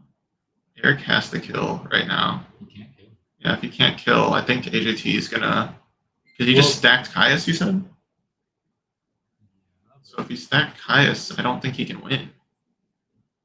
He doesn't have value plus play engrave, right? Silver. I mean, So AGT is going to get to Silver Win and then also normal Blizzard. yeah. takes the Gores. You're still gonna have the android, but you're still gonna have two bodies. Yeah. Okay. Yeah. I mean, it also depends on the draw. Well, he can Brio. just Brio, right? He has to Brio, I think. Well, maybe not. I don't know, because you don't want to get highest if he does. Sure. I mean, you probably Brio. No reason not to. I think. I don't know what his card. I don't know. No. I think you just. Yeah, exactly. Or no, you Goyle the Gores, because no, then I think it's fine. You Brio, bounce the Goyle, Silverwind over the Gores, Brio attack. yeah, that's true. That's You true. drew That's for true. Brio, I don't know if that really. It does. You Think he's a kill line? No, could. it's the Brio plays But best. the thing, even if he did Silverwind, you still win because you have two over 20. You know what I mean? Like Yeah. and you would have Gores. Like yeah, you're leaving with Android or whatever, but Yeah, I think you just Brio. Oh. Either way is winning. I guess he's at 57, so you would see another turn. Yeah, I just think you clear all the monsters Eric has right now, and then I- if he stacked the card in his hand, so clearly it's not like a crazy proactive card. I mean, I think the only thing you would have to be worried about it being, when I think you're basically sure that it's not, is a burial. That's true. But I feel like he would have all might played have killed you. I think this if would have all he played had out burial. differently. Right? Yeah. Like, He kills you if he has burial. So don't think he's sending plague. It's burial. Yeah, so it's just Blizzard, Burial bounce the Goya, like you said, clears both monsters, and then he says, top deck better out my board. But like I said, either play I think is winning. I mean, it is better, but it's like Kai's doesn't even come close to being your board. If your board's a Silverwind Goya Gores. Like, Yeah. You know what I mean? Like it's like This has been a really good game actually. Yeah. From the get-go. I think the tribute the TT itself. Oh, you said get closer.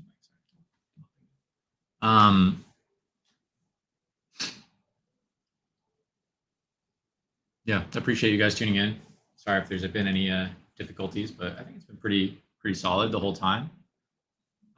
Thank you for Marcus for stopping in. You know, Heck yeah. Oh, thank you for having me. of course. Yeah, Ruben being on earlier was great. It was actually really interesting to talk to him just about differences in Edison and modern Sure. and Yeah. his impressions of Edison. That guy got so much better, dude. I remember back in the day when he was just learning to Yeah. be getting to that next level. Yeah. And now he's just on a whole nother level. Yeah. No, I could tell you really. I think AJT sees the line. Yeah. So I mean, he has like a binary option. yeah. This is like One you know, or the other. there's a lot of things that I don't want to be rude, but I don't trust Adam with, and this is one of them that I think he can pull off. You know. Yep. Got it. There you go. Now monsters are gonna get cleared. But like I said, he gets another turn. I mean, if he doesn't draw them all, He only took 100 here, Exactly. so I don't think he drop pass. Yeah. it's Caius. Yeah, and I mean, the Gore's already gone. You can't be like bluff Gore's. So if he doesn't draw a monster here and punches twice, I think Eric's only way of possibly winning is Burial. Maybe a Mirror Force, but I mean the Brio, right? So no, not Mirror Force. Yep. So he's got a rip Burial here. Heart of the Cards moment. They always do. They always I'm do. sorry, dude, but I've been here. They always do. They always do. I'm thinking about Turna top 8 in No. Arma. The Plague's already gone. Plague's gone. That's not going to be enough. It might. No, Doesn't because buy a Arma turn. face up. Well, No, He can- It doesn't. He can get over the. Does he have an Arma Master? Doesn't matter.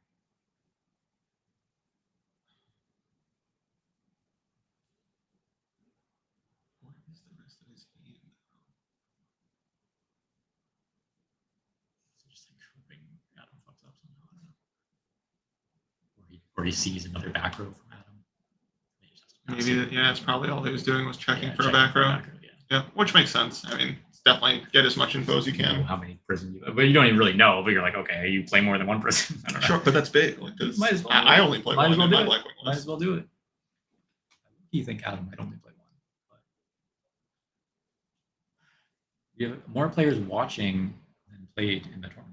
Oh wow, yeah, Which man. is kind of what Stream is cooking. Low key, what you hope for if you're gonna put a bunch of energy into hosting the stream. You know what I mean? Like you would hope that the impressions go further than whoever's able to come out locally. Dude, if they announce these things earlier, Yeah. oh my god, these are Well, they gonna be have so packed. this one coming up now. I mean, I actually didn't hear the announcement when they were out there as far as the date, but I know they were talking to me about more UDS mats as prizing. Yeah. Like every UDS. I've heard that too, like possibly as far out as like all of top 4 or something like that, or which would be crazy. I would love to come back here again and do this. I actually had a great time doing this, and I think I did a good job. I think this is good. You're built good for this, me. man. Yeah, you're really good at this. I told it earlier. I was like, grinding GP 12 hours a day for the past 3 years. This is light work. Like Light work. Not me, bro. Yeah.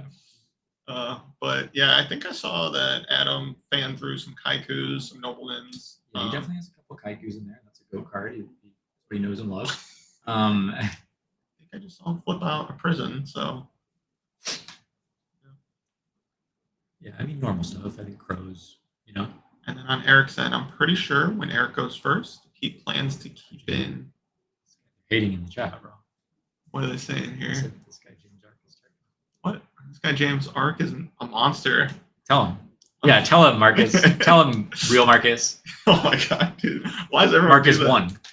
Stop. Upgrade. Stop. Citing out all Boras for your mistake was thinking there were Boras there in the first place. Right. Do you guys see OBS? How long they've been playing Oh. Well, you would have to scroll back. Got it. He has OBS open, not me. You could pull up the stream on your phone, maybe. I'm sorry. No, I'm not you're sure. totally fine. You could figure it out from the phone. I'm just going back. Little time issue. I'm sure they'll get it straightened out. Yeah, I think they literally just maybe didn't hit the start time correctly. Like, I think it wasn't about slow play or anything. It was just. You said he cited out all Boras for Kaikus? No, Pro Storm said that? I think he's joking. Oh, okay. Adam hates on Bora. Oh. Wait, I thought Adam. Oh, yeah, actually, he goes down to 2. Or No, in he the main. Hello. started with 2. They were Jeez. They were never Jeez. They were number 3. I don't know why did. You know this guy? Oh, wait. Oh, is this on? Yes. Yeah, I know who he is. I know. He's a I know. beast, too. Yeah, I He's a know beast, who he. too. I know who he is. You know, I know. I met him once or twice. He kind of fanned out a little bit, but you know, I gave him some advice on his Edison deck. Yeah. I bet. You know how it is. A Bora hater. Interesting.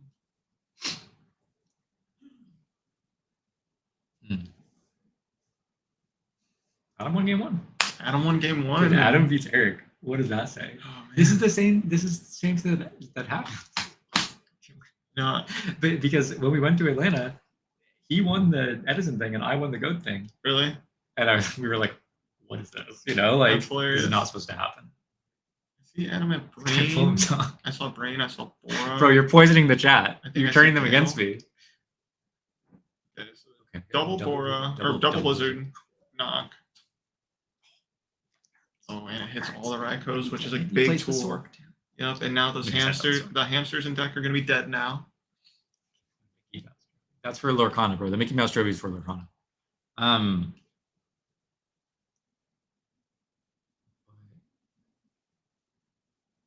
You're here for EGT. Okay, so he's Shura, Icarus, double Blizzard. He had double value play. Oh, it's not looking good.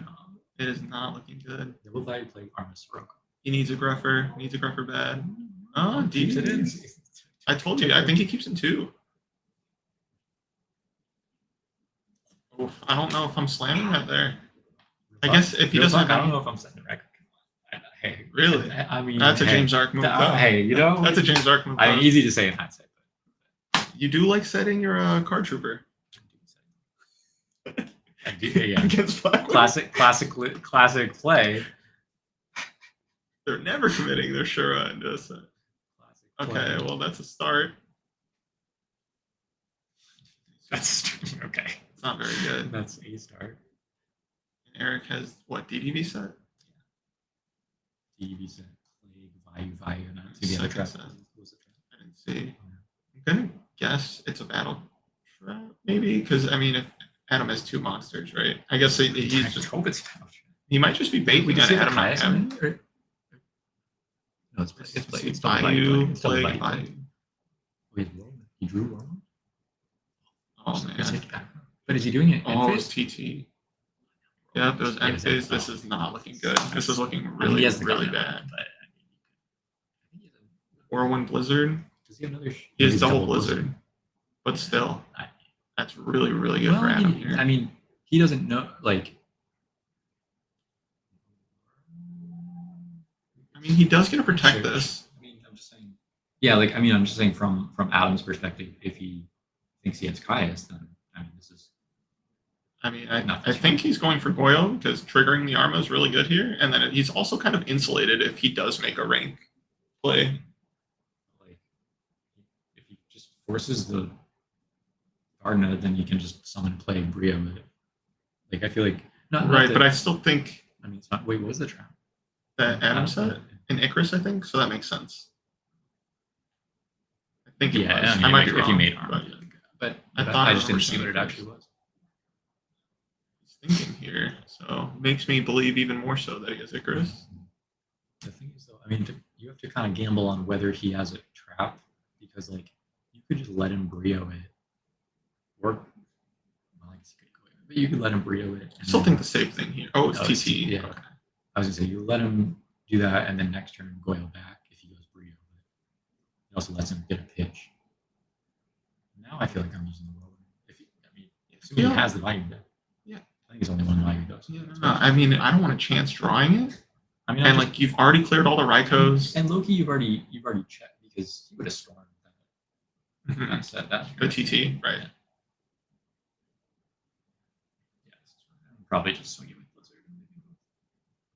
Well, now that he has the armed wing engrave, Yeah. does he bounce his whirlwind back to hand? Oh wait, it's just. Is it? What's Is it life? 44? He's at 44. Oh yeah, it is It's game. 46. Ah. Oh. AJT Oh. advances. Black Wings. Yeah. Oh my god. That nobleman. I mean, and- his hand was. Yeah, his hand and was Eric's rough. hand was really bad. Dark Run was the draw for turn. He was just like not even close. If he got the Brio, wait, actually, if he got the Brio, crazy. Yeah. Oh. Unfortunately. Well, Even- I like Adam too, though. So. I mean, I like it. Fortunately, unfortunately. Even the best Edison players succumb to Black Wings. Hey, I think Black Wings is really good. I think Black Wings are good. I'm not. I just think they're lame. I just think they're lame. It can be. I like that the deck I feel like is really good at managing variance type hands, if that makes sense. You just get cooked by the really high like, ceiling hands, I feel like. Yeah, that makes sense.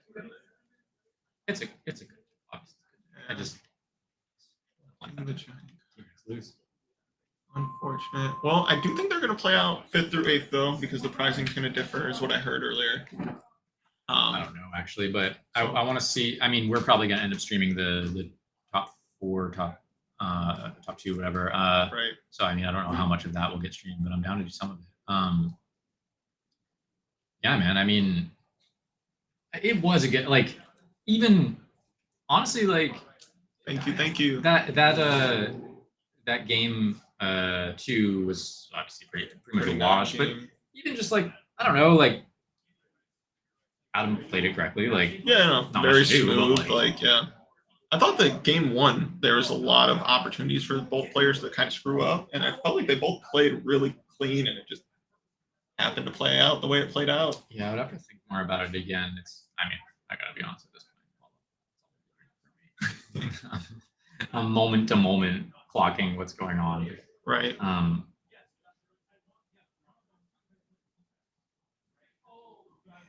AJT, the GOAT of Edison. People are saying. We'll see. We will see. People are saying that. Might start. He might start.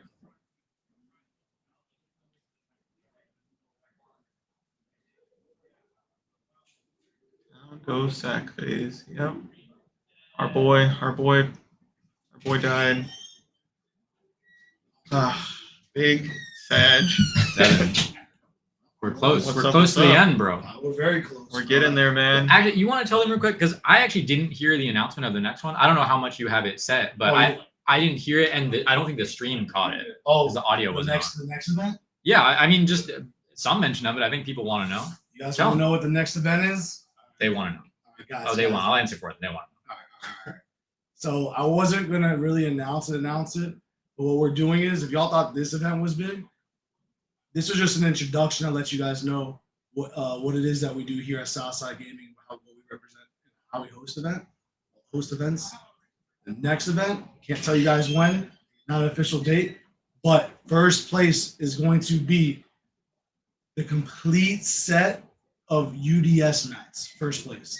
I'm talking about all of them, all the original, including a black rose mat. Okay, so we have them They all have right another here. one. They have another one.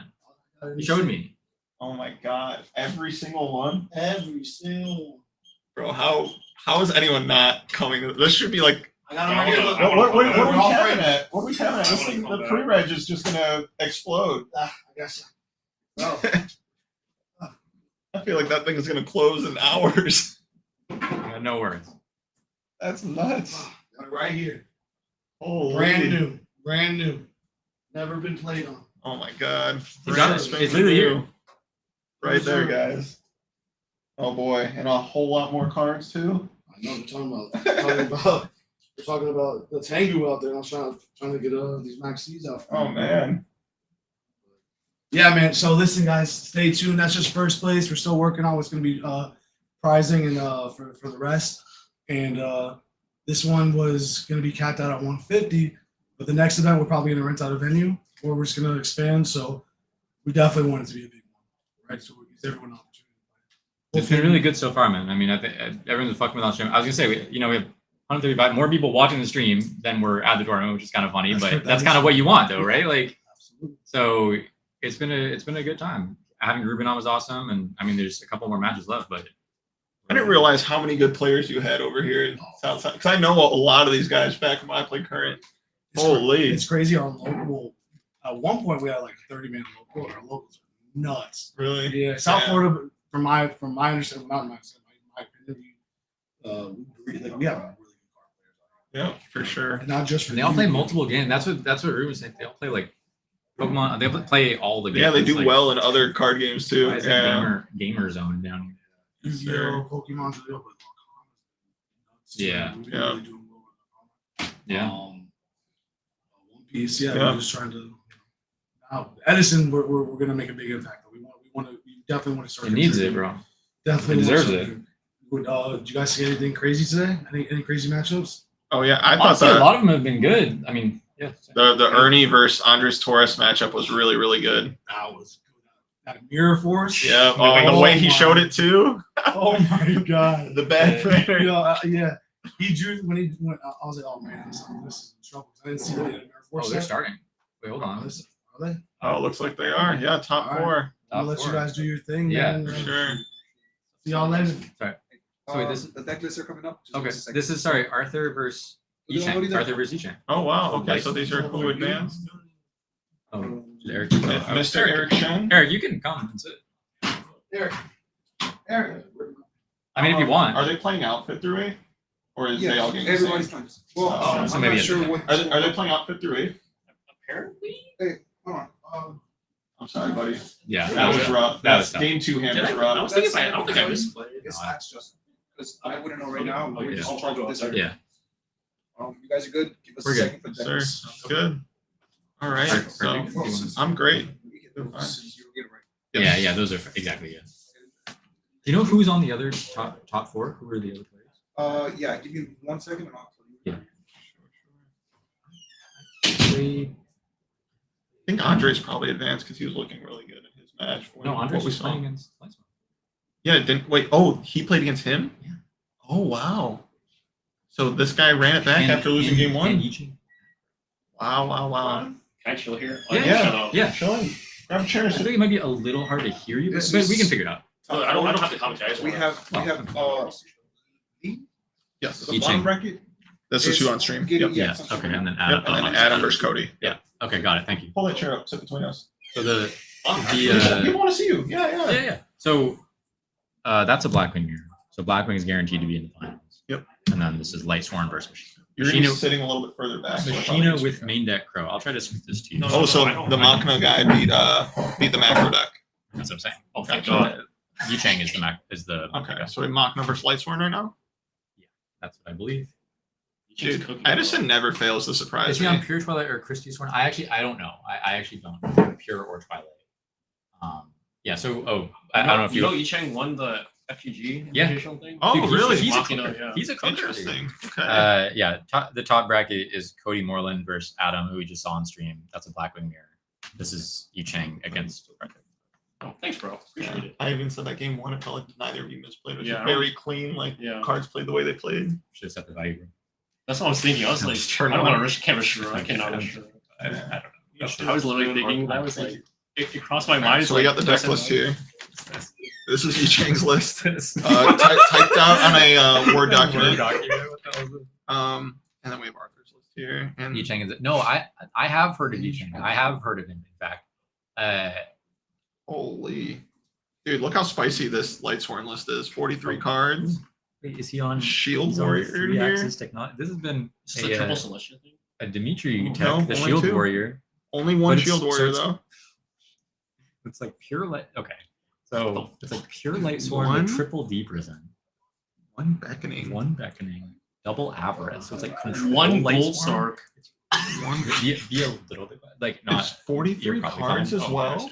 No, but like you're probably fine, but like just Okay. a little bit. Two wolf. Gore's EOD. What kind of EOD, bro? Oh, these are the other. The other side. two. Okay, cool. Thank you Yeah, so so much. we'll get to them in a second. Appreciate it. Thank you.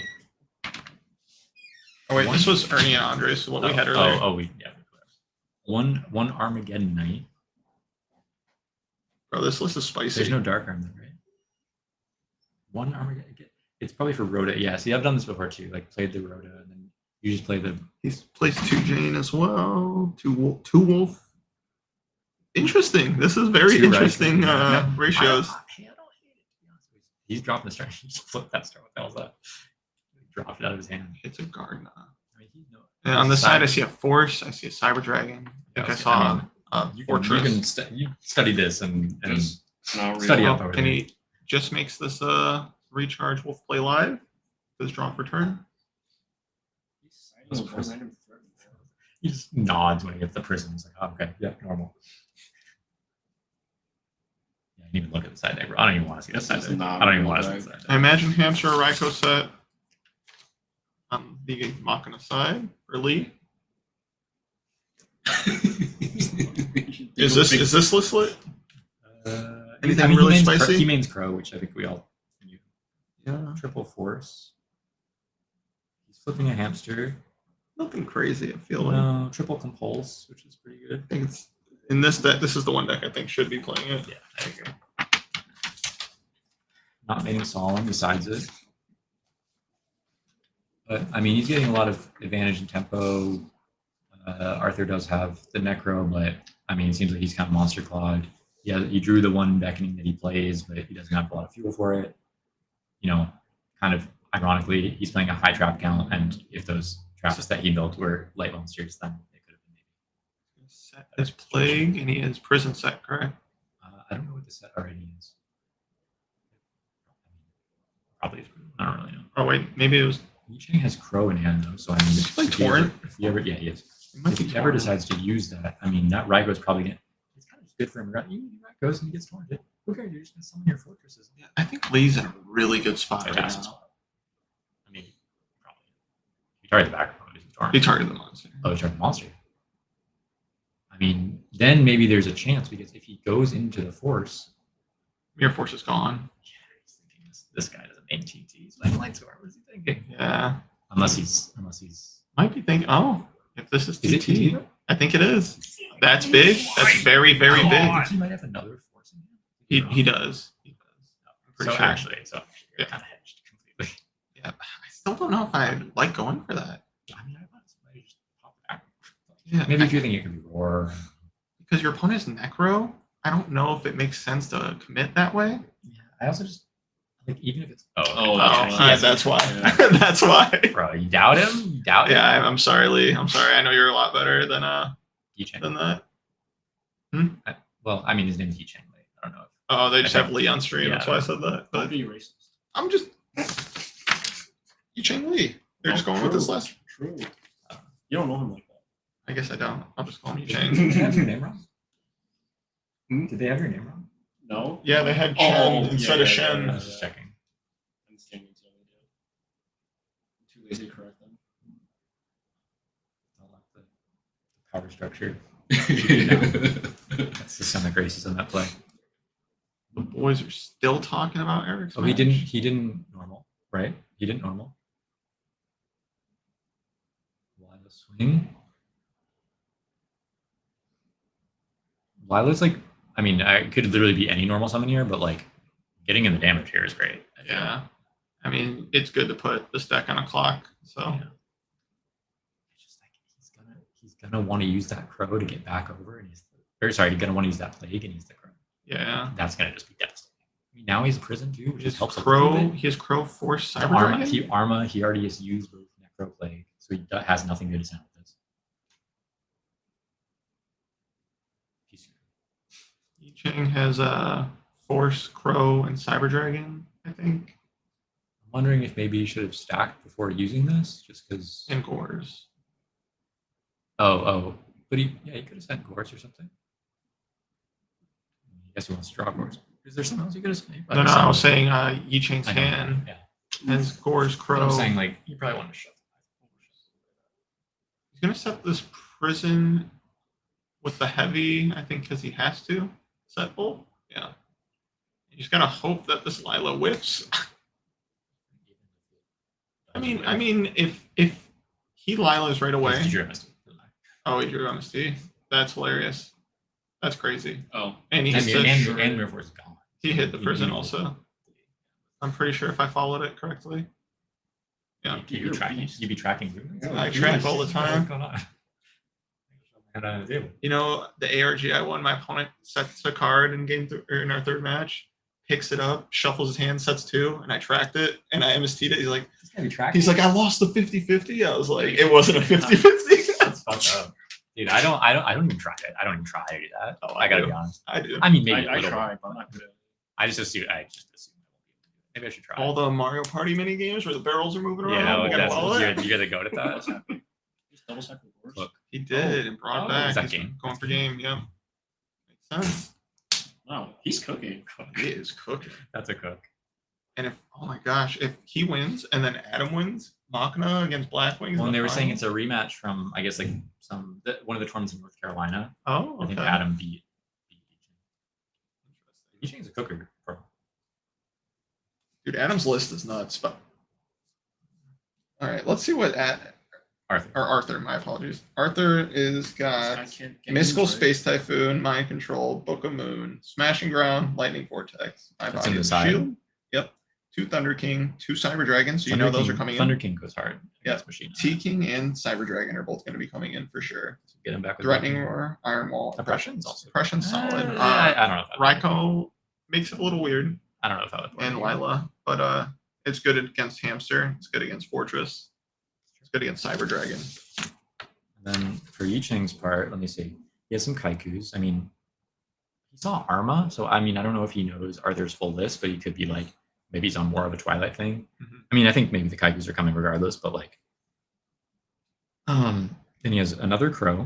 He has 2 main deck, one-sided. And then we've got Oppression from his end too. So every sign Oppression. I think Oppression is definitely a card you want. And then Solemn Judgment.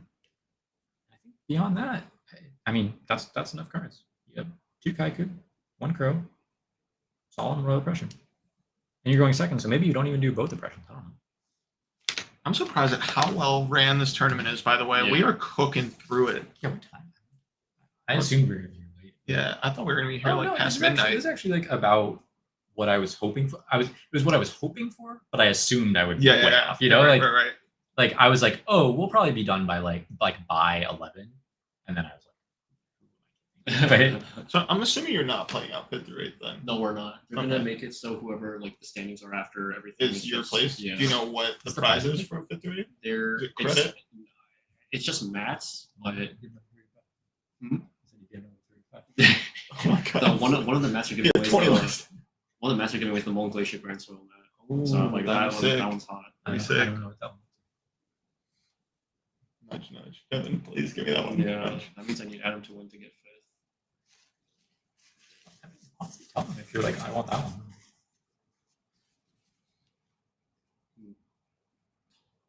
Am I abusing my position? Yes. Such thing. Insider trading. Insider trading. All right. Okay. Out to get into it here. Is this Yi Chang's tournament? It might He's be. looking like He's the looking goat. unstoppable. I see the confidence. See the confidence. Quiet guy, you know, like Yeah, but Arthur did just lose game 1 to Andres Torres, and then it sounds like he got the reverse sweep. So his side deck is nice. And honestly, I into this matchup, yes. I also think like Machine is good against light.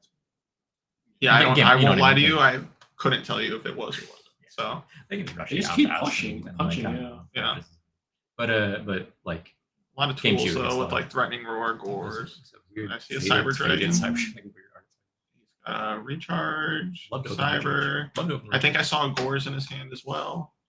Love to open recharge. Normal chain.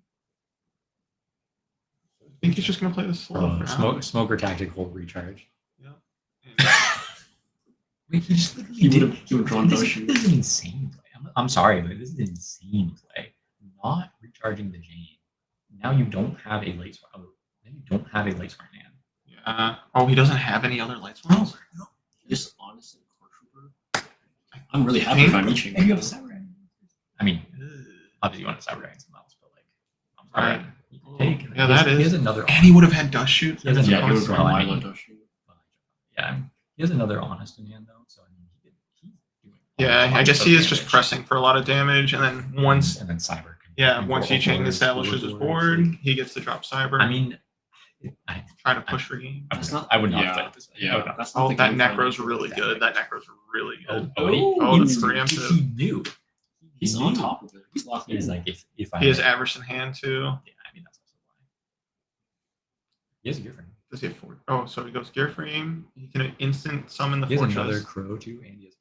And he has, yeah. He has, I think he has Force and Kaiku, Avarice, gear frame. Does he have another machine though? Yeah, he has Force. Oh, you mean like a separate machine from Yeah, Force? yeah. No. Because like ideally he wants to I like don't pitch think another so. machine and keep the fort, right? Like, Yeah, but he could preemptively do things, Avarice, to try to get to another machine. I mean, Possible. He could also just crash the gear frame, but he would get kind of blown out by the honest. Yeah, I think it's better to attack with Fortress. What are you saying preemptively? Like discard a special or normal search, discard a special, and then Crow, and then uses Avarice. But if he wants to like be Omega proactive, I don't know if it makes sense in this I spot. think he envies the Necro, and then I think they're trying, and he like tried to change or something. But it's like, I think we're really. yeah, I think they're he envies Crow the Necro, and like he's like, can I chain it and it'll still like, apply the yeah. next turn or something? No. I mean, I think Yeah, that I is think that is what they're asking though. There was one situation earlier, and actually the fact that it was only one is props to their team here, but like a 0 and a dupe and something else got vortexed, and the guy tried to add back, and then his opponent was like, it missed his timing, and the judge I think agreed. And so That I doesn't mean, make sense. I mean, it was Yeah, last easy thing enough that to go out happened there. was the destruction. Yeah. So it doesn't matter what happens. on Even the even Ruben, not that he doesn't know the game, but he was like, isn't it just 0, 1, dupe 2? And I was like, yes.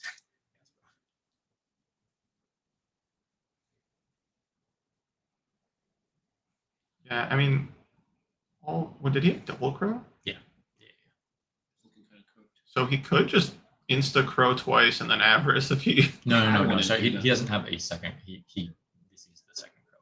I don't think he Oh, has okay, two. okay. I think his hand. I might be missing it. It's Avarice, Kaiku, Gearframe, Force, Crow. Crow. So he only has 5 then. Is that right? He has 5 Crows. I think so. Because he crowed. Yeah. That makes sense. He has 6 cards. So there's a 6 card where, and that's why I asked if he had double Crow. So when he shuffled through his hand, it looked like he did for some reason. It is. Yeah, I think you're right. I think it's double Yeah, Crow. so there's an argument to double Crow Avarice. No, I don't think that's right. I don't think that's right. If you're doing that though, I'm doing it before. Yeah, because you want to draw a machine. They don't teach you that. It's a little awkward. Yes, AJT won. It feels so awkward to just Win yet. use a force that way though. Yeah, I don't know. I mean, at the end of the day, yeah, you have to commit fortress, right? You have to I commit think the fortress. I think I would rather use my crows in higher value ways than the Trying to get force. You know what I mean? Than the Yeah. force in a higher value way. Like,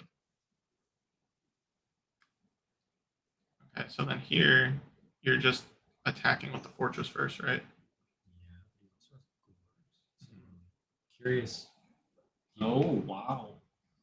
He has gores and he has cyber, so there's a lot of ways to crack that. I mean, I feel like you should just let it just take the damage and drop Cybertron.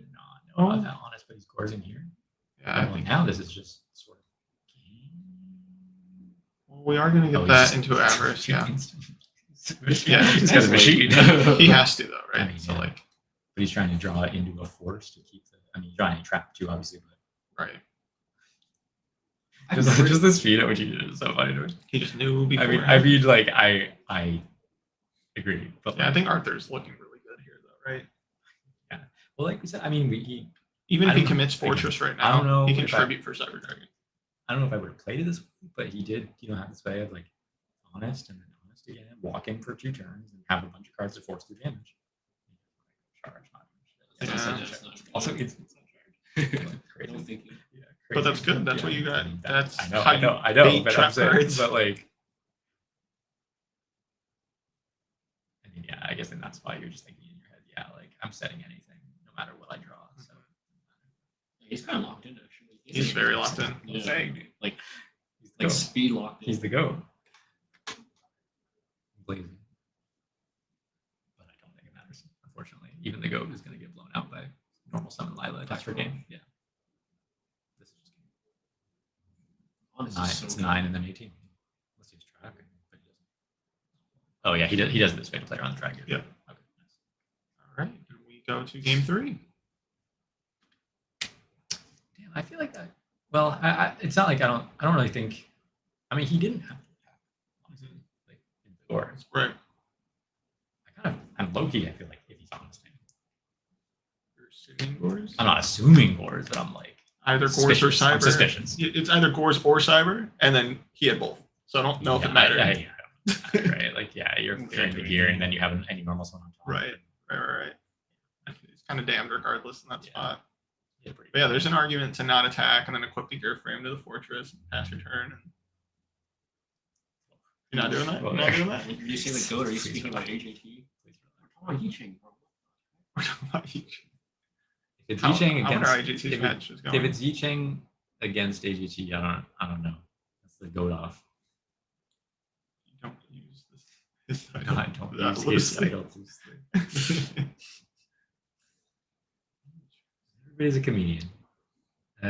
You keeping in Heavy Storm versus Light Storm? Or does you think he knows this guy's list? Against Prison Swarm? Prison Storm? But does he know he's on triple prison? Right, because blindly, I don't know if I. Yeah, finally I'm not. Especially after I saw game 1. Oh no, but he milled a prison, I think. And he had TT. Do I think he only plays one prison? Hell no. I'm thinking he plays more than one prison. Okay. I don't know if I do. I don't know if I'm thinking. Is he keeping against Machina? Yes. I think But you it- are keeping prison against Machina. But these guys are familiar with each other, right? Or no? Oh, I think actually yes. So he probably kind of knows. So in that case, then yes. I think yes. Yeah. All signs point to Matchup yes. knowledge. Yeah, that's right. Okay, I see Brain Control, I see Fortress, I I'm not see putting him. Trooper. To be clear, for stream, I'm not putting him. Oh, he kept it heavy? He's the goat. That's why I said I saw him shuffling. Oh, Oh, you already tracking, knew tracking. My eyes just. You already knew he kept that heavy. You're trying to bait us. That's You're crazy. gonna bait us to say it was bad. And then you're No, gonna no, say- no, I wasn't meaning. I was just asking. His hand is not that good though. Avarice, Fortress, Force, Brain. And yeah, those 4. He needed to hit. He needed to hit more monsters. Oof. That's pretty good. Is it prison? The set, I don't know what the set is. Never mind. Okay, everything's fine. You're doing different. You're doing Oh, he did? Yeah. Okay. Everything's fine. That's correct. Everything's Prison fine. makes the most sense. Everything's so fine. Unless we got a prison set. Oh, he kept it all. He kept it all. He kept it all. Oh, it was frozen too. Drew TT. That's actually a pretty draw. That's crazy good draw. So he has double. He can go all. He can go for double fortress. Good. I'm guessing I feel like that an plays so honest good. got milled. The issue is going double If fortress. he's bottomless, like I'm You're- doing it. If you go double fortress, your Is he opponent bottomless? has cyber though. Yeah. That's the Then you issue. have to TT. He doesn't have an out. Yeah, I'm not doing it. So honest. Yeah, I think the one's safe. Oh, yeah, honest is crazy here. Holy. You don't attack with gear frame first? I guess he wants to play around Gores? I feel You like should honest be is so attacking scary. with gear frame first, right? Yeah, you can definitely attack with gear frame first, then, right? Does Fortress only pop cards your opponent controls? You got to ask these are the cards. Does Fortress only pop cards Yeah, your opponent yeah, controls? yeah. Not your own? But the TT's gonna be really strong here. Yeah, he's gonna normal this Lilac. Awesome. I was like, what is this guy? There's What no the hell way. is this? There's an argument you punch over the Fortress just immediately with Gores first. Before I you mean, go normal Lila. Oh, he's long. Oh, he's- Oh, that's man. brutal. It's cooked. It's That's cooked. brutal. Yichang. Is that game? Sorry for doubting you. What's like You got 48. Oh, okay, Got okay. the clutchest smashing ground of all time. I mean, brain still too Avarice? little. Is this Avarice live yet? No, four He's monsters. forcing him. Oh wait. Four Yeah, is it- monsters. He drew I Lila. mean, he's getting him below. He's getting like 400, and he has brain. Yeah, I mean, Force is that's gone. so good versus Lightsworn. Oh, it is. Wait. Oh, it wasn't. Oh, he's at 5 exact. Oh, Crow. I couldn't see the Crow's hidden. Okay. It's crazy watching Lightsworn play and JD just be a non-factor in every game. He's playing kind of a control build. He's playing triple Sort of. defense. It's like avarice. His payoff is avarice, not JD. That's what The you're wrong. payoff is Avarice. Yeah, it's looking really good for He Chang drops like here. a gear frame that just wins, right? I mean, I guess he doesn't have another machine in hand.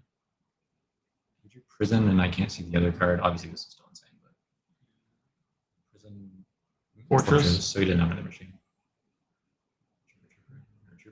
All right, what's he got to draw here? Really strong. Prison. Got to lead with Cyber or something? He has Arma Trooper. Arma what? Arma Trooper prison. That's his entirety of his hand. It's not bad, but you change his prison. Yeah, set, right? He also has brain in hand. It's Sorry, Arthur. what's the best You line here? can trooper mill like a god. What? Wolf plus Wolf Plague. Plague? Catastrophe. You still have prison. Wolf Plague It's- Necro, you have brain. easy. Wolf, Plague, Necro. If you I'm normal, sitting there like, gotta go for it. if you normal I'm like, Arma, I'm like stack over here, for like Plague. calculating the line and be like, "Yep, guess this is my best play." Like,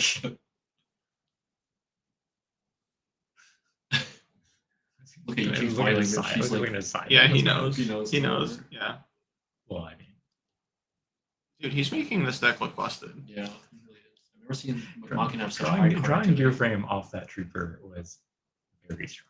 Yeah, for sure. I don't think there's Yeah, anything getting trooper out of Mill this. Wolf does not even do it. That's the thing. But maybe it would. It would have to be like What is it? multiple Brain cards. and fortune. Yeah. Yeah, Brain Fortress. I mean, it could protect. Yeah, Necro okay. Plague Wolf. Necro Plague Wolf. Easy money. Go for broke. Yeah, this isn't gonna do it. This isn't gonna cut it. You need to high I mean, roll, it's bro. gonna be You need like. to insane high roll. Do you think you're ever going for this when it's like compulse, bottomless, prison, What, like going mirror for- going force? Brio? I mean, he's not going Brio. He's going for Goyle His right only now. other play though is the trooper. There's no mill. world. There's no world you go for Brio, right? I don't know. There's no world that you win this game. Period. What are you talking about? Yeah. I'm going for Brio, Mouse, the Fortress, Tiger, I think he's going Goya. Yeah. He could pass. He could, but Yeah. no. Yeah. That's game. Yep, he's just got a lot on top. All right, so we're gonna have Machina. Congrats to Yicheng. Yo, the man, I respect your concern, and I think that that is something to be concerned about. And in this exact situation, these two players are in like a locked back room. There is no one around to do what you are saying. There's like a judge right next to him. Yeah, there's a judge. Like, I think at one point, Yicheng was literally checking on his phone the ruling for Necrogarna, which Yeah. is allowed. I don't know. It's fine. It's fine. To me, it's fine. Say what you want to say, James. That is interesting. No, I mean, I just It's a good point though. You probably shouldn't. I know he didn't do anything, but you probably shouldn't allow that. Let a judge do it. Judge is right there. I Judge agree. is right there. Yeah, I just the specific example of getting texted is him. That is Yeah, and they are in a back room. It's not like anyone else other than the stream can see what's going on. I guess maybe And saying then- if someone from the Streams they're also on a delayed slight too. delay. I don't know. I give up. Yeah, it's really nice. I that agree. this- Probably should not be allowed. This is way too high quality. In this man. case, it was fine. They Yeah. thought of everything. How many games of redo did you play? Be like 15 matches. Whole 15 matches? We were cooking You were playing just now. prior to getting on stream. Yeah. Who were you playing? I was playing Caleb. I didn't know him before today either. Oh, okay. That's the goat. He's a nice guy though. I like that guy. Dude, the amount of people that have come up to me, sorry, I gotta plug this real quick, that came up to me today talking about redo format and how excited they are about it. It's hype. It's hype. I'm just saying. Redo. Let's go. They need to redo his tournament. Holy. James will play in the second one. Yeah, this turn is way too I don't know. James might have been born for this. Konami, when you guys start live streaming Ultimate Time Wizards, that is you got your commentator already. I'm saying. I mean, it's very funny. This guy will keep winning. This guy Yeah. will start commentating. And you keep on redo. Like what's the Yep. And I will not be playing. Just kidding. Yeah, it's fine. I mean, Joe is doing it now, obviously, and I mean, Joe and me were very, very close. I went to a lot of events together. Always locked in. That's the homie. So they're still playing out there. Playing their little heart out. Yeah, I lost to that guy one time. What game they're in. Split it, I think. Still made me mad any second. AJT looks cooked. I think an Icarus just resolved. Is that what that is? Yeah, it was. No, I need him to win. No, that's not what good. Oh my goodness. He's summoning too many cards. Yeah. He's about to Summoning too many he's cards. about to super boost the Boro right now. Oh, he's struck Dark. Oh, that's dad. Mm. Is that good? night? Usually it's the player summoning the dad that is ahead. Typically. Yeah. Not so always. That's some good insight. I mean, it's 12 hours in. That's what They don't teach you. This is what I've learned through ladder grinding. You played on DB recently. You were trying Virus Blackwing with Solidarity. You were doing that? I did. Who said that? The man. Yeah, I did test that theory out. That deck sucks. That deck's ass. That deck's ass. That deck's horrible. Is that are they going to game 3 or is It looks like they're going to game 3. I mean, There was no handshake, right? Adam is Ryan, my man. Yeah, it looks like they're going to game 3. Oh, that was only game 2. I think. I mean, they're not like getting Yeah, out. But, yeah. like, Adam's got a smile on his face. I don't think it's over. CJ Gigabytes, yeah, he lost in top 16 after going undefeated, so it's kind of unfortunate to. Dude, it's the curse. Undefeated curse is so real. Don't tell me about that. I'm sorry. Don't curse. I hate that curse. Because it's happened to you? Oh, Numerous you're times. saying, yeah. At your little tournament. Little tournament. Our tournaments are 80 people. I'll come someday. You should. That'd be hype. Show that it's all fake and won by dragon decks.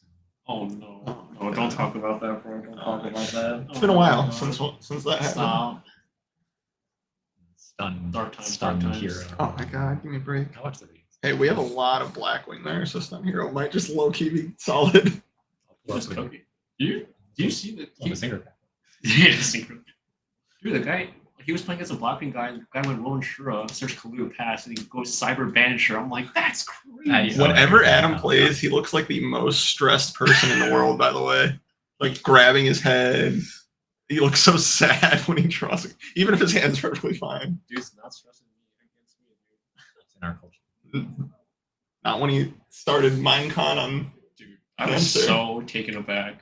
I was like, there's no way Adam just main decks Minecon Raiko, right? That's what you're supposed to do against me. Lock in, bro. Oh shit. Fish birds no. This is What like James? What James said, bro? James. Please listen. Wait, hold on. people are overblowing it. Like, super Bro, bad. also, how come right after I put out that video, fucking Fraser and Lil Lil Man? Man- Yeah, they- What, make videos about Because it? at first I thought I was trolling. Like when I actually started making that video, I was like, maybe this is kind of in my head. Maybe like I feel like people are chatting about it, but it's not actually. We're good. I think we're locked in. Maybe once this finale is bad. Thank you. Thank you so much. But I yeah, probably should have said yes to water. Oh, yeah, sure. but yeah, I was like, is this like? Let's go ahead and rolling dust shoot. Hey yo! Oh, his opponent's face doesn't look happy. No, yeah, I mean, but he has a lure, but I think only one monster. Lure Icarus. Is that TT? I can't tell. The whole time, like fucking Ruben was trying to do this. He was Book of like, Moon? he has this. I'm like, I can't see that. Is that Book of Moon? Or I think it was, MST? I thought it was Book of Moon too. But I don't know. Anyway, yeah, I was like watching. I was like trying to like go through different like comments and stuff, like trying to figure out like are people really being doomers about this?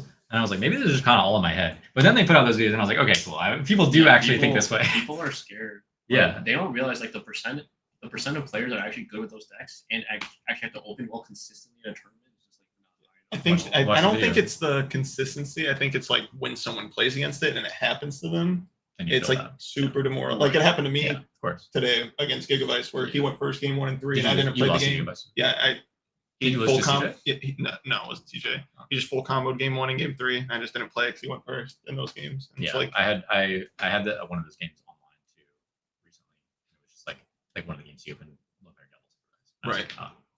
Yeah, and I mean it happens, but like, and like I know mathematically it's not going to occur over an entire tournament typically like that. But I know. Every format has that deck. I think frogs are terrifying though. I still think Redo has Dark World. Redo does have Dark World. And that feels like butt to play against, but it's not like broken. Right, exactly. Same exactly. Yep. James just throwing shade at Redo. Hey, you get to play every game though. Like I get Baylor's and Maxis at least to like try to stop that from happening to me against certain decks. Not Dark World, I guess. Those cards suck against Dark World. Gemini Imps.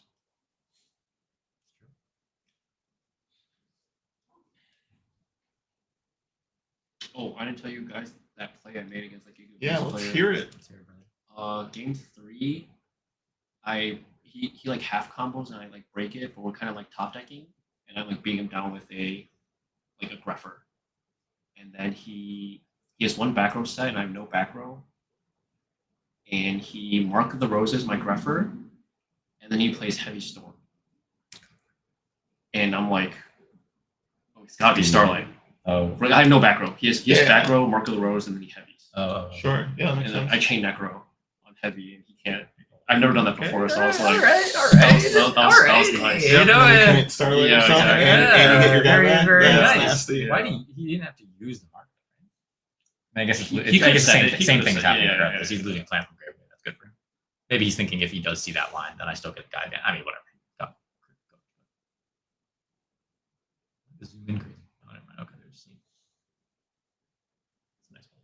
Yeah, I've never done that. I was like, Well, that's cool. well done, Eric. That's cool. Well done, Eric. Thank you. Come for air. I'm just kidding. That's appropriate. Which he knew he had, and now he chains Icarus or something. But he knows he has his own Icarus. Is that a prison set? He knows that Cody has an Icarus set, I believe. But he saw an Icarus from earlier, I think. Your Giga opponent had Starlight Road, ... Yeah, questionable. Yeah, Marcus is hating. questionable. See, even I asked him about even at your nice little play, Marcus is still hating. I asked him about it. He's like, it's for fossil dino when they flip it. I just don't attack into fossil. I'm like, oh, okay, Cook. I guess. That's a cook. Stardust. That's cook. Yeah, I don't Stardust know. Dragon. I'm not sure how I feel That's about that. You get a battle phase afterwards?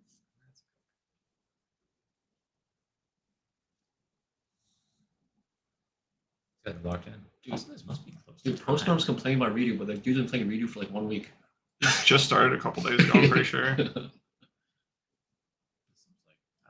here. I mentioned that play to you in Orlando. Did he? Ryan not invented that play. Oh, Ryan can copyright that. He can take that. Yeah, you're not that good. I'm mad. I'm mad. I'm trying to get other. Can't get past top 8 anymore. Sheesh. You won the thing. Go X1 twice. Yeah. Die. Yeah, go X1, get top 8, die both yesterday and today. It's okay, buddy. Reminders, you got to go harder, bro. Yeah, I have to figure out how to. I need to It's all watch- just motivation, bro. I'm gonna go through that HHT match again and see if I do anything wrong. Nope. Dipping as soon as violence. Oh, for Okay. sure. Yeah, I mean, we got one more. We're going to Vegas. I'm not either. I might. I don't think I will. You want to use the next week? Yeah. That's next week. Next week. You should. Yeah. So That's fair. yeah. I feel like he did not think that Icarus was about I to do. I don't resolve. really use it too much, but He's got Blizzard follow, but I think you just gotta play it Yeah. smarter. I think he's like double. No, he only plays one legacy. He's up pretty substantially in advantage right now. Legacy bottoms. I think.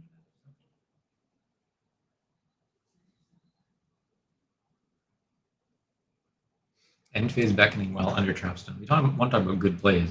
Want to talk about good plays of all time. A friend of mine told me a play a long time ago that still sticks with me, where he trap stunned, and his opponent had a Thunder King on the board, and he makes Geyserus, and then warnings his own Geyserus. His opponent can't Ryo it. Okay. Under trap stun. He stuns first, and then Yeah, so that he just pays 2,000 life still, No, he- though, right? Isn't it a cost? yeah, but he But, can't. oh, Thunder to King. just protect it. He can't Thunder King. Because it negates the summon. That's cute. That one stuck with me. That's nice. That's cute. That's nice. Yeah, that's cute. Also, this is my friend who I think wasn't particularly good at the game, and he was very excited to share Hyped about his it. That's play. I was fair. like, Yeah. that was a good play. Does Adam know what this set is? This might be an unknown. I mean, he dust shooted him, and he had like a lure. I think he had a lure, which I don't think has been used yet. No, so it's likely. And I think he had an Icarus as well. I That thought got so used. The too. Icarus got used. That's what cleared the board last turn. Destiny don't agree too, I think. Leo swing. is that even cooked? No, Adam's ahead, but he needs to like keep applying pressure. He's got a lot of to kind of monsters. like capitalize on the in. dust shoot. So now he activates a lure. Yeah, see, like if he has like, I mean, obviously best case, but like whirlwind here, like then Yeah, can climb back in for sure. he's 3 cards. But yeah, if he hits Adam just traps, bottomless, right? yeah, he might have another back row too. No, oh yeah. No, I don't think he does. I mean, I he know it's doesn't. the same Second Blizzard. He yeah, doesn't. as well. Oh, second. I think he used no. I think he's does he have another one? I can't. Adam? There's 2 Yeah, Blizzards. he is Blizzard. Another But- Blizzard. But after he used it. Okay. Yeah, he has Blizzard, Gale. I think Sirocco maybe. Yeah, I think. Yeah. I don't know. I think he's ahead. I think he has 4 cards in it. I think it's just like if it has like monster set bottomless, it's like pretty annoying. He's thinking on some lore banish, which Yeah. Never a good it's sign. often a sign that they have 2 darks. You're blowing my mind today, man. Yeah, it's not you can track their dark.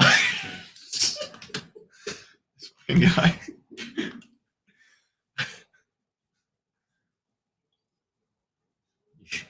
You triangulate their eye movement. Animus, Rocco, Gale. For the clapback, he does. Yeah. The only thing that kills him is resolve DB. I mean, he is game 3 in the black. He also has Mirror. Blizzard. Depends how much of a believer you are. Banishes Game Sirocco. I mean, that seems like Almost a sure. seems like I encouraged you to banish 5 minutes ago, bro. Yeah. Do you here's the thing, Bottomless here. do you bottomless just because you're so worried about getting bottomless and then getting like damage? Yeah, you take full. Yeah, fade. I think you have to because I think the win con right now on the other side is like bottomless clears your He didn't bottom. yeah. Like if he stops you from playing, hits again, and then Yeah, has like he- back row he hits removal like an- plus like a he- big guy we drew play. No, he drew second bottom. What's the balls?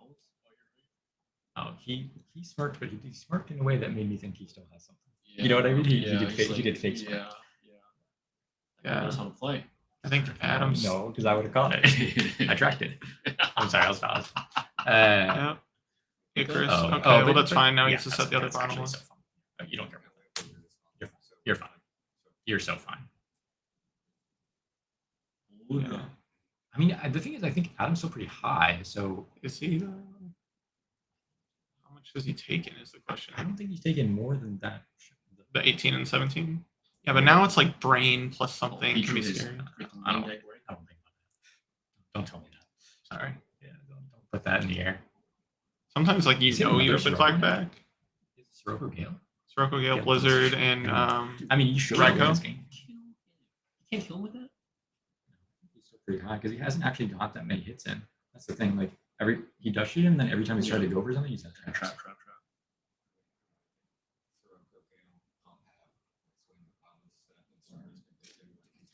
hard to argue with that. yeah, no, it's really good. He still has Blizzard here.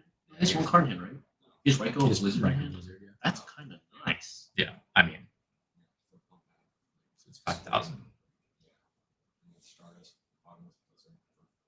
It takes 30. 4150. Yeah, 4150.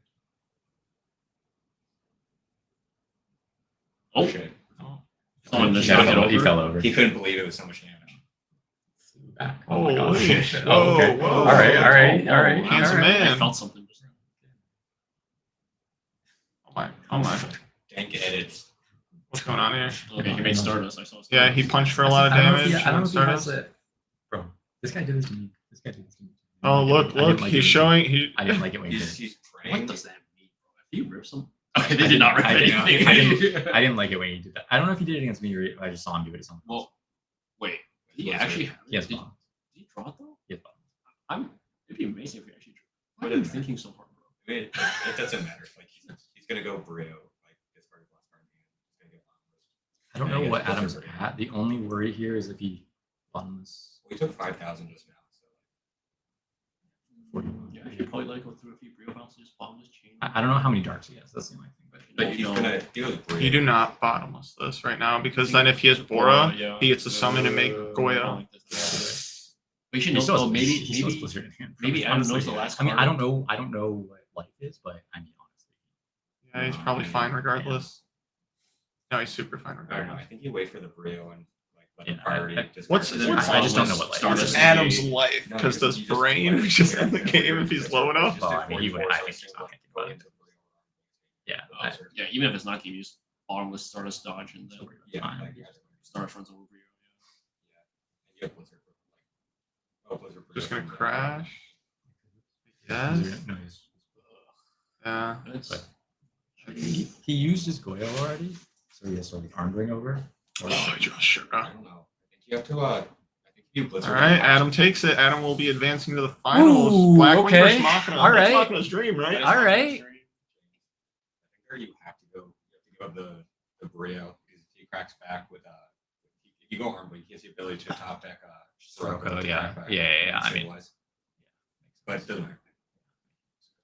Yicheng versus Yicheng Adam. versus Adam in the finals. you know, Adam making good on the pseudo sponsored player move Yeah. coming up. I was worried for him after last night. I was worried for all you guys. It didn't seem like you guys were doing so hot at the beginning of the day. Yikes. 'Cause he had him on like round 3. We had him on round 3 and he got cooked by Andreas. Did he? You were like all like one by round 3, and I was like, bro.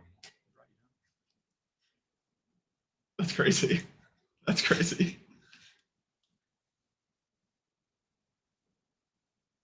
Who did Andre? Who did he lose in top 8? Oh, that's right. Yicheng only plays 12 extra deck cards? There's no way.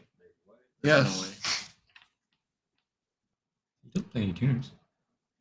He plays Plague. He doesn't play Plague. Doesn't he play Oh, Brain he doesn't Control? play Plague. Never comes up. That never comes up. Interesting. Never comes up. Okay. That never comes up. It doesn't come up when you play Triple Crow? Or when you play Double Crow in the main? And I That doesn't come up? Just so you can get your prize. Feel like crowing a Blizzard. Brain Control. Never That comes up for me. can happen all day. I've also Don't hate just on the seen go. Gale just stay on board. Yeah. Don't hate on the go. Right. It's bugging. Um, It's never coming up. I'm gonna use the bathroom and do a quick lap. but we're locked in. Don't leave. I mean, I can, outside or some I can, juice? you could Yeah. give me a water though. Yeah. Okay. Okay. So appreciate you. All right. All right. You know, I got to root for Black Wings as a representative. Who's the other person? Yicheng, he's on a Machina. Yeah, good matchup for them. Yeah. Do we know if other guys on Cyber Dragon? Double Cyber Dragon in the main. Oh, no. You're talking about the Blackwing player? Yeah. He sides them. Does he side 1-2? We don't have his list, so I don't know. Yeah, we'll need Adam's list. I feel like a lot of times people are cutting. This into is one. the Machina list. It's insane. Getting to finals with 12 cards. Yeah, it's kind of nuts. I'm like so tilted right now. He has some really like interesting choices, I like how double he crow crossed. lane. I like how he crossed out Flammable Arqueezes. He's like, don't need it. It's not coming up. You guys have the deck list supported. We would like we need the, Adam's deck list, the Blackwing Adams, player. got it. Yep, thank you. Just don't need it. Too many cards already. Gotta get down to 12. 13's unlucky. I'm not topping with Unlucky 13. numbers. Yeah. That's crazy. What's the last name of Adam? Toshuba. Toshuba. Yeah, some. This fucking deck was just giving me an aneurysm. Yeah, things just crossed all the out. things scrolled out, and You're like, it's not a Konami official. hey, thing, but it's he's fine. been cooking. He's been locked in. If you watch him, Oh, watch him play. Let's see. Thank you. All right, let's take a look. So Adam is on double sides or on the side. We have 2 Crow, 2 Dyna, What is this 2 card? Kaiku, 2 Noblemen, 2 Deck Dev, Oppression, Dust Tornado, Fissure, in Adam's side deck. Interesting. He means Lee's 1 Oppression that can come up. Only 1 Legacy. interesting. Lee's on a side deck needle ceiling, like a 1-up tech. Yeah, that's pretty. That could be spicy. That could come up. Could definitely, especially if he's setting Raiko's hamsters. But I feel like Adam's got a lot of tools for this deck. I think the only thing that Lee really has to side in against him is triple dust. Yeah, And like maybe Solemn he comes in, but it's Right. like it's so scary. Especially Yeah, like I maybe mean- going first for sure bringing it, but like going second, like maybe it's just hard pass. Like if they establish whirlwind Right. like, body and like it's kind of foregone at that point where Solemn's more but like a disadvantage. yeah. And game 1 is definitely going to heavily favor the Machina player, Yicheng. It's a really obvious statement, but like game 1 is really going to decide this final. I feel like. Good chances. I'm trying to see if there's anything else spicy. Oh, Adam's also maining Minecon and Raiko, which That could- can come up that could against be a crushing. hamster. Yeah, That or could be even super- just Minconning a Raiko.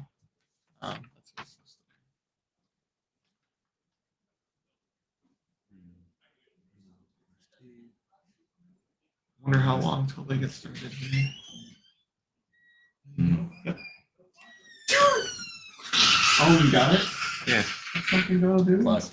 Hell Dude, yeah. oh, I love this event. So like, I might actually use it. Oh yeah. Yeah. I feel like the 1 Yada is going to be really important game 1. Like just if he sees it, like just having he only plays 1 copy. Yeah. So just having that information shown to make him respect the other back row, Sure. thinking that he could be on the 4 list. Yeah, especially when your opponent has Lila and Raiko's in the main. Yeah, it's like if he sees Yada early in the game, I feel like the 1 copy, like it's gonna make him MSTs. yeah, it's gonna make him respect the Raiko like targeting back row way Sure. more, which is like super big. I feel like that's gonna be a really important That early could be game big. interaction. I like the 1 fissure. Let's see. So for game 2, he's got double cyber.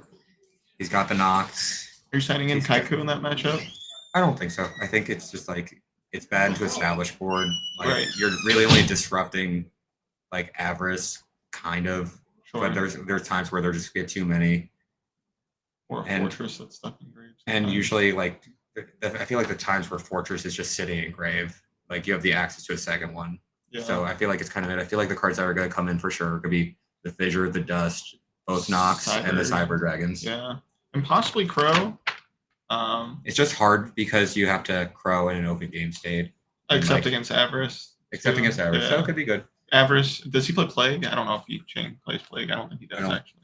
I saw Gear print or I saw Gotham, so I would assume he does, right? Well, no, we can see No, and it's probably why he plays the 12 card extra deck. Oh, interesting. Like, I feel like he can't cut play from this list. He's manning double crow, which is very Spicy. scary. It's not very good against Blackwing though. I mean, even if you use it against a Blizzard, you're kind of negging one because they still have the Blizzard, which can, they have auras that they can use the special. They have Kalute to protect it. They have Icarus. I don't know. I feel like game one, at least, like it might be like if they're in a more simplified game state and they're in that grind. Yeah. Especially where, Machina And is if going to Adam have doesn't know that Crow's there, that can Yeah. change a lot too. I feel like another potential big interaction for game one, at least. Right. Game two, three, I imagine he's signing it out. Sure.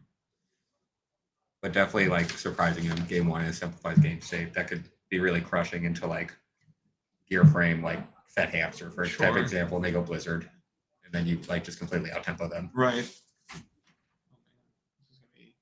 think they're gonna get ready here soon. I saw Adam walking towards back room.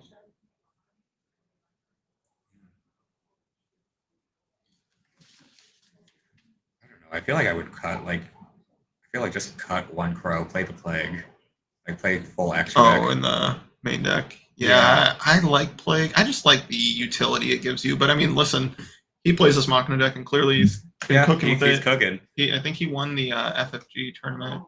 FGG. Oh, cool. Yeah, so he just did well with it. In I think where's that at? North Carolina, I think, or something. Yeah, I think so. Yeah. Yeah. Also, especially maining double Fire Dragon, I like just the ability, like if you're like pretty certain they're not on road. Mm-hmm. And it's also just another good tool versus. Yeah, it's just a way to like get through that grind game. Right. Yeah, definitely think it's gonna be an uphill battle for Blackwings typically, but we'll see. I say that, and then he's gonna open Whirlwind Shura and games 2, 3 have back Trap removal and cards, Cyber yeah. Dragons. We'll Tell him to see. shake his hand. Yeah. Give me that Met. Yeah, you never know.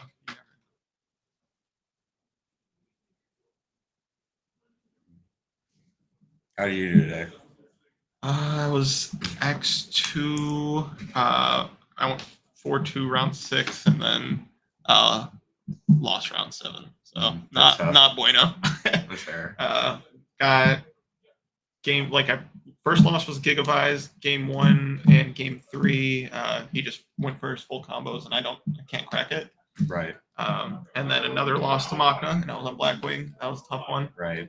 And then my last loss was to Frogs, where game 1 my opponent drops Vanities, and I have multiple Blizzards in hand, and that's my only active way to play. And then, just got cooked. Wasn't the best day. I feel that. How'd you end up doing? I kept opening double dupe swap treeboard fishboard Yeah, all day. and then or getting some decked iteration. out. I was like, Oh man. yeah, I had some rough ones today. Machina with no plague. Yep, that is the case.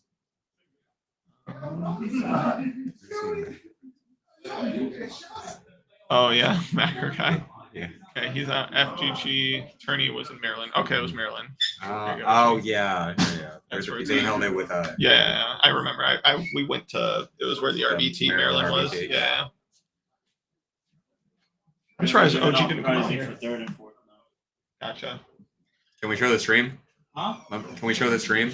You want to show? Yeah. Okay. Well, I'll get AJ to like. When after you show it to everybody, just bring it back so we can show the stream. Okay. Okay. You just want to. Yeah. I'll just show it now before I hand it out. Sure. All right. Hey, yo. This is this the Stardust, and this is fourth place. So we got our 4th place prize here. This Stardust playmat, Ultimate First Ed Stardust Dragon. Plus, This Black Rose playmat with an ulti Black Rose right here I as think well. it's First Ed as well. It is. Yeah, so very, very nice prizing for 3rd and 4th place. Okay. Take it down. Oh, thank you. And then should we show the Big Daddy? Yeah, Show show it. good. And It's right here. probably mildest. It's our 2nd place prize. Is this as well as this mat? You guys can see that. But yeah, and isn't this something special about this dad as well? No, it's the Kaises. The Kaises. Kaises? Yeah. Okay, I thought the dad was Euro. Someone told me, but maybe not. Oh, I mean, that could be true as well. Yeah, I think it is. And then the super heavy top, #1 spot. This is so crazy. Two, one more. Absurd. We have not one, not two, but 3 ulti misprint Kaias. And the misprint, see if we could show it. Bottom left-hand corner, it's a gold stamp instead of silver. So where cards would be first ed, they got the gold stamp, but these are unlimited because they're turbo pack. Crazy. And then also this butte.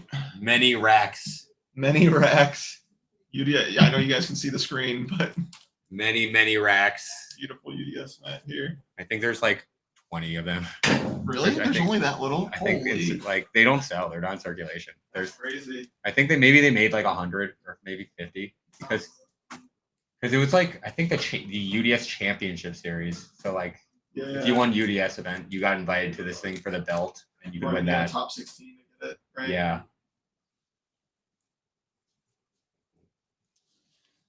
Nice. So nuts, bro. Damn, I want these. I wanted these so bad. I want 9. I want cover a page. Oh my god, you have 6 already? What the F, bro? Shit. Spread the love. I don't got none of them. But 3 are German. Oh, So they're, less they're cool. 4. These are sick. Yeah. I can give you 15 if you want. One for the extra. Yes, please. I got you, buddy. Oh man. Dude, it looks so good. Touch my bag. The beige one. Yeah. I just recently put my extra deck with them because these are like those are like 20 years old. Really? Yeah, they're insanely old. Holy. They look insane.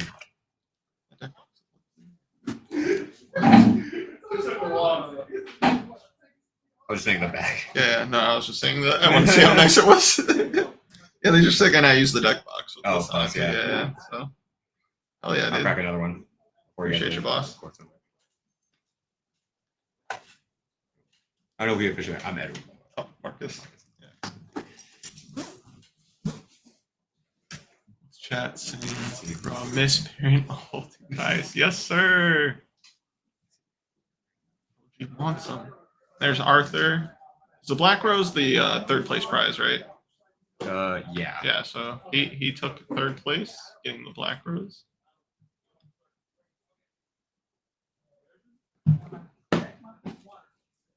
And I guess that means Cody got a fourth place prize, the Stardust. Do you like those subs more than the? I do. I don't like the new phone. Like the top Yeah, one. I that's think fair. it's like- Hey, yo. Locked in? Locked in. We're about to start the finals here. Here you go. They're sitting I'll switch down, it to you. shuffling up. You can take the coffee chair. Yeah. I just moved, so yeah. But if you want to say where if Eric's come back, I don't know. Yeah. But I mean, you're welcome. I'm gonna be chilling here regardless. All right, duelists are setting up. Do you want? Oh yeah, I'll just put it over here next to the rest of the No, those ones were for you. Yeah. You You did a good You job. forgot today. my. You did a good job, buddy. You forgot my stipend of every UDS mat and. Yeah. All right. Oh, I thought you were giving us each one. Oh. Yeah. Yeah. And down there's more. Yeah, And he there's showed some in the us. save. He showed us. It's too It's crazy. nuts. It's Yeah. too crazy. All right. We're almost near the end here. The next one might be for a couple more UDS minutes. Like next time we look at it. That's what I was hearing. I'm just gonna say, Marcus, not you, Marcus too. Marcus too. I don't know if you're watching, but bro, this is godly. You know exactly what I'm talking about. This is the guy. We were wrong. We were wrong the whole time. This is him. He just told me. He was like, "You cooked me in the finals, or in whatever." Like, he's like, "I played against that guy Bird Frog." That's literally what he just said. It's just crazy. It's blowing my mind right now, but I'm keeping it together because this is the stream. Sorry, that was just for him and not for anybody else. We played him in like a retro war league, and we thought he had like a couple different like alt names, and we thought I didn't know that it was him. Oh, okay. Yi-Chang. Yeah. Gotcha. Which makes sense because his username was Godly, like Li. LOL. But no, it all makes sense. Yi-Chang. Yi-Chang is this guy on the stream is Godly.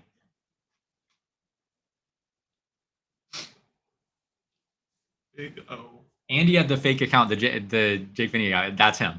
right, we got some Yi Ching fans in the chat.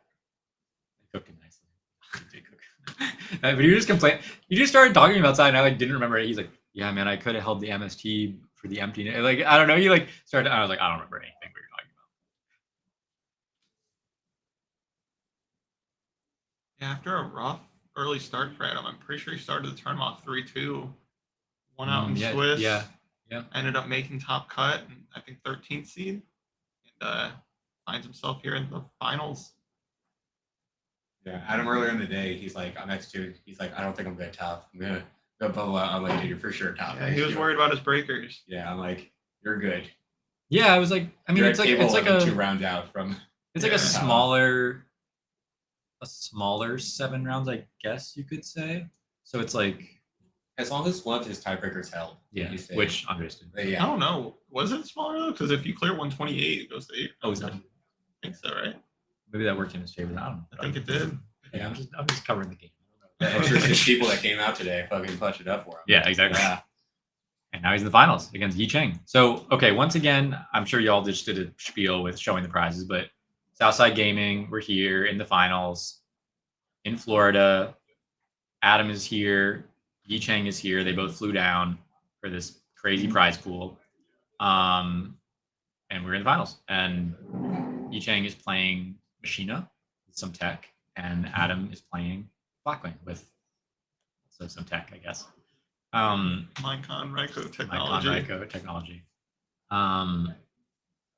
But I mean, big match. One of the bigger stakes matches I've seen.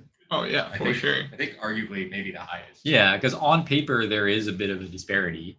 I think it's like 10K disparity, honestly. There's a large Something. disparity. There's a large Yes. disparity. So drove down. Okay, whatever. He got here. Whatever. I don't know the man's travel plans, but How much does Black Rose Mag go for? Like 5? I thought 7. Holy. But they also don't sound like people don't want to get rid of them because they're so cute. Yeah. yeah, they were talking about it outside, and I was like, I feel like you could definitely move one for like 3. You know? Oh, you can someone buy them snap for like 5. You think so? Yeah, no, they move. Also, look. I know. Yeah. He already showed it. Yeah, we already went through it. Really? Yeah. Oh yeah, he should. Yeah. On stream too. Oh, did he? Okay, yeah, we have 2 of them. We have a large portion of the Black Rose UDS GDP. Alright, so that's turn 1. I'm assuming that's his tried and true Ryko. I didn't I actually don't see know it. if you're just setting Bayou unless your hand's really bad. Okay. Oh, he's grabbing he's doing his stress look. I mean, oh. But if Okay, he, Blizzard is live. Yeah, Mills but of Sirocco? if he, I mean, he 1-5 definitely didn't think it advantage. was Ryko because, you know, if you're summoning the Fortress there, you know. Mhm. I feel like that first Sirocco. If he can summon the Fortress. Might not be able to. He has Avarice, Brain, Compulse in hand. And Fortress. And a set unknown. Yep. And he has Shura, Dark Armed, which is Air Force. 1 away from live. There's 2 darks in here. Gets torrented on Shura. Interesting. Dark Arm isn't live. But Adam is much more of a tempo type of player. I don't think he's like slamming it to start any clock. He wants to do it to pop some face down. Yeah, He has a Solemn to back it up too. So I mean, I think Alright. I'm assuming the dad's about to board them. It's such a shame. The Sirocco in the Grave is such a less of an underwhelming resource in this matchup because he's never getting that value out of Shura to float into that value. Result Ryko. Oh man. If this is not a summon stopping trap. Oh, Well, he has Judgment, which I don't even know if he'll use. I think you have. I mean, It depends. He has a hard trap. What's in his He hand must have though? barrier. Like He did prior. Yeah, he's gonna let it go because I think just judgmenting like when he commits 2 cards for the fortress or like. Yeah, it's also just sort of needs to keep it for the storm. Well, the storm's gone already. Oh yeah, he stormed. Turn 1 was yeah. she stormed. That's why he's been setting. So is this Avarice slide now? Because this whole time he's been holding Avarice. I think so. Maybe not. Maybe it's 1 away. Yeah, probably. It's Cure Frame, the Force, another Raikou, and a Gear Frame. Would you hold it there? I'm not sure. Seems like a weird time to hold it if you didn't have it there. Right. It's possible. The hold Avarice is a strat that people need to be, cognizant of when to use it. That's really strong. But we know that's a Raikou set. Is he just going to try to pierce? Just say you get a crack 1 card. I mean, that's better. I mean, I'm assuming it's Icarus too. Well, I think just keeping the body if you have 5 traps. Yeah, no, that's completely fine. 27 pierce is also pretty nice.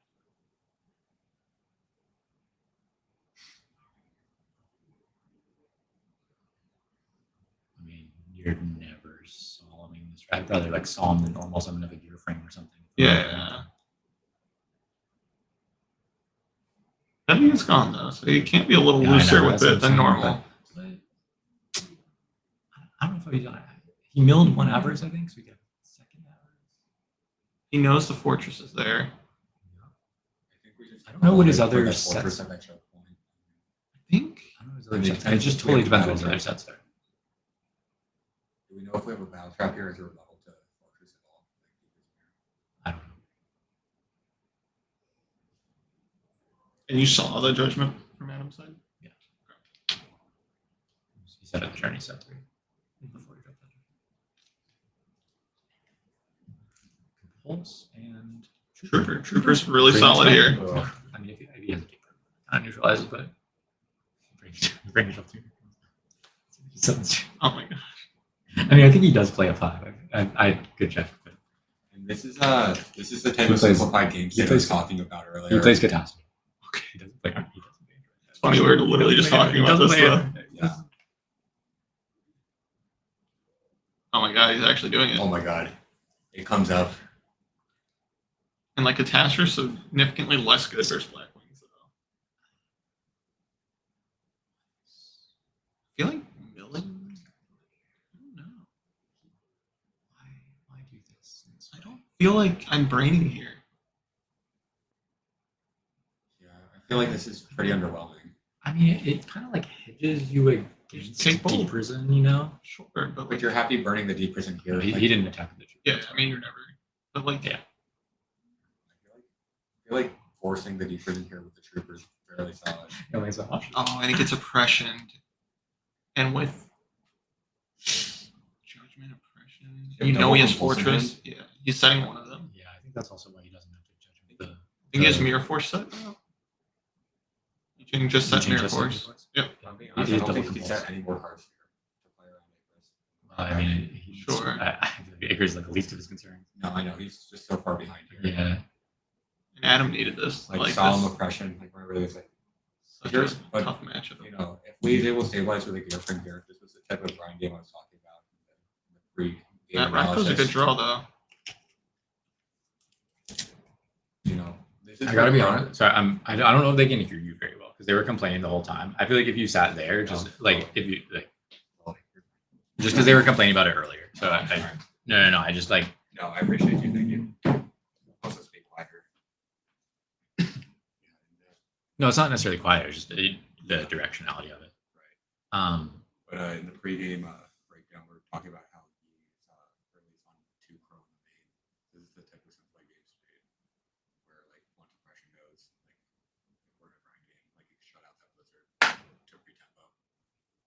I feel like it's like the opposite. Like Crow's like a horrible draw here. No, it is like once, like if he's able to stabilize, and to stabilize, he has to play with the oppression. He hard drew the blizzard. Setting blizzard. I mean, I guess there's a world that maybe like he could blizzard. Oh, did he set the blizzard?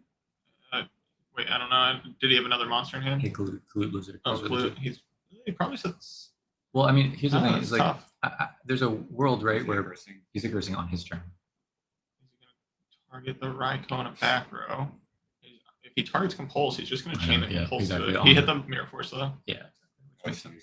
Yeah, I mean, That's yeah, big. you don't to exactly have a not- read on it, but it's good. Big to not Compulse the Raikou though. I feel like you kind of double forced compulse it. in hand, and you need the Yeah. LP. Oh, he draws Avarice. Really good. You have to put back that synchro. If you want to summon another level 5 this game, you're gonna have to. He has another monster in grave already though. No,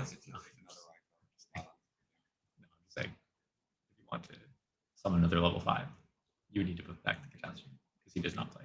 Yeah, but I mean, this is how Yi Ching starts to inch his way. And what's life count right now? Isn't Adam taking a little bit? 58 to 72. 872. Yeah, I mean, if he starts having to, bottomless mirror force some gear frames or Gear frames so and right. Oh, I don't know if it gets much better than that. I don't know if I'm He gets to apply a lot of pressure. He is compulsed to get the gear frame back again. I don't know if I'm summoning gear. Yeah, I think I'm saying Raikou first. I agree, but like, I mean, I'm not. But I'm I think not he dead- wants I'm not to- pressed about outing the oppression. I'll say that much. I just feel like even if I Raikou a bottomless, I'm happy about it. Yep. There's that. Never mind. I mean, he might be. That's what I was saying. Yeah. I mean, if that, I guess you're happy. You're either pushing for damage or you're trading your compulse for a It's battle just trap. like I would do all that next turn and get one Yeah. less. And now the suppression might start to hurt Adam just as much. I mean, he has the song. Like that could have been a good time to solve. Could have, but that's like it's I know. really hard I to know, solve there. but like that. And he you can't can compulse, he can't argue. compulse, Oh, he's like- gonna set the Raikou. I'm Adam sure. has.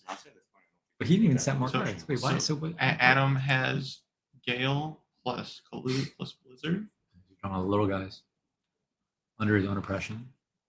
Man, how did Yi Ching this doesn't start? How is own- this getting Yi away? Ching doesn't from own him? an android. I mean, How's this getting y'all away gotta from y'all Adam? gotta hook him up with an android if he wins. I feel like maybe Adam- even if he loses. Adam was so far ahead. What's going on?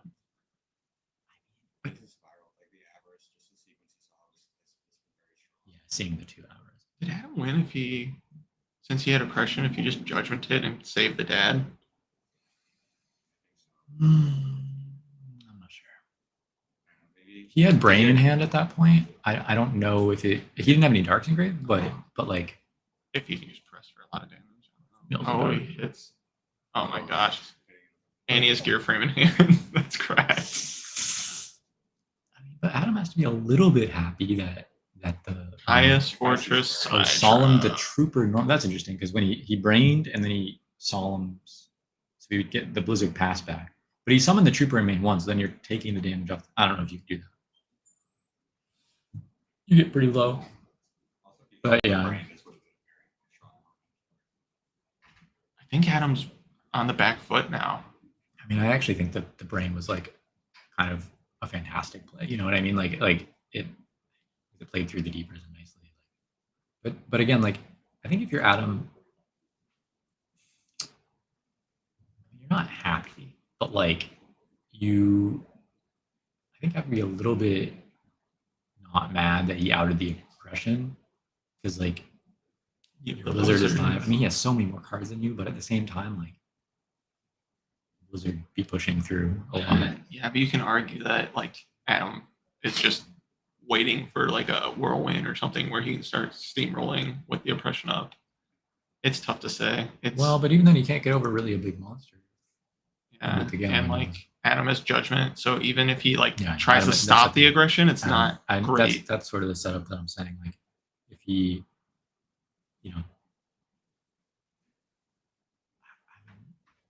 he's not going to kill him from 68 or whatever he's at. We have 152 watchers right Oh now. yeah, Holy gang. But like, it's definitely It's a Blizzard and what? Blizzard I and gotta what? see the other card.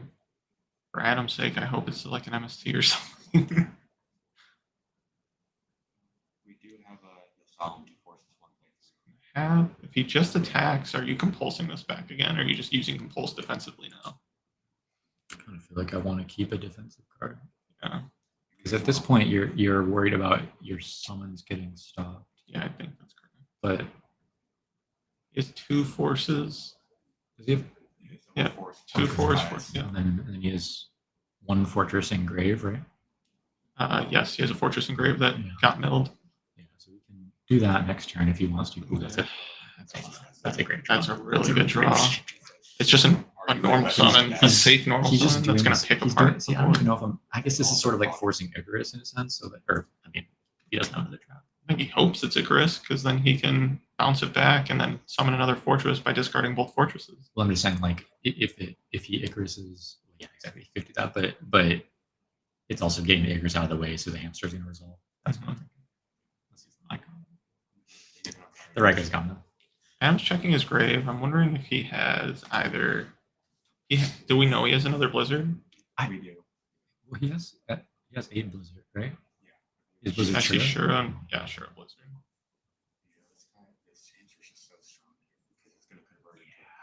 I think this is also one of those sort of times where it's like you sort of like can't respect hamster that much, like just the way that you have to play this out. So it might be really punishing. Do we know what Adam's other set is? The non-judgment card. I'm just thinking what I do here because he has both a 4 and a 3 engraved. I think. Like Adam has multiple targets for everything. Yeah, he has a clue and a Shura or something. So, What's life count as well? 56 to 62. Yeah, he's not even like the danger zone or anything. He's just gonna go for it. Thing. Yeah, has to. Like this is probably what I would do too, but it's like you get punished here. I mean, I guess the Gale swing on, but you're getting because he's Kai's in hand. Dude, too. how did this get He's the away Kai's in from hand him, too. bro? How did this get away from him? I think once the Kai's comes down, so you know what I mean, like because Adam was so far ahead. just. I mean, this is like The matchup. I mean, it's hard to say it like this because it's like, obvious. Yeah, someone that's been he knew. But this is like, it's hard to. Obviously, Black Wings are one of, if not the best deck in the format, but kind of like any grindy deck can beat them in a weird way, right? Like, I mean, okay, whatever. But it's like you can have games like this that things are kind of going toe to toe with Black Wings, and maybe you could say things are going well for him, you know, whatever. But Yeah. once this guy's done, He just stuck so much pressure, I feel like. yeah, sure. And then you probably summon the fortress too. The mirror force is gone from Adam. He cleared it last time. He drew Gores too. Oh my gosh. Yeah, he's still pretty high life. Yeah. Fun. Yeah, Gore is also insane. I will say, in games where Black Wings are ahead and they don't have Whirlwind, I get what you're saying. Like, grindy decks can keep I mean, up. that's and- what he went through. He's probably been through half his deck this game and didn't find Whirlwind. So I Yeah. mean, that's also a consideration. Big negative, sure.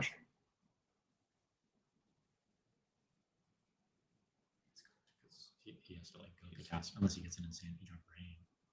Yeah, It's not even game enough. to try to cheese him. No, they got him. Yeah, I know. He's probably just gonna go catastrophe, try to clear it, and he's just Gonna get met with Compulse. Yeah.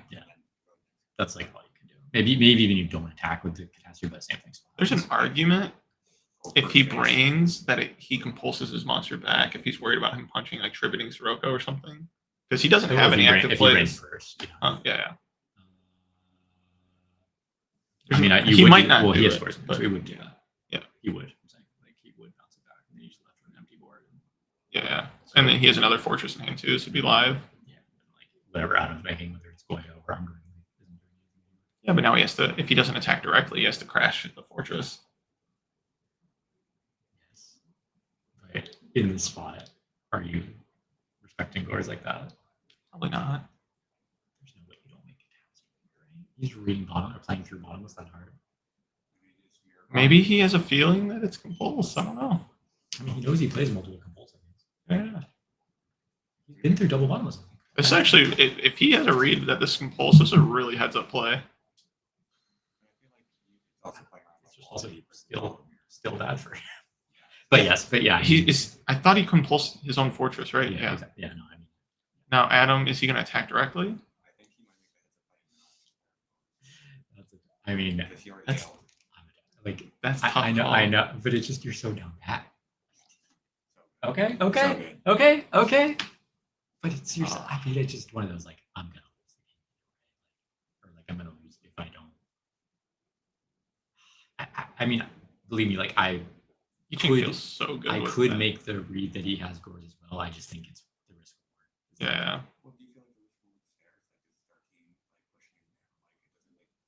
I think that's the only way I'm gonna win, especially when I brain like. So hard to say. I don't think either is like really correct. Well, what's Yicheng's life? Is there a draw that allows Adam to kill another Blizzard? Blizzard? Or no, because Gores. Ugh. At least if I got him. Gothams would go so hard. Wait, is it? Do you need an Earth Tuner with Gothams or no? I don't think so either. Honestly, that card's got an insane color.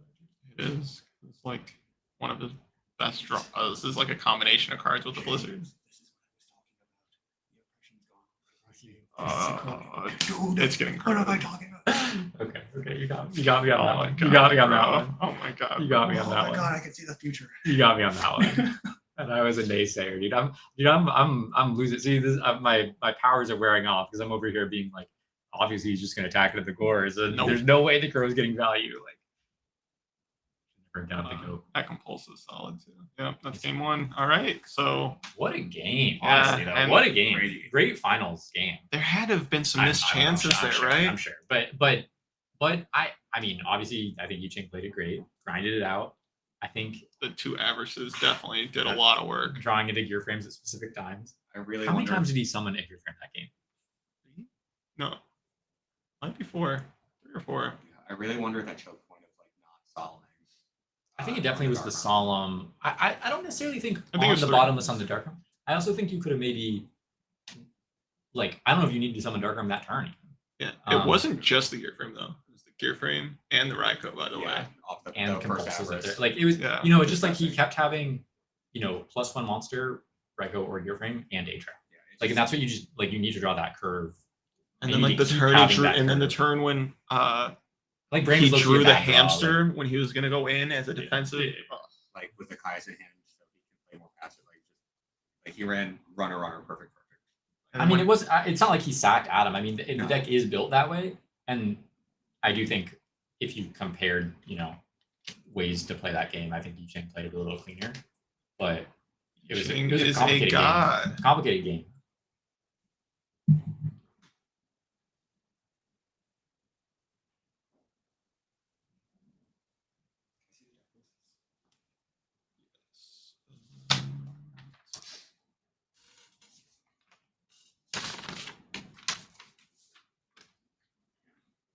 So James, as we decided, we're looking at his extra. Oh, yeah. And he had 12 cards in his extra. Oh no, and And we he know crossed- we he already cro- went over it. But he crossed out our quizzes. He's like too many cards. 13's an unlucky number. That's great.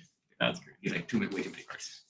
Won't be needing that. Won't be that. Won't be now. You're needing that where I'm going. It's not gonna happen. I'm not playing anywhere else. So I mean, he's just signing Legacy 2-0 this. He's just signing Destiny this year. I mean, he has a solemn. I feel like it's just so scary. Put yourself so low. I don't know, it's like if you're already not maining it, have you kind of decided that you don't like it against Blackwing? 'Cause I feel like that's kind of just a tipping point. If you think Solemn is a good card against Blackwing, then I would main him. Right. I also feel like maybe it's a card I feel excited in game 3. He's going first. Yeah, Adam- I mean, I agree with that. Adam has Dust Shoot. He also has Mind Con in his hand. I saw He Clue in doesn't, his he doesn't hand. have any. Oh, he's charged. charged. He's charged, which is good because that's his only active play Sorry, what does he currently. have? Gale Blizzard. Raiko could go. That Raiko Yeah. can be really good. He has Colute, I saw. Raiko Milling Force. Like, Raiko Milling. Force is here to be very scary. It was 123 players. I think it's 132. It was 123. That's why it was 7 rounds. 122, It would have been 8 123. rounds if we cleared 128. But yeah, I think he's just putting in the dust, and let me see that I think from Bringing Adam's the side. I think the Cyber second Dragon, Cyber Dragons. Fissure, Holy 173 viewers. No spiking, and then but maybe dust, Fissure. and a Knots. Yep. Especially after that game. Where Wait, the what Raikos- did he put back? Was it the Cyber? Or the Force?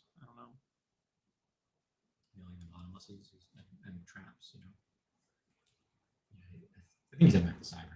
No, No, no, Cyber's no. there. Was it the Forest? The Crow, maybe?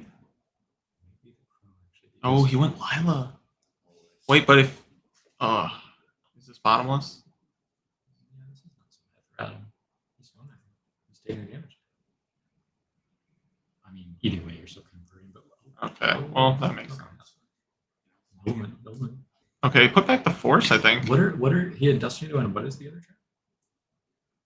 Dust Tornado, at Torrent on Yi Ching's Yeah, it's side. TT.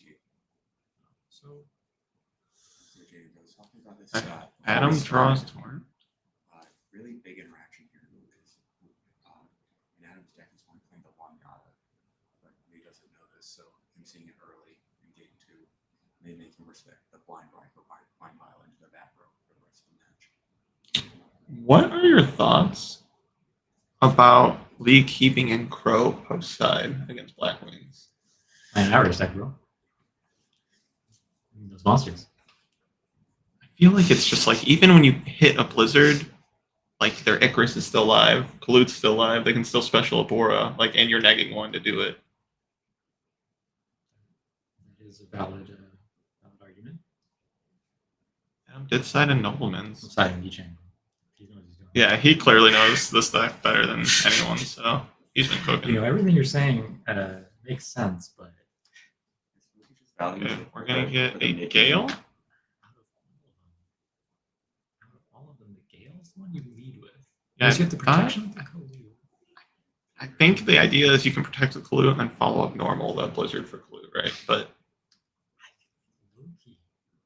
you're Is taking Gale, well, is Gale, if it's TT, is Gale Mindcon Black Rose? That kind of play?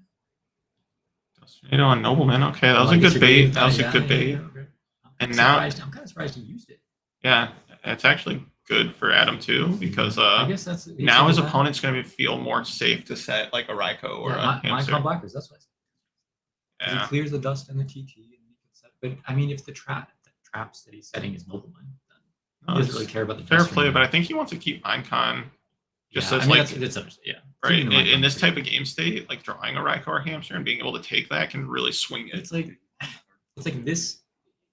I understand. It's like, but it lets him summon the Cyber and force the Clue. I mean, I guess it's getting the Clue to grave. Yeah. Blizzard, letting him keep the TT. Letting him keep the TT seems like it's gonna. He drew another Clue. Okay. Letting him keep the TT while you want to be aggressive is a little sus. This Gale's applying a lot of pressure. Yeah, gotta know. What was that draw? I see an Icarus. That's really Yeah, good. that's That's pretty good. really, really good. I mean, we don't know. Maybe he doesn't play Rogue, as we've discovered. Yep. Okay, he's gonna MST the Icarus though. So. Oh, okay. He sets a card, and that's now Game time. Game time, baby. now holding this Minecon might go to prove itself. I mean, Raikou's good here. If it's Hamster, I mean, it's the same thing. He has I guess he's Raikou getting too. TT. Yeah. A Raikou would force the TT, and it would. Well, I mean, it can I also think- I make think his he's getting Blizzard better. TT. It could also make his Blizzard better. Yeah, I mean, But if he mills a 4,